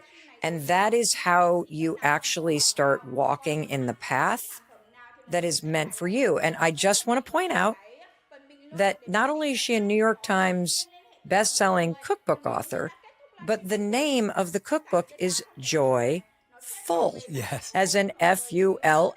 Yes. Because you're full of her fabulous vegan cooking. And so she didn't start cooking and serving people in LA because she's like, I'm going to write a cookbook one of these days. Yeah, exactly. She did it to lift herself up at a moment in her life where she was stuck. Yes. And where she was moving to a new place. And so it's so important to understand it's not the thing that you're imagining. It's the energy in you, and it's the ability to shift your mindset and trust that if you leverage that positive energy in service of others, it always, always, always points you where you're meant to go. Yes. And people will say to us, but I don't know what I like. I don't know what gives me energy. I hear that a lot today. You do? Yeah, where it's like people are just like, I don't know what gives me energy anymore. I'm kind of numb to it. And I think the point is not to find this big, bright light of energy from something. It's this small, tiny voice. It's been ignored for so long that the way it shows up within us isn't always this big, loud scream. It's this quiet little whisper that just says, try this, give it a go. It's not this big calling. I think we think about callings and what we want to do is this big, bright light of information and a sign. Signs are small. They're whispers, they're quiet. And I think if we just lean into that, it may just be the little voice in your head that says, you love organizing birthdays. Why don't you just organize a couple more birthday parties this year? Oh, you're really good at event planning. Why don't you help your friend with their wedding? Oh, you know what? You're really, really good at writing. Why don't you just write a quote every day? Right? It's that little voice. So just follow the whisper. Do you think that your life, if you look backwards, also provides answers for what energizes you? Because I think it's a very important point to validate that we are at a moment in time where the research bears out that over 80% of us are living in a state of chronic stress. Yes. The feeling of being numb is very, very common right now, and probably a sign that you're actually mentally well because there's so much chaos and overwhelm and stuff. But so validating that, and even if somebody turns inward and doesn't quite feel it, are there other things that someone can do that you would recommend to help access that if you're just at a point where you just, I am so spent, I don't even know myself anymore? Yes. I promise you, and I really mean this, and I want everyone to really internalize this as I say it, you are already successful at something. it's just so easy to you that you don't think of it as success. There's something that comes effortlessly to you. Maybe you graduated college with flying colors. Maybe you take care of your kids in the best way possible. Maybe you're just incredible at showing up for your work colleagues. You already are extremely, incredibly successful at something, but because it's easy for you and natural for you, you don't think it's a skill. So look back at your life and look back at all the things that you've done beautifully. You showed up for your friends at college. You helped your colleagues through a tough time. You've already been doing that. You just don't know what that looks like because you think that's what a good person does. And it is what a good person does. But on top of that, it is value that you've been adding all along the way. Look at the clues, look at the footprints, look at the steps behind, and don't take them for granted. Most likely, the things that you don't value because they're simple to you are the things that the world is looking for. Radhi's cooking skill is something that comes really naturally to her. She's worked on it, but it's natural. She didn't value it. She didn't realize what a superpower it was. So, Jay, for the person who's listening, who's now scanning their life and thinking about what they're good at, and they're coming up with nothing, what is your advice? Here's my number one piece of advice. Pick 3 people from your past. It could be a work colleague, a family member, and a friend. These are people that know you deeply, that you would say know me really, really well. Don't go and do this with anyone else. Do this with people that know you really well. And just ask them, what's something that I do that you always think of me when you're struggling with something? Ask them, what's something that I've done in the past for you or for anyone around us that made you go, wow, that's really cool. That's amazing. And then sit down and ask them, when you're struggling with something, what do I help you do? What do I help you solve? All of a sudden, you get all this input from the people that know you the best because they see in you what you don't see in yourself. We have to remember that. The people that know you and the people that love you, they see in you what you don't see in yourself. What you undervalue is what they deeply value. What you take for granted is what they see as greatness. What you kind of think is normal and average, they adore about you. But you've got to let them tell you that. You've got to let them remind you of that, because otherwise you'll keep devaluing yourself. You know what's interesting is that I remember this was like 2 years before I started the podcast. I would literally listen. I still listen to your podcast, Jay, and watch your videos and find so much inspiration from you. I didn't realize I kind of did that with you because I was very stuck. I had reached a point where I was so tired of being on planes and doing the motivational speaking at corporate events, even though I loved it. And I so wanted to get into the podcasting space. And I always know when I want something because unlike you, who is a very loving and positive person, my signs show up as jealousy. I don't have the monk version. I have the Mel Robbins version of inspiration. It's sort of in that agitation, right? And so you have this incredible podcast, and I literally felt so jealous and excited for you, but jealous because I'm, Jay's doing it. That means I can't do it. And, it's already done. And since he's already doing, he does such a great job with On Purpose and the most perfect name. And, there's you kind of see it in somebody else. And you literally said to me, Mel, you know what you should be doing? When are you going to launch a podcast? You would destroy it. And so you reflected to me the thing that you saw as the next thing that made the most sense. And so I love that advice because the people who do know you well can see the things that you don't see in yourself or see the possibilities that you are actively holding yourself back from. Yeah. One of the things that you've said that I also love is you said weak people focus on others' weaknesses. Strong people focus on their strengths. Can you unpack that? Yeah, it actually perfectly fits with what you just said. So weak people notice other people's mistakes and laugh. Strong people notice other people's mistakes and learn.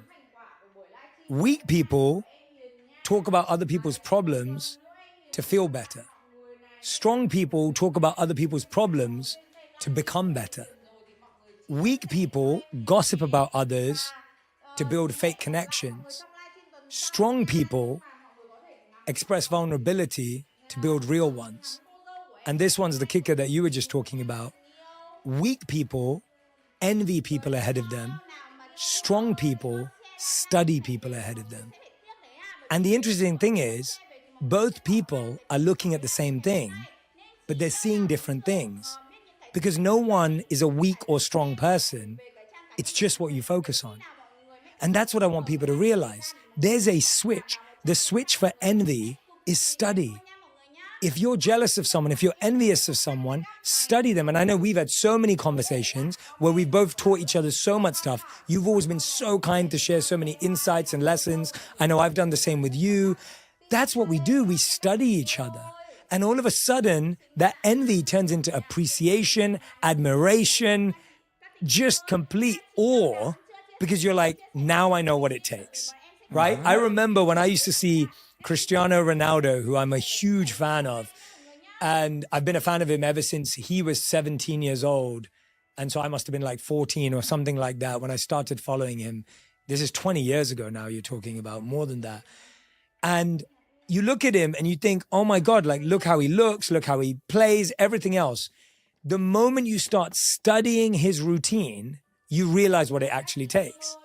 Someone can sit there and envy and be jealous of his life, which is natural, by the way. And I don't want to make that seem like a bad thing. But you turn jealousy into study. You turn envy into study, and all of a sudden, it's your best friend. Envy can be your best friend if you just replace it for study. 100%. Yeah. I love that. And that's exactly what I did. The thing that's interesting is that, you know, the reason why I wanted to highlight that jealousy can be a useful tool. Yes.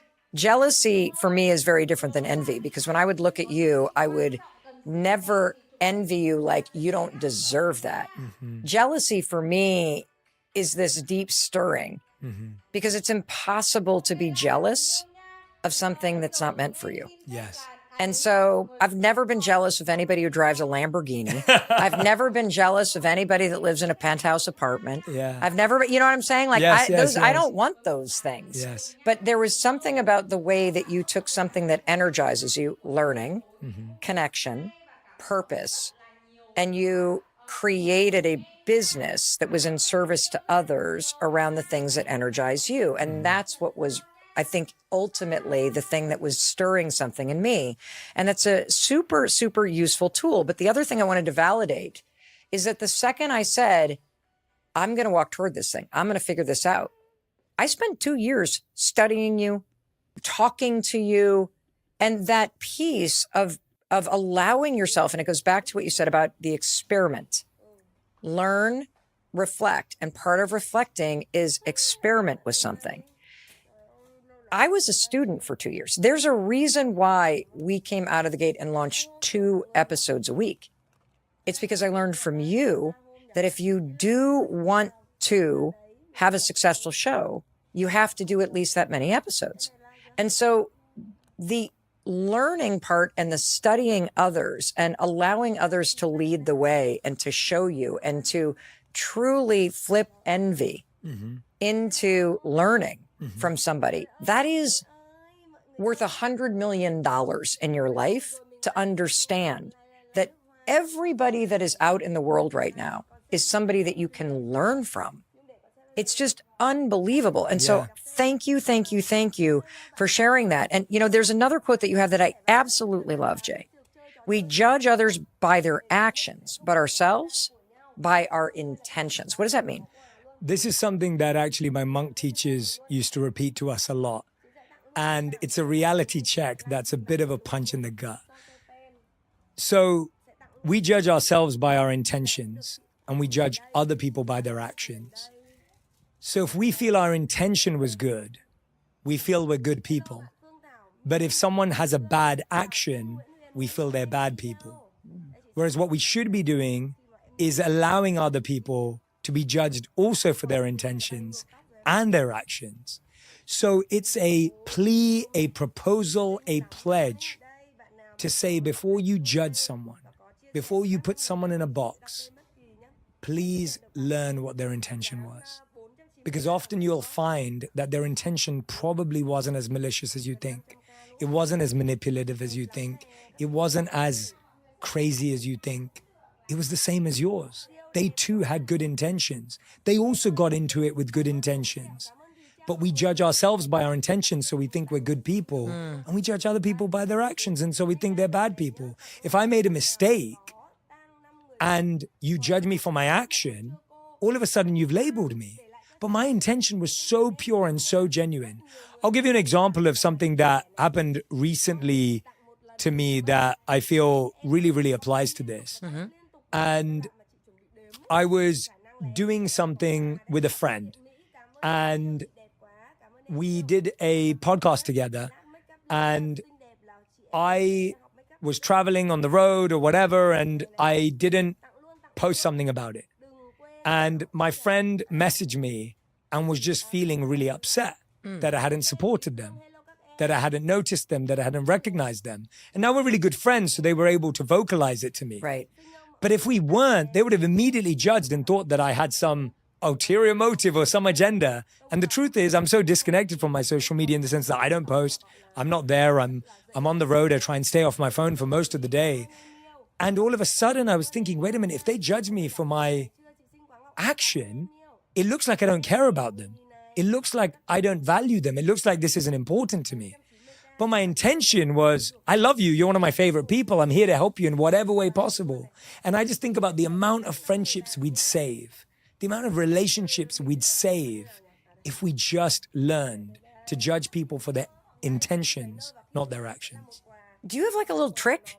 Because my like emotions Yes. and pettiness can just flood me. Like I've never had training as a monk, Jay. So I would imagine like your sort of engine doesn't rev as high as mine, but it is so easy Yeah. to see friends out Yeah. together and then immediately judge them for their actions, that they're excluding you, that they must be talking about you, that now they're closer than you are to them, that it means something, it means you did something. And then, of course, you respond to all of that emotion. We are so fast to assume. Is there anything that you do or that you recommend that people do? Mel, there's this thing, I don't know if you've heard of it. It's called the let them theory. Jay? Sorry, I had to. I was waiting for you to, which is really good. There's let them and then let me in it, and it works perfectly, which I genuinely believe. It's amazing. But to answer your question, I'll be honest with you. When it's people that I know, I tell them. I really believe it's important to tell people. I check in with them. I ask them.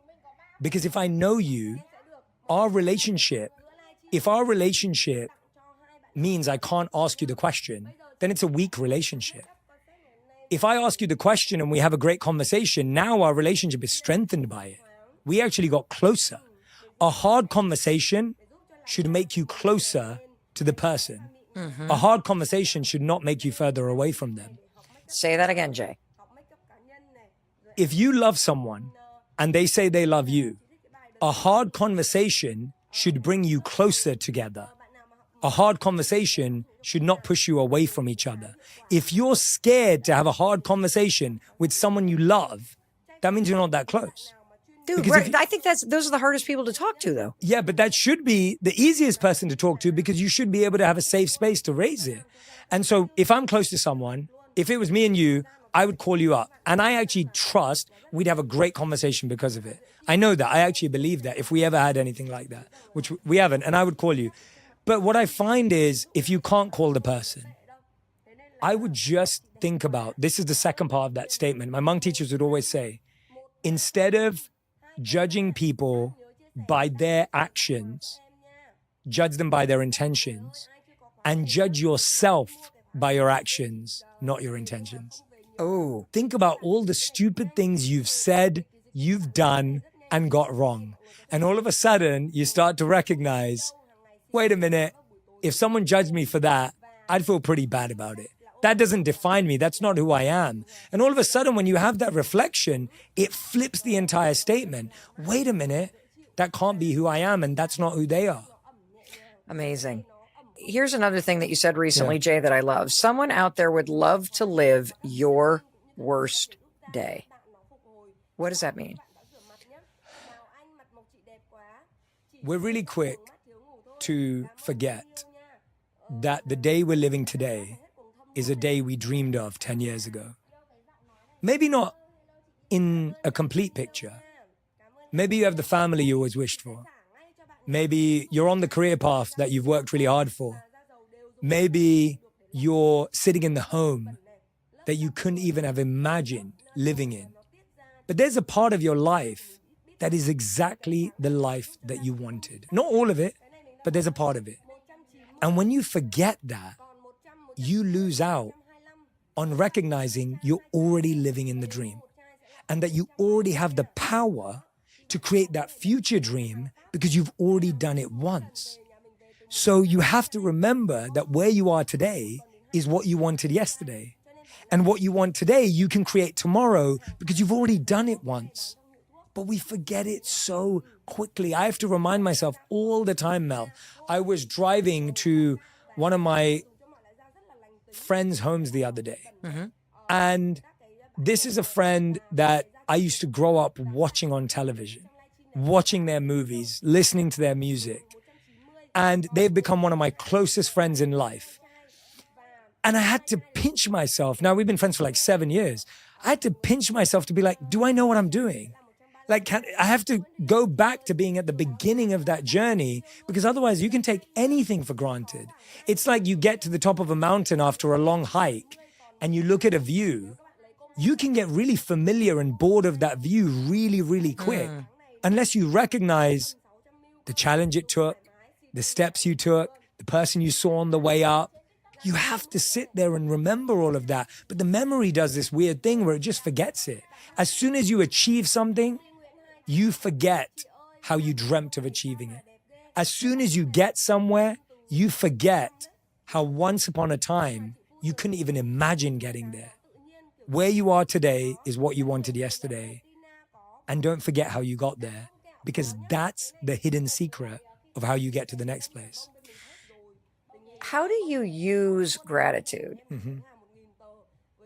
to lift yourself up in a moment that is extraordinarily difficult? You know, you're grieving, you're in the middle of a breakup or a divorce, you've lost your job. Is there a way to use gratitude to lift yourself up when life just really has knocked you down?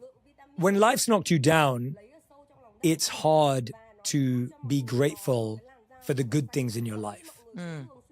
And it's sometimes bad advice because someone's just lost a marriage, lost a family member, whatever it may be. So there's the time for grieving, of course. Absolutely. And that's the mentally healthy response to have the avalanche of emotions. But if you're going to be grateful, you sometimes have to do a counterintuitive practice.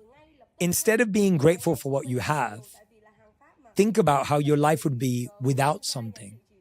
I find that to be the greatest thing for gratitude.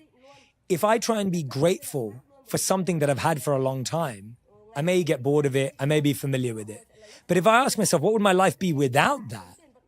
Oh my gosh, all of a sudden, I use a finger or you can't use a thumb, and all of a sudden you're like, oh my God, I'm so grateful for my hand, because what would my life be like without it? This is the way we have to trick our mind.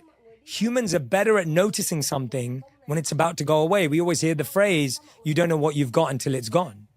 So we have to use that in our favor to think, not what do I have that I'm so grateful for? What could I not live without? That is life-changing.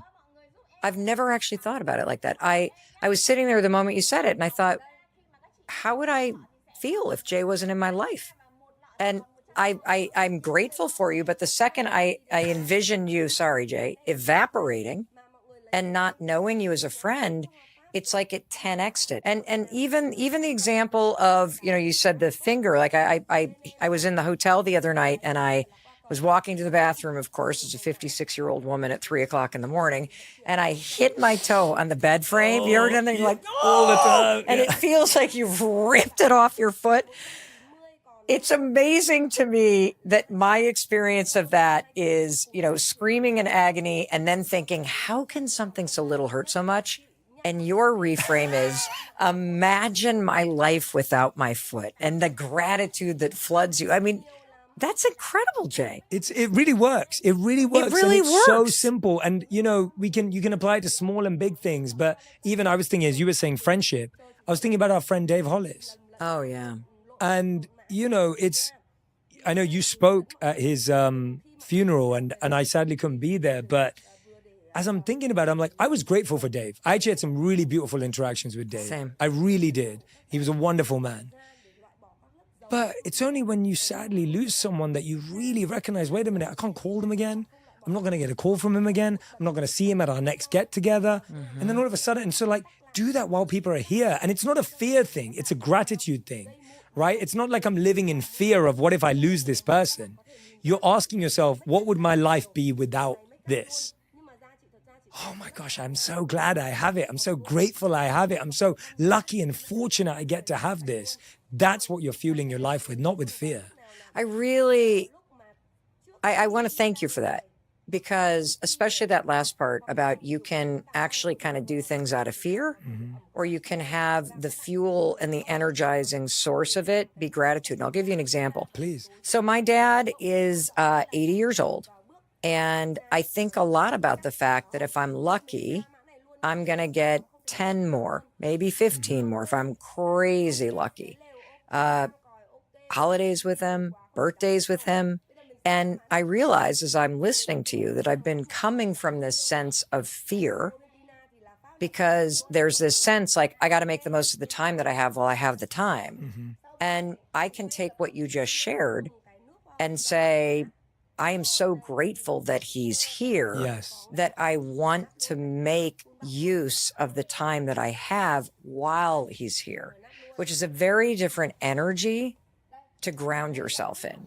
You're so right. You're spot on. It's this idea of having the full picture. Talk more about that. What do you Yeah. mean? And I want to approach it from a really interesting take. And it comes from what we were talking about a few seconds ago around comparison. So Mel, there's only really, apart from what we said about how to turn jealousy, which I love, there's really only one way to overcome comparison. And it's having the full picture of the person you compare yourself to. You've got to know what's happening behind their perfect Instagram posts. Do you know how many times they cried themselves to sleep this week? Do you know the argument they just had with their mum last night? Do you know the challenge they're going through with their kids right now?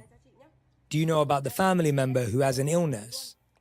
All of us, because you realize no one's life is perfect, they're just better at cropping out the pain. They're just better at editing out the parts that they don't want you to see. But when you see what someone's really going through, all of a sudden you won't compare it anymore, because you recognize everyone's going through something difficult.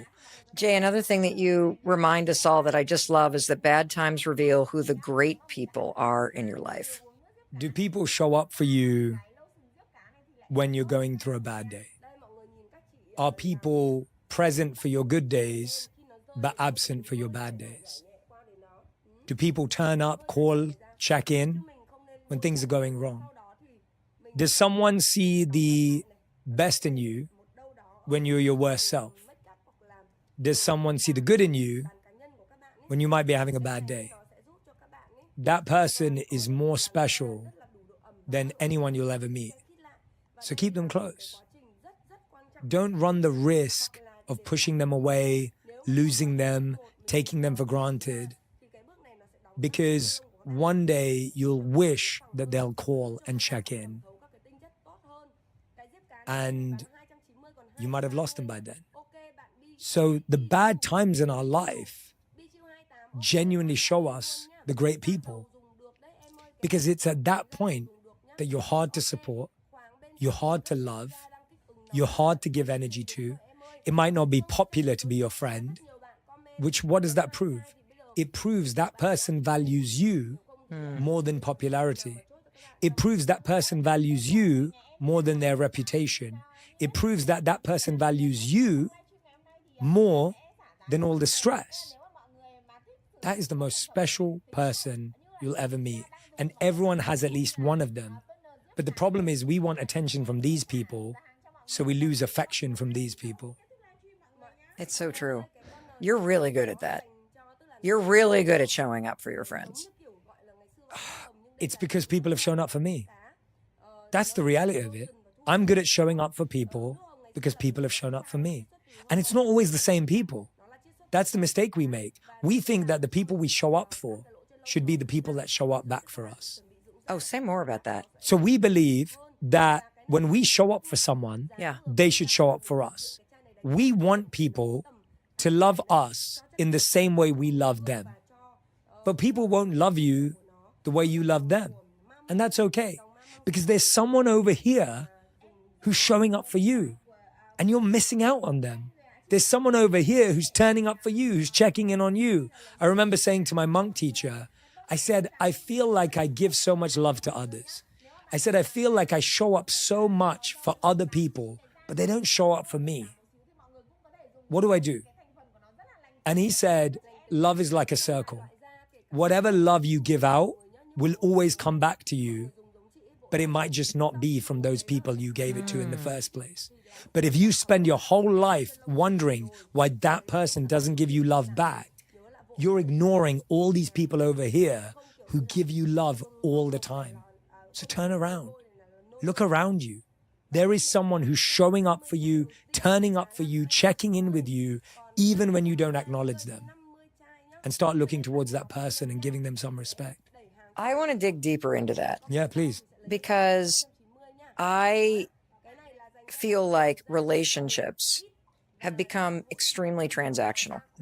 If I check in on you, you got to check in on me. That's the sign that you care. And I love what you just said, that there are going to be times where you show up for people and they're not going to show up for you either because they can't, or they don't know what's going on, or they got other things going on, or they're not actually the right person to support you right now.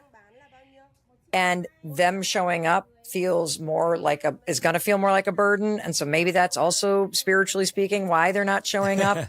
And I love the fact that if you think about love like a circle and you show up because that's who you are.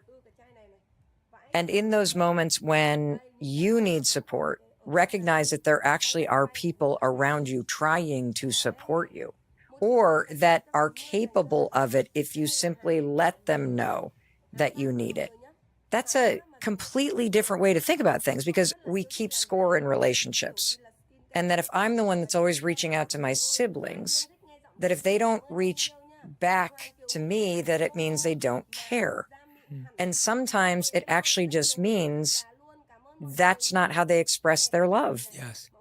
And that the thing that you're seeking from them actually is going to come from a friend. And if you're keeping score in your relationships, you're actually the one that's going to destroy them. Yes. Can you dig into that with me, Wow, Jay? that's powerful, Mel. I love what you're saying, and it's so true. It's the first thing we have to ask ourselves is, did I show up for you, or did I show up for you, for me? What do you mean? If I'm showing up for you, then I don't need you to show up back for me. But if I showed up to prove to you that I showed up, now I need you to show up back for me to prove to me that I did the right thing. It's almost like an insecurity of I'm doing it because I expect you to do it back, which is what you said at the beginning. It's transactional. If I do something for you and I don't expect anything back, that's called love. If I do something for you and I expect it back, that's called a transaction. That's business. That's a contract. I don't want to have a contract with someone I love. So why would I be measuring them based on how they do the exact same thing back for me?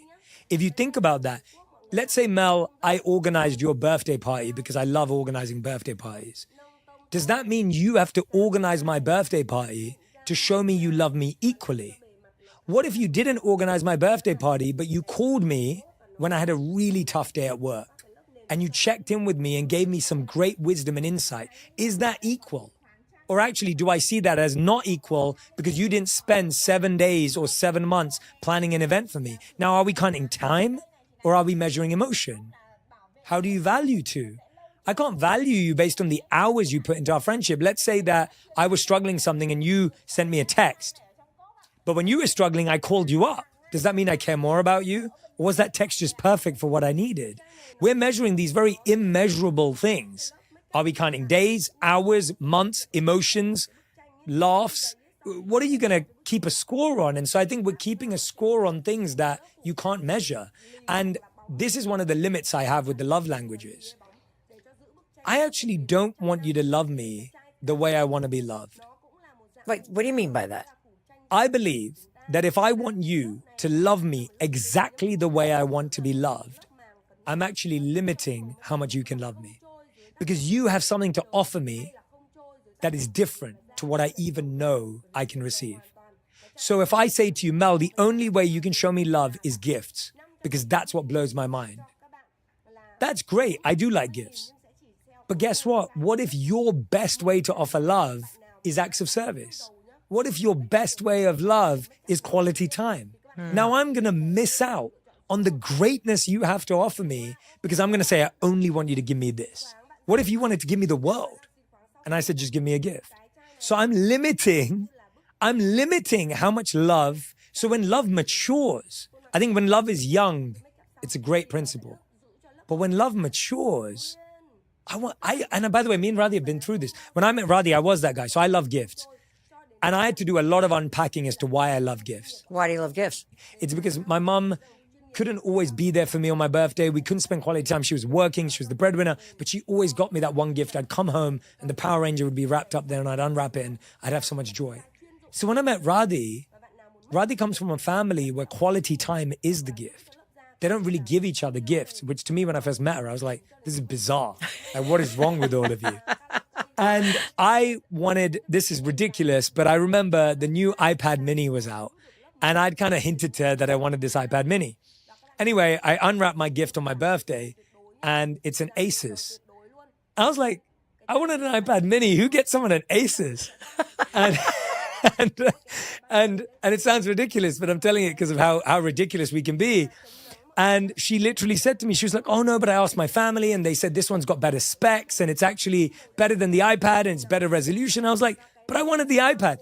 And I'm telling this story because Radhi and me learned as our relationship developed that Radhi had so many beautiful ways to show me love and she turned up in so many amazing ways, but I would ignore all of them because I didn't get a gift on my birthday or the gift I wanted on my birthday. And I think so many of us are ignoring the amazing ways our partners, our kids, our parents show up for us because they don't show up in exactly the way we want. And here's the point. No one will ever love you exactly how you want because that's your job and that's God's job. We will wish, wait, want, every single week, month, and year for someone to love us in a particular exact way, and they will always fail us because that was your job. It was never theirs in the first place. That was God's job. It was never theirs in the first place. So open yourself up to the limitless love that people show up. Maybe your partner makes you coffee in the morning. Maybe they're the ones that make the bed. Maybe they're the one when you're on the road to check in with you and order something to your hotel room. Maybe they're the one that reminds you that you forgot your glasses or your wallet. Maybe they're the one that remembers to put the dishes away. Whatever it is, they're doing something and it's love. They may not say I love you. It may not look like I love you, but it is. And by the way, when you tell them, hey, you didn't get me this one thing or you didn't say this one thing, they're thinking, how did you miss all of the other things? And guess what? You discourage them from loving you. You don't encourage someone to love you by telling them you're disappointed. No one's going to give you more because you made them feel bad. People love you more when they see you noticed all the little things they did. And all of a sudden they feel inspired to give you more. Jay,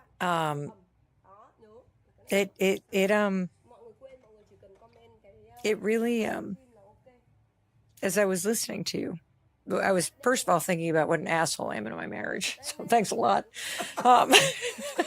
We love you, Chris. Because I so saw myself, right? And then, me too, by the way. Yeah, and then something extraordinary happened as I was listening to you. And that is what a shame that most of us are so busy looking for the one way we expect to be loved that we miss all of the love that is around us and available to us that we don't let in. And what an opportunity to have a shift and really change the way that you see life, you see relationships, and what you open yourself up to. If there's one thing from that perspective and what you learned about yourself and what you learned about what's possible, that being loved the way you want to be loved is your job. It's God's job. It's the universe's job. It's not somebody else's job. And I would say learning how to allow in other people's expression of love is a huge opportunity for you, whether it's your friends, whether it's your parents, whether it's, your kids, your partner, everybody. Like, how do you do that? Especially if you've been a first-class asshole like me. And you've just been like, you didn't do it this way. And I thought, nobody texted me on the thing and nobody checked in on, like, we're so focused on what's not happening that you're blocking what actually is. And then you just keep preventing it from being an experience that's available to you right now. Yeah, thank you for sharing that. And by the way, I feel the same way too. It took me so many years of unpacking to understand why I was so fixated. But the way I think about it is the person that texts you when they don't want anything, don't forget that person. The person who calls you when they don't need anything, don't forget that person. The person who comes over and swings by just to chat, even when you're busy, don't forget that person. The person who walks in and remembered that you had something happening at work or something happening in your home or something happening in your life, don't forget that person. We do it by starting to recognize those people in our life that are not big and crazy, but they're consistent. The consistent people in our life are the people that are forgotten. The people who've become like furniture. The people who've become so familiar. But guess what? They were the people that texted you when they needed nothing. They're the people that called you when they wanted nothing. They're the people that checked in with you with no transaction required. Take a moment to just think of that person and message them now and don't ask for anything. Just tell them. Tell them how you feel. Message them and say, thank you so much for showing up for me when you didn't want anything in return. Thank you so much for checking in with me when you got nothing out of it. Acknowledge them for that, because we have to start noticing it. We have to start noticing it. It's so easy. And this is why I have this habit that whenever I think of someone, I send them a message. Whatever my thought may be, I'll send them a message. And the message will just say, thinking of you, Mel, sending you lots of love. And I do it all the time. The amount of times in the last month that that person has responded to me immediately and said, I was just talking about you. I was just thinking about you. Oh my gosh, I was just sharing something you put online or shared on Instagram or whatever it may have been. The amount of times that's happened is truly blowing my mind. And I've realized because we all have this sense, you and I, all of us, everyone who's listening and watching right now has this intuition when someone needs us. But we're scared. We're scared to message with no reason. We're scared we might be disrupting someone or they're too busy. We're scared, but no, that's what that person wants. That person wants you to just send love when they're busy. That person wants you to say hello when they're having a crazy day, because guess what? You're the only person doing that. Everyone else is asking for something or wants something from them. The best time to message someone is when you don't want anything. You actually talk about this a lot online, the power of calling somebody, the power of texting somebody, and how much we underestimate this small action. And you also said that we have this amazing sense to sense when somebody needs you. And what I would ask us all to consider is that the people that you care about always need you. Mm-hmm. And that check-in is you doing something that we all need, which is this small act of loving somebody and seeing them and just saying, I have you in mind. One of the reasons why I always tell the person who's listening that I love them is because I think we just vastly inflate what that word actually means. And to me, when you look at the word love, it's two things. It's you admire something in someone else, some quality, some characteristic, something about them, and you consider them, you have them in mind. And if you admire somebody, something about their values, something about how they show up in life, something about who they are, what they mean to you, and you have them in mind, to your point, sending a text just to say, I was just thinking about you, or making somebody a cup of coffee with the cashew milk because that's what they care about. That's actually an act of love. It is. And if we go all the way back to the janitors in the hospital who say that they are healers because they believe that having a clean space for families to gather, for people to heal, is a sacred thing to do for the healing process, then you are demonstrating an act of love. Mm-hmm. How do you think about love? How do I think about love? Such a beautiful and big question. Because I feel like, we're coming out of this conversation about how we block it. Because we're expecting it to be expressed in a certain way. And that it is all around you. And you're a person in my life that you show up that way. I mean, there's what you do, which is your job. And the things that you are doing that is in service of the world, but it's not who you are. And my experience of you is somebody who is the expression of love. Thank you. You're so sweet. That touches my heart.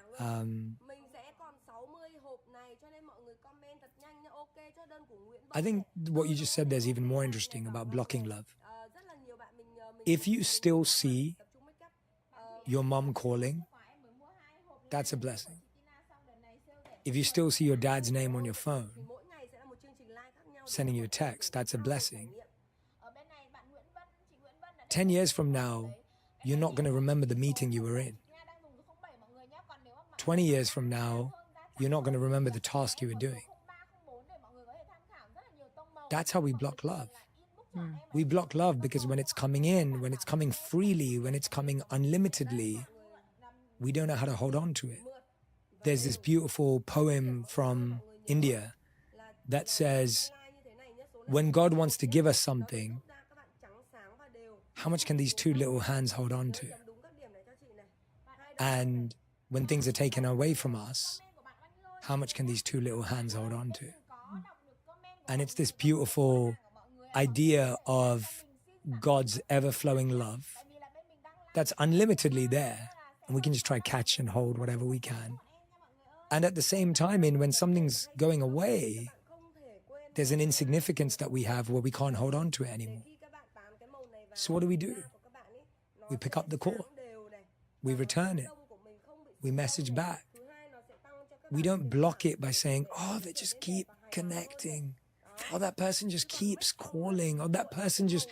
The amount of people that are blocking love because they're thinking that person's needy, or that person's desperate, or that person's not cool enough to be my friend, or that person's not interesting enough to be my friend.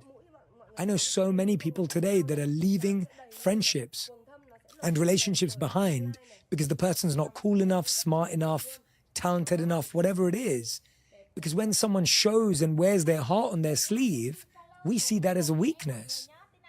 We believe that love is chasing someone rather than wanting someone who never wants to leave. We would rather chase, pursue, and court someone because we believe that love has to be earned rather than receive it freely from all of these people around us who are giving it to us unlimitedly because we think that love is valuable if it's rare. We believe that love is valuable if it's given in small doses. If someone's holding it back a little, it feels like power. And that feels like love to us. But that's not love, it's control. That's not love, it's manipulation. That's not a partnership, it's ownership. So if you're looking for a relationship, love should just flow freely. Love is not measured, it's not calculated, it's not counted, it's not some algorithm, it's not a number, it's completely a free-flowing energetic force. And it is in your life, it is flowing within you, you are made of it, you are actually made of it, and it is flowing freely within you, to you at all times. It's why you are alive. But if you block it, it's like when the sun's out and you turn the blinds down. The sun is freely showering its rays onto every single home. The sun does not discriminate. The sun will freely give its sun to everyone. But if you put the shades down, you're blocking it. Don't do that. There's so many people that feel isolated and lonely, Jay. If somebody's listening and they're like, the shades are down, Jay, and there aren't people in my life, what is one thing somebody can do that recognizes that the shades are drawn for whatever reason? How do you start to crank it back up and let all of that is available to you, friendship, love, connection, possibility, hope, all of it? What's one thing that somebody could do? Be that person. Be the person to text someone love. Be the person to call in and check in on someone, even if they don't check in on you. Be the person who goes and helps someone with their groceries because they need it. Be the person who goes and gives love to others, even if they're not feeling it back. Because that's the beautiful thing about love. Love is not only experienced in receiving, it's experienced in giving. That's the most phenomenal thing about love, is that when you're giving someone something special, you feel love just as much as they do. Sometimes we feel it even more than when we're receiving something, right? There's this feeling of when you've done something for someone you love, there's a joy in it. You think about it. You said you love gardening. Gardening is the best analogy for this. There is no rose in the world that grows the day you plant the seed. There is no plant in the world that grows the day you plant the seed. It takes months, sometimes even years, for a tree to have a beautiful fruit or a beautiful flower. And it takes a particular season. Now, if you planted that seed and said, why don't I have a fruit today? It wouldn't make sense. I'd look at you like you're crazy. But that's what we do in love. We plant the seed today and we want the fruit, the flower, and the shade today. And the deepest form of love is something that Emerson said, plant trees under whose shade you do not plan to sit. And that's what you do. You're helping so many people that you probably don't even know. Hopefully they'll get to meet you one day and tell you, Mel, I really hope that you get to hear it. But there'll be so many people who never do. But you're not doing it for that. You're doing it because you're happy for trees to just exist so that other people can get fruits and flowers and shade. So let's not sit here and plant the seed today and expect to eat the fruit today. It doesn't work that way. Plant the seed and keep planting the seeds. And you will find decades from now, there'll be someone who comes to you 25 years from now and says, you did this one thing. I love calling my teachers. I love calling old teachers. I'm really good friends with all the schools I went to. I love calling professors, teachers, talking about them in interviews, making them feel really embarrassed, and just saying how much they changed my life and how much I love them. Because I don't think they knew that then. At that time, I was just a teenager who had teenage issues and didn't care about teachers and probably, whatever. I was just a kid. Now when I look back, I'm like, that teacher changed my life. Let me tell them. And that's a seed that they planted all those years ago. So live for that. Let's live for that. Let's not live for this instant, immediate love. Who is a teacher from when you were little? Oh, gosh. There's a couple. So there's two that come to mind as soon as you said that. One is Mr. Buckeridge, who was my art teacher. And I loved art at school. And actually, when I was 11 years old, my favorite subject was math and my least favorite subject was art. And when I went to high school, my favorite subject was art and my least favorite subject was math. And art I fell in love with because of this teacher. There was something beautiful he taught me, and I really owe this to him. Every time I presented a piece of work, he'd say to me, why did you do it? And at that time, I didn't have an answer. I just did it because it looked good. It looked cool. My answer was that basic. Yeah, they look good together. The colors match. Oh, this looks cool. It looks trendy. And he'd never be satisfied with that. He'd say, why did you do it? And he kept asking me that. And in the beginning, it would annoy me. It would annoy me so much. It'd be like, God, come on, it looks good. Who cares? Just give me an A. Like, you like the look of it. He loved how it looked, but he wasn't satisfied with that. He'd say, why? I believe he's the reason I became such an intentional person. Because he didn't allow me to place one color or dot or shape next to something else if I could not explain why. So today, if you come to my home, you come to my space, everything from the moment I wake up to what I see, to which book is by my bedside, to what quote is next to my work desk, everything is meticulously, intentionally planned out because he never allowed me space to just do something because it looked good. And that is the biggest gift he's given me because my life is so intentional. And he gave me that. He was an art teacher. I didn't know that at 11 to 18 when he was my teacher, but I look back and I know it now. Oh my God. You're making me think of a teacher that I wish was still with us. He was my middle school and high school math teacher. I loved math. Mr. Core, Glenn Core, he was a military guy, so he had a crew cut and he always wore those like short sleeve collared shirts and he had the protector and the glasses and the whole thing. And God, did I love math. And he would always call people up to solve problems on the chalkboard.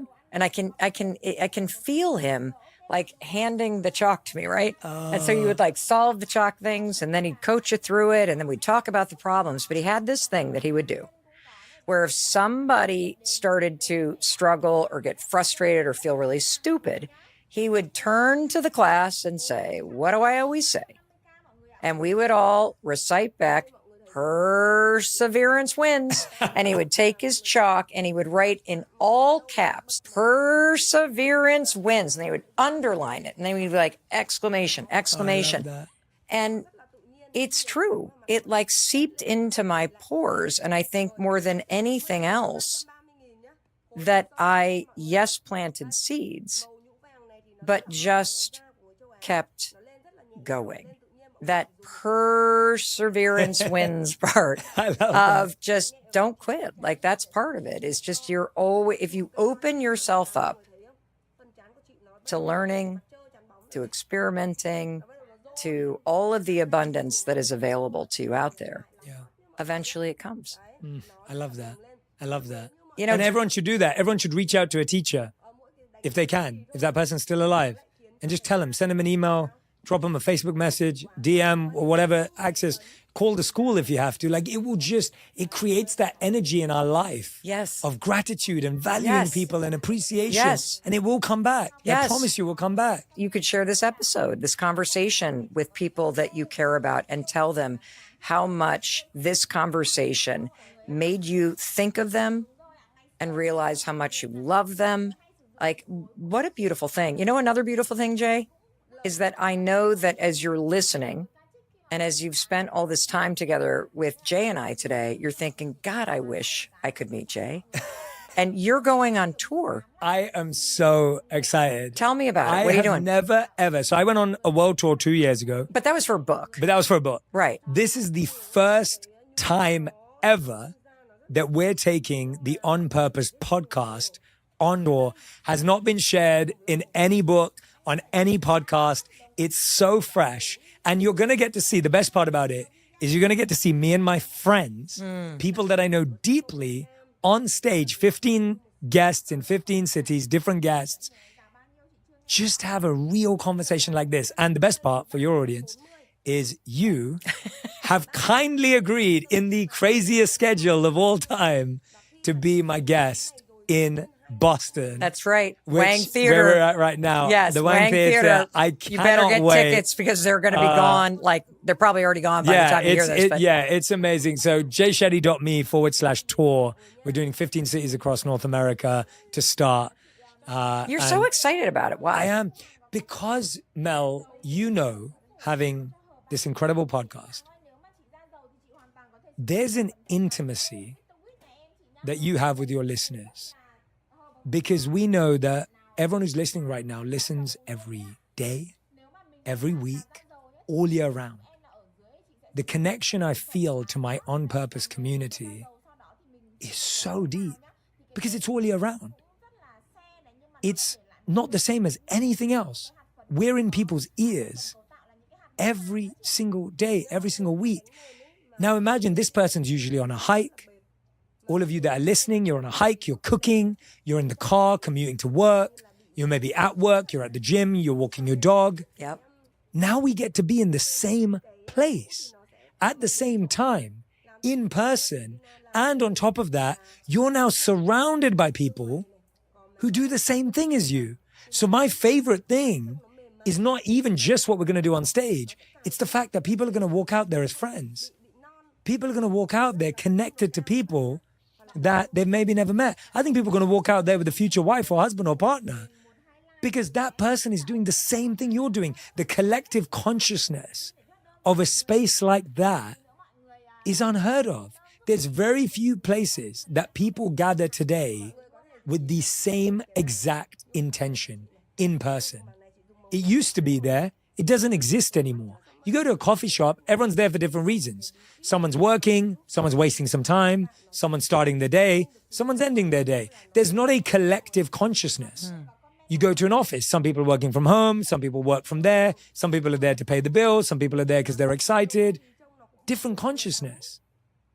Everyone who listens to the Mel Robbins podcast or to On Purpose is committed to learning, listening, and growing, and committed to health, happiness, and healing. The energy in that room, there's no other place you can go to that feels that way. It doesn't exist. It's really, really special. That's why I'm so excited, because collective consciousness doesn't work like that anymore.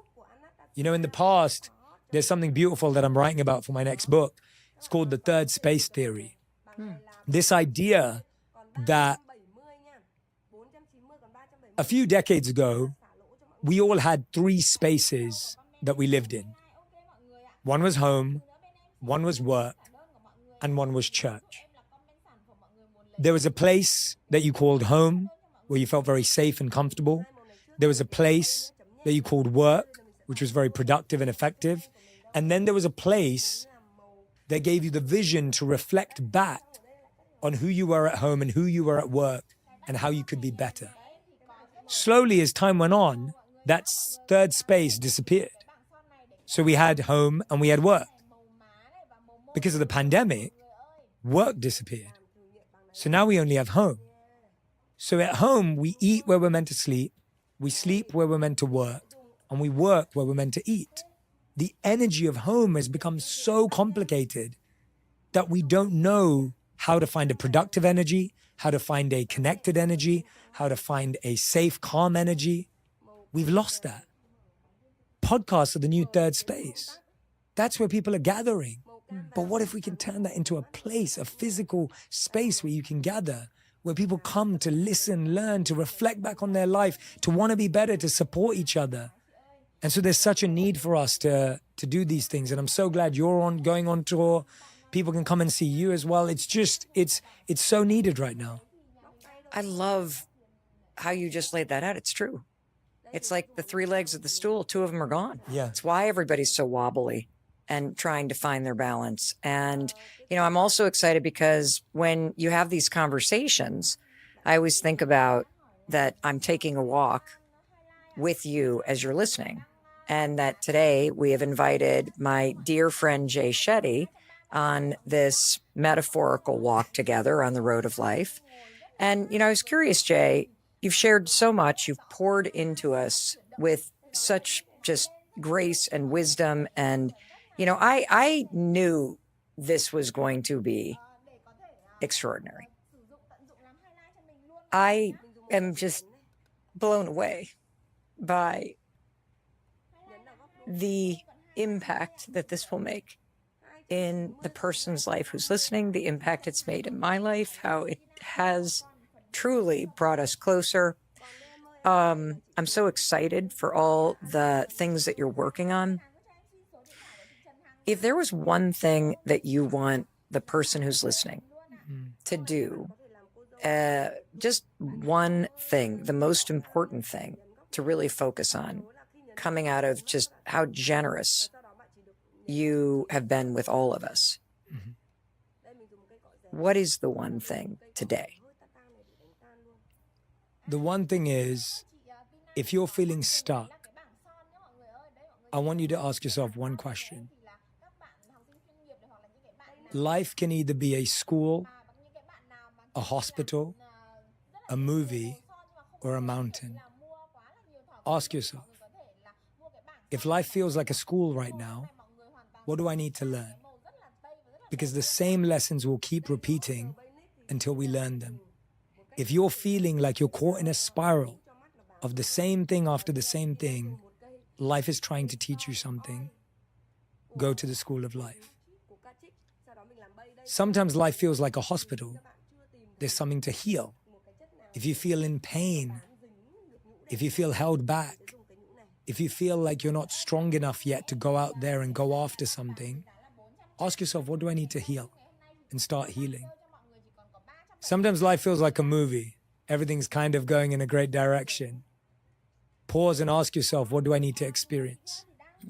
Because this experience will also dissipate and disappear. Let me really experience it. And finally, for those who are already on their path, life can feel like a mountain. Ask yourself, what do I need to climb? What skill do I need to learn to climb better? You're stuck because you haven't figured out whether life is a school, a hospital, a movie, or a mountain. And as soon as you see the patterns, are you being questioned again and again to learn something? Are you being challenged again and again to learn something? Are you just feeling so much pain that you can't even bear the burden to move forward? Then it's all about healing. Are you living at the top of the world, but time feels like it's moving too fast? Immerse in that experience. And if you're building right now, build that skill so you can climb higher and faster. You know, as you're listening, I want to point out something that just happened. You probably saw it if you're watching on YouTube. As Jay just shared that with you, what has been a wildly dreary and ugly day here in Boston shifted, and sunlight came streaming in and lit you up like a spotlight from above. Did you feel that? You know what? You're more present than I am. I was so locked in. I didn't feel it until you said it. And I looked over and I'm like, wow, it shows how present you are. That's beautiful. I love that. Well, I was hanging on every word and I realized I'm in the movie. And I really want to be present and experience it. Jay Shetty, what are your parting words, my friend? My parting words, I'm so grateful to you, Mel. You know, I'm so grateful to you because you've just done this for so many years and given your heart, and you are receiving everything that you deserve. Everything that you're getting, you deserve so deeply. And it is so beautiful to witness your friends being honored and being adored and being loved, because there's a sense that I know we both always have, that to shift the world, it's going to take a lot of us. And we're going to have to work together. And what I love about you is that you are always spotlighting your friends. You're always showing up for your friends. You're always supporting your friends behind the scenes and on camera. And I'm just so grateful that you made time for me today. I always say to people, my public life is amazing, but my private life is better.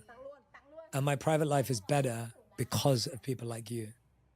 Because we get to have genuine relationships, sincere, deep, real relationships for years offline. And they support everything online. If someone's online life is better than their offline life, that's a really hard place to live. And I'm so grateful that because of friends like you, I get to say the opposite. Well, Jay, I think when things feel dark, the job in life is to glow. And you've definitely taught me how to do that. Thank you. I want to give you a big hug. I want to give you a big hug too. I love you. I love you too. Really, really love you. Yeah, and thank you to all of you as well. Like just all of you that are listening and watching right now, you're already on the path. The fact that you're listening to Mel, this is the path. You don't have to start something new. You don't have to suddenly figure it out. You are figuring it out. That's why you're here. So please feel encouraged and fueled and connected, knowing that you've already committed. You're already showing up for yourself. You've already invested in yourself. The fact that you're here proves that you're already living the world that you want to live in. So don't feel like you've got to start something, figure it out, like that you're stuck. You're already not stuck. You're already moving. If you were stuck, you wouldn't be here. See that as building momentum and keep showing up. Jay, thank you, thank you, thank you. I also want to thank you for listening and watching all the way to the end. And what I'm really excited about is I agree with you, Jay, that you're already moving into the right direction. And everything that Jay poured into you and into me today, as the sun is even getting brighter in here in our studios in Boston, is how you turn on that switch and you actually tap into not only the light that's inside you, but you also, we talked a lot about receiving. That is a skill that I had to learn. And when you focus on noticing what's around you and allowing it in, you will feel more loved. You will feel better. I just so believe that. And I wanted to tell you, in case no one else does, that I love you and I believe in you and I believe in your ability to create a better life. And there is no doubt in my mind that based on everything that Jay just poured into you, you actually will. Alrighty, I'll see you in a few days. I'll be waiting to welcome you in to the very next episode the moment you hit play. I'll see you there. You're definitely going to love this one, and I'm going to be waiting to welcome you into it the moment you hit play. I'll see you there. There's some research that finds that 40% of adults don't have a best friend. Really? Mm-hmm. Why? I think it's because you found that there's this framework. There are 3 affinities, you call them, that are necessary parts of female friendship. I saw the same 3 things keep popping up in terms of what women highly prioritize in their friendships and what makes them close. And so those 3 things are, I think this conversation is important for the person who finds themselves about to grow cold or cynical to friendship itself. Because when we talk about from an aerial view, needing more trust and community from a larger perspective, it starts right here. Hey, it's your friend Mel. I'm so fired up that you're here. Welcome to the Mel Robbins podcast. I'm so excited about our topic. I'm so excited that you're here with me. It's always an honor to spend time with you and to be together. And if you're a new listener, I want to take a moment and welcome you to the Mel Robbins podcast family. I'm so glad you're here. And because you made the time to listen to this particular episode, here's what I know about you. First of all, you probably don't have a lot of time, but the fact that you found time and made it to listen to this means you value yourself and you also want friendship. And I got to tell you something. If you're here listening to this because someone forwarded this to you, you know what that tells me? It tells me that you have people in your life that really love and care about you. And the person who sent this to you, they did it because they want to be closer to you. And they want you to feel empowered in your life. And you know what? That is exactly what a good friend does. And this is a really important area of my life, friendship and friendship with other women, that I've gotten wrong for a very long time. I've also gotten it wrong as a mom, as I was trying to counsel my daughters through those really traumatic things that can happen in middle school and high school.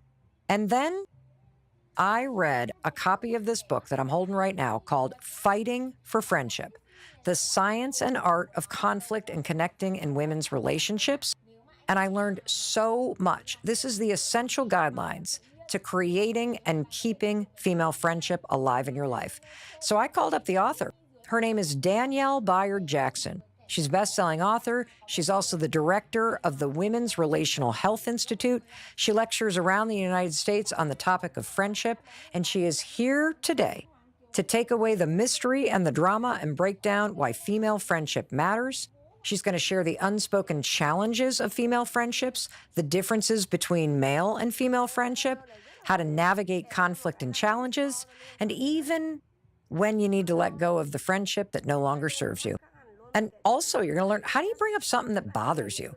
Like, how do you deal with a friend who's controlling, possessive, jealous?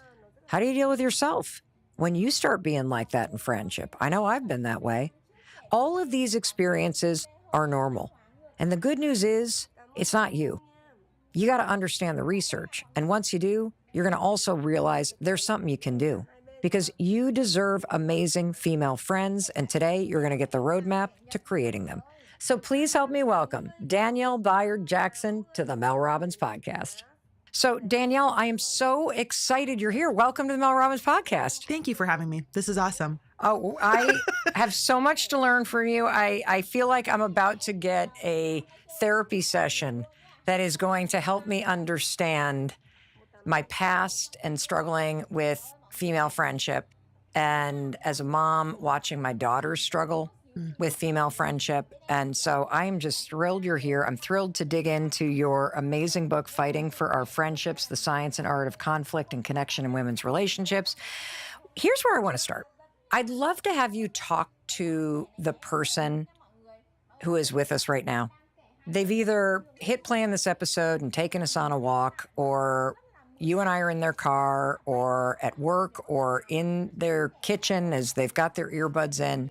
And I'd love for you to tell the person listening what might change about their life and their friendships and how they feel about themselves if they take everything that you're about to share with us to heart and they apply it to their life.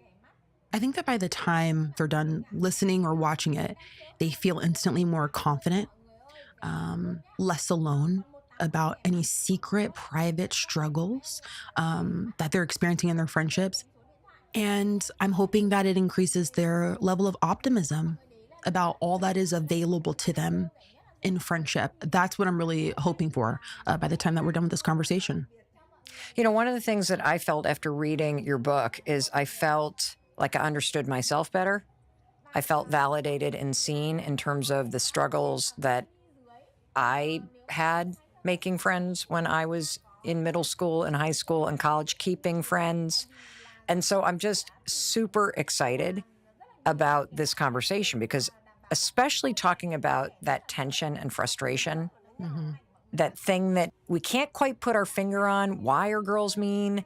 Why is it hard to connect with women? Why do friends come in and out of my life? Do I need to have a breakup? Like, what is up with the tension? Why do I miss people that I'm no longer friends with? I can't wait to unpack this. And where I want to start is you have such an interesting career.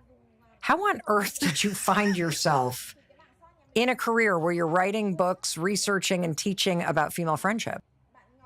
First, let me say that becoming a friendship coach was certainly not on my vision board when I was 10. Okay. Definitely something I fell into. I actually started as a high school English teacher. And so I had 10th and 12th graders who I was teaching. And I noticed that between classes and after school, the number one thing the girls wanted to talk to me about was friendship stuff. So I didn't realize that at the time I was kind of unofficially coaching them through their weird, awkward friendship drama. And so the classroom was kind of the first place where I saw how issues of connection and belonging directly impact everything else.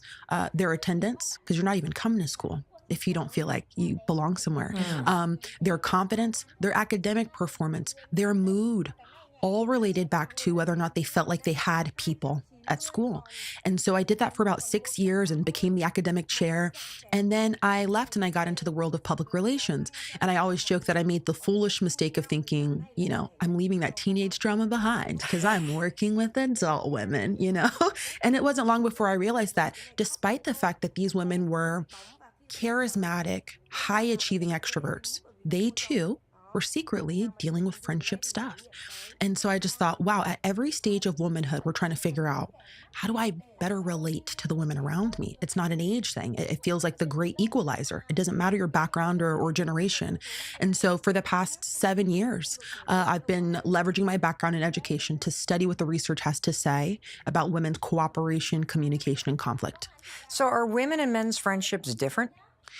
They are. They are. First, I want to say, because I know when we get into like the differences between genders, we're all looking for the same thing. We all want support. We want to have a good time. We want people who offer a sense of ease to our lives. But the research continues to show that there are some differences. I think the main theme I've seen in the research is in terms of intimacy of these friendships.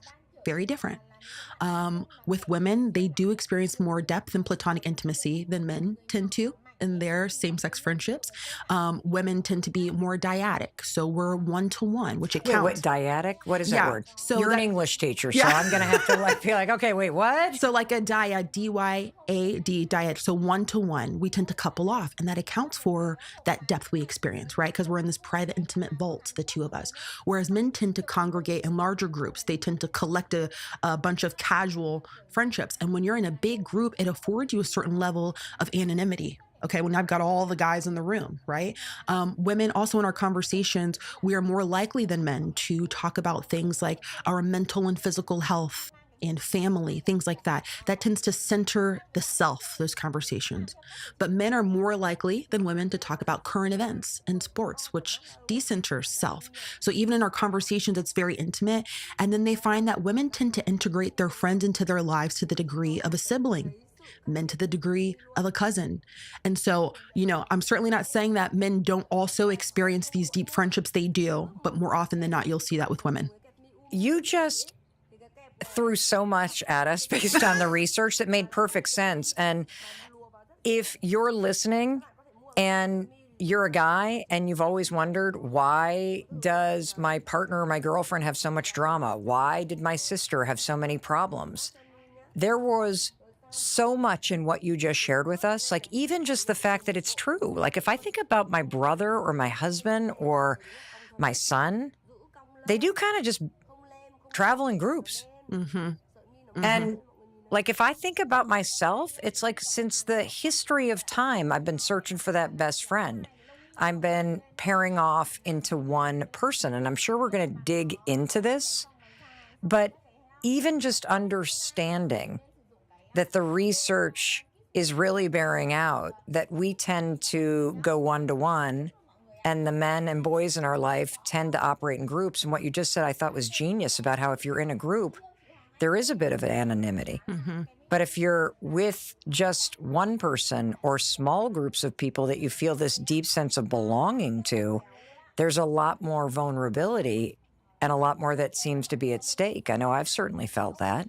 Yeah, it's hard to hide when it's me and you at coffee, and it's very reciprocal. If it's just you and I, you talk, I talk. There's no confusion around whose turn it is to share.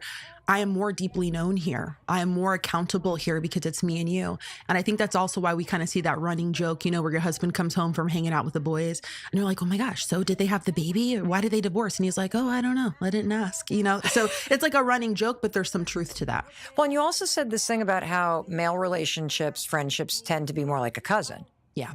And your relationship with the girls or women in your life is more like a sibling, and sisters fight. That's right. And sisters have drama. That's right. And yet there's a big difference between what happens with your sister and what happens when there's tension or jealousy or possessiveness with a friend. Mm-hmm. One of the things that you've researched that I'd like to start with is that you found that there's this framework. There are 3 affinities, you call them, that are necessary parts of female friendship. So can you explain that? Yes. So I call it the 3 affinities of female friendship. And I got really excited when I found this because I started to notice that it didn't matter which discipline I was looking at, anthropology, sociology, psychology. I kept seeing these themes emerge, and I got really excited because I saw the same 3 things keep popping up in terms of what women highly prioritize in their friendships and what makes them close. And by extension, if these 3 things are not there, it's probably the reason why there's a little tension, a little conflict. And so those 3 things are symmetry, support, and secrecy. Symmetry, support, and secrecy. Yes. So with symmetry, women really value these feelings of sameness and balance and reciprocity and egalitarianism. Okay, we're all equal.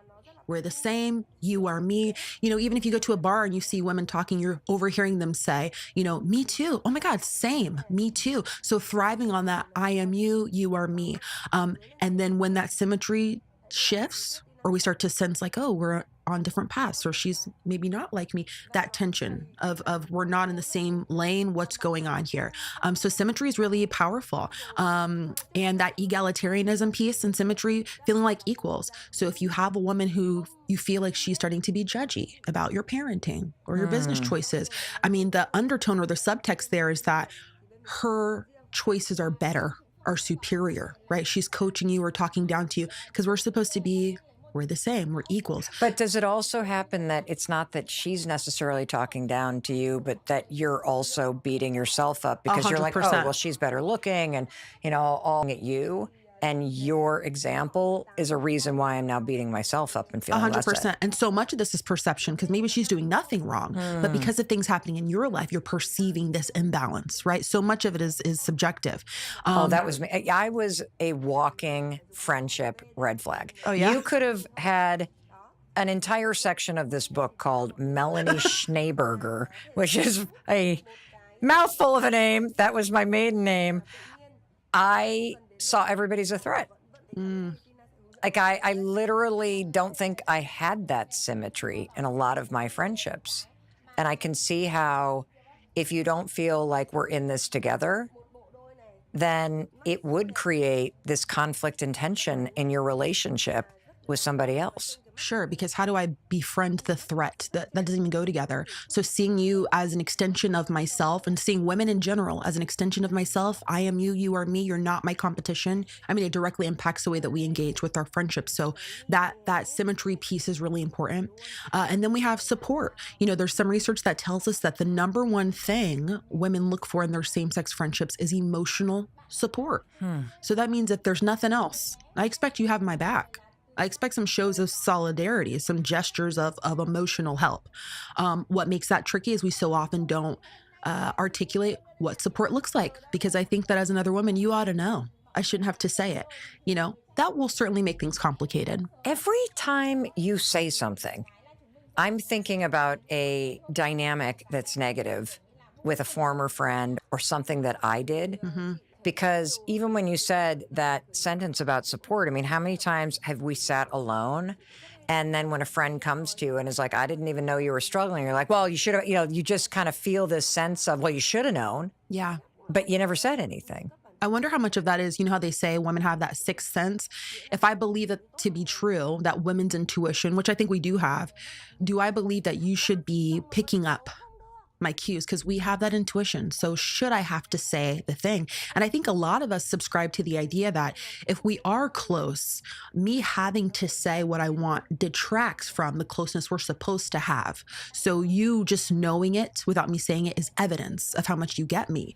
But we don't expect that in any other relational context. So it just feels really unfair that your friends should be mind readers, but everybody else you anticipate needing to communicate what you need. And so I think if we can keep in mind that you'll never get to a point of closeness that transcends a need to communicate, you're going to have to say the thing. Well, I also just I don't know why the word silent treatment is coming up. Yeah. But I feel as though if a woman feels like she's not getting the support that she deserves from another female friend, one of the go-to immature behaviors and behaviors that create conflict and tension is you withdraw. And in your research, did you see a lot of that, like the tendency to pull back, sort of silently expecting that somebody's then going to come and ask you what's wrong so you get the support and the attention that you want?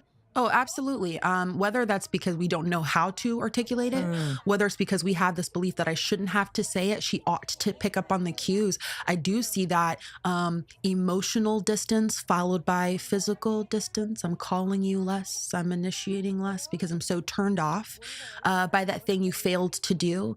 I'm now silently stacking offenses. And that's why you have so many of us who are like, I don't know, she kind of cut me off. I don't really know what I did because I'm not going to announce it. I've just been saving that up, right? And I expect that you ought to know I shouldn't have to say that. It just kind of compounds the issue when we do that. As you're listening to Danielle right now, you're probably thinking of people in your life, friendships where this has happened, where you're recognizing that either the first affinity, which is symmetry, disappeared or something shifted it and the person no longer became same. I'm in it too. And whether you viewed them as a threat or they started talking down to you, that frenemy thing starts to come into play. And then I certainly am experiencing, as you're talking about support and the sense that, well, I'm not getting the support and you should know what I need because we've been in this close one-on-one relationship. And then you start to resent the person, so you pull away. And it's so hard because if you ask anyone, we all think we're giving adequate support.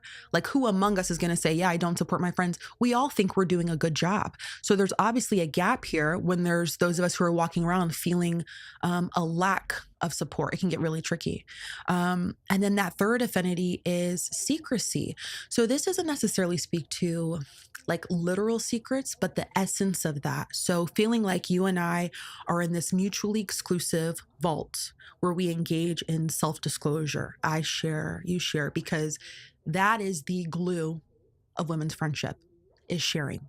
And as soon as I start to have tension with you, I share less, because me sharing and how much you know of me is probably indicative of how close we are. Right. And then when there's tension, I'm sharing less. Or if I feel like you've shared outside of the vault, if you're telling personal things to somebody else, I begin to question our closeness. I begin to question, well, do you not trust me? And so, you know, of course, intellectually, I know you can have other friends, but there's something around that sharing piece. If you tell somebody else first about the promotion, the pregnancy, the health scare, I do question, well, are we close because you didn't bring it here in the vault, right? I've even heard women who are disappointed when the friend just doesn't share. You feel like I'm the only one pouring into this. She never tells me anything about herself. So that really is the glue of women's friendship, is that mutual self-disclosure. When I was reading your book and I read secrecy is one of these affinities of a female friendship that make it either very positive or very negative. I was like, secrecy? Wait, what? And then all of a sudden I realized, wait a minute. To the women I feel the closest to, we always joke, you'll be my best friend forever because you know too much about me. Otherwise, I'd have to kill you. You know what I'm saying? But there have also been moments where close friends of mine have been struggling, and I find out 6 weeks later that something has been going on, and my first reaction is anger. That you didn't let me know. Yeah. Why am I hearing this from somebody else? And so I realized I never thought about it in the context of it makes you question how close you actually are. It makes you question whether or not this person trusts you, whether or not this person feels that you're somebody that they can lean on. And so it makes perfect sense, but it's so counterintuitive. Yeah. Information is kind of like the currency in our relationships. And it's kind of the thing that we start doing as soon as there is tension is I share less, right? If I start to feel like, I don't know, things have been weird, I'm probably not sharing things with you. And so I think as much as we can remember, if we're trying to keep the friendship strong, as much as we can remember, I've got to share things about myself. I've heard women who maybe were raised with different cultures who feel like sometimes that's counterintuitive because there's a sense of pride or respect or an expectation that you don't share your business with others. We don't do that. And so I can honor that and respect that. But for the person who has that tendency or had that cultural upbringing that you don't share, you keep that to yourself, I would challenge that person to think about the degree to which they feel close to people in their life if they're not doing that. Well, what I love about this framework is that when you put it in the context of all the other research in terms of the trends and the tendencies of how boys and guys connect, whether it's in groups where you can be a little bit more anonymous, things are a little bit more casual, you're bonding over the big thing, you're doing a lot of stuff together, versus women who tend to bond over kind of intimate conversations, one-on-one shared experiences. You can see why, if the connection is grounded in those three deeper things and you feel connected to somebody because of this reciprocity, so to speak, why you start to have this very intense feeling, because we've all had it, where you've been super close friends or you've been part of a friend group of women or girls, and then suddenly you feel like you're on the outside of it. Totally. And it feels like a deep betrayal and heartbreak, and you're not quite sure why.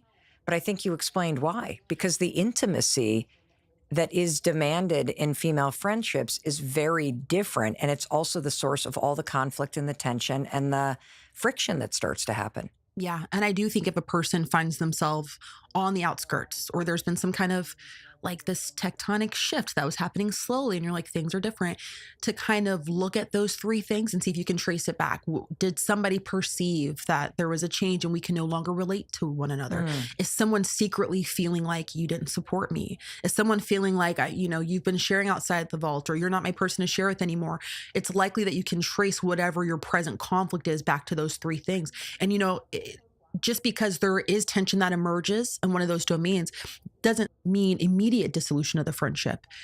That's information I can use to know how to recalibrate or to have a conversation so we can get back to our equilibrium, but hopefully it's a good starting point for people who are struggling to find that language. Well, I also think with the support piece, it's interesting because when you go through a struggle in your life, whether it's in a relationship or a health scare, or maybe you lose a job or something's going on with one of your kids, you tend to withdraw. And then you do feel a little bit, or at least I have in periods of my life where I struggle, like what I'm going through is a burden to other people. And so I don't want to share. And so there's those moments where you withdraw because you actually need support, but you're embarrassed or you feel just the heaviness of it. You don't want to talk about it. But then your friends are left wondering, where'd you go? Yeah. Where'd you go? And so I can see how each one of these factors, it really gives you both something to look at that makes it not personal, but also something to look at it so you can be more compassionate with other people and you can be more compassionate with yourself, because everybody's changing all the time and so is your life. Do you have an opinion about friendship breakups? Like, do we need to actually stop being friends with people? Well, I'll tell you this. We do have friendships that end. I think we know that intellectually, like, oh, friends don't last forever. But when it happens, it becomes very difficult to make sense of. Yes. I see that we have a lot of shame around that. I think we put a lot of value on longevity in friendships. So when it's over, we start to think, what's wrong with me? What did I do wrong that I can't keep a friendship going? I always encourage women to think about, if you're feeling that shame over not being able to make a friendship last, how do you measure success in a friendship? Is it one that never ends? Is it one where we loved each other really well during this time that we were friends? But friendship breakups are really difficult, and sometimes they do dissolve. Why are they so difficult? I'm thinking about a friend of mine that was my most favorite human being when I was in college. And we even to this day have matching tattoos. And we had a very bad breakup. And this was over 30 years ago. And I still think about her. Is that normal? Why am I doing that? Because I don't think about the boyfriends that I had huge breakups with, and they were inside me for crying out loud. And, I like had the love like drug inside of us. Like, why is it the breakup with a female friend? Because my husband has grown distant from people. He's had breakups with people. He doesn't think about them. Why do we do this? Okay, so and am I normal, Danielle? That's what I'm asking you. Yeah.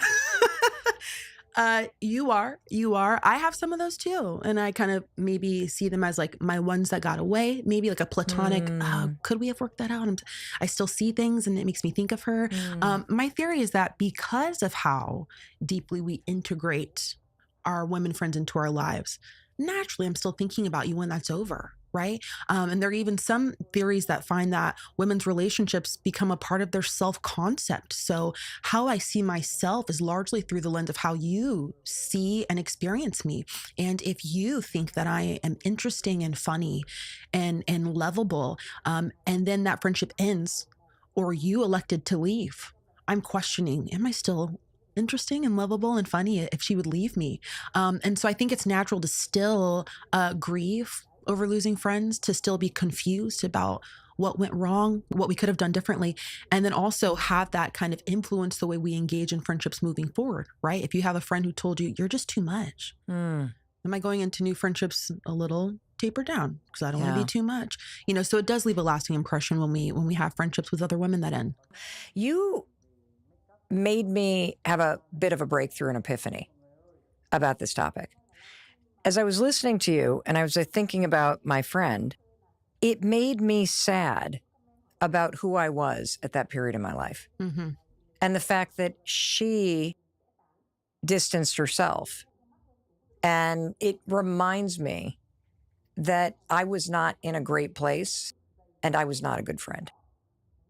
And because it's unresolved, it keeps that part of me in some way kind of alive inside me.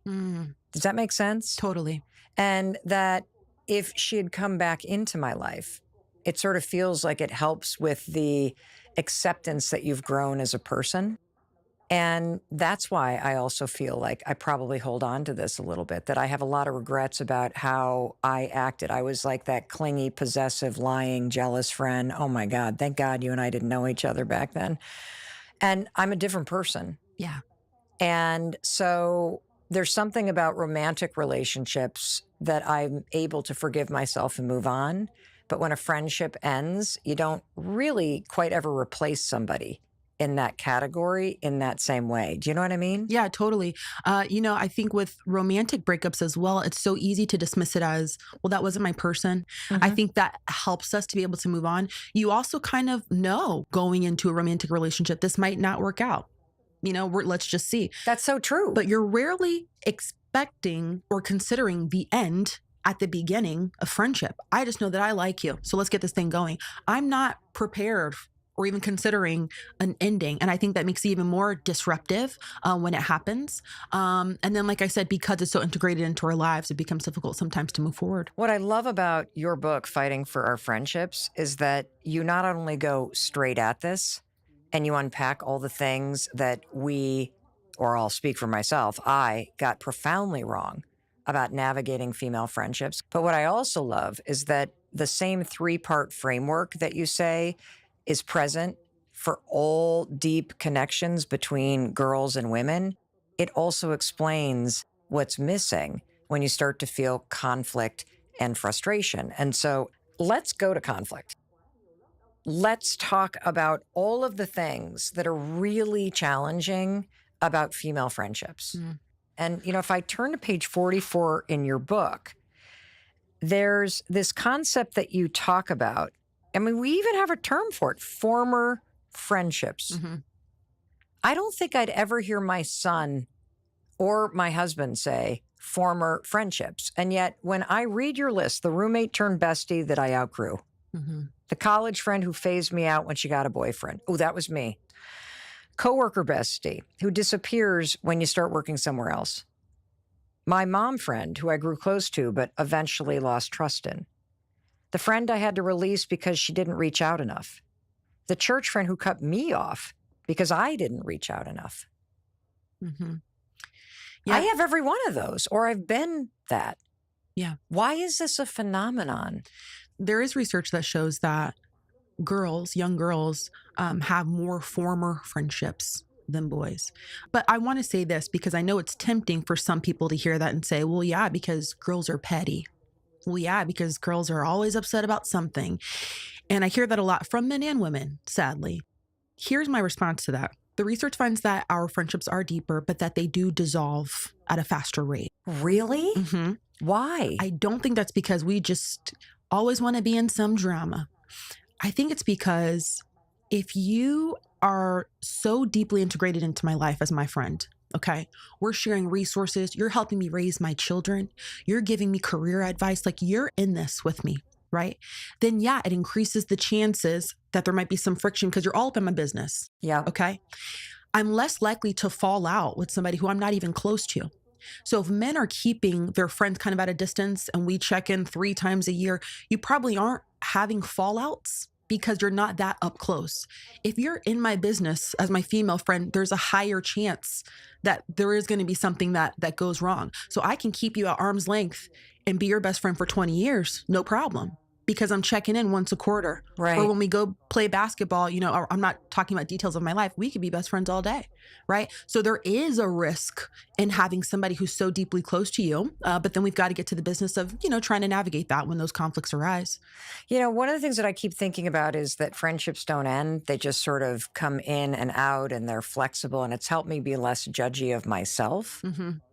But it's interesting that the research says that friendships for girls and women dissolve faster and more often than it does for boys and men. And I do think the missteps start to happen when we're little. and we're forming friends for the first time, because I'm not sure anybody ever teaches you how to make friends or why you need friends. One question I have before we kind of go backwards is, why are women so jealous of each other? Or at least why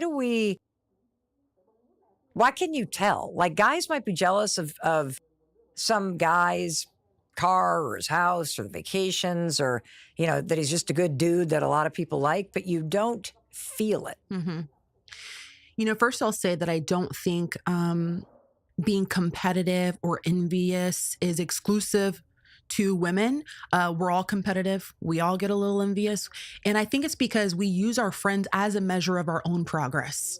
So you're very close in my proximity. So it kind of shows me, oh, are we having babies at this rate? How am I doing with my money and my style? I'm looking to my friends purely from a sociological perspective to see, am I on track? Right. So we're all feeling a little like we're using our friends to gauge how we're doing.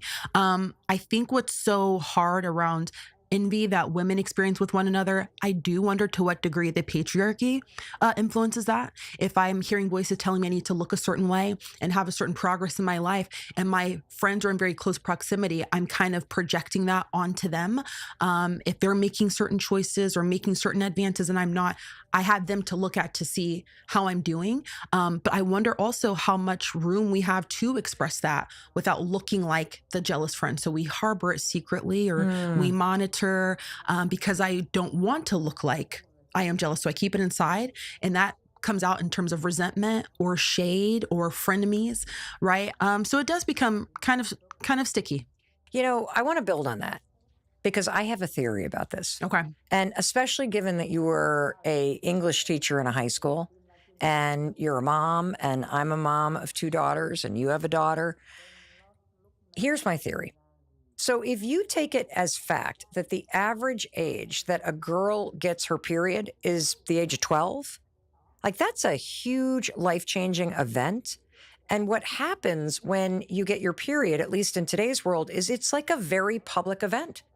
It seems like everybody knows in your class, all the girls know, even the boys know, and your body starts to change, and you feel this loss of control that is very public. And then there's an added layer around the fact that, what do people say when you get your period? You're 12 years old, and what are the first thing they say? Oh, well, now you're a woman. Oh, you're a woman now. So you become sexualized. And that also, I believe, in a very subconscious and subtle but not so subtle way, changes your relationship. It's been very well researched, as you know, how girls' confidence drops off a cliff between the age of 12 and 14. The age of 12, boys and girls have the exact same levels of confidence. By the age of 14, girls experience a 46% drop in confidence. But check out what they're also saying in this research about friends, that 60% of girls by the age of 14 are not confident that they can make new friends. Here's a girl who's 18. This would have been somebody in your English class. I'm not confident in making friends because I'm afraid of making a mistake. I feel like everybody's so smart and pretty, and I'm just this ugly girl without friends. I feel that if I acted like my true self, that no one would like me. And there's this memory that I have of being in middle school. And it's kind of when the dances start. And I don't know if it's like this now. I mean, I'm literally talking 40 years ago. But when the slow songs would start, there's this phenomenon where the guys pick a girl to dance with. And it's in that moment that you start to see that there are girls that get all the attention. And I know in those moments, I literally hated my best friends because they were getting picked and I wasn't. And I feel like there is something that happens then that really, in many ways, makes you feel like you're against the other girls in competition for something other than grades, other than sports. It's this social and sexual status that feels largely out of your control. Yeah. At least that's what I felt. And I'm just wondering if you have any thoughts about that. There are researchers that lean into intrasexual competition. What does that mean? What's So intersexual when you mean? have women who are vying for the attention of males, and some would argue that it's a purely evolutionary thing, that when you do, begin to menstruate and your body is now showing and developing that does now attract the attention of males. So I could see that being the reason why during that middle school period, we feel like something's shifting, something's going on. I even talked to a woman, her name is Dr. Hannah Bradshaw, and we even looked at, guys, girls versus girls, girls. And she also said that during that stage, how women perceive each other, maybe we start treating her differently if she does draw the attention of men and start hanging out with them. But she finds that it's a bi-directional relationship, that, girls who are around boys and boys come sniffing around and they're hanging out, we find ourselves looking at the girl like, oof, who does she think she is? Because she's around these males. Yes. But if you ask the girl why she's hanging out with males all the time, she'll say that she's over there because the girls are mistreating her. So it's a sort of refuge and protection. So it's kind of like this thing that continues to emerge in a cycle. And I definitely see that too. Well, it's an important thing to talk about because I think these feelings are very normal. And when you don't know what to do with them, you either aim them at yourself or you aim them at the other person. The other thing I wanted to talk about related to middle school is that, this elementary innocence and kind of navigating friendship and everybody's trying to figure it out and we're all in it together. What the heck is that phenomenon that happens in middle school where everybody's like, I need a BFF. We're biffles. And you start to become defined by, oh, well, Danielle is Susan's best friend. And even the seeking out of that alliance becomes something that is very prominent for girls that age. But I don't see it happening in the same way for guys. Yeah. What is that about? I think that goes back to a little bit of what we said earlier around guys just collecting just casual relationships, being on a squad. It's not really close or meaningful, but they're on a squad. But we even kind of promote the idea to young girls. We'll even ask them from a young age, is that your best friend? Is that your bestie? Do you want something for your best friend? And we've got the chains with like the hearts, from Claire's, it's like best friend. So from the very beginning, being trained to identify who that one person is. And I've also heard it said that, relationships are a woman's primary resource. And I wonder if it's kind of like this social currency, especially at that age, is how many friends do you have? And we see the girl with lots of friends. And what determinations do I begin to make about her? She must be likable and cool. So the girl who's got a lot of friends, but especially if you have a bestie, because that means you matter. This is your alliance. You have somebody who sees you as important. And so that best friend phenomenon, I definitely see emerge at that stage. What would you say to the person who's listening to you right now who either experienced not having a best friend or not feeling like they were part of a good friend group, or they're seeing somebody that they care about experiencing it right now? I would tell that woman, you are not alone. There's some research that finds that 40% of adults don't have a best friend. So there's a lot of people out here who don't have that, maybe in this particular season of their life. It doesn't make you any less important or worthy or lovable to not have that one person. And if you don't, ask yourself if you can get all the things you need from the collective rather than the singular. I think it's a romantic notion, this idea of the one person who offers you multiple things. She's your mom friend, your happy hour buddy. It's very cool when that one person satisfies all those things. But until maybe you find that person, can you find that from the collective, from multiple people, you're getting laughter, you're getting growth opportunities, you're sharing resources? Are you getting that from the village? Because maybe right now that's more important than having the one person who satisfies all the things. And so I just need that woman to know you are not alone. There are so many people who are in the same boat, and to resist the urge to internalize that and to wonder what's wrong with you because you don't have that right now. And if you're a parent or you're just worried about a girl or a young woman who feels like she's just been iced out of her friend group, I remember when our daughters were in high school, one of my close friends, her daughter was going through something and her friend group dropped her. And I just remember how many tears her mother and I had over what do you do? I mean, this kid has been basically, you know, the words feel so dramatic, kicked out of, excluded, just dropped by a friend group. What would you say to a person that feels like that's just happened to them? It's really hard, especially as a parent, to not want to drive up to that school and find those girls and be like, what the heck is your problem? It's hard. So you're saying we shouldn't text I'm them saying or their don't. parents or get involved? Is that what you're saying? Yeah, no, it's hard, right? Especially as a mama bear, you're like, I want my girl to feel confident and to belong. And how dare people reject her? That is painful. Yes. And it's painful to watch your babies go through anything. You know, in the meantime, because we, you know, a lot of times we talk about handling what you can control, that is hurtful. And there's even research that finds that being rejected socially lights up the same parts of your brain as experiencing physical pain. So, you know, she's not being dramatic. It is hurtful to not have people. And it's even worse sometimes when you don't know what you did wrong. And so, like, what do you do or what should you say? Or do you not say anything at all? Do you just like give the person space to grieve? Do you acknowledge it? Like, I don't know what to do. Yeah, yeah. Well, one of the things we can do is to share with that young woman who's in that situation is what she can do right now is to continue to show up, let's say in this situation at school, to show up to school, to be kind to others, to confidently go about her day and to have connections with people. And if she feels